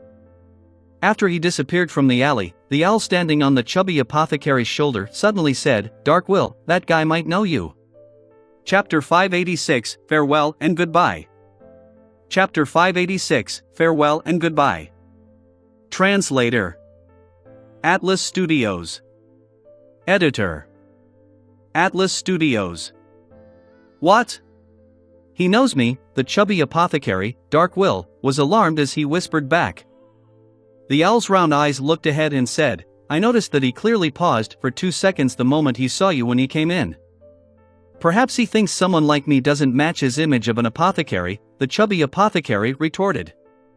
The owl spread its wings and landed. "Suit yourself if you wish to think so. What books have you been reading recently?" The fat on the chubby apothecary's face trembled. The owl replied sternly and seriously, "My reading is based on your knowledge standards such as those involving soccer. Unfortunately, the words you grasp and can teach me are limited. I have no choice but to read popular novels that have a lower requirement on one's vocabulary. Besides, they're all serialized on the newspaper." Dark Will chuckled. "I'll buy a recipe cookbook later. It's called Guide to East Balam Bird Culinary Methods." Without waiting for the owl to answer, his expression sank and he muttered to himself, "He knows me? He looks like the standard Loanese man. More than half his blood is at least Lone. I used a fake name to stay in a few cities in Lone. It's not odd to be recognized by him. But I still need to be on guard. If I don't receive any news about Old Man before March, then I have to leave this place." Having said that, he turned his head to look at the owl who was perched on his shoulder. "At times, you're still rather useful. No, your eyes and your body language tells me that your real thoughts are darn it. I wanted to buy a pet that can help me beat monsters and gangsters. I sought out beyonder ingredients of a potion recipe according to the standards of a dragon, but I ended up getting a silly bird who only knows how to read newspapers and plays. Darn it! I want to stuff another potion down its throat, the owl repeated like a parrot by mimicking the chubby apothecary's tone. Darkwill's expression stiffened for a few seconds before he chuckled. "It's good that you know this, silly bird. If I didn't have the powers of a beast tamer, you wouldn't have even managed a single potion." Inside the herb store, the man and bird fell into silence. After a while, the owl pretended as though nothing had happened as it asked, "Darkwill, is it really going to work? You've already entrusted this to dozens of adventurers. I'm not good at finding people, so I can only entrust it to someone else. Besides, they have to find and confirm old man's location before I make a payment. I don't even need to spend a single penny," the chubby apothecary sked as he said before he sighed. "Old man always calls himself a lucky person and a winner of fate. He should be fine." Will the medicine brewed from this really be effective? While returning to the Wind of Azurin via carriage, Danitz looked at the paper bag beside Klein. The things inside were black herbs, strangely shaped insect carapaces, and weirdly colored flowers. It didn't seem like anything reliable. Klein nodded. "Yes." "You haven't drunk it," Danitz subconsciously retorted. "I trust him. Although his mouth stinks and is rather vile, he has a rather kind heart. Besides, Captain Eland believes that his medicine is sufficiently effective." As Gehrman Sparrow, Klein didn't respond to Danitz's doubts. He directly picked up the paper bag and threw it over. Without needing any spoken words, Danitz knew what he meant. He was in charge of brewing the medicine. Furthermore, he was accustomed to doing similar matters recently, so he didn't have any urges to resist. After returning to the Wind of Azurin, Klein got a chair to sit in while he watched Danitz light up the fireplace and prop up a pot. He then added water and the herbs into it. Leaning back, Klein felt his head feel groggy. He was very exhausted and felt like he could fall asleep at any moment. In order to wait for the medicine to finish brewing and for him to quickly resolve his illness, he forced himself to consider various problems to combat the fatigue. On careful consideration, during the battle with Vice Admiral Ailment, if I hadn't succeeded in sneaking in an attack on her and suppressing her from the very beginning, preventing her from getting into her rhythm until she eventually found a chance to force open a gap between us by turning invisible, then I might have not been her match. The two powers of invisibility and ailments are really like a bug in a game. Matched with an assassin's lethal strike and the interference of pleasure, it really makes one unable to find and hit her or escape. One can only watch their body gradually weaken and become inflicted with all sorts of ailments. One can even get mesmerized and give up resisting. On the one hand, it's because every sequence 5 is very powerful, as expected of the sequence just before a demigod. On the other hand, it's because Creeping Hunger's various powers aren't a good match. It cannot be considered to be multifaceted without any weaknesses. Yes. The powers of a Sequence 5 Nimble Right Master of the Seer pathway is highly effective against invisibility. I can try to help the chubby apothecary find his teacher in the meantime, but without any information, with just a picture, I can only try my luck. I'll have to see when I can directly find a clue. After all, I'm not a god, and I can't find people remotely. Wait, in a certain way, I am a god. I can get god believers to help find him. As long as that old gentleman named Roy King once visited Byam, he would have definitely encountered others and be seen by them. Most native residents secretly believe in sea god. This is what it means by a sea of people. Also, before Captain Eland leaves Byam, I should get him to introduce me to a point of contact for the military. In the future, I can get him to reimburse me for any intel. They can also check if there were any travelers named Roy King who registered on any liners in recent months. There's another method. I've placed the radio transceiver above the gray fog for some time. I should be able to contact the magic mirror or roads if I take it down. I was originally planning on asking for Helene's location, but I no longer need to find the red-haired lady anymore. I can switch to Roy King. For a matter which many adventurers have no clue on how to begin, I have 3 solutions. Amidst his thoughts, Klein finally held on until the medicine was successfully brewed. Looking at the bottle of blackish-green liquid that Danitz brought over, he hesitated for 2 seconds before extending his hand to receive it and placed it to his mouth. Gulp! Klein immediately felt his throat burn as his face flushed red. This made him recall his attempt at eating crazy spicy food in his previous life. Suddenly, his entire person awakened as his stuffy nose quickly cleared. Gulp! Gulp! He barely finished drinking it and felt as though he had nearly recovered from his sickness. By night time, he had fully recovered. He no longer showed any doubt towards an apothecary's abilities. No wonder the potion's name is Apothecary. Klein wore his hat and left the inn with Danitz. Under the cloak of night, they left Byam and came to a secret harbor hidden on the other end of the jungle. Tonight, the Golden Dream was providing aid to the resistance. After some coordination and hassle, Danitz used the Soulfall ritual to contact Vice Admiral Iceberg Edwina. After some time, the ship, that was often scrubbed clean and had a strange main cannon, docked by the private harbor. Its gigantic sails drew 5 types of gold coins. They were the gold pound of Lone, the gold horn of Fasak, the Vril gold of Intis, the gold rizet of Fenapotter, and the Sasson gold of Lenberg.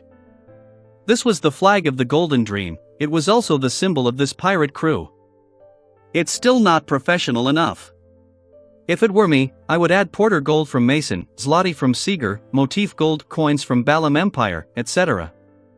Klein stood by the side with his hands in his pocket as he watched Edwina Edwards appear at the bow. At that moment, she was wearing a hunter's hat, a rider's shirt, and a black coat. She matched the image of a female pirate admiral in the minds of the resistance. She often dresses like she's a private tutor.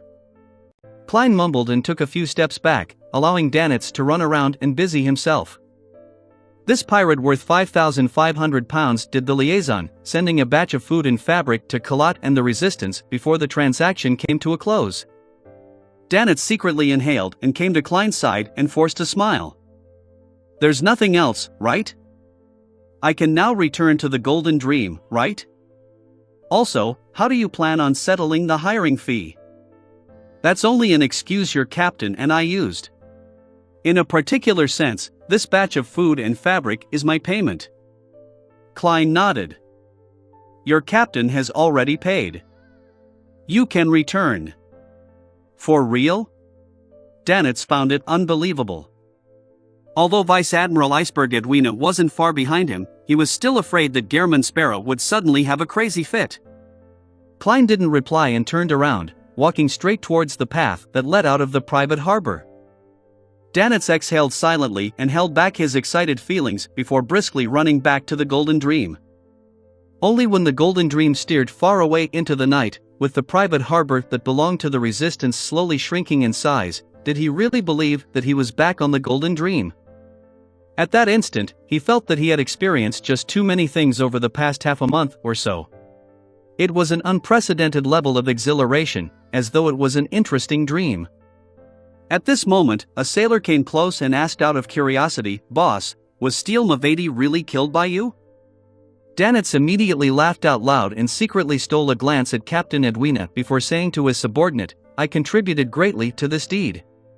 Let's talk over drinks." Above the dark sea, the Golden Dream drifted off into the distance. After returning to the Wind of Azurin, Klein was just about to sleep when he saw the surrounding colors turn abnormally bright. The white bedsheets turned whiter, and the brown floorboards turned more brownish yellow. The dark red curtains appeared like fresh blood. In the scene with all sorts of colors stacked upon each other, Azek Eggers suddenly walked out from a rippling aqueous void. He was dressed in his usual shirt, bow tie, tailcoat, and a top hat. His skin was bronze in color, and he had soft facial features. How enviable. I also wish to have such powers of traveling through the spirit world. Klein silently sighed as he smiled in greeting while maintaining his appearance. Good evening, Mr. Azek. Azek took off his top hat and looked at the rather unfamiliar face. Without finding it strange, he chuckled. Apologies. I came in a hurry. I should have knocked on the door. What's the exact situation with those death chronicles? Klein invited him to have a seat. He then described in detail things he couldn't explain in the letter. Towards the end, he mentioned in passing about the matter regarding Bansi Harbor, saying how it involved King of Angels Medici and his descendants. Azek leaned back into the chair and said with a frown, "There's such a name in my memories. He should have the two titles of Red Angel and War Angel." However, he had perished long ago. Perished long ago? Klein asked in surprise. Azek nodded and thought over it. "I remember that he was killed by Blood Emperor Alista Tudor." Killed by Blood Emperor Alista Tudor? Klein's pupils shrank as he recalled the evil spirit that loitered in the underground ruins beneath Backland. It had claimed to be an innocent killed by the Blood Emperor. Chapter 587, confusing. Chapter 587, confusing. Translator. Atlas Studios. Editor. Atlas Studios. Could it be that that evil spirit is Red Angel Medici, the King of Angels who once served that creator and was one of the founders of Rose Redemption? Klein instantly generated such a thought and began utilizing backward inference to seek out any traces or clues. The former holder of the Red Priest card was attracted to the underground palace because of a certain level of attraction and had died beside the Tudor descendants. The evil spirit I saw in my dream could easily kill a powerful dragon back when it was alive. It knows the potion formula of the mutant pathways sequence 4 and even more. It's very aware of matters regarding Rose Redemption. The Orthodox churches that have existed ever since the Cataclysm don't know that the former Binzi and that the present Bansi has a descendant of the Medici family residing there, but the evil spirit was able to provide the corresponding information. There's a very high chance of deriving this from the death of Red Angel Medici. And this King of Angels was actually killed by Blood Emperor Alista Tudor. Does this mean that the latter had already exceeded Sequence 1 and had reached the rank of true god as a Sequence 0 and could no longer be witnessed directly? That evil spirit said so itself that in the late stages of the Fourth Epoch, Solomon Empire's Dark Emperor, Tudor Empire's Blood Emperor, and Trunsoist Empire's Night Emperor were fighting for the position of Sequence 0 until Alista Tudor went crazy. Does this mean that from that point onwards, Blood Emperor was a half-crazy true god? Right, Mr. Azek mentioned in the letter that he lost his senses from merely being glanced at by Blood Emperor Alista Tudor. Back then, he was at least a Sequence 4 demigod. To have such might, it can only be explained that Blood Emperor was at the true god level. Mr. Azek also described the revival of the true Dark Emperor in his letter. He described him as sitting on a gigantic throne as he overlooked the land. For the Dark Emperor to revive and return, there is a high chance that he was a true god at the Sequence 0 rank. If that were the case, the War of the Four Emperors was of a higher order than I previously imagined. It's no longer a battle of three Sequence 1s fighting for the position of Sequence 0. Klein connected all the dots from the past, gaining a brand new understanding of Fourth Epoch history. But as a result, many questions arose. If that ancient evil spirit really is King of Angels Medici, then the underground palace might very well belong to Blood Emperor Alista Tudor. Then, why would there be two thrones of equal standing? Why would there be 6 humanoid statues of the true gods? Why would the half-crazy Blood Emperor kill Red Angel Medici? After he became Sequence 0, which spot did he occupy? Firstly, Dark Emperor can be eliminated. It can't be Red Priest, right? Red Angel Medici was killed for its Beyonder characteristic?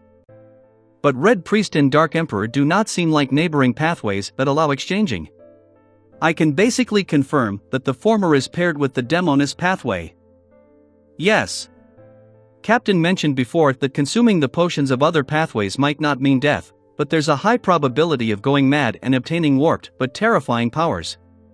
This matches Blood Emperor's half-crazy trait.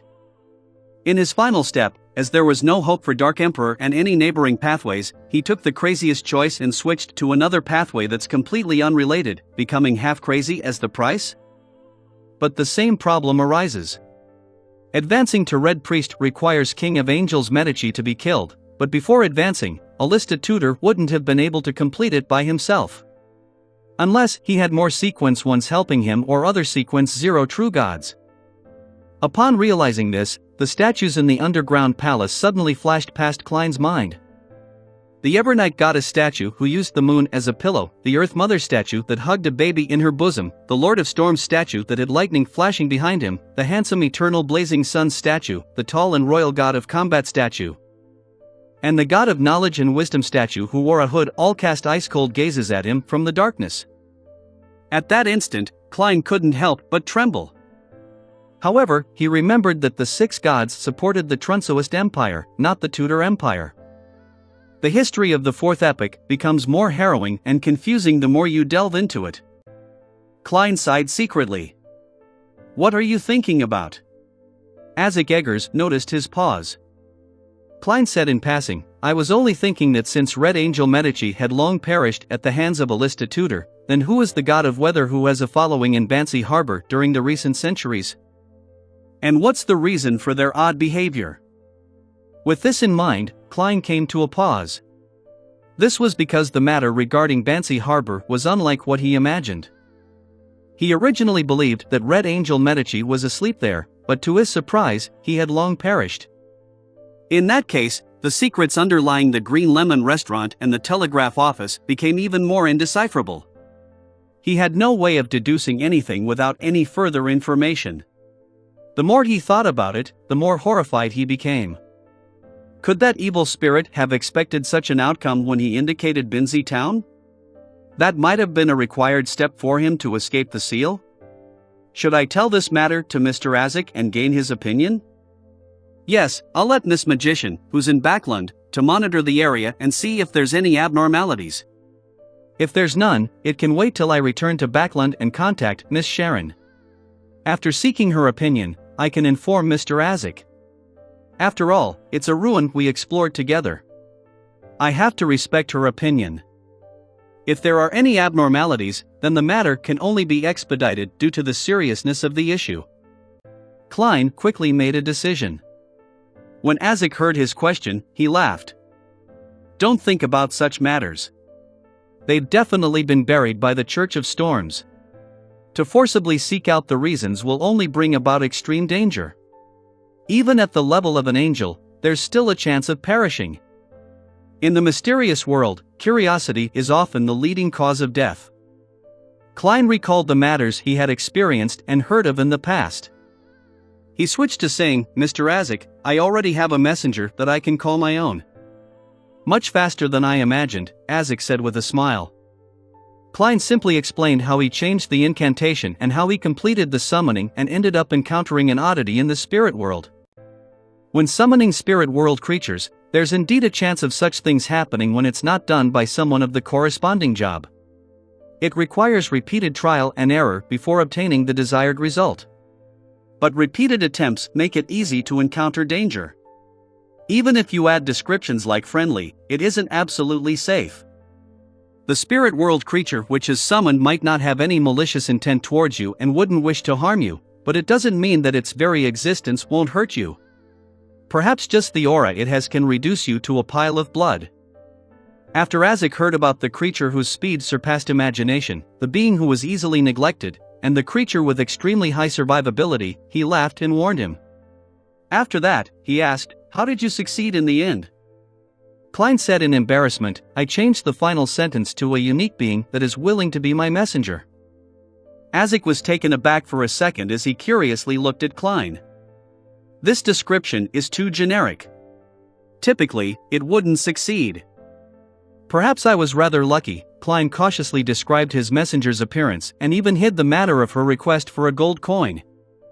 Isaac thought over it carefully and said, "I do not have an impression of this spirit world creature, but since you've already signed a contract and have had it witnessed by the underworld, she likely wouldn't cause you any harm. However, before you fully understand her, try not to get her to do anything apart from sending letters." "All right." Klein originally wanted to say that he had nothing he needed her for other than sending letters when he recalled his battle with Mr. A. The room fell into a brief moment of silence before Klein pulled the conversation back on track. "Mr. Isaac, when can we head for the Black Death?" The longer the delay, the higher the chances of whatever he left on the Black Death to be cleaned up during the daily cleaning jobs. "Now." Isaac stood up and put on his hat. Klein was dressed properly, and just as he was trying to find an excuse to head to the washroom to divine if there would be any danger taking action tonight, Isaac grabbed his shoulder and pulled him into the spirit world.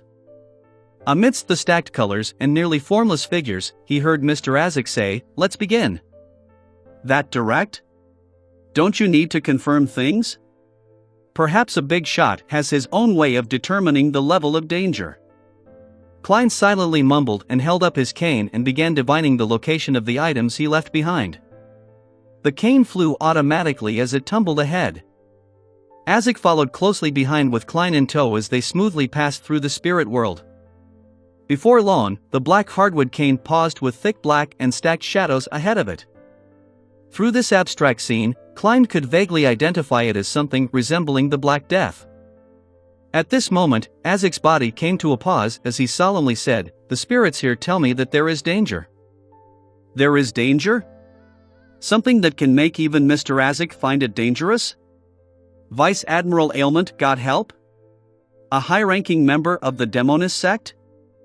Klein frowned suddenly. He fully believed the judgment of the big shot, since Sequence 7 of the Death Pathway was spirit medium.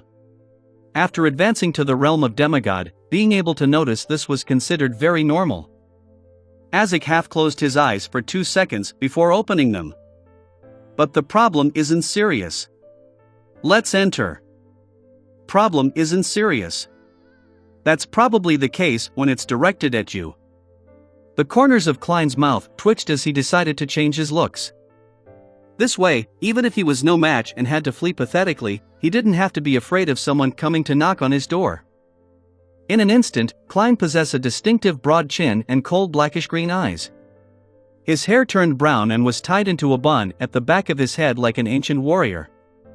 He had disguised himself as the former owner of Creeping Hunger, Vice Admiral Hurricane Kilangos. Isaac gave him a glance as the surroundings suddenly seemed to plummet as all sorts of bright colors flew by. In a blink of an eye, Klein found himself in Ailment Maiden Tracy's captain's cabin again. This gallant and brilliant female pirate was wearing a different white shirt. On her left shoulder was a clear bandage while her black hair was coiled up instead of cascading down amorously. Faced with this sudden visitor, she didn't show any panic but smiled. At this moment, a gentle female's voice from a difficult-to-identify location sounded. "It's you?" Chapter 588 Old Acquaintance. Chapter 588 Old Acquaintance. Translator. Atlas Studios. Editor. Atlas Studios. "It's you?" Upon hearing this surprised and curious female voice, Klein jumped in fright, imagining that he had been recognized by someone.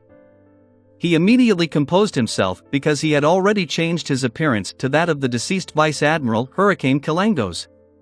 And inside Kilangos was the crazy adventurer, Gehrman Sherlock. And inside Gehrman Sparrow was the identity of the great detective, Sherlock Moriarty. And inside Sherlock Moriarty was the identity of Klein Moretti. This wasn't the end. Deep within Klein Moretti was Mr. Fool Joe Mingrui. There's no reason that she can directly see my true essence. Besides, how can she know of a trivial character like Klein Moretti? Even Vice Admiral Hurricane Kilangos wouldn't have left the Vice Admiral Ailment Tracy's helper surprised. To be specially invited by a Sequence 5 pirate admiral to protect herself and deal with her enemy, the person must be at least a Sequence 4 demigod. Therefore, that sentence was directed at Mr. Isaac? That high-ranking demoness recognizes Mr. Isaac, who had destroyed their cooperation with the royal family and in Zangwill and Backland, or does she recognizes him from one of his former lives? Klein quickly cleared his train of thoughts and remained guarded against Tracy and her helper's sudden attacks. He also looked through the corner of his eye to observe Mr. Isaac's reaction. He wasn't too surprised that a mysterious powerhouse would appear. Firstly, this was because Mr. Isaac had already given a warning, and secondly, it was because he believed that Vice Admiral Ailment Tracy wasn't a self-conceited person. To almost be assassinated without knowing the assassin's backing faction and motive, there was a high probability that she would leave the sea around the Rorstad archipelago to seek help from the upper echelons of the Demonist sect. The only thing hadn't expected was that her helper would arrive so quickly. It was as though she was nearby or had a mystical item like that of a traveler. Combining the female characteristics of the voice and the gentleness within it, Klein suspected that it was a demoness at the demigod level. Azek stood on the thick carpet and said after 2 seconds of hesitation, "You know me?" This tone sounds uncertain. Could it be that my big shot had once spent a period of time with a demoness? No, I can't think of it that way. Klein began to imagine things before he seriously felt penitent for having those thoughts. He noticed that Vice Admiral Ailment Tracy wore an aghast look. Her certainty and calm had turned into puzzlement. The gentle female voice sounded out from an unknown location again. "I obviously know you. You should also know me." Azek turned his ears to the side to listen before he shook his head and gave a rueful smile. "I'm sorry. I've repeatedly lost my memories and am in the midst of recovering them. If you can remind me and invoke more of my memories, I'll be very grateful to you." Upon hearing their conversation, Tracy's puzzled and confused look settled. She cautiously swept her gaze at Klein but frowned when she saw Vice Admiral Hurricane Kilangos's face. The gentle female voice sighed. "The last time we met was 1,300 years ago. Back then, Primordial and Death were working together, instigating the Pale disaster in the northern continent. You might have already forgotten that we once fought the saints and angels of the Church of the Evernight Goddess. I know this piece of history. It was recorded in Emperor Roselle's diary. Mr. Dorr said that it resulted in the primordial demoness being heavily injured, and she had only managed to descend only in recent times. As for Death, he directly perished and created the Berserk Sea that separated the northern and southern continents. The demoness sect and the forces of Death had previously cooperated, so it's no wonder that a demigod-ranked demoness knows Mr. Azek. Man, she's also a monster that has lived for at least 1,400 years. Klein thought with a creative mind. Following that, he felt puzzled again. He originally imagined that Mr. Azek had suffered heavy injuries from being glanced at Blood Emperor Alista Tudor during the War of the Four Emperors, which resulted in him constantly losing his memory and forgetting his past. However, what the demigod-ranked demoness indicated was that not only did Azek survive the War of the Four Emperors, but he had even participated in the Pale disaster many years later. He didn't seem to have any problems in between. Azek closed his eyes as though he was trying to squeeze out his memories. After a few seconds, he asked hesitantly, "Katarina Pell? You are already a demoness of unaging? I'm very happy that you can still remember me. I could only be considered a weakling compared to you back then." A figure outlined itself beside Vice Admiral Ailment Tracy. She wore a simple and pure white gown which had high slits that revealed her flawless legs. Her skin was as white as snow and as tender as a young maiden's. The woman had black hair and blue eyes, and she looked elegant and pretty. She had an indescribable charm. She looked towards Azek Eggers as a faint smile curled at the corner of her lips. More than 1,000 years have passed. It's a cause for celebration for us to meet, alive. Balam Empire's Mr. Death Consul. Mr. Azek was Balam Empire's Death Consul. This is the name of a later potion in the Death Pathway? This demoness of unaging Katarina Pell looks like she's in her 30s. She's elegant and pure, yet she exudes a mature charm. Wait, why am I thinking of this? Her pleasure charms are already that potent? Katarina hurriedly moved his gaze away and nearly had to use cogitation to calm his emotions.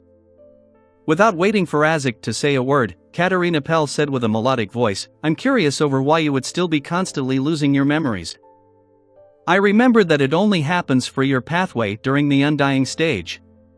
Dying once every 60 years to revive again and forget the past.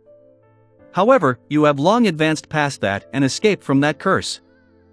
What happened to you at the end of the Pale disaster?" Haha, the 7 gods had fractured back then and treated each other as enemies. We both believed that Primordial and Death would succeed, but who knew that the proudest son and the most arrogant tyrant would bow their heads? They quickly joined forces again. If I hadn't managed to advance by chance, then I might have already perished at the end of that divine battle. I believe you should have suffered some damage which resulted in your present state. Death's perishing is itself the greatest injury for you. Isaac fell silent as he wore an indistinct painful expression. I can't remember. At this moment, Klein realized that Katerina Pell looked somewhat familiar, and he suspected her of being the white-robed lady who had led Madame Sharon onto the path of the Demoness. Suddenly, Katerina's eyes turned to sweep a glance at Klein. She chuckled at Isaac and said, I believe you haven't forgotten the reason for visiting today? I'm very curious why he would assassinate Tracy. Could it be for justice? The glance the Demoness of Unaging swept over was filled with hidden amorousness and sweet playfulness. She resembled an underage young maiden, and her facial features and bearing had magically accentuated that feeling. She didn't have the jarring feeling of a mature lady acting young at all. At that moment, Klein viewed her as a maiden who was 16 or 17. She can already perfectly present every charm a woman can bring. She has the skin, facial features, and bearing to match it. As expected of a Demoness of Unaging. Klein had already attempted to use cogitation to resist this indescribable charm. He took the initiative to look at ailment maiden Tracy. Do you know the tycoon named Jimmy Necker? Tracy gaped her mouth before closing it again. She replied blankly and aggrieved, Who is he? You might not know him. He once collected a batch of ancient chronicles related to death. He died at the hands of Vice Admiral Hurricane Kilangos, Klein said while bearing the appearance of Vice Admiral Hurricane Kilangos. Tracy narrowed her eyes. She wore a dazed look before turning angry. You came for those documents? It really is in your hands. Klein determined based on her tone. He answered indifferently. That's right. Tracy inhaled slightly and said, Where's Helene? Did you do anything to her?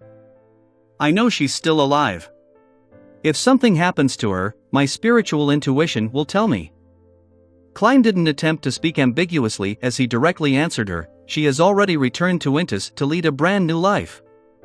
Tracy's expression sank. A storm raged in her eyes as the aura of a pirate admiral fully revealed itself. However, Isaac casually swept his gaze over and instantly made her calm down. The corners of her lips curled up. That batch of documents from the mausoleum of the Balam Empire's royalty is indeed in my hands. But I wasn't interested in it. I flipped through it casually before handing it to the sect. Even if you had succeeded in assassinating me, you wouldn't have received it. I didn't read it much, so even if you channeled my spirit, I wouldn't be able to reproduce it. Unfortunately, I can't bear to part with my life, otherwise, it definitely would have been interesting to see your disappointment. Klein calmly said, No, I won't be disappointed. I can obtain the soul and characteristic of a Demoness of Affliction. I can graze you and subdue you. As he spoke, he raised his left palm which had creeping hunger on it. It was in the shape of a black glove. Tracy narrowed her eyes. The look in her eyes became extremely dangerous, like a provoked tiger. If not for the two high-sequence Beyonders beside her, she might have already attacked. And the moment Klein finished his sentence, he noticed something amiss. I'm not acting as Gehrman Sparrow at the moment, so why am I speaking in accordance with his persona? Klein was alarmed as he suspected whether he had been too into character recently. Remember, you can only be yourself. I cannot be influenced by the character I act as, because of prolonged acting. This will cause me to become lost and result in losing control.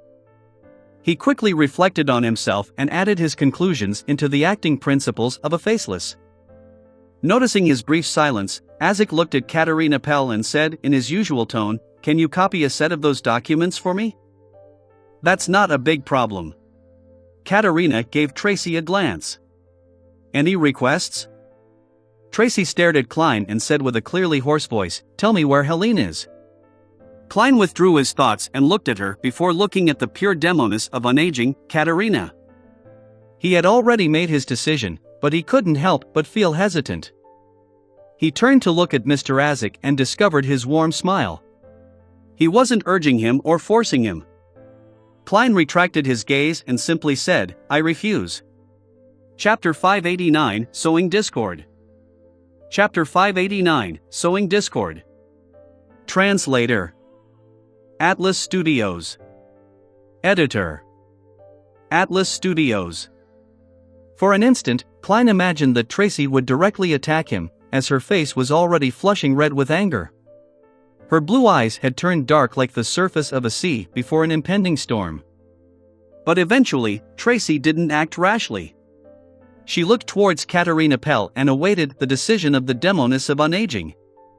She knew very well that, although Sequence 5 and Sequence 4 were just separated by one level, there was a qualitative difference between them. There was no way to bridge the gap with one's battle skills or execution. One was a normal human with special powers, while the other was already a demigod, a legendary creature possessing godhood. Furthermore, the two present were clearly not Sequence 4. Placed before them, Tracy felt like she was a low sequence beyonder. Katerina Pell didn't seem furious. She looked at Klein, who wore the face of Kalangos, and chuckled as her eyes moved across him. What an interesting lad. If not for Mr. Death Consul being here, I might have not revealed the upheavals within my heart and have an unexpected encounter with you which would lead into having a pure and romantic story with you. No, you don't want to. This sounds really terrifying. Klein didn't dare look at her as he continued looking at Tracy. Seeing no response from Isaac Eggers, Katerina retracted her gaze and said to Tracy with her melodious voice, "Embrace the afflicted pain, this might be something beneficial for you." She then looked towards Isaac. I remember that batch of documents. It records the various attempts used by the Balam royalty to revive death, but unfortunately, they seem to fail miserably. Towards the end, they seem to consider creating an artificial death. Are you still interested? An artificial death? How can death be artificial? Apart from the uniqueness and beyonder characteristics, how can there be other methods? It's not like it's something you can find on the street. Was the former Balam Empire and the present Numinous Episcopate all crazy? Klein mumbled silently and didn't interrupt the conversation between the demigods. Isaac pondered for 2 seconds before asking, "What price do I need to pay?" Katerina smiled youthfully. "No, there's no need. I thought it over. Helping you regain your memories and find your past in order to become the Death Consul from before should be a rather interesting matter. This can bring more changes and fun to this world." Those words sound like a rebellious teenage girl. A Demoness of Unaging not only doesn't age in body but in mind as well? Klein felt it somewhat impossible to grasp her thought process. Perhaps only a Sequence 6 or 5, or even Sequence 4 of the Spectator pathway can tell? He subconsciously guessed. Isaac nodded and extended his right hand. A piece of paper and a fountain pen in the room automatically flew over as though invisible spirits were at his service. After scribbling, he threw the paper over. You can summon my messenger. So there's only one copper whistle. For it to remain effective for more than 1,000 years, that copper whistle is definitely no simple item. Klein instinctively wished to reach out to touch Isaac's copper whistle inside his pocket, but he held back. Katerina caught the piece of paper and scanned it before pursing her lips into a smile. I thought you would have directly told me where in the underworld. She looked up as her blue eyes effused an indescribable warmth as she smiled faintly. I still remember how Mr. Death Consul from before was such a powerful but cold man. He left a deep impression on me.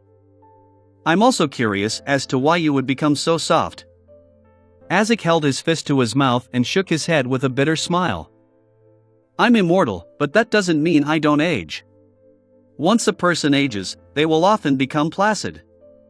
No, Katerina's eyes flickered deep down as she said without concealing anything, I look forward to the day you recover all your memories. I wish to see how you would evaluate the present you.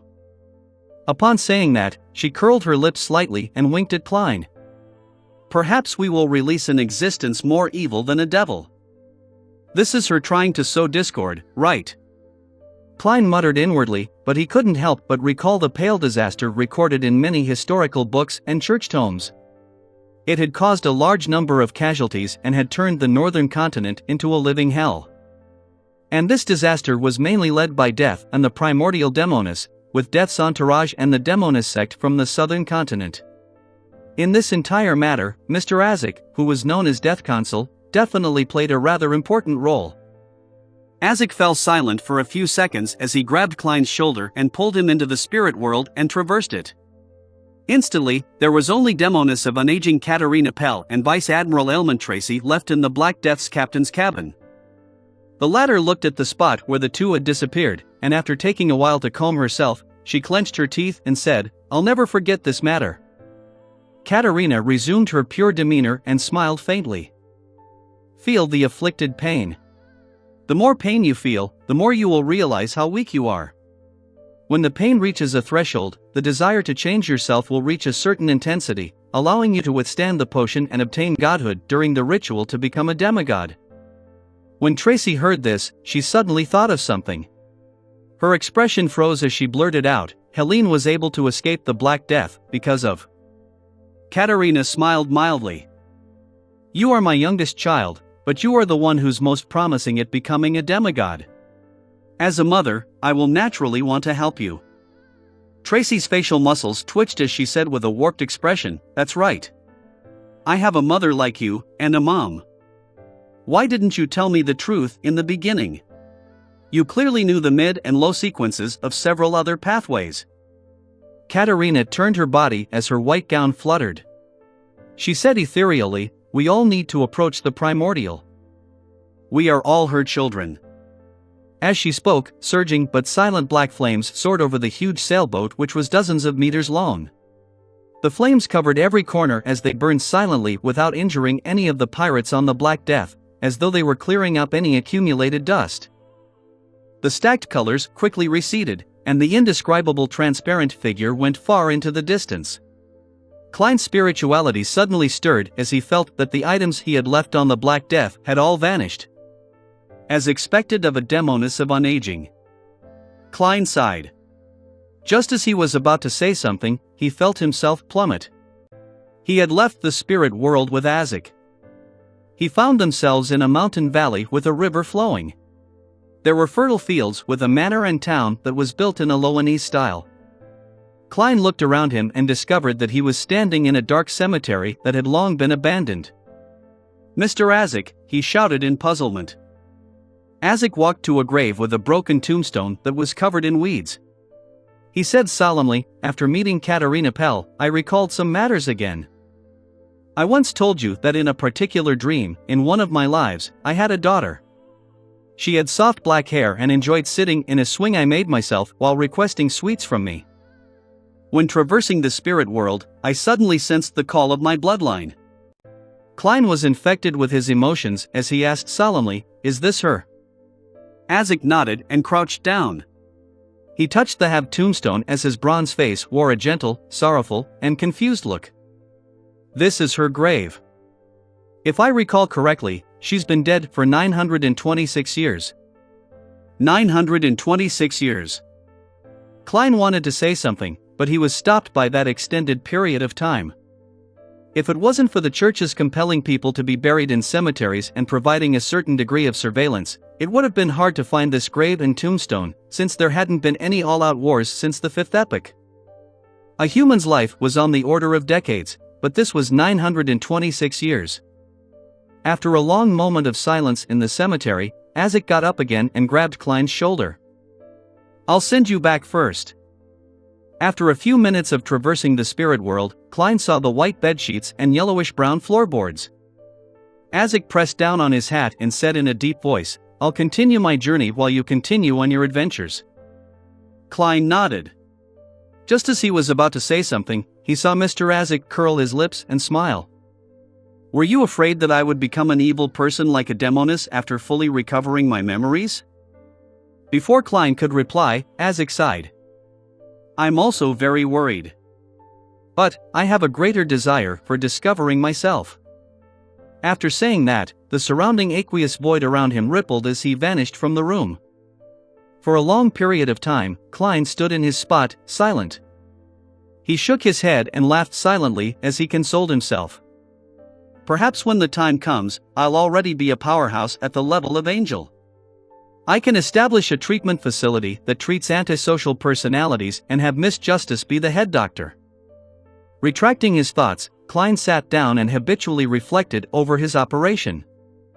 I originally thought that I could graze a demoness of affliction and obtain Death's Chronicles while making further progress in the human disappearances.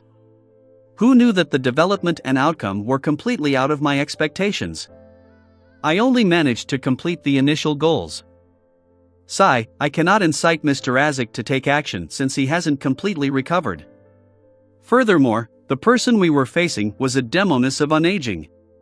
What's most important is to be strong myself.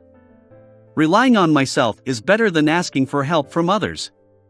Haha, on careful consideration, I do rely on myself most of the time.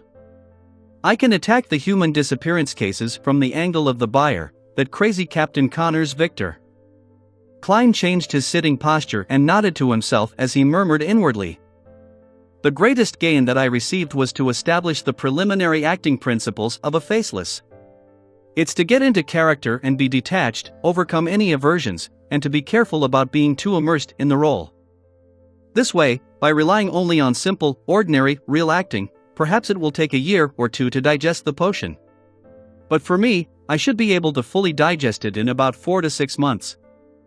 After reflecting on the matter, Klein prepared to sleep. He planned on taking down the radio transceiver from above the gray fog once it was daybreak, so as to establish communications with the magic mirror, Rhodes. Of course, he had to first divine the level of danger above the gray fog. Chapter 590, Rhodes's bottom line. Chapter 590, Rhodes's bottom line. Translator. Atlas Studios. Editor. Atlas Studios. Early in the morning, above the gray fog. Klein conjured a pen and paper as he deliberated over the divination statement. Using the radio transceiver is dangerous. After carefully checking the statement twice, he took out the spirit pendulum under his left sleeve and began divining. During this process, he was on high alert and was somewhat afraid. He was like a child covering his ears while lighting firecrackers. If the outcome would involve the true creator or the primordial demoness, then he would encounter danger simply from divining it. If it were any other person, they would only end up losing control or dying. However, Klein had the gray fog to shield him and prevent him from having such a tragic outcome. Hence, it was obvious that anything that happened above the gray fog was better than courting death in the real world. He was afraid that the using it repeatedly would allow the evil gods to lock onto him and personally pay him a visit. He quickly entered the state of cogitation and silently recited the divination. After chanting 7 times, he knew the answer without opening his eyes, since he was completely fine sitting there in his seat and wasn't suffering from any extreme pain. When Klein looked at the dangling topaz, he discovered that it was indeed spinning counterclockwise. Phew!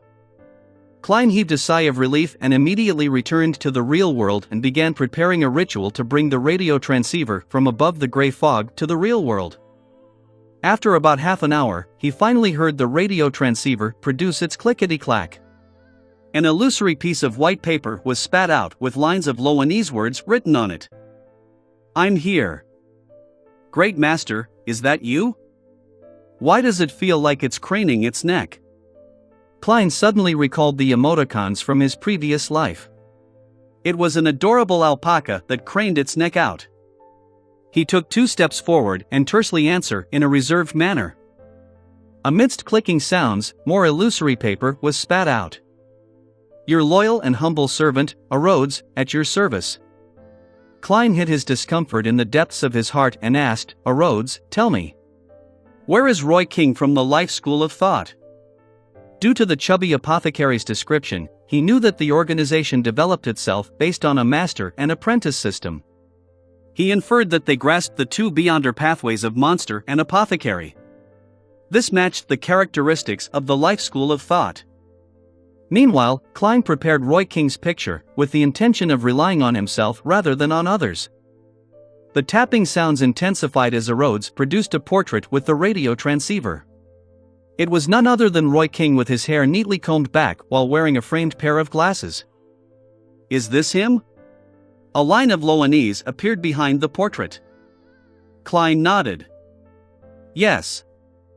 A Rhodes made the radio transceiver's tapping sound turn abnormally brisk.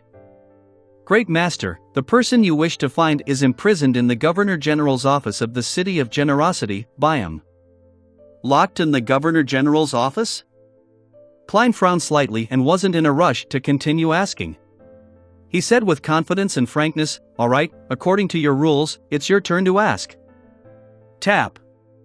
Tap. Tap. A Rhodes used the radio transceiver to produce a smiley face and a line of text. "I've already asked, and you have already answered." "When did that happen?"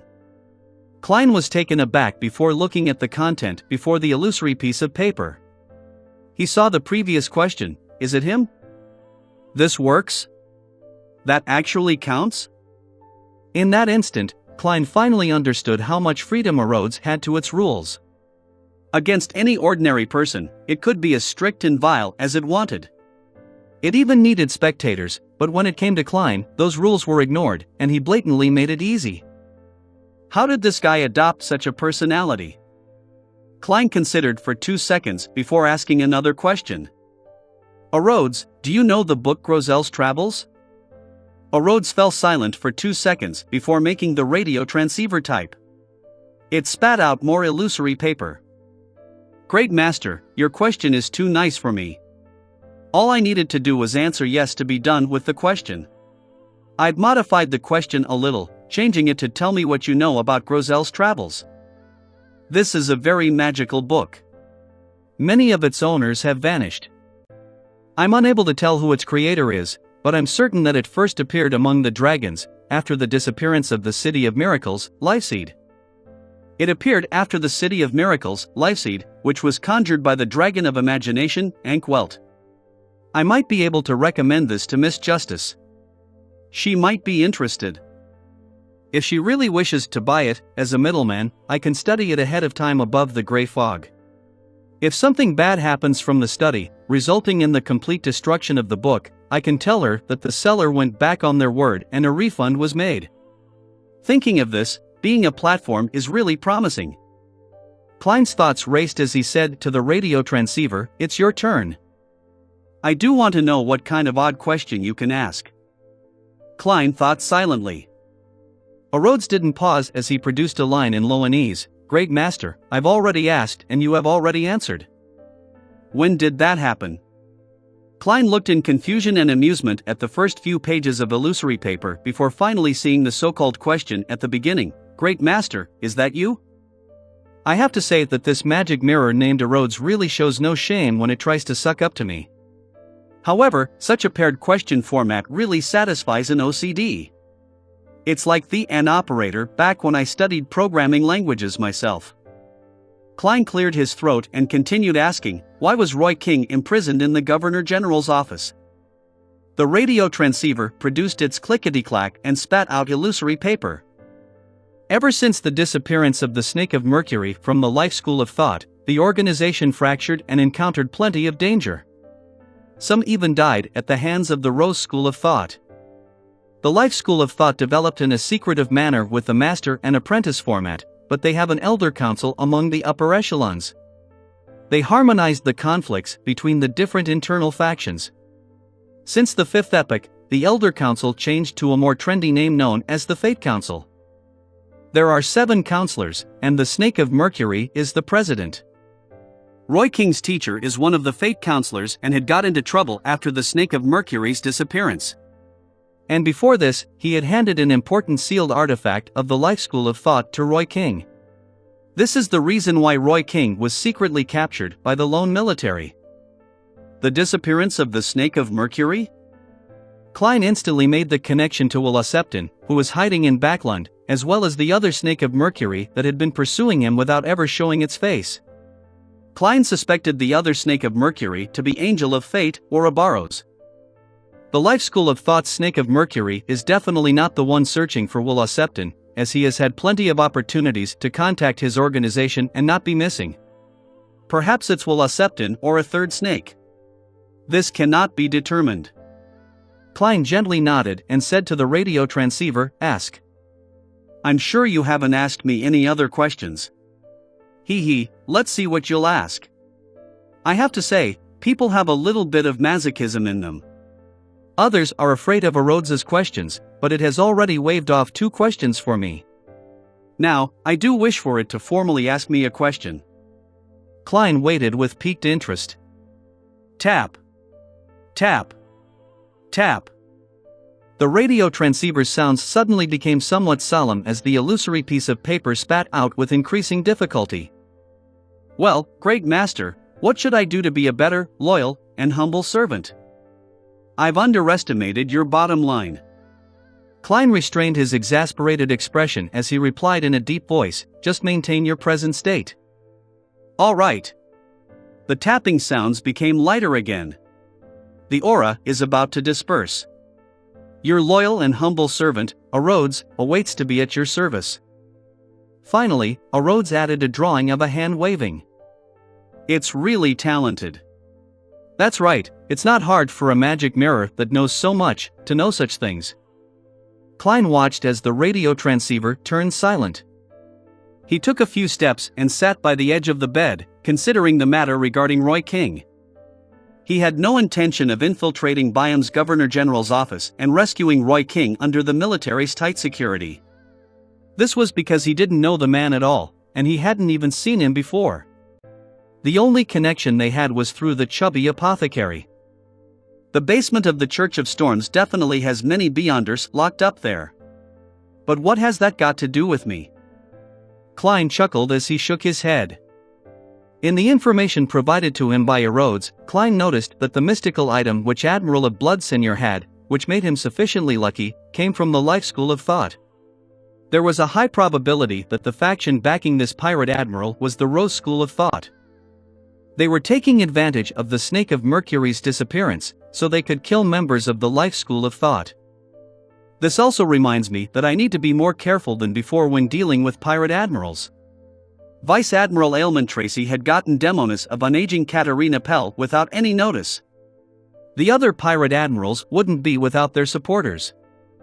They often represent a faction, an organization.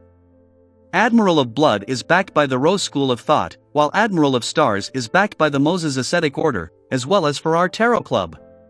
The backer of Admiral Hell is likely the Numinous Episcopate and the King of the Five Seas. As for Vice Admiral Iceberg, she's likely backed by the Church of the God of Knowledge and Wisdom. The backers for Vice Admiral Deep Sea and Vice Admiral Dusk are currently unknown, but it's definitely impossible that they relied solely on themselves to reign supreme over the seas for so many years. Now on second thought, which faction was backing Vice Admiral Hurricane Kalangos? The one that gave him creeping hunger, or the unspeakable organization that instigated him to assassinate Duke Negan? Yes, I must be careful not to expose my intention of hunting pirate admirals in the future. Furthermore, I can only make one attempt and immediately distance myself if I fail. As Klein's thoughts varied, he suddenly thought of something. The paper crane that was personally folded by that Snake of Mercury, Willa Septon, was still with him. Chapter 591, Making Good Use of Things. Chapter 591, Making Good Use of Things. Translator. Atlas Studios. Editor. Atlas Studios. Klein's memories of the paper crane were still fresh on his mind.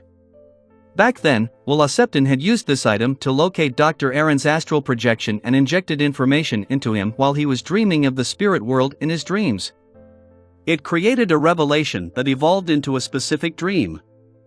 Klein later exchanged a paper crane he had folded himself for Willa Septon's and had gone above the gray fog to make a divination. He failed to gain any effective conclusions until Dr. Aaron's wife got pregnant. By calculating the time and from his understanding of the situation between a sequence 1 and sequence 0, he guessed that Willa Septon was performing a cyclic restart, and he guessed that Will was in an intense battle with another Snake of Fate for the position of sequence 0.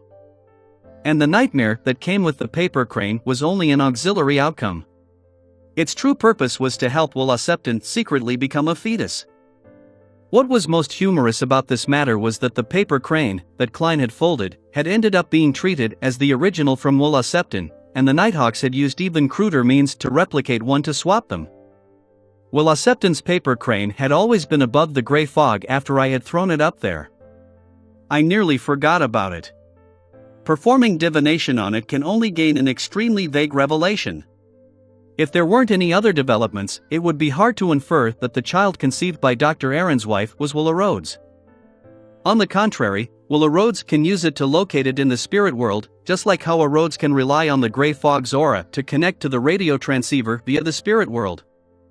There seems to be some possibility for this matter. Klein suddenly sat straight and had an extremely creative idea. He wanted to use the paper crane to communicate with Willa Septon in a dream.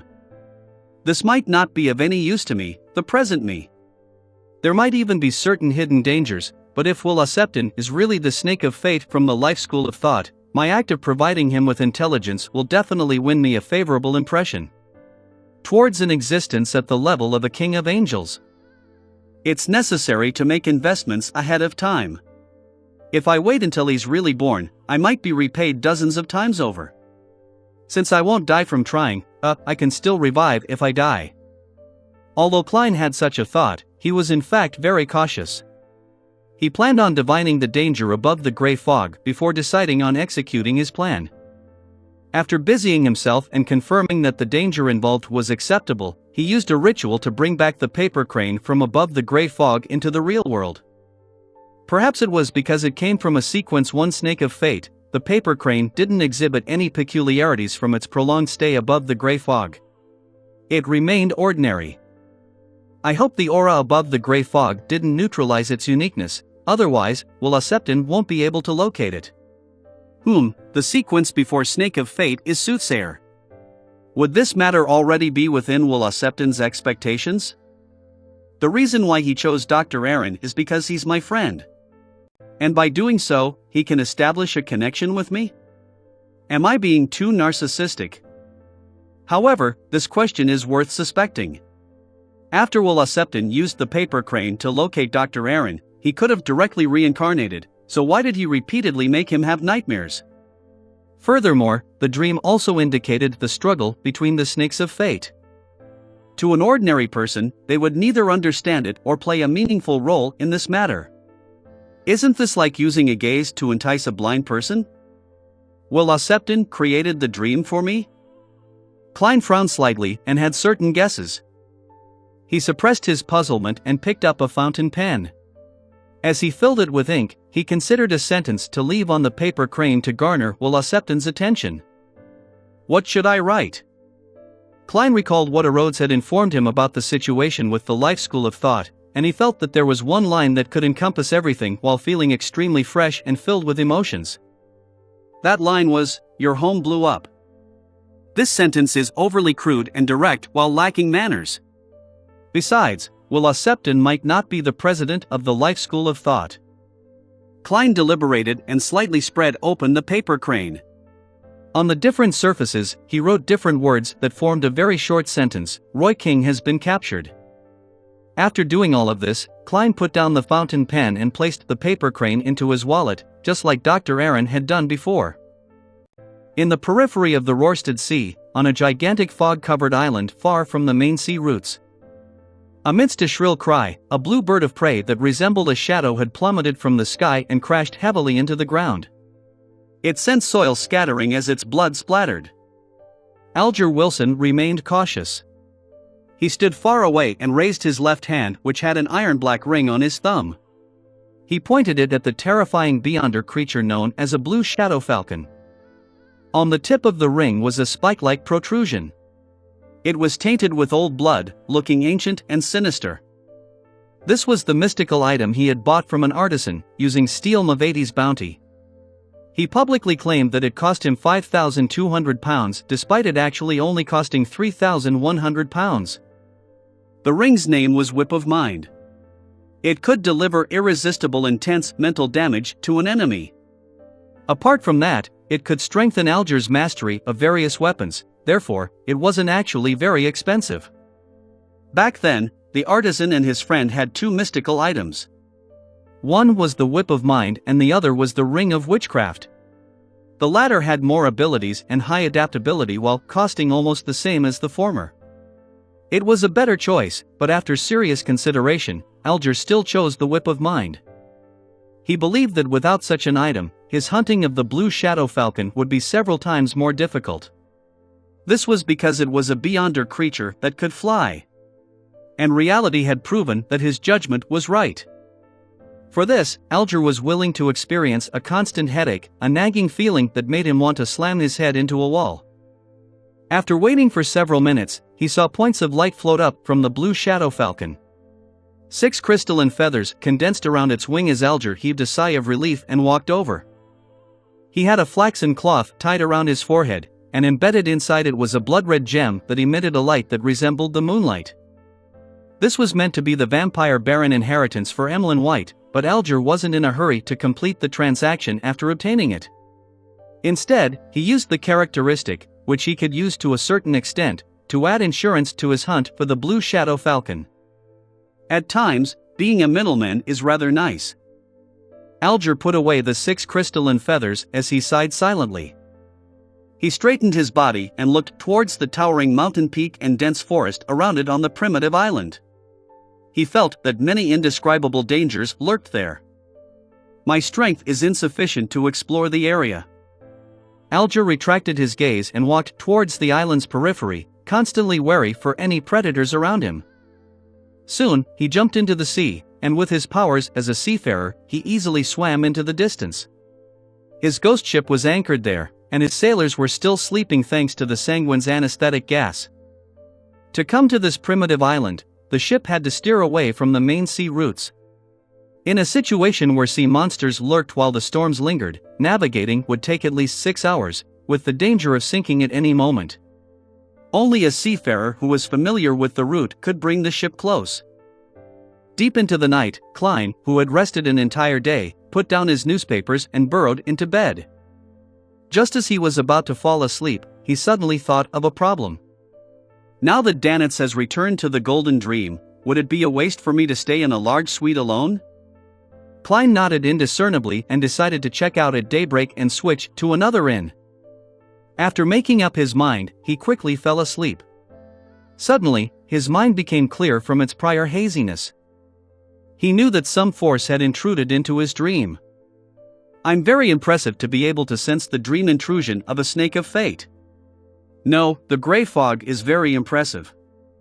Klein surveyed his surroundings and discovered that he was located in a pitch-black desolate plain. Not far away was a black steeple.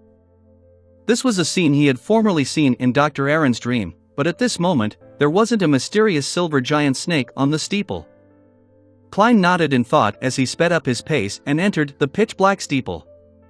It remained ancient and decadent. The layout was chaotic, with the staircase occasionally spiraling upwards and dropping downwards diagonally at times. Some of the rooms were normal, others were upside down, and there were others that were embedded into other parts. Passing through door after door and wall after wall, Klein once again arrived deep inside the Black Tower. There were tarot cards scattered around here as they clustered towards the ground in the middle, which was slightly protruded. There was a line of silver words and a portrait. The portrait was that of the chubby apothecary, and the silver words formed the sentence, "Inform Dark Will." So the chubby apothecary's name is Dark Will. Well, Septon really is the snake of fate from the life school of thought. And I really can use the paper crane to communicate with him in a dream. Klein waited for a moment, and seeing that there weren't any other revelations, he exited the dream and fell asleep again. After daybreak, Klein asked if there weren't any additional charges for checking out at noon. He then put on his top hat and rode a carriage to the Red Theater's entrance. This famous brothel was in its quietest period of the day. It was like it was a ghost house. Klein glanced at it before walking diagonally across to the alley and arriving outside Darkwill's folk herb store. He suddenly sensed something as he looked up at the roof, and he saw a fat owl perched there, looking at him. The chubby apothecary was apparently attempting to tame a beyonder animal before. Klein retracted his gaze in thought as he knocked on the door. Thump! Thump! Thump! Thump! Thump! Thump! After waiting for a while, he saw Darkwill open the door with his eyes hardly open. "You aren't sick," Darkwill said after observing him. Klein maintained Gehrman Sparrow's cold expression and politely widened the corners of his mouth. Good morning, Mr. Apothecary. I've found your teacher. For real? Darkwell asked in disbelief. You just received the mission the day before yesterday, Chapter 592, 3 Advancements in a Week. Chapter 592, 3 Advancements in a Week. Translator. Atlas Studios. Editor. Atlas Studios. What has me receiving the mission the day before yesterday have to do with when I find him? If I didn't need to spend a day waiting for the snake of fate, Septon, to locate me, I could have done so 24 hours earlier. That's what professionalism is. Klein answered calmly, you can choose not to hear what I have to say. Darkwell choked back the words he had prepared as his facial muscles twitched. Go ahead and say it. Klein described flatly, I received intel that Roy King has been captured by the military and is presently imprisoned in the Governor General's office. News I received from a Rhodes. He added inwardly. For real? Darkwell couldn't hold back again as he widened his eyes and blurted out a retort. Klein nodded indiscernibly and said, my information source is sufficiently reliable. But I have no way of confirming it, Darkwell said in hesitation. This is because it involves an important sealed artifact of the Life School of Thought, Klein said directly. Darkwell immediately jumped in fright as he took 2 steps back and looked around warily, afraid that someone had heard what Klein had just said. Can this sort of thing be said out on the street? He knows that we're from the Life School of Thought, and he knows that Old Man is involved in an important sealed artifact. I only learned of that from my last communication with him. Darkwell gradually began to believe the adventurer in front of him. Klein swept a glance at the owl who swooped down and landed on the chubby apothecary's shoulder. You can make your payment. I can't confirm it. I can't just believe what you say, right? Darkwell said stubbornly. Then, he saw the eyes of the adventurer in front of him turn abnormally cold. He trembled and hurriedly said, all right. I'll barely count it as you completing the mission. Unwillingly, he took out a wad of cash from a secret pocket in his witch doctor robes and handed Klein 100 pounds in change. Although he was a beyonder, the physical enhancements he obtained from his job as an apothecary and beast tamer wasn't enough to play a role in direct combat. He wasn't necessarily able to defeat an ordinary person with a revolver. As for the beyonder pet he reared, it was also a fellow without any combat powers. Faced with an experienced and resourceful adventurer who was also likely a beyonder, both he and the owl together wasn't necessarily his match. All he could do was act as he said. It wasn't easy saving up that amount of money. He lamented inwardly. It was indeed profitable being an apothecary, even more so when out in the colonies. There were pirates, sailors, and adventurers. There were all sorts of people, and the official organizations were more relaxed on enforcing the rules. He could sell certain banned medicine without anyone coming to knock at his door. For the past 2 months, just the customers from the Red Theater was enough to earn him more than what he previously earned in a year. However, as a beyonder, his expenses were huge as well. The savings he had primarily been expended when advancing to beast tamer.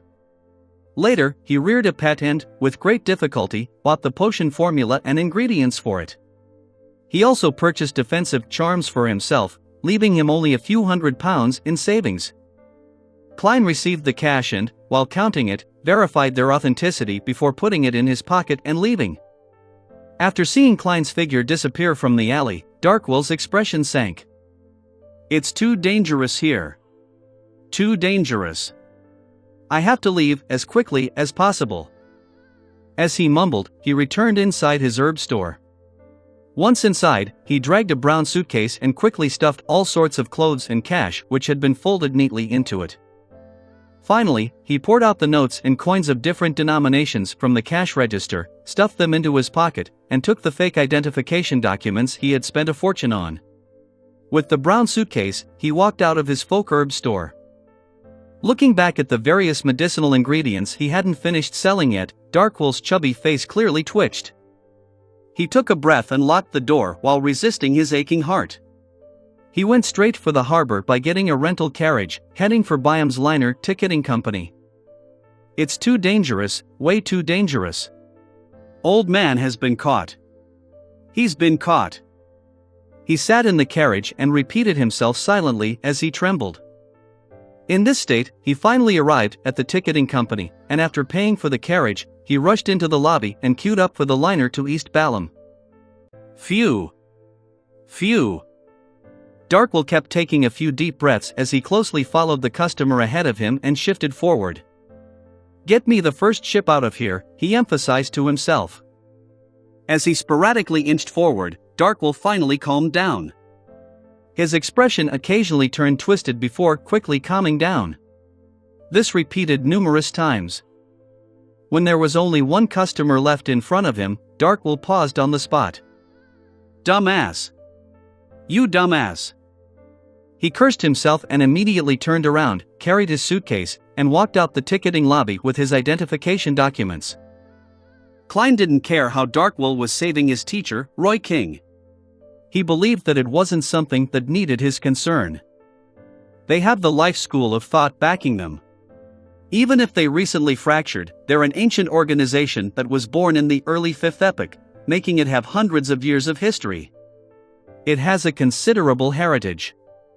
Chubby Apothecary will naturally be able to find someone to help. If even the Life School of Thought can't do it, it will be useless even if I get the entire Tarot Club to help. So there's no need for me to worry for him. The military in Byam has a demigod. Of course, he might not be in the Governor General's office and might be in the military base. Inside the carriage, Klein took out his wallet and looked at the paper crane in it, wondering if he should immediately throw it above the gray fog. I'll wait longer. Perhaps that snake of fate, Willa Septon, might want to give me some perks. I should prepare a pencil next time. I neglected a problem. A paper crane is only this big. Using a fountain pen will quickly leave it without space to write. That will make me unable to contact Willa Septon and end up just waiting passively. And I can't keep the paper crane on me all day. In a few days, I'll send it back to the junk pile above the gray fog. After all, I cannot always have Willa Septon tracking me. I have to be careful. Klein quickly made a decision and returned to the Wind of Azure Inn, packed his suitcase, and checked out of the luxurious suite. To his delight, on Danet's second time here, he had made a prepayment, making him responsible for the 5 solely in fees. Soon, Klein switched to a different district and came to Odom Street, which was close to Amiris Leaf Bar. He stayed in an inn called Tiana. He got a clean and simple room which cost him 2 solely 2 pence every day. There was also a complimentary cup of fruit juice squeezed from the gigantic fruit named Tiana. As he drank the slightly sweet milky fruit juice, Klein no longer cared about his image. He slumped into a reclining chair and decided to daze off and take a nap for the next 2 hours before going above the gray fog to browse through the prayers of his believers to experience the different facades people have. Backlund, the White Family. Emlyn looked at the blood-red gem that appeared in front of him at the altar, and he seemed to be able to hear it resonating with his blood. After thanking Mr. Fool, he picked up the gem and felt the uniqueness flowing within it, so as to confirm that it was the inheritance from a sanguine baron. As long as I prepare the corresponding inheritance ritual and supplementary ingredients, I'll become a baron. And this isn't difficult at this stage.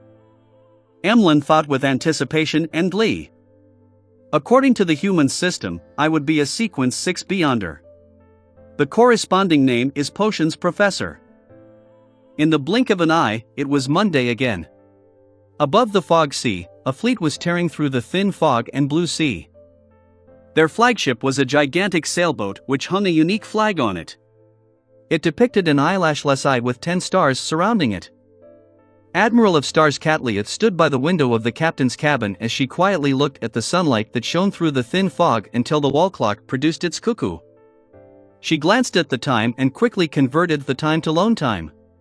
She then pulled the curtains and sat behind her desk. Placed on the red wooden table were a brass sextant and a light blue celestial globe. The latter's surface had a large swath of blankness, regions that hadn't been explored or were impossible to explore. Catleya reached out her fingers and played with the celestial globe before closing her eyes as she awaited the fool's summoning. Before long, a crimson light flooded her eyes, drowning the prepared her completely. By the time she got used to the changes, she found herself in the Holy Palace propped up with stone columns. She was before a long, mottled bronze table. While Miss Justice was greeting everyone energetically, Katlia also expressed her respects to Mr. Fool, who was still covered in the grayish-white fog. She did a simple sweep, and her black eyes with a slight tinge of purple suddenly constricted. She realized that the Hanged Man, the moon, and the sun who were sitting opposite her had slight changes in their outward spirituality. It was different from before. This indicated that they had advanced. This meant that they had advanced in the past few days. In just a week, 3 Tarot Club members have advanced.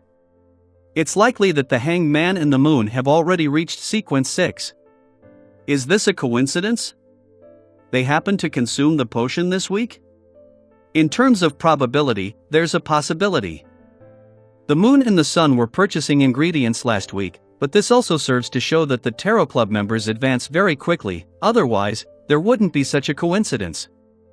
Of course, it's not strange to advance quickly below sequence 5 once a Beyonder masters the acting method and isn't lacking in resources. From sequence 6 to sequence 5, there's a need for a ritual, and the digestion becomes increasingly difficult.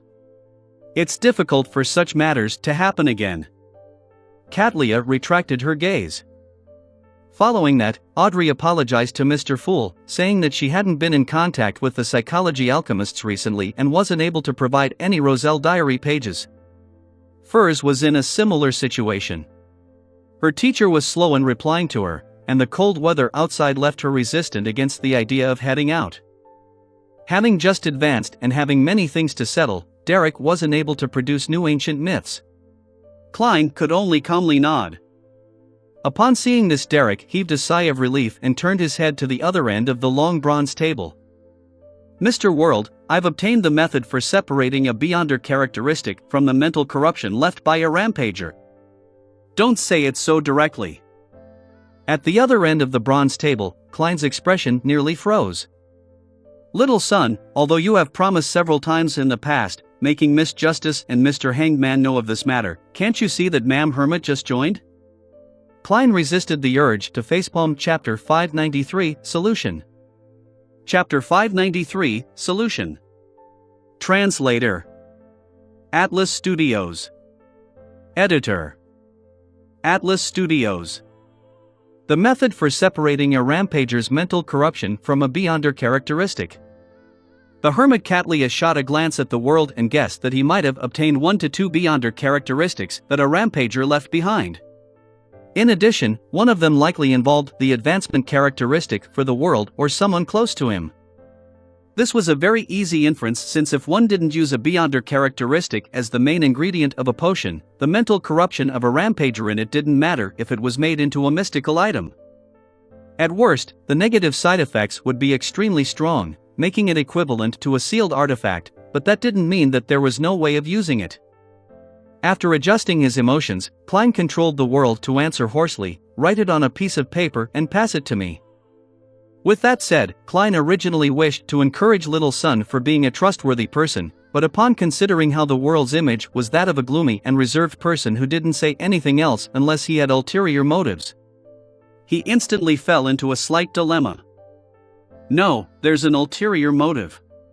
By letting Little Son maintain his principles, it will make things a lot easier in the future. To put it simply, it will be easier to fleece him. Of course, I'll have to suffer the damage from his honesty and uprightness as a result. The world is an experienced and shrewd Beyonder in the eyes of Miss Justice, Mr. Hanged Man, and the others. They likely wouldn't notice any problems. Klein's mind raced as he made the world let out a deep laugh. You're really a trustworthy person. Your character is worthy of praise. The Hanged Man pricked up his brows and took the initiative to say to Derek, "I'm also interested in the knowledge regarding this. What can I use to trade for this information?" He planned to do the transaction if it wasn't too expensive, and he would give up if it exceeded his expectations. After all, he didn't have any use for it at the moment. Having been praised, Derek was still lost in his joy. After 2 seconds of thought, he said with abnormal sincerity, "Mr. Hanged Man, there's no need. You've often been giving me suggestions in the past when I was faced with trials. Just treat it as a way of showing my appreciation. If the world is a real person and was drinking, he definitely would have spewed out all the water in his mouth. Thankfully, he's neither drinking, nor is he real. Klein mustered all the beyonder powers of a clown to ensure his expression remained unchanged. The hanged man was briefly at a loss for words. The son's reply was completely out of his expectations. He had been traveling the seas for years and had experienced numerous encounters. His outlook on things was no longer that of black and white, with it mainly shades of gray. At this moment, he felt a baffling sense of guilt. Your character is really worthy of praise. Alger quickly composed himself and praised Little Son. Don't copy what I said. Can't you use a different sentence? The world glanced at the hanged man as the fool lamented how wily old foxes were all one and the same. Dumb ass. No, he's dumber than an ass. A dumb sheep. The moon Emlyn silently condemned the sun. From this morning, he had been filled with anticipation for this tarot gathering, as he had already advanced to Baron and had wished to find a chance to covertly flaunt himself. They might not be able to tell, apart from Mr. Fool. Mr. Hanged Man likely can guess it. I should do something later to let them know that I'm an honorable Lord Baron. Emlyn pondered as he listened. Towards Little Son's words, Justice Audrey didn't feel any guilt or anger, as she knew very well that Mr. Hangman had been the one who had been guiding him every time. The others were only occasionally giving suggestions. This is the natural result of being a good person.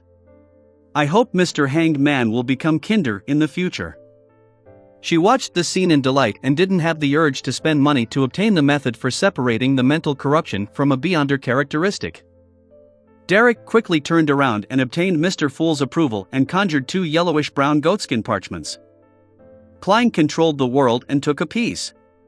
He scanned it impatiently. There are 2 methods. The first is to use an item that can steal the beyonder powers of others. Extract the mental corruption left behind by a rampager and concoct the beyonder characteristic into a potion before the theft loses effect. This way, the mental corruption will have nowhere to go and will directly dissipate. The second is to hold a ritual and pray to one of the 2 mystical items in our City of Silver. Use its feedback to shatter the beyonder characteristic and let the mental corruption expire. After that, the beyonder characteristic will automatically gather together slowly. I only managed to obtain the corresponding ritual's procedure and was unable to obtain the precise description of the item. Only the elders of the 6-member council have the right to know it and preside over such a ritual. The ritual's procedure is... Thoughts went through Klein's mind as he nearly forgot to control the dummy, the world. The first method is indeed something I never considered before. The sealed artifact, Blood Vessel Thief, behind the Cheney's Gate in Tingen City is able to steal a target's beyonder powers. By viewing a mental corruption as one of them, there's nothing wrong with this logic. But here comes the problem. The mental corruption inside the All-Black Eye isn't that of an ordinary beyonder but from the evil god, true creator. Regardless of if it's the beyonder who's stealing the power or a mystical item of a similar trait, it will not be able to withstand such mental corruption. The former has a 100% chance of losing control, while the latter will directly be corrupted. In theory, I can sacrifice a similar mystical item and use it to replace the All-Black Eye's corruption. However, the timing has to be done perfectly without any errors, otherwise, the 2 items might end up corrupted. Klein quickly analyzed the viability of the first option. As for the second option, it was similar to his and Edwina's previous guess. Only the details were somewhat different. The 2 powerful mystical items in the City of Silver are, at best, grade 0. Basically, it can't be a true god sequence 0 remains, otherwise, they wouldn't be in such a pathetic state in the Forsaken Land of the Gods. Therefore, does it mean that in order to shatter a beyonder characteristic, one doesn't need a god's strength? It's enough to do it at the level of an angel? According to Little Son, an angel is equivalent to a subsidiary god and can barely be considered a god. Yes. This matter can be verified. see God Calvetua only obtained a portion of Calamity Cohinum's characteristic. The remaining part is in the Book of Calamity. There might even be a third part. I wonder where it's hidden, since it helps this high elf, at the level of an angel, be able to resist death. In short, it can be seen that Cohinum's Beyonder characteristic was split into at least 2 parts.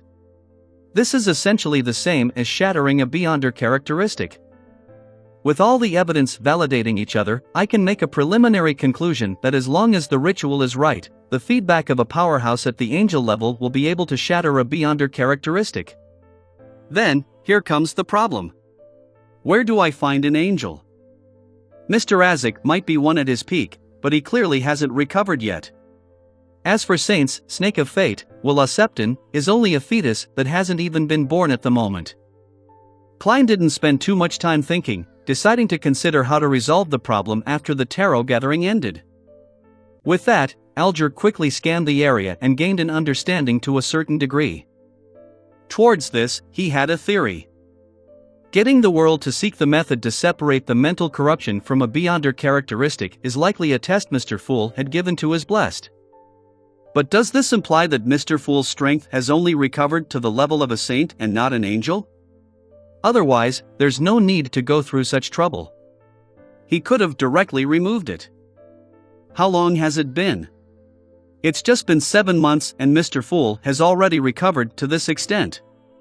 Right, he can already respond in place of Sea God Calvetua. In another 1 to 2 years, he will likely be able to escape from his seal. Standing at the pinnacle as an angel, he will just be 1 step short of the ultimate goal. Ignoring the hanged man's reaction, Catlia looked at the hanged man and thought for a few seconds before chuckling. I'm not sure if those methods include one of the methods I know of. I can provide it for free. An unshadowed of the sun pathway can directly cleanse away the mental corruption in a Beyonder characteristic. Ma'am Hermit is a lot more proactive than the last time. Has she adjusted her state of mind, or does she have a motive? Or could it be that she's discovered that everyone else is a weakling, so there's no need to be too careful? Klein was first surprised with Catlia's attitude before being delighted that he had obtained a third method. It was from the sun pathway which the City of Silver lacked. But I can't find the help of an unshadowed, although I do have an incomplete unshadowed potion formula. He controlled the world to deliberate for a moment before having him turn to Catlia to laugh deeply. Thank you for your generosity, Ma'am Hermit. Following that, he switched to the demeanor of a salesman and asked Derek, do you know of a book named Grozel's Travels? Derek thought seriously before honestly shaking his head. No. Klein nearly failed to continue what he had to say, but thankfully, he steadied himself and let the world explain himself. It's a magical book that originates from dragons. Many of its owners have vanished. Originates from dragons? Audrey keenly noticed this important point as she asked with interest. Yes, a Beyonder plans on selling it for £8,000, the world said hoarsely. He didn't raise the price above Edwina's offer because he had yet to bargain with her. This was where he could profit on the trade. Besides, even if Edwina insisted on £8,000, he could still obtain Grozel's Travels and study it. It was worth the time he spent closing the deal. Audrey pursed her lips slightly as she darted her eyes around a little and cautiously asked, what's so magical about it? It requires further study.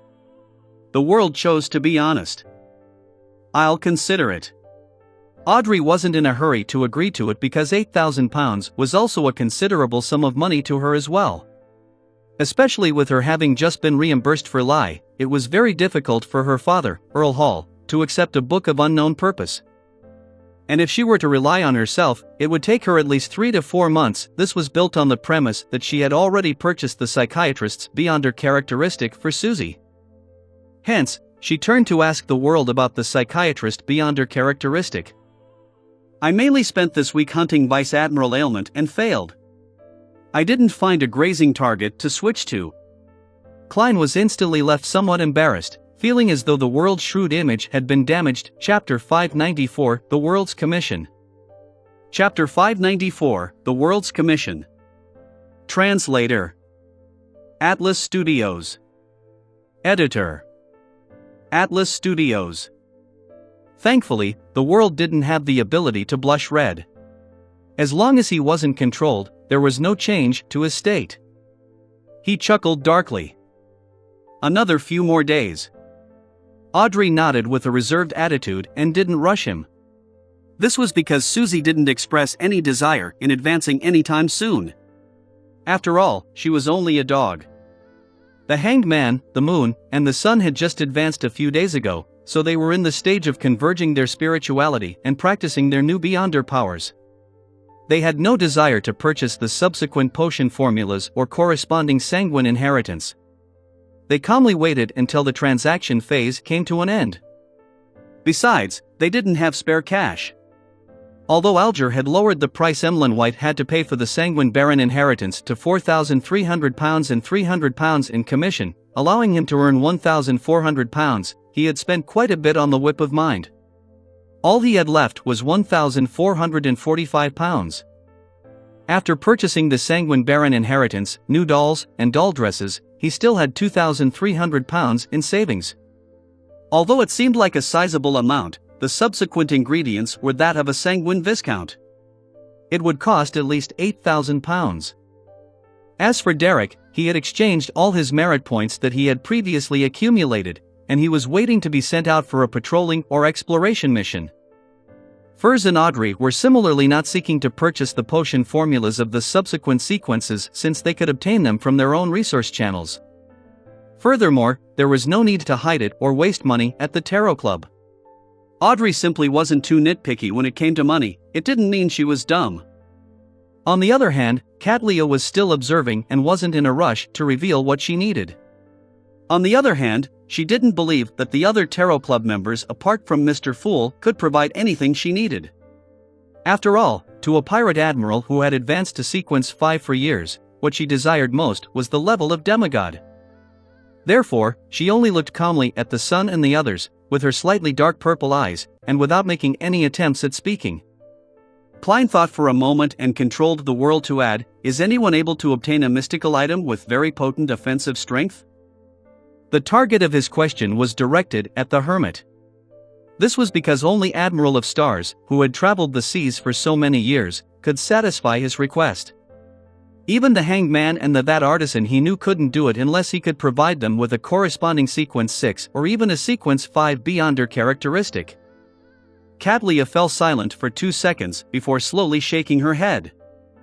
"If something similar appears at the Beyonder gatherings I participate in, I'll help you take note." All these years, she had killed several Beyonders and had indeed obtained a certain number of Beyonder characteristics and mystical items, but they were either rewarded to her pirate subordinates, or she had exchanged them for 2 powerful items that greatly enhanced her strength and survivability. She didn't have anything to spare. Furthermore, she needed the 2 items and wouldn't sell them before she advanced to the level of demigod. From the looks of it, Admiral of Stars isn't a well-to-do person either. A huge faction implies large expenses. Klein silently sighed and made the world thank her with his hoarse voice. With the transactions quickly coming to an end, he controlled the world to look at Furs. "I wish to entrust you with a mission." "Me?" Furs was a little surprised. Could it be something like buying a radio transceiver again? She thought as the corners of her mouth twitched slightly. The world nodded. "Go to William Street, which borders Westboro and Empress Borough, and circle the place. Do it once every 2 to 3 days. Take note of any abnormalities. If there are any, then inform me immediately." He didn't use Mr. Fool to bring focus on the matter, as everyone was already used to it and experienced. Furthermore, beneath William Street was precisely the location of the Tudor family's ruins where the evil spirit was lingering. Abnormality? What would be considered abnormal? Furs asked, feeling puzzled and cautious. There might be something abnormal about William Street in Backlund? Audrey was originally not very interested in the topic, but at that moment, she pricked up her ears and paid close attention. She trusted Mr. World's ability to gather intelligence to a great extent. The Great Smog of Backlund was evidence of his ability. Westboro, Empress Borough. Sounds like it's located at Lone's capital, Backlund. Miss Magician is presently in Backlund? Indeed. She looks ordinary, but she isn't in any way. To a secret organization, members in a city are often more powerful in other places. Of course, she might also be like me, a coincidence of fate, because she requested to be roped in. Catlia swept a glance at Furs and quickly analyzed the information revealed from the conversation. Alger was suddenly interested since he knew that the world was the representative of Mr. Fool's Blessed. Whatever he paid attention to had a high chance of involving a conflict at the upper echelons. Just what secret lies within that street named Williams Street? Alger couldn't help but try to guess at the deeper truth. How would I know what abnormalities there will be? Klein mumbled before getting the world to answer gloomily, I believe there will be sufficient abnormalities. I have to warn you that if you really notice anything abnormal, do not attempt to investigate it on your own or hire someone to do the investigation. It will be very dangerous. How much do you think is an adequate reward? Very dangerous. Furs instinctively wished to decline the mission. However, considering how immense the influence of the Great Smog of Backlund was, one that even affected her, she wasn't sure if this abnormality wouldn't cause her harm. As such, she became hesitant. After a few seconds, she changed her languid seating posture and said, 100 pounds. Much lower than I imagined. The world chuckled. First spread her hands and said, it's because it's for myself as well. I'll just treat it as people observation in order to gather material for my novel. That's right, I can't stay at home all day. It's time for me to get out. I have to push forward the matter of acting as a trick master. Just conjuring tricks to amuse Zio isn't enough to digest it. How should I act? Join a circus to perform tricks? Or should I do individual performances at different squares? I don't have to be worried about how the people I know view me. As an author, life experience is a basic trait. Furs's thoughts gradually dispersed. After settling this matter, Klein made the world turn his head to the hanged man and chuckled darkly. I received intel that the Church of Storms has taken action. The matter at Bancy Harbor has been preliminarily resolved. Having been drifting out at sea for the past week, Alger, who hadn't had any contact with the church, immediately replied with a solemn voice, what's the final outcome? There won't be a Bancy Harbor for some time, the world replied with a concealed smile. At this moment, Audrey and company realized what they were talking about. That was the place with the ancient name Binzi, and it had the present name of Bancy. It was the place where descendants of the King of Angels Medici resided. Is Mr. World implying that the Church of Storms has leveled Bancy Harbor? That's really in their style.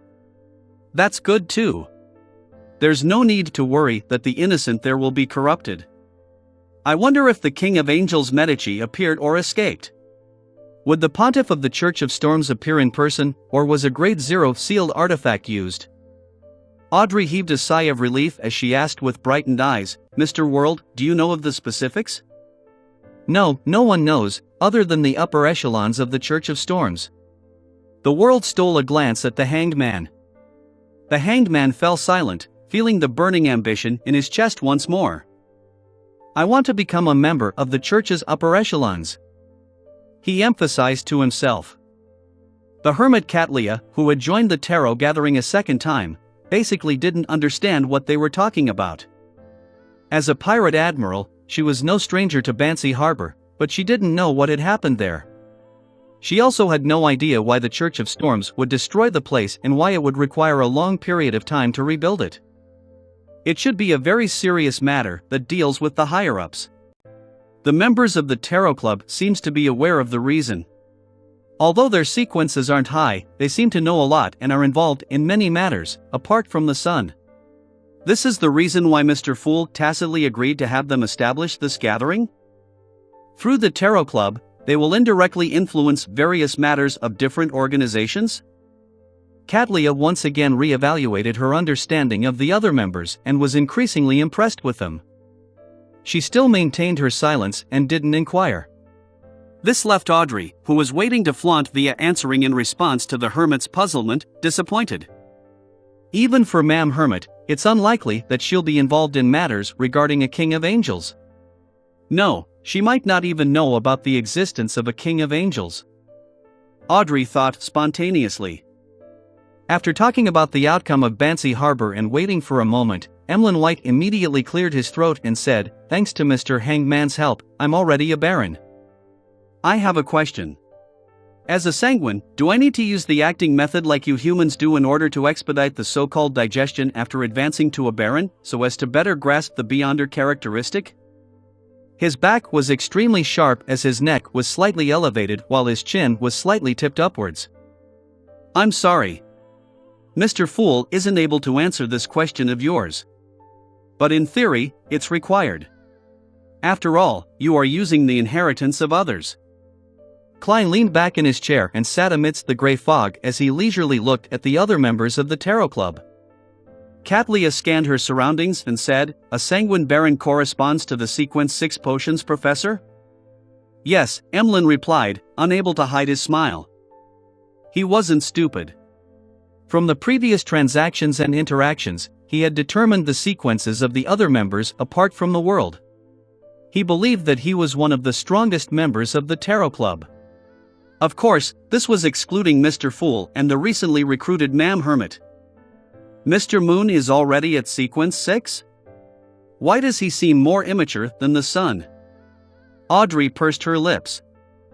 At that moment, Katlia said, "It requires acting because this pathway only has the name vampire at sequence 7.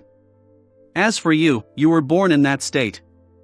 There's no need to act, but it's required for the other sequences." Ma'am Hermit, which pathway does that sequence 7 belong to? Audrey blinked her eyes as she curiously asked before Emlyn White could say a word. Chapter 595, Domain. Chapter 595, Domain. Translator. Atlas Studios. Editor. Atlas Studios. Without waiting for the hermit to answer, Audrey added, "If you believe this is an important piece of information and isn't something to be given for free, then I can provide you with some payment." No, there's no need to. Anyone familiar with the Fana Potter's Church of Earth Mother will have some understanding of this. Katlia didn't doubt Miss Justice's sincerity when it came to the principle of equal exchange. She believed that Miss Justice was fully capable of satisfying her price in terms of wealth and resources, but she decided to provide the information for free. Firstly, it raised Miss Justice's impression on her and would build a foundation for any future transactions. Secondly, by providing the information, she could observe the reactions of the members and estimate their standing in their own organizations and factions. I'm very familiar with the Earth Mother's blessed, Bishop Utravsky, but I didn't know anything about that. Of course, I truly am a little scared of him. His height and build are just too intimidating. Every time I'm there, I only seek out Emlyn White. Sitting at the end of the long bronze table, Klein thought in a self-deprecating manner. Katlia didn't pause as she continued, "Vampire is from the moon pathway. The corresponding sequence 9 is Apothecary, sequence 8 is Beast Tamer, sequence 6 is Potions Professor, sequence 5 is Scarlet Scholar, sequence 4 is Shaman King. I'm not sure about the higher sequences." Ahem. Emlyn White coughed. "Ma'am Hermit, I have to emphasize that it's sanguine, not vampire." Haha, I won't object it if you call those humans who consume the characteristics of my kinsman vampires. I would even be very agreeable to it. So vampire is from the apothecary pathway. So is Shaman King. It's no wonder they revere the primordial moon and not the goddess. Could the scarlet lunar corona, that Ma'am Sharon obtained, be from a dead scarlet scholar or sanguine viscount? Apart from being able to recreate the effects of a full moon and neutralizing the corresponding effects, it can provide terrifying speed, unimaginable recovery speed, and rather powerful darkness-related spells. The negative effects can be neutralized by drinking the fresh blood of the living. Indeed, it does seem to be a result of a sanguine. Among the various jobs of this pathway, there are some that resemble the seer pathway. There's no connection between the sequences, while there are some that have an obvious progression. How strange. Klein joined the bits of bread crumbs together, feeling somewhat enlightened and puzzled. Alger, Furs, and company were either in thought, listening in relish, or pretending to be disinterested. Everyone had different reactions, but Katlia was able to figure out that they didn't understand much about vampires prior to this. They are low or mid-ranking members in their organizations or factions. They match the characteristics of being recently pulled into the Tarot Club and at the stage of rapidly advancing. The world didn't react. Either he's very staid, or he long knew of the matter regarding vampires, or both. After repeated observations, I have to admit that the world is the Tarot Club member that needs to have the most attention paid to and be guarded against. Audrey listened with great interest as she thought over it carefully. As though she was attending a family education class, she raised her hand slightly. "Ma'am Hermit, why are the sequences in the moon pathway seemingly unrelated?" The hermit Katlia looked at Miss Justice and discovered that the dress and accessories she wore were completely different from the last gathering. There was no repeat, but it exuded her luxurious and noble bearing. As her mind went adrift, she seemed to see the portrait of the queen back when she was young. Every piece of clothing she wore was completely different. The same set of clothing was never worn a second time at a formal event. After a moment of silence, Katlia said, "A pathway sequence doesn't necessarily need to be related or superficially connected. The common trait is that this pathway corresponds to the god's domain. For example, the moon represents spirituality, plants, beauty, parts of life, parts of darkness, and parts of mystery. Therefore, this pathway has apothecary of the plant domain, vampire of the life domain, and beast tamer of the intersection of life and spirituality." Sanguine. Emlyn White emphasized and lifted his chin slightly. "This should be why us sanguine are very handsome and beautiful." "No, that's not the case. The vampires I've seen are all disgusting and ferocious," Derek retorted weakly in his heart. "It can be explained in such a manner? It's quite different from Captain's and Daly's explanations. Different pathways represent the domain possessed by a sequence 0. Or could it be that the two combined is the most accurate answer? I wonder what the domains the sequence 0 of the seer pathway represents. From the symbol behind my chair, it represents strangeness and change?" Klein's expression didn't change as his mind whirled. Audrey easily understood Ma'am Hermit's explanation and couldn't help but guess the name of her pathway's sequence 0. It's definitely dragon. There are many species of dragons. Many powers are not contained within this pathway. It's closer to the domain represented by the mind dragon. I wish Mr. Fool can quickly find the card of blasphemy of this corresponding pathway. That Grozel's travels originates from dragons. I wonder if it has anything to do with a mind dragon. At this moment, Emlyn asked as a form of validation, that is to say that to successfully become a sanguine viscount, I similarly have to act as a potions professor, even if I'm a favorite of the moon? My dear Emlyn, I know you are trying to bring attention to the latter half of your sentence. Klein nearly reached out his right hand to pinch his chin. This was also one of the reasons why he had entrusted Miss Magician to check for abnormalities in William Street. He ultimately felt that Emlyn White, a vampire who didn't enjoy going out or socializing, was rather unreliable at present. Another reason was that he knew that he was being controlled by the Sanguine's upper echelons in secret. Getting him to head to William Street made it easy to expose the matter regarding the underground ruins. Yes. Katlia nodded. The exchange continued, and as it came to a close, Audrey seemed to recall something. She turned her body and looked towards the end of the long bronze table. "Mr. Fool, the second round of the Civil Servant Unified Examination officially ends today. What's left is the final interview." Her tone was brisk and with clear, delightful emotions. It was like an excellent student reporting her results to her parents. From her point of view, the Civil Servant Unified Examination was a suggestion raised by Mr. Fool in passing. She had pushed forward the idea via inconspicuous methods, the first time she had attempted to use her beyond her powers to change reality. Therefore, she had always paid great attention to it, often reporting the situation to the suggester. The second round of the examinations are over? I wonder if Benson can pass and have the opportunity of entering the final interview. Klein leaned back and suddenly felt wistful. He nodded slightly and said with a smiling tone, "Not bad." Audrey, who had been praised by Mr. Fool, became happier. She felt that she was indirectly changing the fates of many people, allowing people who were stuck in the lower and middle classes to have a chance at entering the middle and upper classes. When Katlia heard this exchange, she couldn't help but frown. She felt that this was very different from the style the Tarot Club had previously shown. Could it be that the reforms of the past half a year in the Lone Kingdom were a result of the Tarot Club's turning of the wheels? As a young noble lady, Miss Justice played an important role? If that's the case, I have to re-evaluate my views. Although the members aren't of a high sequence and are low-ranking members of their organizations, they're still able to influence the situation of the world to a certain extent? Katlia retracted her gaze and considered whether she wanted to use her different resource channels to figure out the backstory of Lone Kingdom's reforms.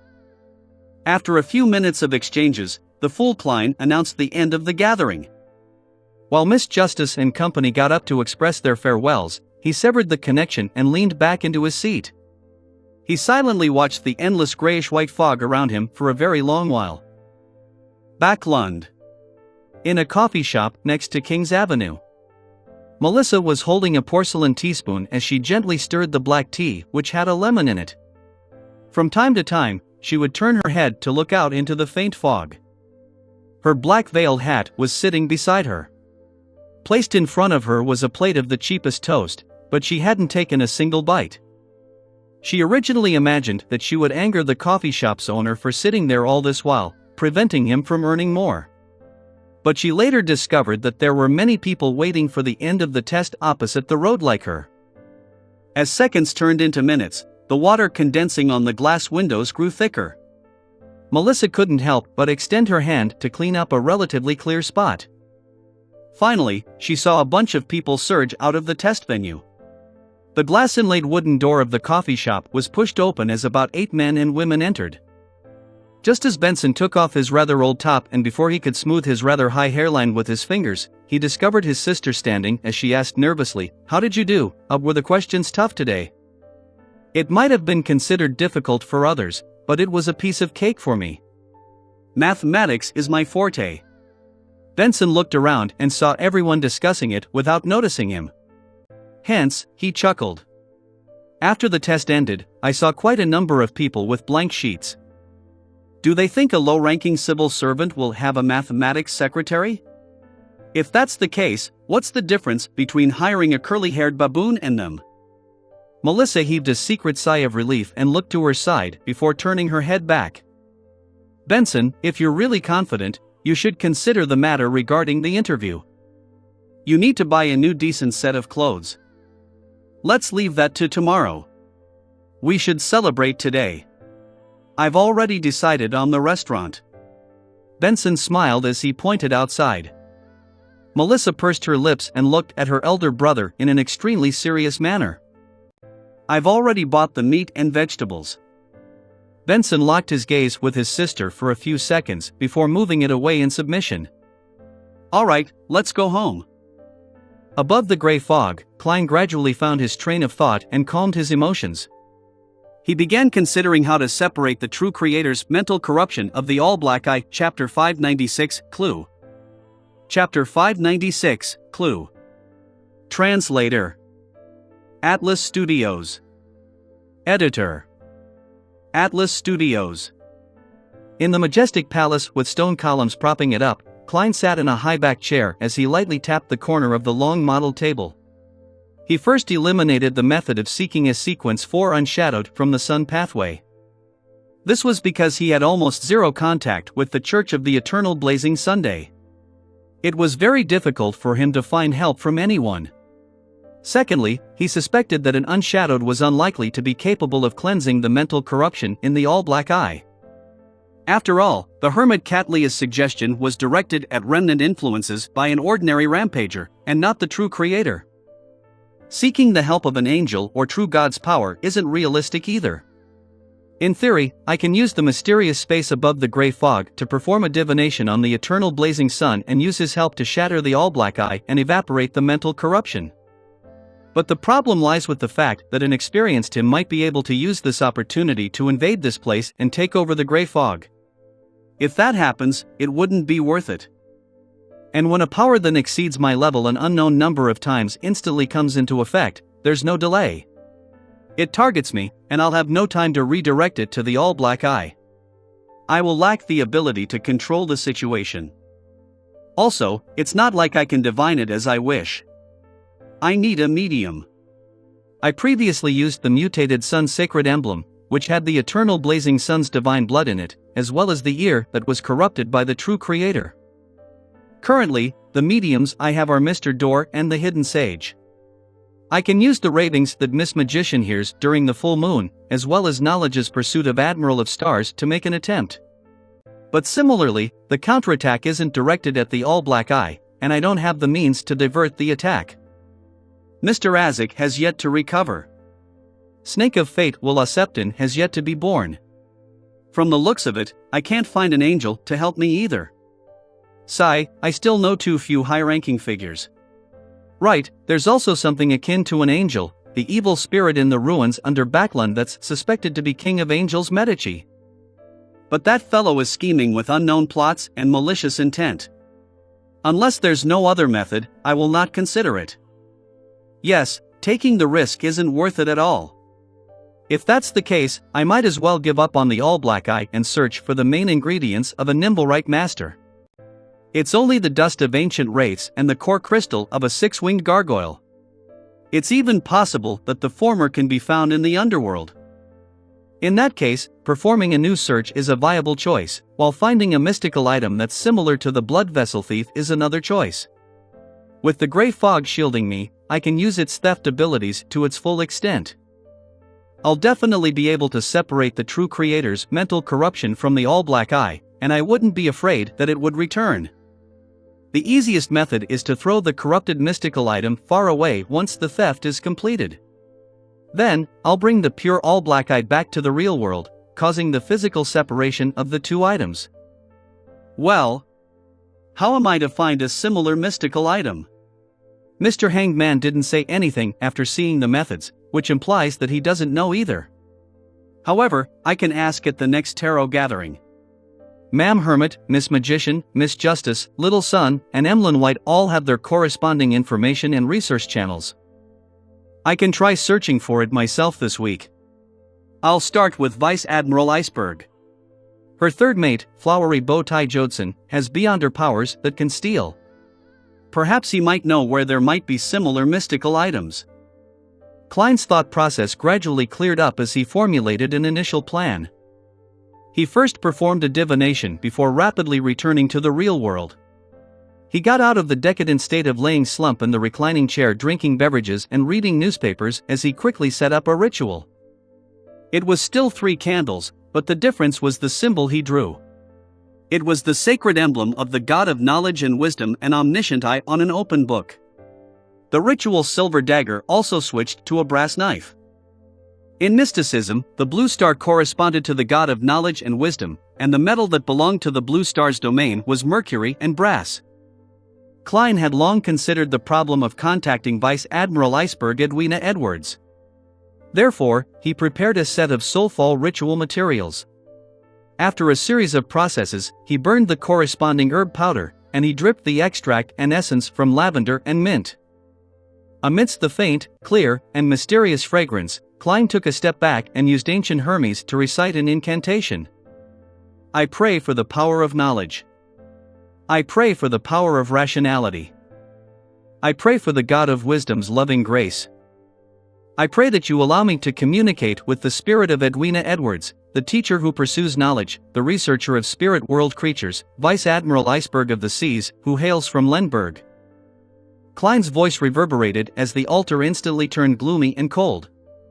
Be it the brass knife or the metallic bottles, all of them floated up. It succeeded. The Golden Dream is still within 500 nautical miles.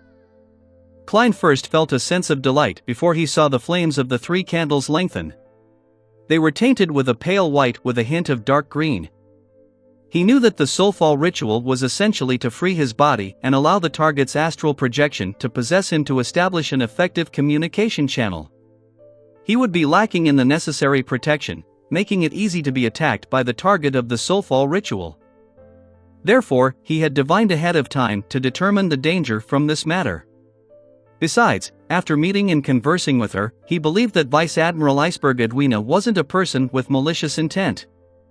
He temporarily found her trustworthy. At this moment, the wind within the wall of spirituality produced mournful sounds. Klein only felt an ice-cold power descend upon him from the void in an attempt to enter his body.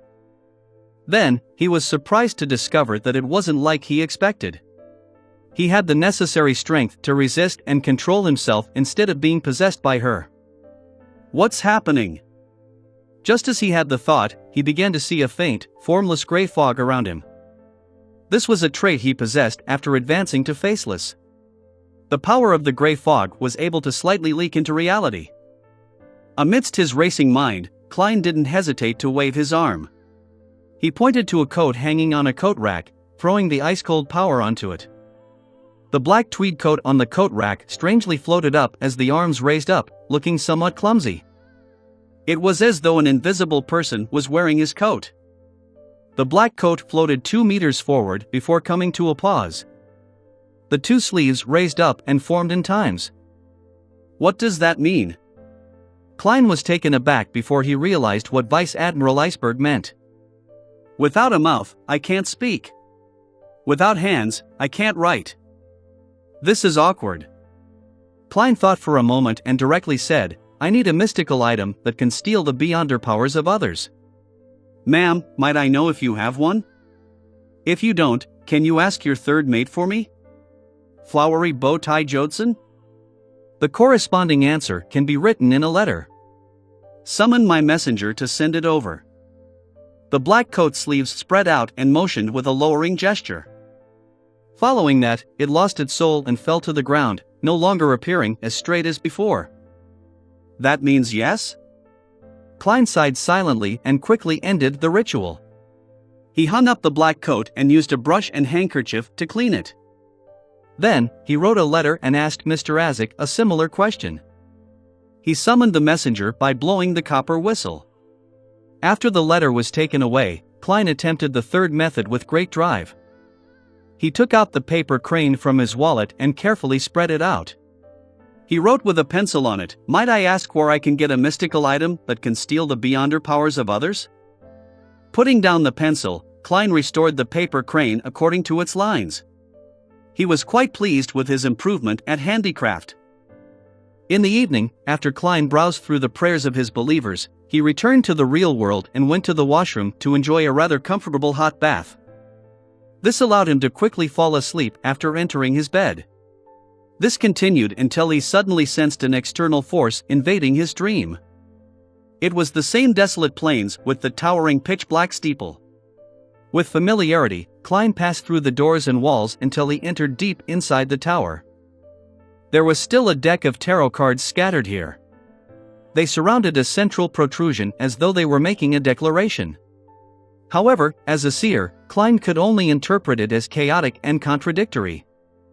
On the protruded area, the text had already changed. The silver words formed 3 sentences. The first line wrote, I'm only a child that has yet to been born. Klein's expression froze as though he was hearing an infant cry, please, I beg you. Don't make things difficult for me. Such communication is very tiring. The second line was equally succinct. The clue lies in you. The third line was, don't ask me what the clue is because I have no idea either. That is to say that Snake of Fate Will Septon can foresee a clue on me, but he is unable to foresee what it is exactly. That feels like a charlatan's divination. No, I can't say so. I can't include myself in such criticism. Klein remembered the information and exited the dream before returning back to sleep until daybreak. After breakfast, he began recalling the items and matters he had experienced before to seek out the so-called clue. At this moment, his spiritual perception was triggered as he quickly activated his spirit vision. The skeleton messenger remained huge, but unlike the last time, its head didn't pass through the ceiling. This was because it had spewed up from the floor, so half its head was in the level below. In such a situation, it looked at Klein at his eye level and placed the return letter on his palm. Seeing the messenger crumble like a falling waterfall, Klein was taken back. He muttered, feeling both angry and amused. "So you do know some manners. You're getting more considerate after all. You've changed greatly after knowing that you wouldn't be transferred to me." Klein rapidly retracted his gaze and opened the letter to read Mr. Isaac's reply. "Stealing the beyonder powers of others is from the Marauder pathway. In the fourth epoch, it belonged to the Aman family, the Zoroast family, and the Jacob family. They seldom appeared after the War of the Four Emperors. Rumor has it that some of their members have formed an alliance and call themselves Hermits of Fate. I can't remember any further. You can try attacking from the angle of the descendants of these three families." Aman. So a blasphemer refers to this pathway? The Jacob family was one of the 5 angel families of the Tudor dynasty. It was equal to Abraham, Aman, Antigonus, and Tamara. As for the Zoroast family, it's from the Solomon Empire.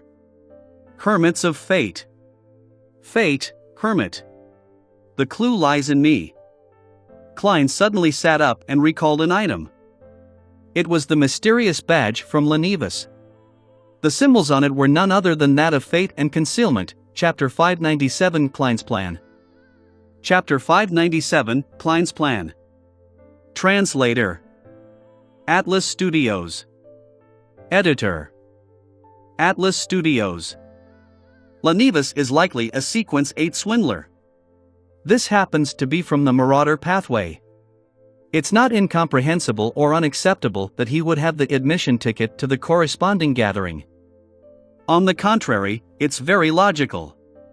Purchasing a mystical item, which can steal the beyonder powers of others, at a gathering with the Hermits of Fate is definitely much easier than other circles.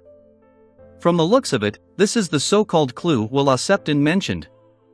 Klein sat by the edge of the bed and suddenly brightened up. He hurriedly set up a ritual to summon himself and went above the gray fog to bring back the eyeball-sized badge to the real world. On the front of the badge was a symbol that depicted fate and concealment, and behind it was a ring of tiny and compact words in ancient Hermes: "You can join if you have this item." Klein was just about to inject his spirituality to activate the badge and send out the information to synchronize it with the latest gathering time and location when he suddenly turned hesitant. How careless am I? I actually forgot to divine if doing so will be dangerous. If that gathering has Lenivus's demigod senior and he uses it to lock onto me, that will be troublesome.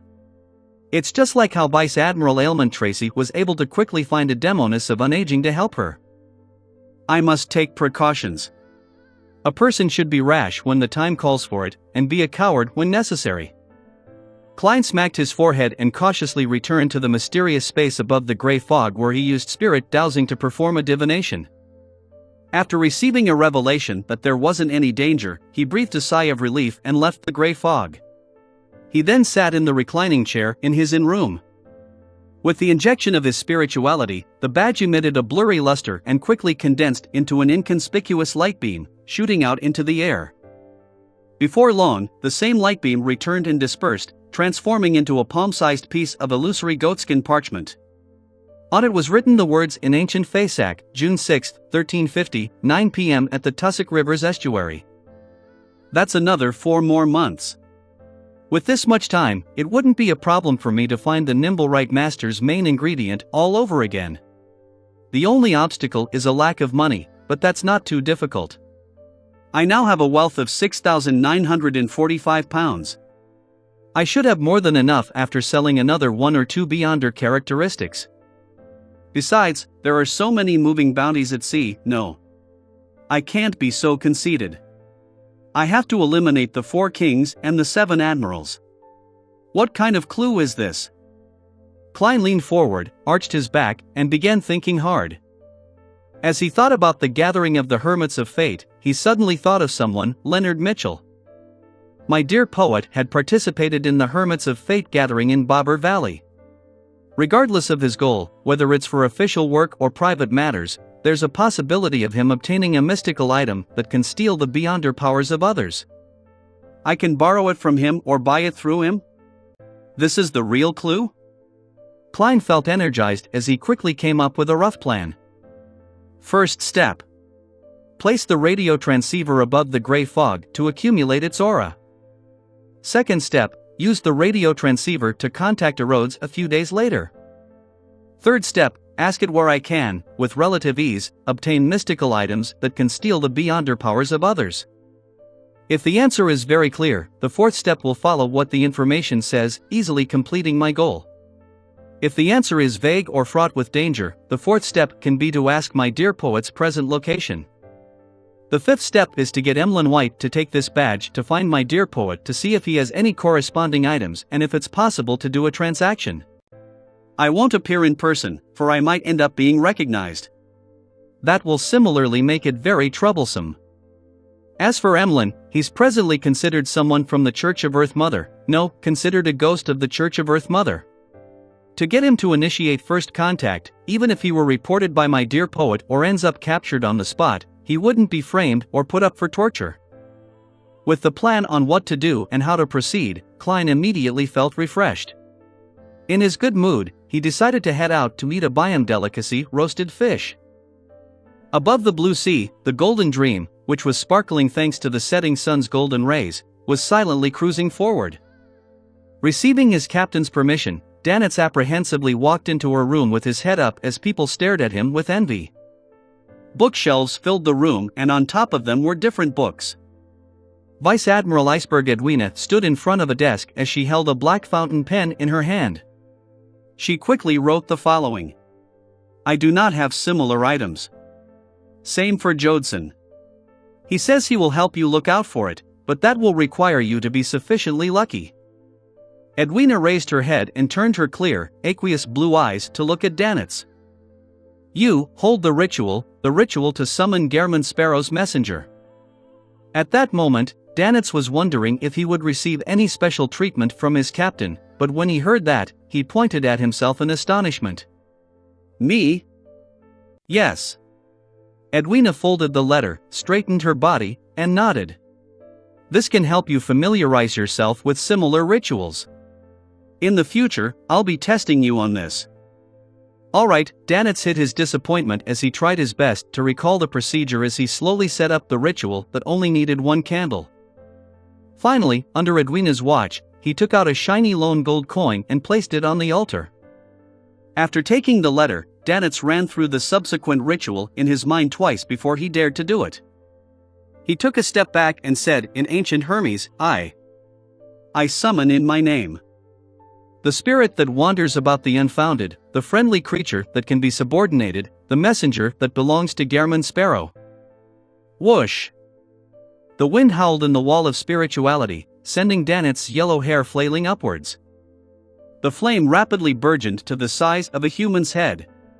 It was as pale as the letter in Danitz's hand. Soon, Danitz saw long blonde hair, bloodshot eyes, and a gorgeous head appear.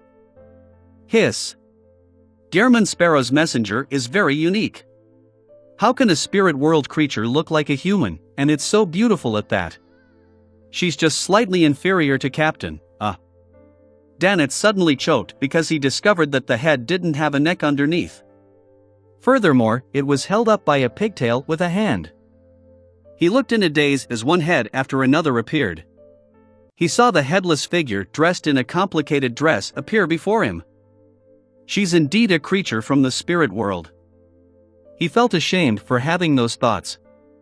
Taking a deep breath, Danitz hurriedly handed over the letter and saw one of the beautiful heads open its mouth to bite at it with pearly white teeth. At this moment, Rionette Tinker's other head bit on the gold coin on the altar. However, she didn't immediately leave. The four bloodshot eyes on other two heads darted towards Edwina Edwards, who was outside the wall of spirituality. She sized her up a few times. Edwina felt herself being observed, and it made it impossible to contain the horror that ensued. Rionette Tinker retracted her gaze as her body turned illusory, fusing into the white candlelight.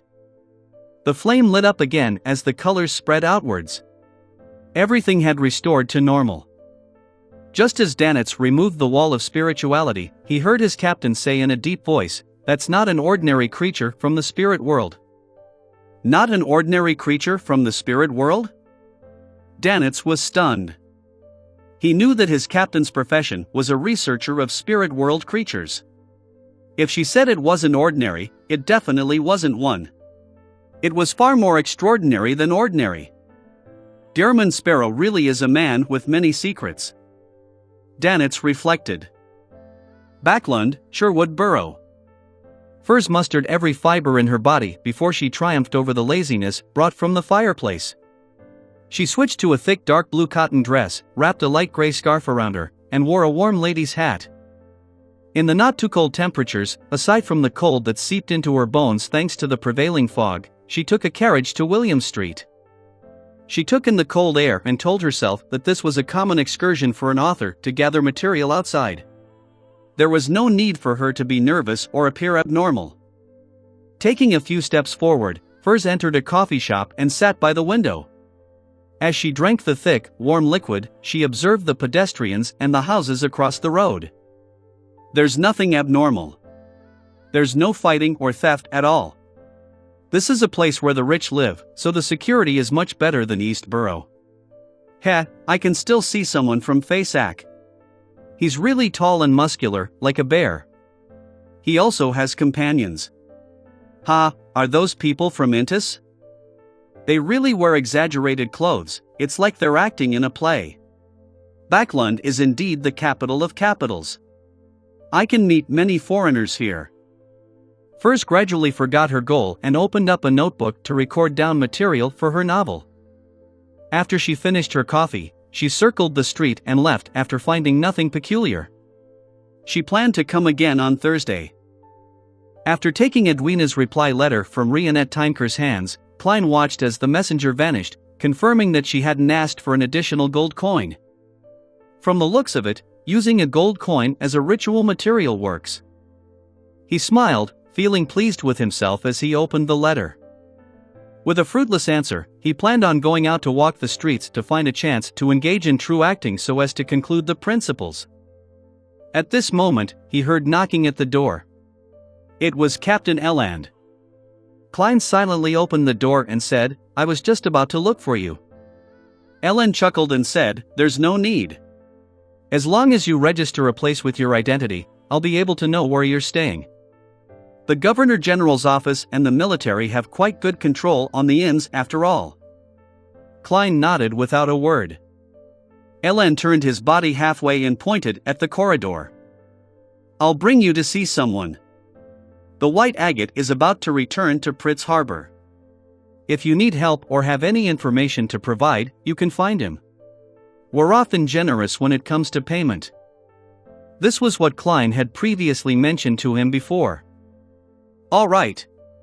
Klein reached out to the coat rack. After wearing his coat, Eland led him straight to the Amiris Leaf Bar and to a corner inside. In the basement of the Amiris Leaf Bar, Wormtongue Mither King looked at Strongman Oziel opposite him and asked, "Have you gathered the recent intel about Blazing Danitz?" "Yes," Oziel said with a smile. "Last week, Blue Eyes Meath saw Blazing Danitz with an unknown adventurer." Chapter 598 Windfall. Chapter 598 Windfall. Translator. Atlas Studios. Editor. Atlas Studios. In a corner of the Amiris Leaf Bar, Eland found a man wearing a coffee-colored jacket, patted him on the shoulder, and laughed.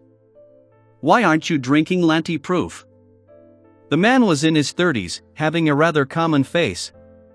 It was obvious that he had lone blood running through his veins. He had brown hair and eyes, with a somewhat high nose bridge.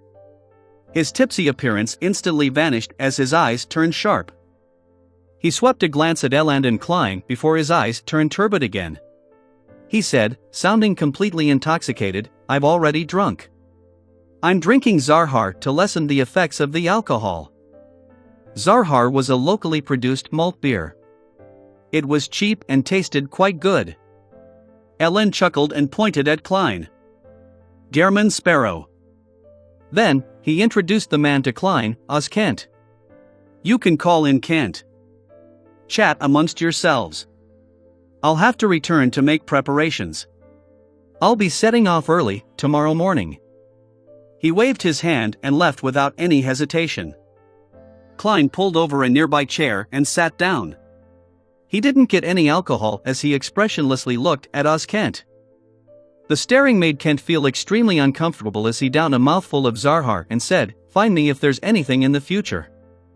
You'll be paid as long as you provide any intel of value, or if you help us do certain things." He wasn't worried that the drunkards around them would hear their conversation, as many gangs and pirate crews would say the same thing. The words used to rope in informants were usually the same. All right. Klein had the strong urge to ask if he could be reimbursed for dressing up as Helene to assassinate Vice Admiral Ailment despite it being paid by Danitz. However, it was just a thought. Oz Kent chuckled while appearing completely drunk. "I heard Elan mention some things about you, but I have to remind you that one shouldn't be too crazy out at sea. You need to take note and try your best not to provoke the pirates. What I mean is to not fight them head-on. Privately providing us information would be fine. We will keep it a secret for you." This time, he had clearly suppressed his voice. Seeing no response from Garamond Sparrow, he added, "Pirates wouldn't bother with any chivalrous code, nor will they abide by the kingdom's laws and rules." Burp. If you have a family at different port cities or some island colony, they'd definitely be capable of attacking your family. Family. Klein fell silent for a second before calmly saying, "I do not have a family." Oz Kent was nearly at a loss for words. All he could do was say, "They will also attack your friends." Then, he heard Garamond Sparrow reply in an unperturbed tone, "I do not have friends." Oz Kent instantly choked up. He subconsciously drank a mouthful of Zarhar beer to calm himself. After coughing twice, he said in a deep voice, "They will also ambush you. They will also bribe people to learn about your schedule and intercept your ship. At sea, a single person's strength is often so inconsequential." Klein said rather calmly, "I wouldn't reject them from giving me money. That's basic courtesy." Giving money? Oz Kent was clearly taken aback as he found Garamond Sparrow's words incomprehensible. A few seconds later, he realized that the man was treating pirates as mobile bounties. He drank mouthful after mouthful of beer, momentarily at a loss for words.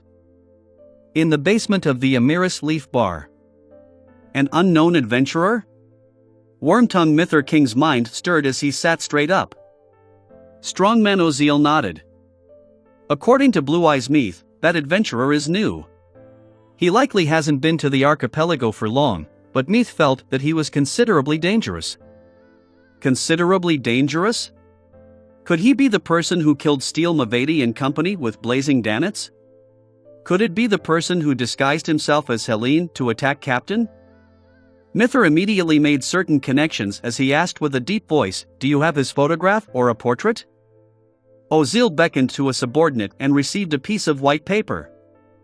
"We used a ritual to get Blue Eyes Meath to draw the unknown adventurer's appearance. As you know, it's different having a firm footing in Biom's underground world than being a successful pirate. I need supporting members. To hire them, I spent quite a bit of money." Mither could read between the lines as he chuckled. "As long as you get to the bottom of this matter, Captain wouldn't be stingy with her reward." He took the portrait, spread it out, and discovered a cold-looking man with black hair and brown eyes. His face was slightly thin, and he had a cut face. He wore a black double-breasted frock coat and a half-top hat. Never seen him before. It's impossible to confirm if he's the person who disguised himself as Helene. Mither raised his head and said, "Find out his identity and whereabouts." "I've already instructed my men to do it," Strongman Oziel said with a deep laugh. The two fell silent at the same time as they drank their Southville red wine. A few minutes later, a bar bouncer entered and broke the silence. He glanced at Wormtongue Mither, leaned in towards his boss's ear, and whispered. Oziel's expression instantly turned odd as an unconcealed smile appeared. He put down the wine glass and said after pausing, "That unknown adventurer has been found." "Where is he?" Mither asked. Oziel pointed upstairs. At this very bar. Mithra looked up at the ceiling and remained silent for a few seconds. I'll go up to verify. He believed that having had some interaction with the disguised Helene, he had a general understanding of the man's abilities. He believed that no matter how good the man was at disguising himself, he would definitely feel a sense of familiarity, therefore, he decided to confirm it himself. According to his usual habits, he wouldn't have taken such initiative and would instead perform an investigation from the outskirts. Only with enough confidence would he get himself involved. But this time, he wasn't too convinced of Oziel's subordinate. If it was really the person who disguised himself as Helene, he would immediately change his appearance and identity and vanish once he noticed something was amiss. Besides, Mithra knew that he was presently being punished by his captain. He had to quickly perform a deed of merit in order to return to the Black Death. Regardless if I was lacking in ability or not being careful enough, the outcome cannot be changed. I was fooled by that disguise and brought her onto the Black Death, nearly killing Captain. If it were Kalangos, he wouldn't have spared me. He has always been very greedy. He had long thirsted for my beyonder powers. Captain didn't believe that I had been in cahoots with the assassin simply because Kalangos could also change his appearance with creeping hunger. She didn't summon people to surround and kill me. She only sent me to Byam to investigate this matter. She's already being forgiving enough. Compared to Kalangos, she is truly a captain worthy of being loyal to. I have to quickly provide some meritorious service and find an excuse to contact her, so as to live up to her treatment towards me. As Mithra King got up and walked out, he couldn't help but have these thoughts churn through his mind. Although he was a pirate who had killed countless and had plundered countless ships, he had a soft spot in his heart. Besides, he didn't notice that he was being constantly mesmerized by Vice Admiral Ailment Tracy via prolonged interactions with her. His fondness for her had seeped deep into his bones. Even if Ailment Maiden didn't have helpers, he wouldn't have resisted, kneeling down and kissing her toes at her behest. Of course, this didn't affect his fantasies of doing countless deeds with Tracy. If he had the chance, he believed he would take the initiative to do so even if he didn't get her permission. As a pirate, he had done such things plenty of times. When he went upstairs, Mithra King followed the guidance of Oziel's subordinates and circled halfway around the bar's walls. From afar, he saw the unknown adventurer sitting in the corner. Identical to the portrait, but I don't feel any familiarity. Is it because his disguise is sufficiently good, or is he someone else, for example, Vice Admiral Iceberg Edwina? She can mimic the beyonder powers of those she had seen before. It's not impossible for her to change appearance like Kalangos. Mithra's gaze paused for 2 seconds before he cautiously retracted it. But at this moment, Klein's spiritual intuition as a seer told him that someone was observing him. Without concealing anything, Klein immediately turned to look back. He saw a man with short eyebrows, deep eye sockets, and bronze eyes. Wormtongue Mithra King. Third mate of Vice Admiral Ailment's flagship, Black Death. Klein instantly recognized the person observing him. Instantly, 2 thoughts flashed in his mind. One of them was 5,400 pound bounty. The other was, why is he observing me? He managed to find me by investigating Danitz? The military contact person, Oz Kent, discovered Gehrman Sparrow's abnormality as he traced his gaze. However, due to his angle, he was blocked by a few drunkards. At this point in time, Klein already instinctively came up with a solution. It was to pretend that he didn't recognize Mithra King, retract his gaze, and get a cup of alcohol to drink. He could then secretly observe where he went, and then use his powers as a faceless to infiltrate where Mithra hid himself before silently hunting him. As this thought flashed past his mind, Klein suddenly discovered a problem. That's me being myself. But I'm now Gehrman Sparrow, a seemingly calm but crazy adventurer. With this thought, he suddenly turned around, drew his revolver, and aimed at Wormtongue Mithra King inside the rowdy bar. Bang! A gunshot rang through the bar as many customers reflexively crouched down while hugging their heads. All of them were extremely experienced. Many drunkards slumped to the ground, with more than 10 people throwing themselves to the side or rolling on the ground to dodge. These series of actions were well practiced. And Mither King was one of them. However, Klein didn't really pull the trigger, as he was afraid of injuring the innocent bystanders by mistake. There were many customers in between him and Mither. The gunshot stemmed from his powers of illusion creation. At that moment, everything before him opened up as people crouched down. Hence, having aimed at Mither, who had thrown himself sideways to the ground, he pulled the trigger this time. Bang! Chapter 599 Dragon Might. Chapter 599 Dragon Might. Translator, Atlas Studios. Editor, Atlas Studios. Bang! The brass bullet traversed past half the bar, flying straight for Wormtongue Mither King's body.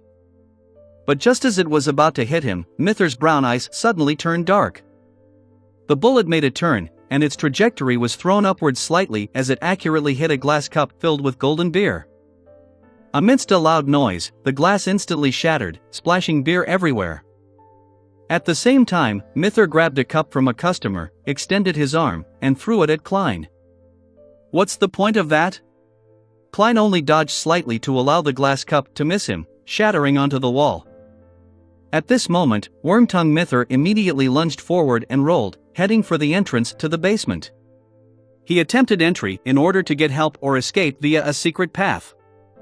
He had initially confirmed that the unknown and crazy adventurer was the assassin, who had disguised as Helene and boarded the Black Death, targeting Vice Admiral Aylmont Tracy. Furthermore, his series of actions, which had nearly succeeded, told him that in a one-on-one situation, he wasn't a match for him. This was a powerhouse at the Pirate Admiral level. Tap. Tap. Tap. Klein quickly chased after Wormtongue Mither. He was fast and agile. Despite being inside the chaotic bar, he didn't step onto anyone. Seeing that the bouncers in the basement were coming with revolvers in hand and how Mither King was about to enter the basement with bouncers in the bar approaching, Klein didn't hesitate. He suddenly clenched his left hand. The black glove was instantly covered with dense dark golden scales. His dark brown irises turned pale and became vertical. Right on the heels of that, an invisible wave surged outwards with him as its epicenter. In the areas where the wave passed, the customers who were holding their heads down turned limp or trembled.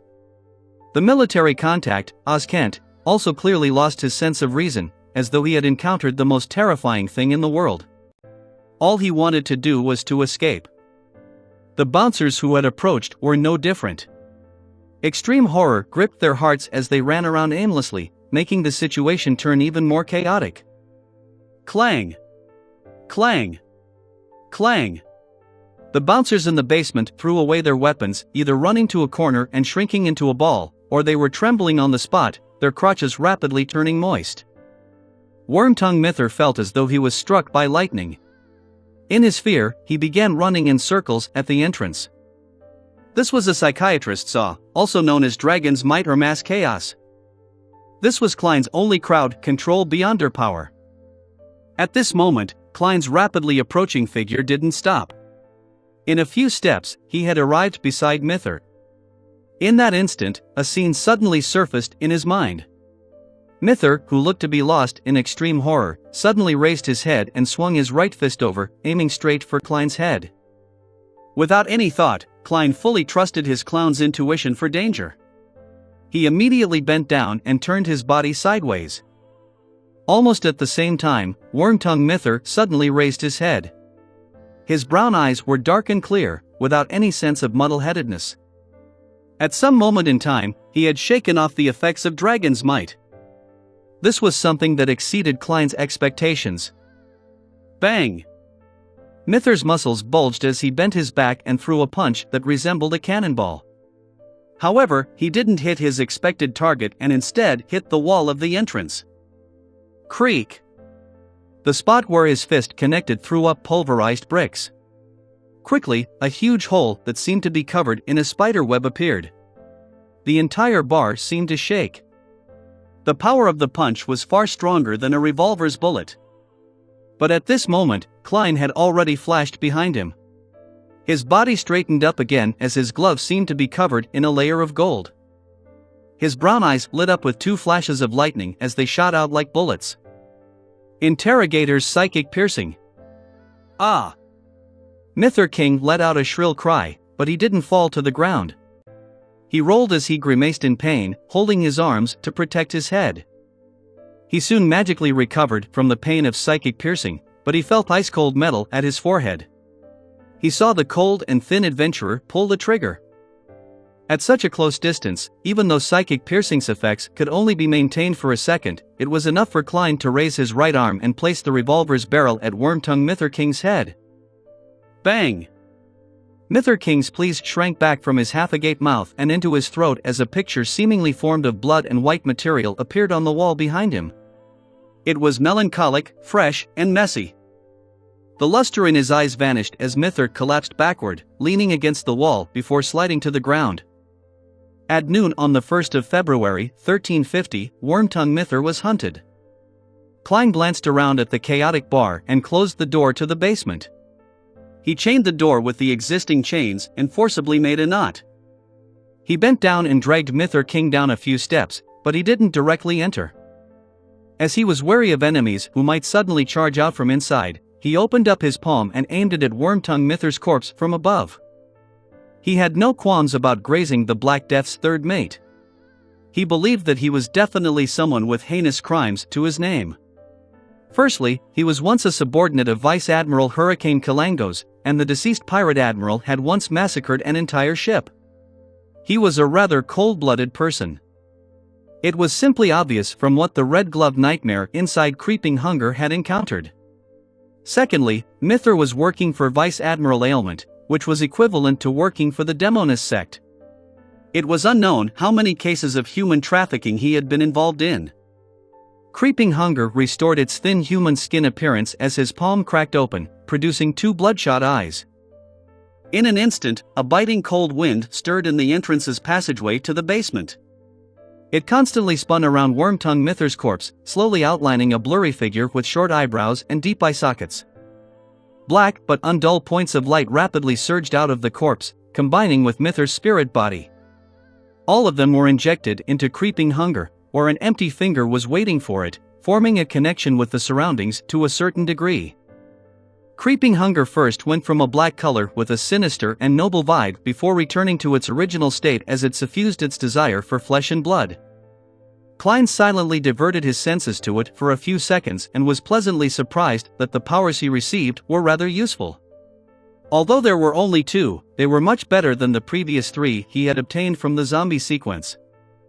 At this point, he learned that the mid-sequence Beyonder was a Sequence 6 Baron of Corruption from the Lawyer Pathway. One of them came from a Baron of Corruption and the other came from the Sequence 7 Briber. The former was distortion. By distorting the target's words, actions, and intent, he could formulate a certain order that provided himself with an advantage, so as to achieve the goal of restraining and influencing his opponent. The latter was bribe, which was one of the various powers of a briber. More accurately, it would be bribe weaken. The premise behind using this power was to give the target a certain item, then for a certain amount of time, greatly weaken the target's attacks, defense, and control over him. Give the target a certain item? His act of throwing a cup of alcohol was considered a bribe? As expected of the Black Emperor pathway. It finds loopholes in order while it appears domineering. It's no wonder my dragon's might and psychic piercing powers weren't as effective as I imagined them to be on Mither. Even my bullet strength was reduced. I thought that shot would have blown his entire head up. Klein came to a realization. At the same time, he understood why he had involuntarily flown towards the Black Emperor where King of the Five Seas, Nast, was. It was because Nast had distorted his intent to proceed forward, making it impossible for him to stop. Not bad at all. Klein lowered his head to steal a glance at Wormtongue Mither's corpse before he went down to the basement. He was trying to find some food for Creeping Hunger. It was unknown whether it had to do with him throwing Creeping Hunger above the gray fog repeatedly, but Creeping Hunger wasn't as crazy anymore. It seemed to be able to bear with its hunger, therefore, Klein wasn't in a hurry. He slowly proceeded forward so as to be careful of encountering any accidents. Before long, he saw strongman Ozil leading his subordinates over. There were Beyonders and gunmen, and their numbers were sizable. Klein's expression remained stoic as his black glove was covered in dark golden scales once again. His irises turned light in color as they suddenly turned vertical. Invisible waves instantly surged forward. Psychiatrist's Dragon's Might, Chapter 600, Clearing the Place. Chapter 600, Clearing the Place. Translator. Atlas Studios. Editor. Atlas Studios. With Dragon's Might surging out, strongman Ozil and his subordinates quaked on the spot, as though a gigantic hammer had struck them. Suddenly, some of them ran in every direction, escaping aimlessly. Some kept going in circles on the spot, while others stood on the spot, trembling uncontrollably. There were all kinds of different reactions. Unlike previously when he was afraid that Wormtongue Mither would recover, making it necessary to make every second count, Klein had plenty of time to observe his surroundings at that moment. He instantly grasped the situation. Different reactions stemmed from their mental fortitude and resilience. The weakest and most ordinary ones were the ones who ran wildly. Those with relatively stronger mental fortitude among the ordinary people would run about aimlessly. For Beyonders, who had their psyche enhanced, as well as ordinary people who had strong mental fortitudes, they would circle around on the spot, trying to escape but stopping themselves as well. The strong Beyonders with strong mental fortitude would stand on the spot as they tremble or go around in circles on the spot. Those who suffer from incontinence as a result of fear belong to the escaping and avoiding group. Klein swept his gaze and was about to raise his gun to shoot, making the enemies who could threaten him lose the ability to do combat.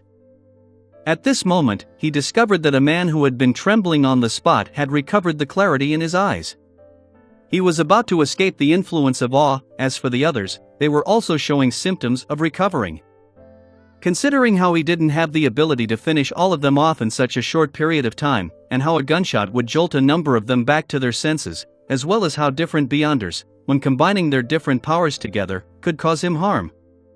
Klein changed his mind and made the glove on his left palm be tainted with a sinister, reflective blackness. His eyes turned dark as he forcefully distorted the intents of the people who were waking up. The trembling man pounced forward suddenly. He could no longer resist his thoughts of fleeing. He ran straight for the secret exit, leaving his employer, strongman Ozil, as a constantly shrinking back. Klein rapidly switched between psychiatrist and baron of corruption, using Dragon's Might followed by distortion as he repeated this sequence.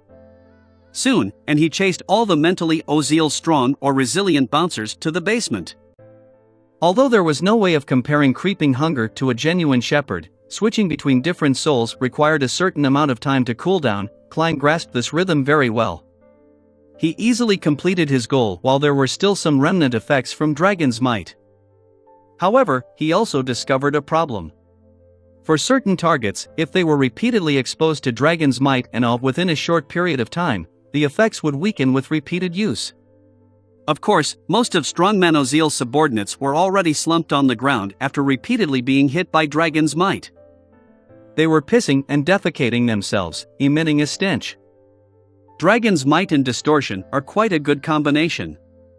If Mither hadn't tried to counterattack, he could have escaped with bribe, weaken and distortion, and I might not have necessarily been able to catch up to him and finish him off. Yes, that counterattack of his was very potent. There weren't any signs prior to it. If it wasn't due to a seer and clown's reliance on their spirituality and intuition, I might not have been able to use paper figurine substitutes in time, much less talk about dodging the strike. This reminds me that even though creeping hunger provides the combat strength of a sequence 5, I shouldn't belittle other sequence say XS. A careless mistake might have me killed. Amidst his thoughts, Klein made the glove turn as though it was gilded. His eyes suddenly lit up with 2 bolts of lightning. Strongman Ozil immediately cried out in pain as he couldn't bear it anymore. He crashed to the ground like a toppling mountain peak. He held his head as he struggled in pain like a catfish that had just been caught. Unfortunately, I don't have Beyonder powers that can perform an area of effect attack. Otherwise, I'd be able to keep the other Beyonders back. I remember that there's a lightning storm in the Sea King's domain. However, such charms are of too high a level. It exceeds the realm of my knowledge. Klein swept his gaze across all the goons before unhurriedly walking to the basement. This place was originally a market, but with everyone fleeing, it was empty. Dressed in his double-breasted frock coat, Klein pulled a chair out from behind a stall. He placed it before Oziel and leisurely sat down. He leaned forward as he observed the boss of the Amiris Leaf Bar without a word. After Oziel tumbled around for a while, he finally recovered from the pain that nearly made him lose control. However, he still suffered from a splitting headache. He was just about to stand up when he saw a pair of pale-colored eyes that reflected pale gold light. He saw a glove covered in dark golden scales. In that instant, cold sweat was still dripping from his forehead. He felt that one maelstrom after another was appearing in his eyes, sucking in all his attention. Klein calmly asked, "Were you once a pirate?" "Yes." Oziel realized that he had the strong intention of answering the man. This was a psychological cue. Klein asked again without a change in tone, "What deeds have you done in the past that violate the kingdom's laws?" Oziel didn't hide anything from him. He simply explained what he had done as a pirate and as the boss of the Amiris Leaf Bar. It included his plundering of liners, raping female passengers, and killing the innocent. This included striking down competitors and kidnapping their family members, setting ambushes to sink an entire family to the bottom of the ocean. Klein listened to all of this in silence, and the corners of his mouth curled up slowly. He clapped his left palm against his right hand and said, "What a competent pirate and passable gang boss." Amidst his praise, he extended his left hand as a ferocious mouth opened up on the thin human skin. Shrill screams resounded in the basement, but it stopped after a few seconds. All that was left were echoes. Klein sat in his seat, watching silently as the bright points of light slowly gathered in front of him. Around him, all the goons who were suffering from incontinence instinctively distanced themselves from him. As they crawled, they left stains on the ground. Moments later, Klein slowly stood up. He bent down to pick up a pure spherical light that was the size of a baby's fist, as well as the wallet inside Oziel's clothes. After stealing a glance at the thickness of the wad of cash, he put away the two items and holstered his revolver. He took off his half-top hat and bowed at the trembling goons in the corner. Klein checked the underground area after he was done with everything. To his regret, he didn't discover any items like a safe. All he could do was return via the passageway, pick up Wormtongue Mither King's corpse, and walk to the entrance. He paused for 2 seconds as the scene outside was naturally outlined in his mind. He discovered that the bouncers, who he imagined would attempt to open the door to provide help, had already disappeared. The dragon's mic from just now made them realize that it's a battle between Beyonders, so they retreated? As expected of a region where pirates are everywhere. Some ordinary people still have a chance of understanding about Beyonders. It seems such matters happen often here? Some fugitive suddenly gets arrested by the mandated punishers? Klein undid the metal chains and reached for Mither King's pocket in passing and took his cash. He held back the urge to count his earnings as he burned a paper figurine and threw it outside before opening the door to the entrance. He then walked out with Mither's corpse. At this moment, most of the customers in the bar were gone. There were only about 8 people hiding in different spots to await the outcome. Klein surveyed the area without any expression as he saw gazes frantically retract. The only person who dared to look at him head-on was Oz Kent. He was frowning as he watched Gehrman Sparrow carry a corpse over slowly. Bang! The corpse flew in front of him, smashing over a table. Oz Kent focused his gaze as his pupils instantly contracted. Wormtongue Mither King. Vice Admiral Aylman's third mate, Mither King. He looked up in shock, stealing another glance at Gehrman Sparrow. Klein revealed a faint smile. Remember my bounty. With that said, he took his half-top hat, bowed slightly as a form of bidding farewell, and turned to leave through the Amiris Leaf Bar's main door. Byam Harbor. On the White Agate. Elen watched as the door to his captain's cabin was slammed open. He asked in surprise, "Kent, what happened?"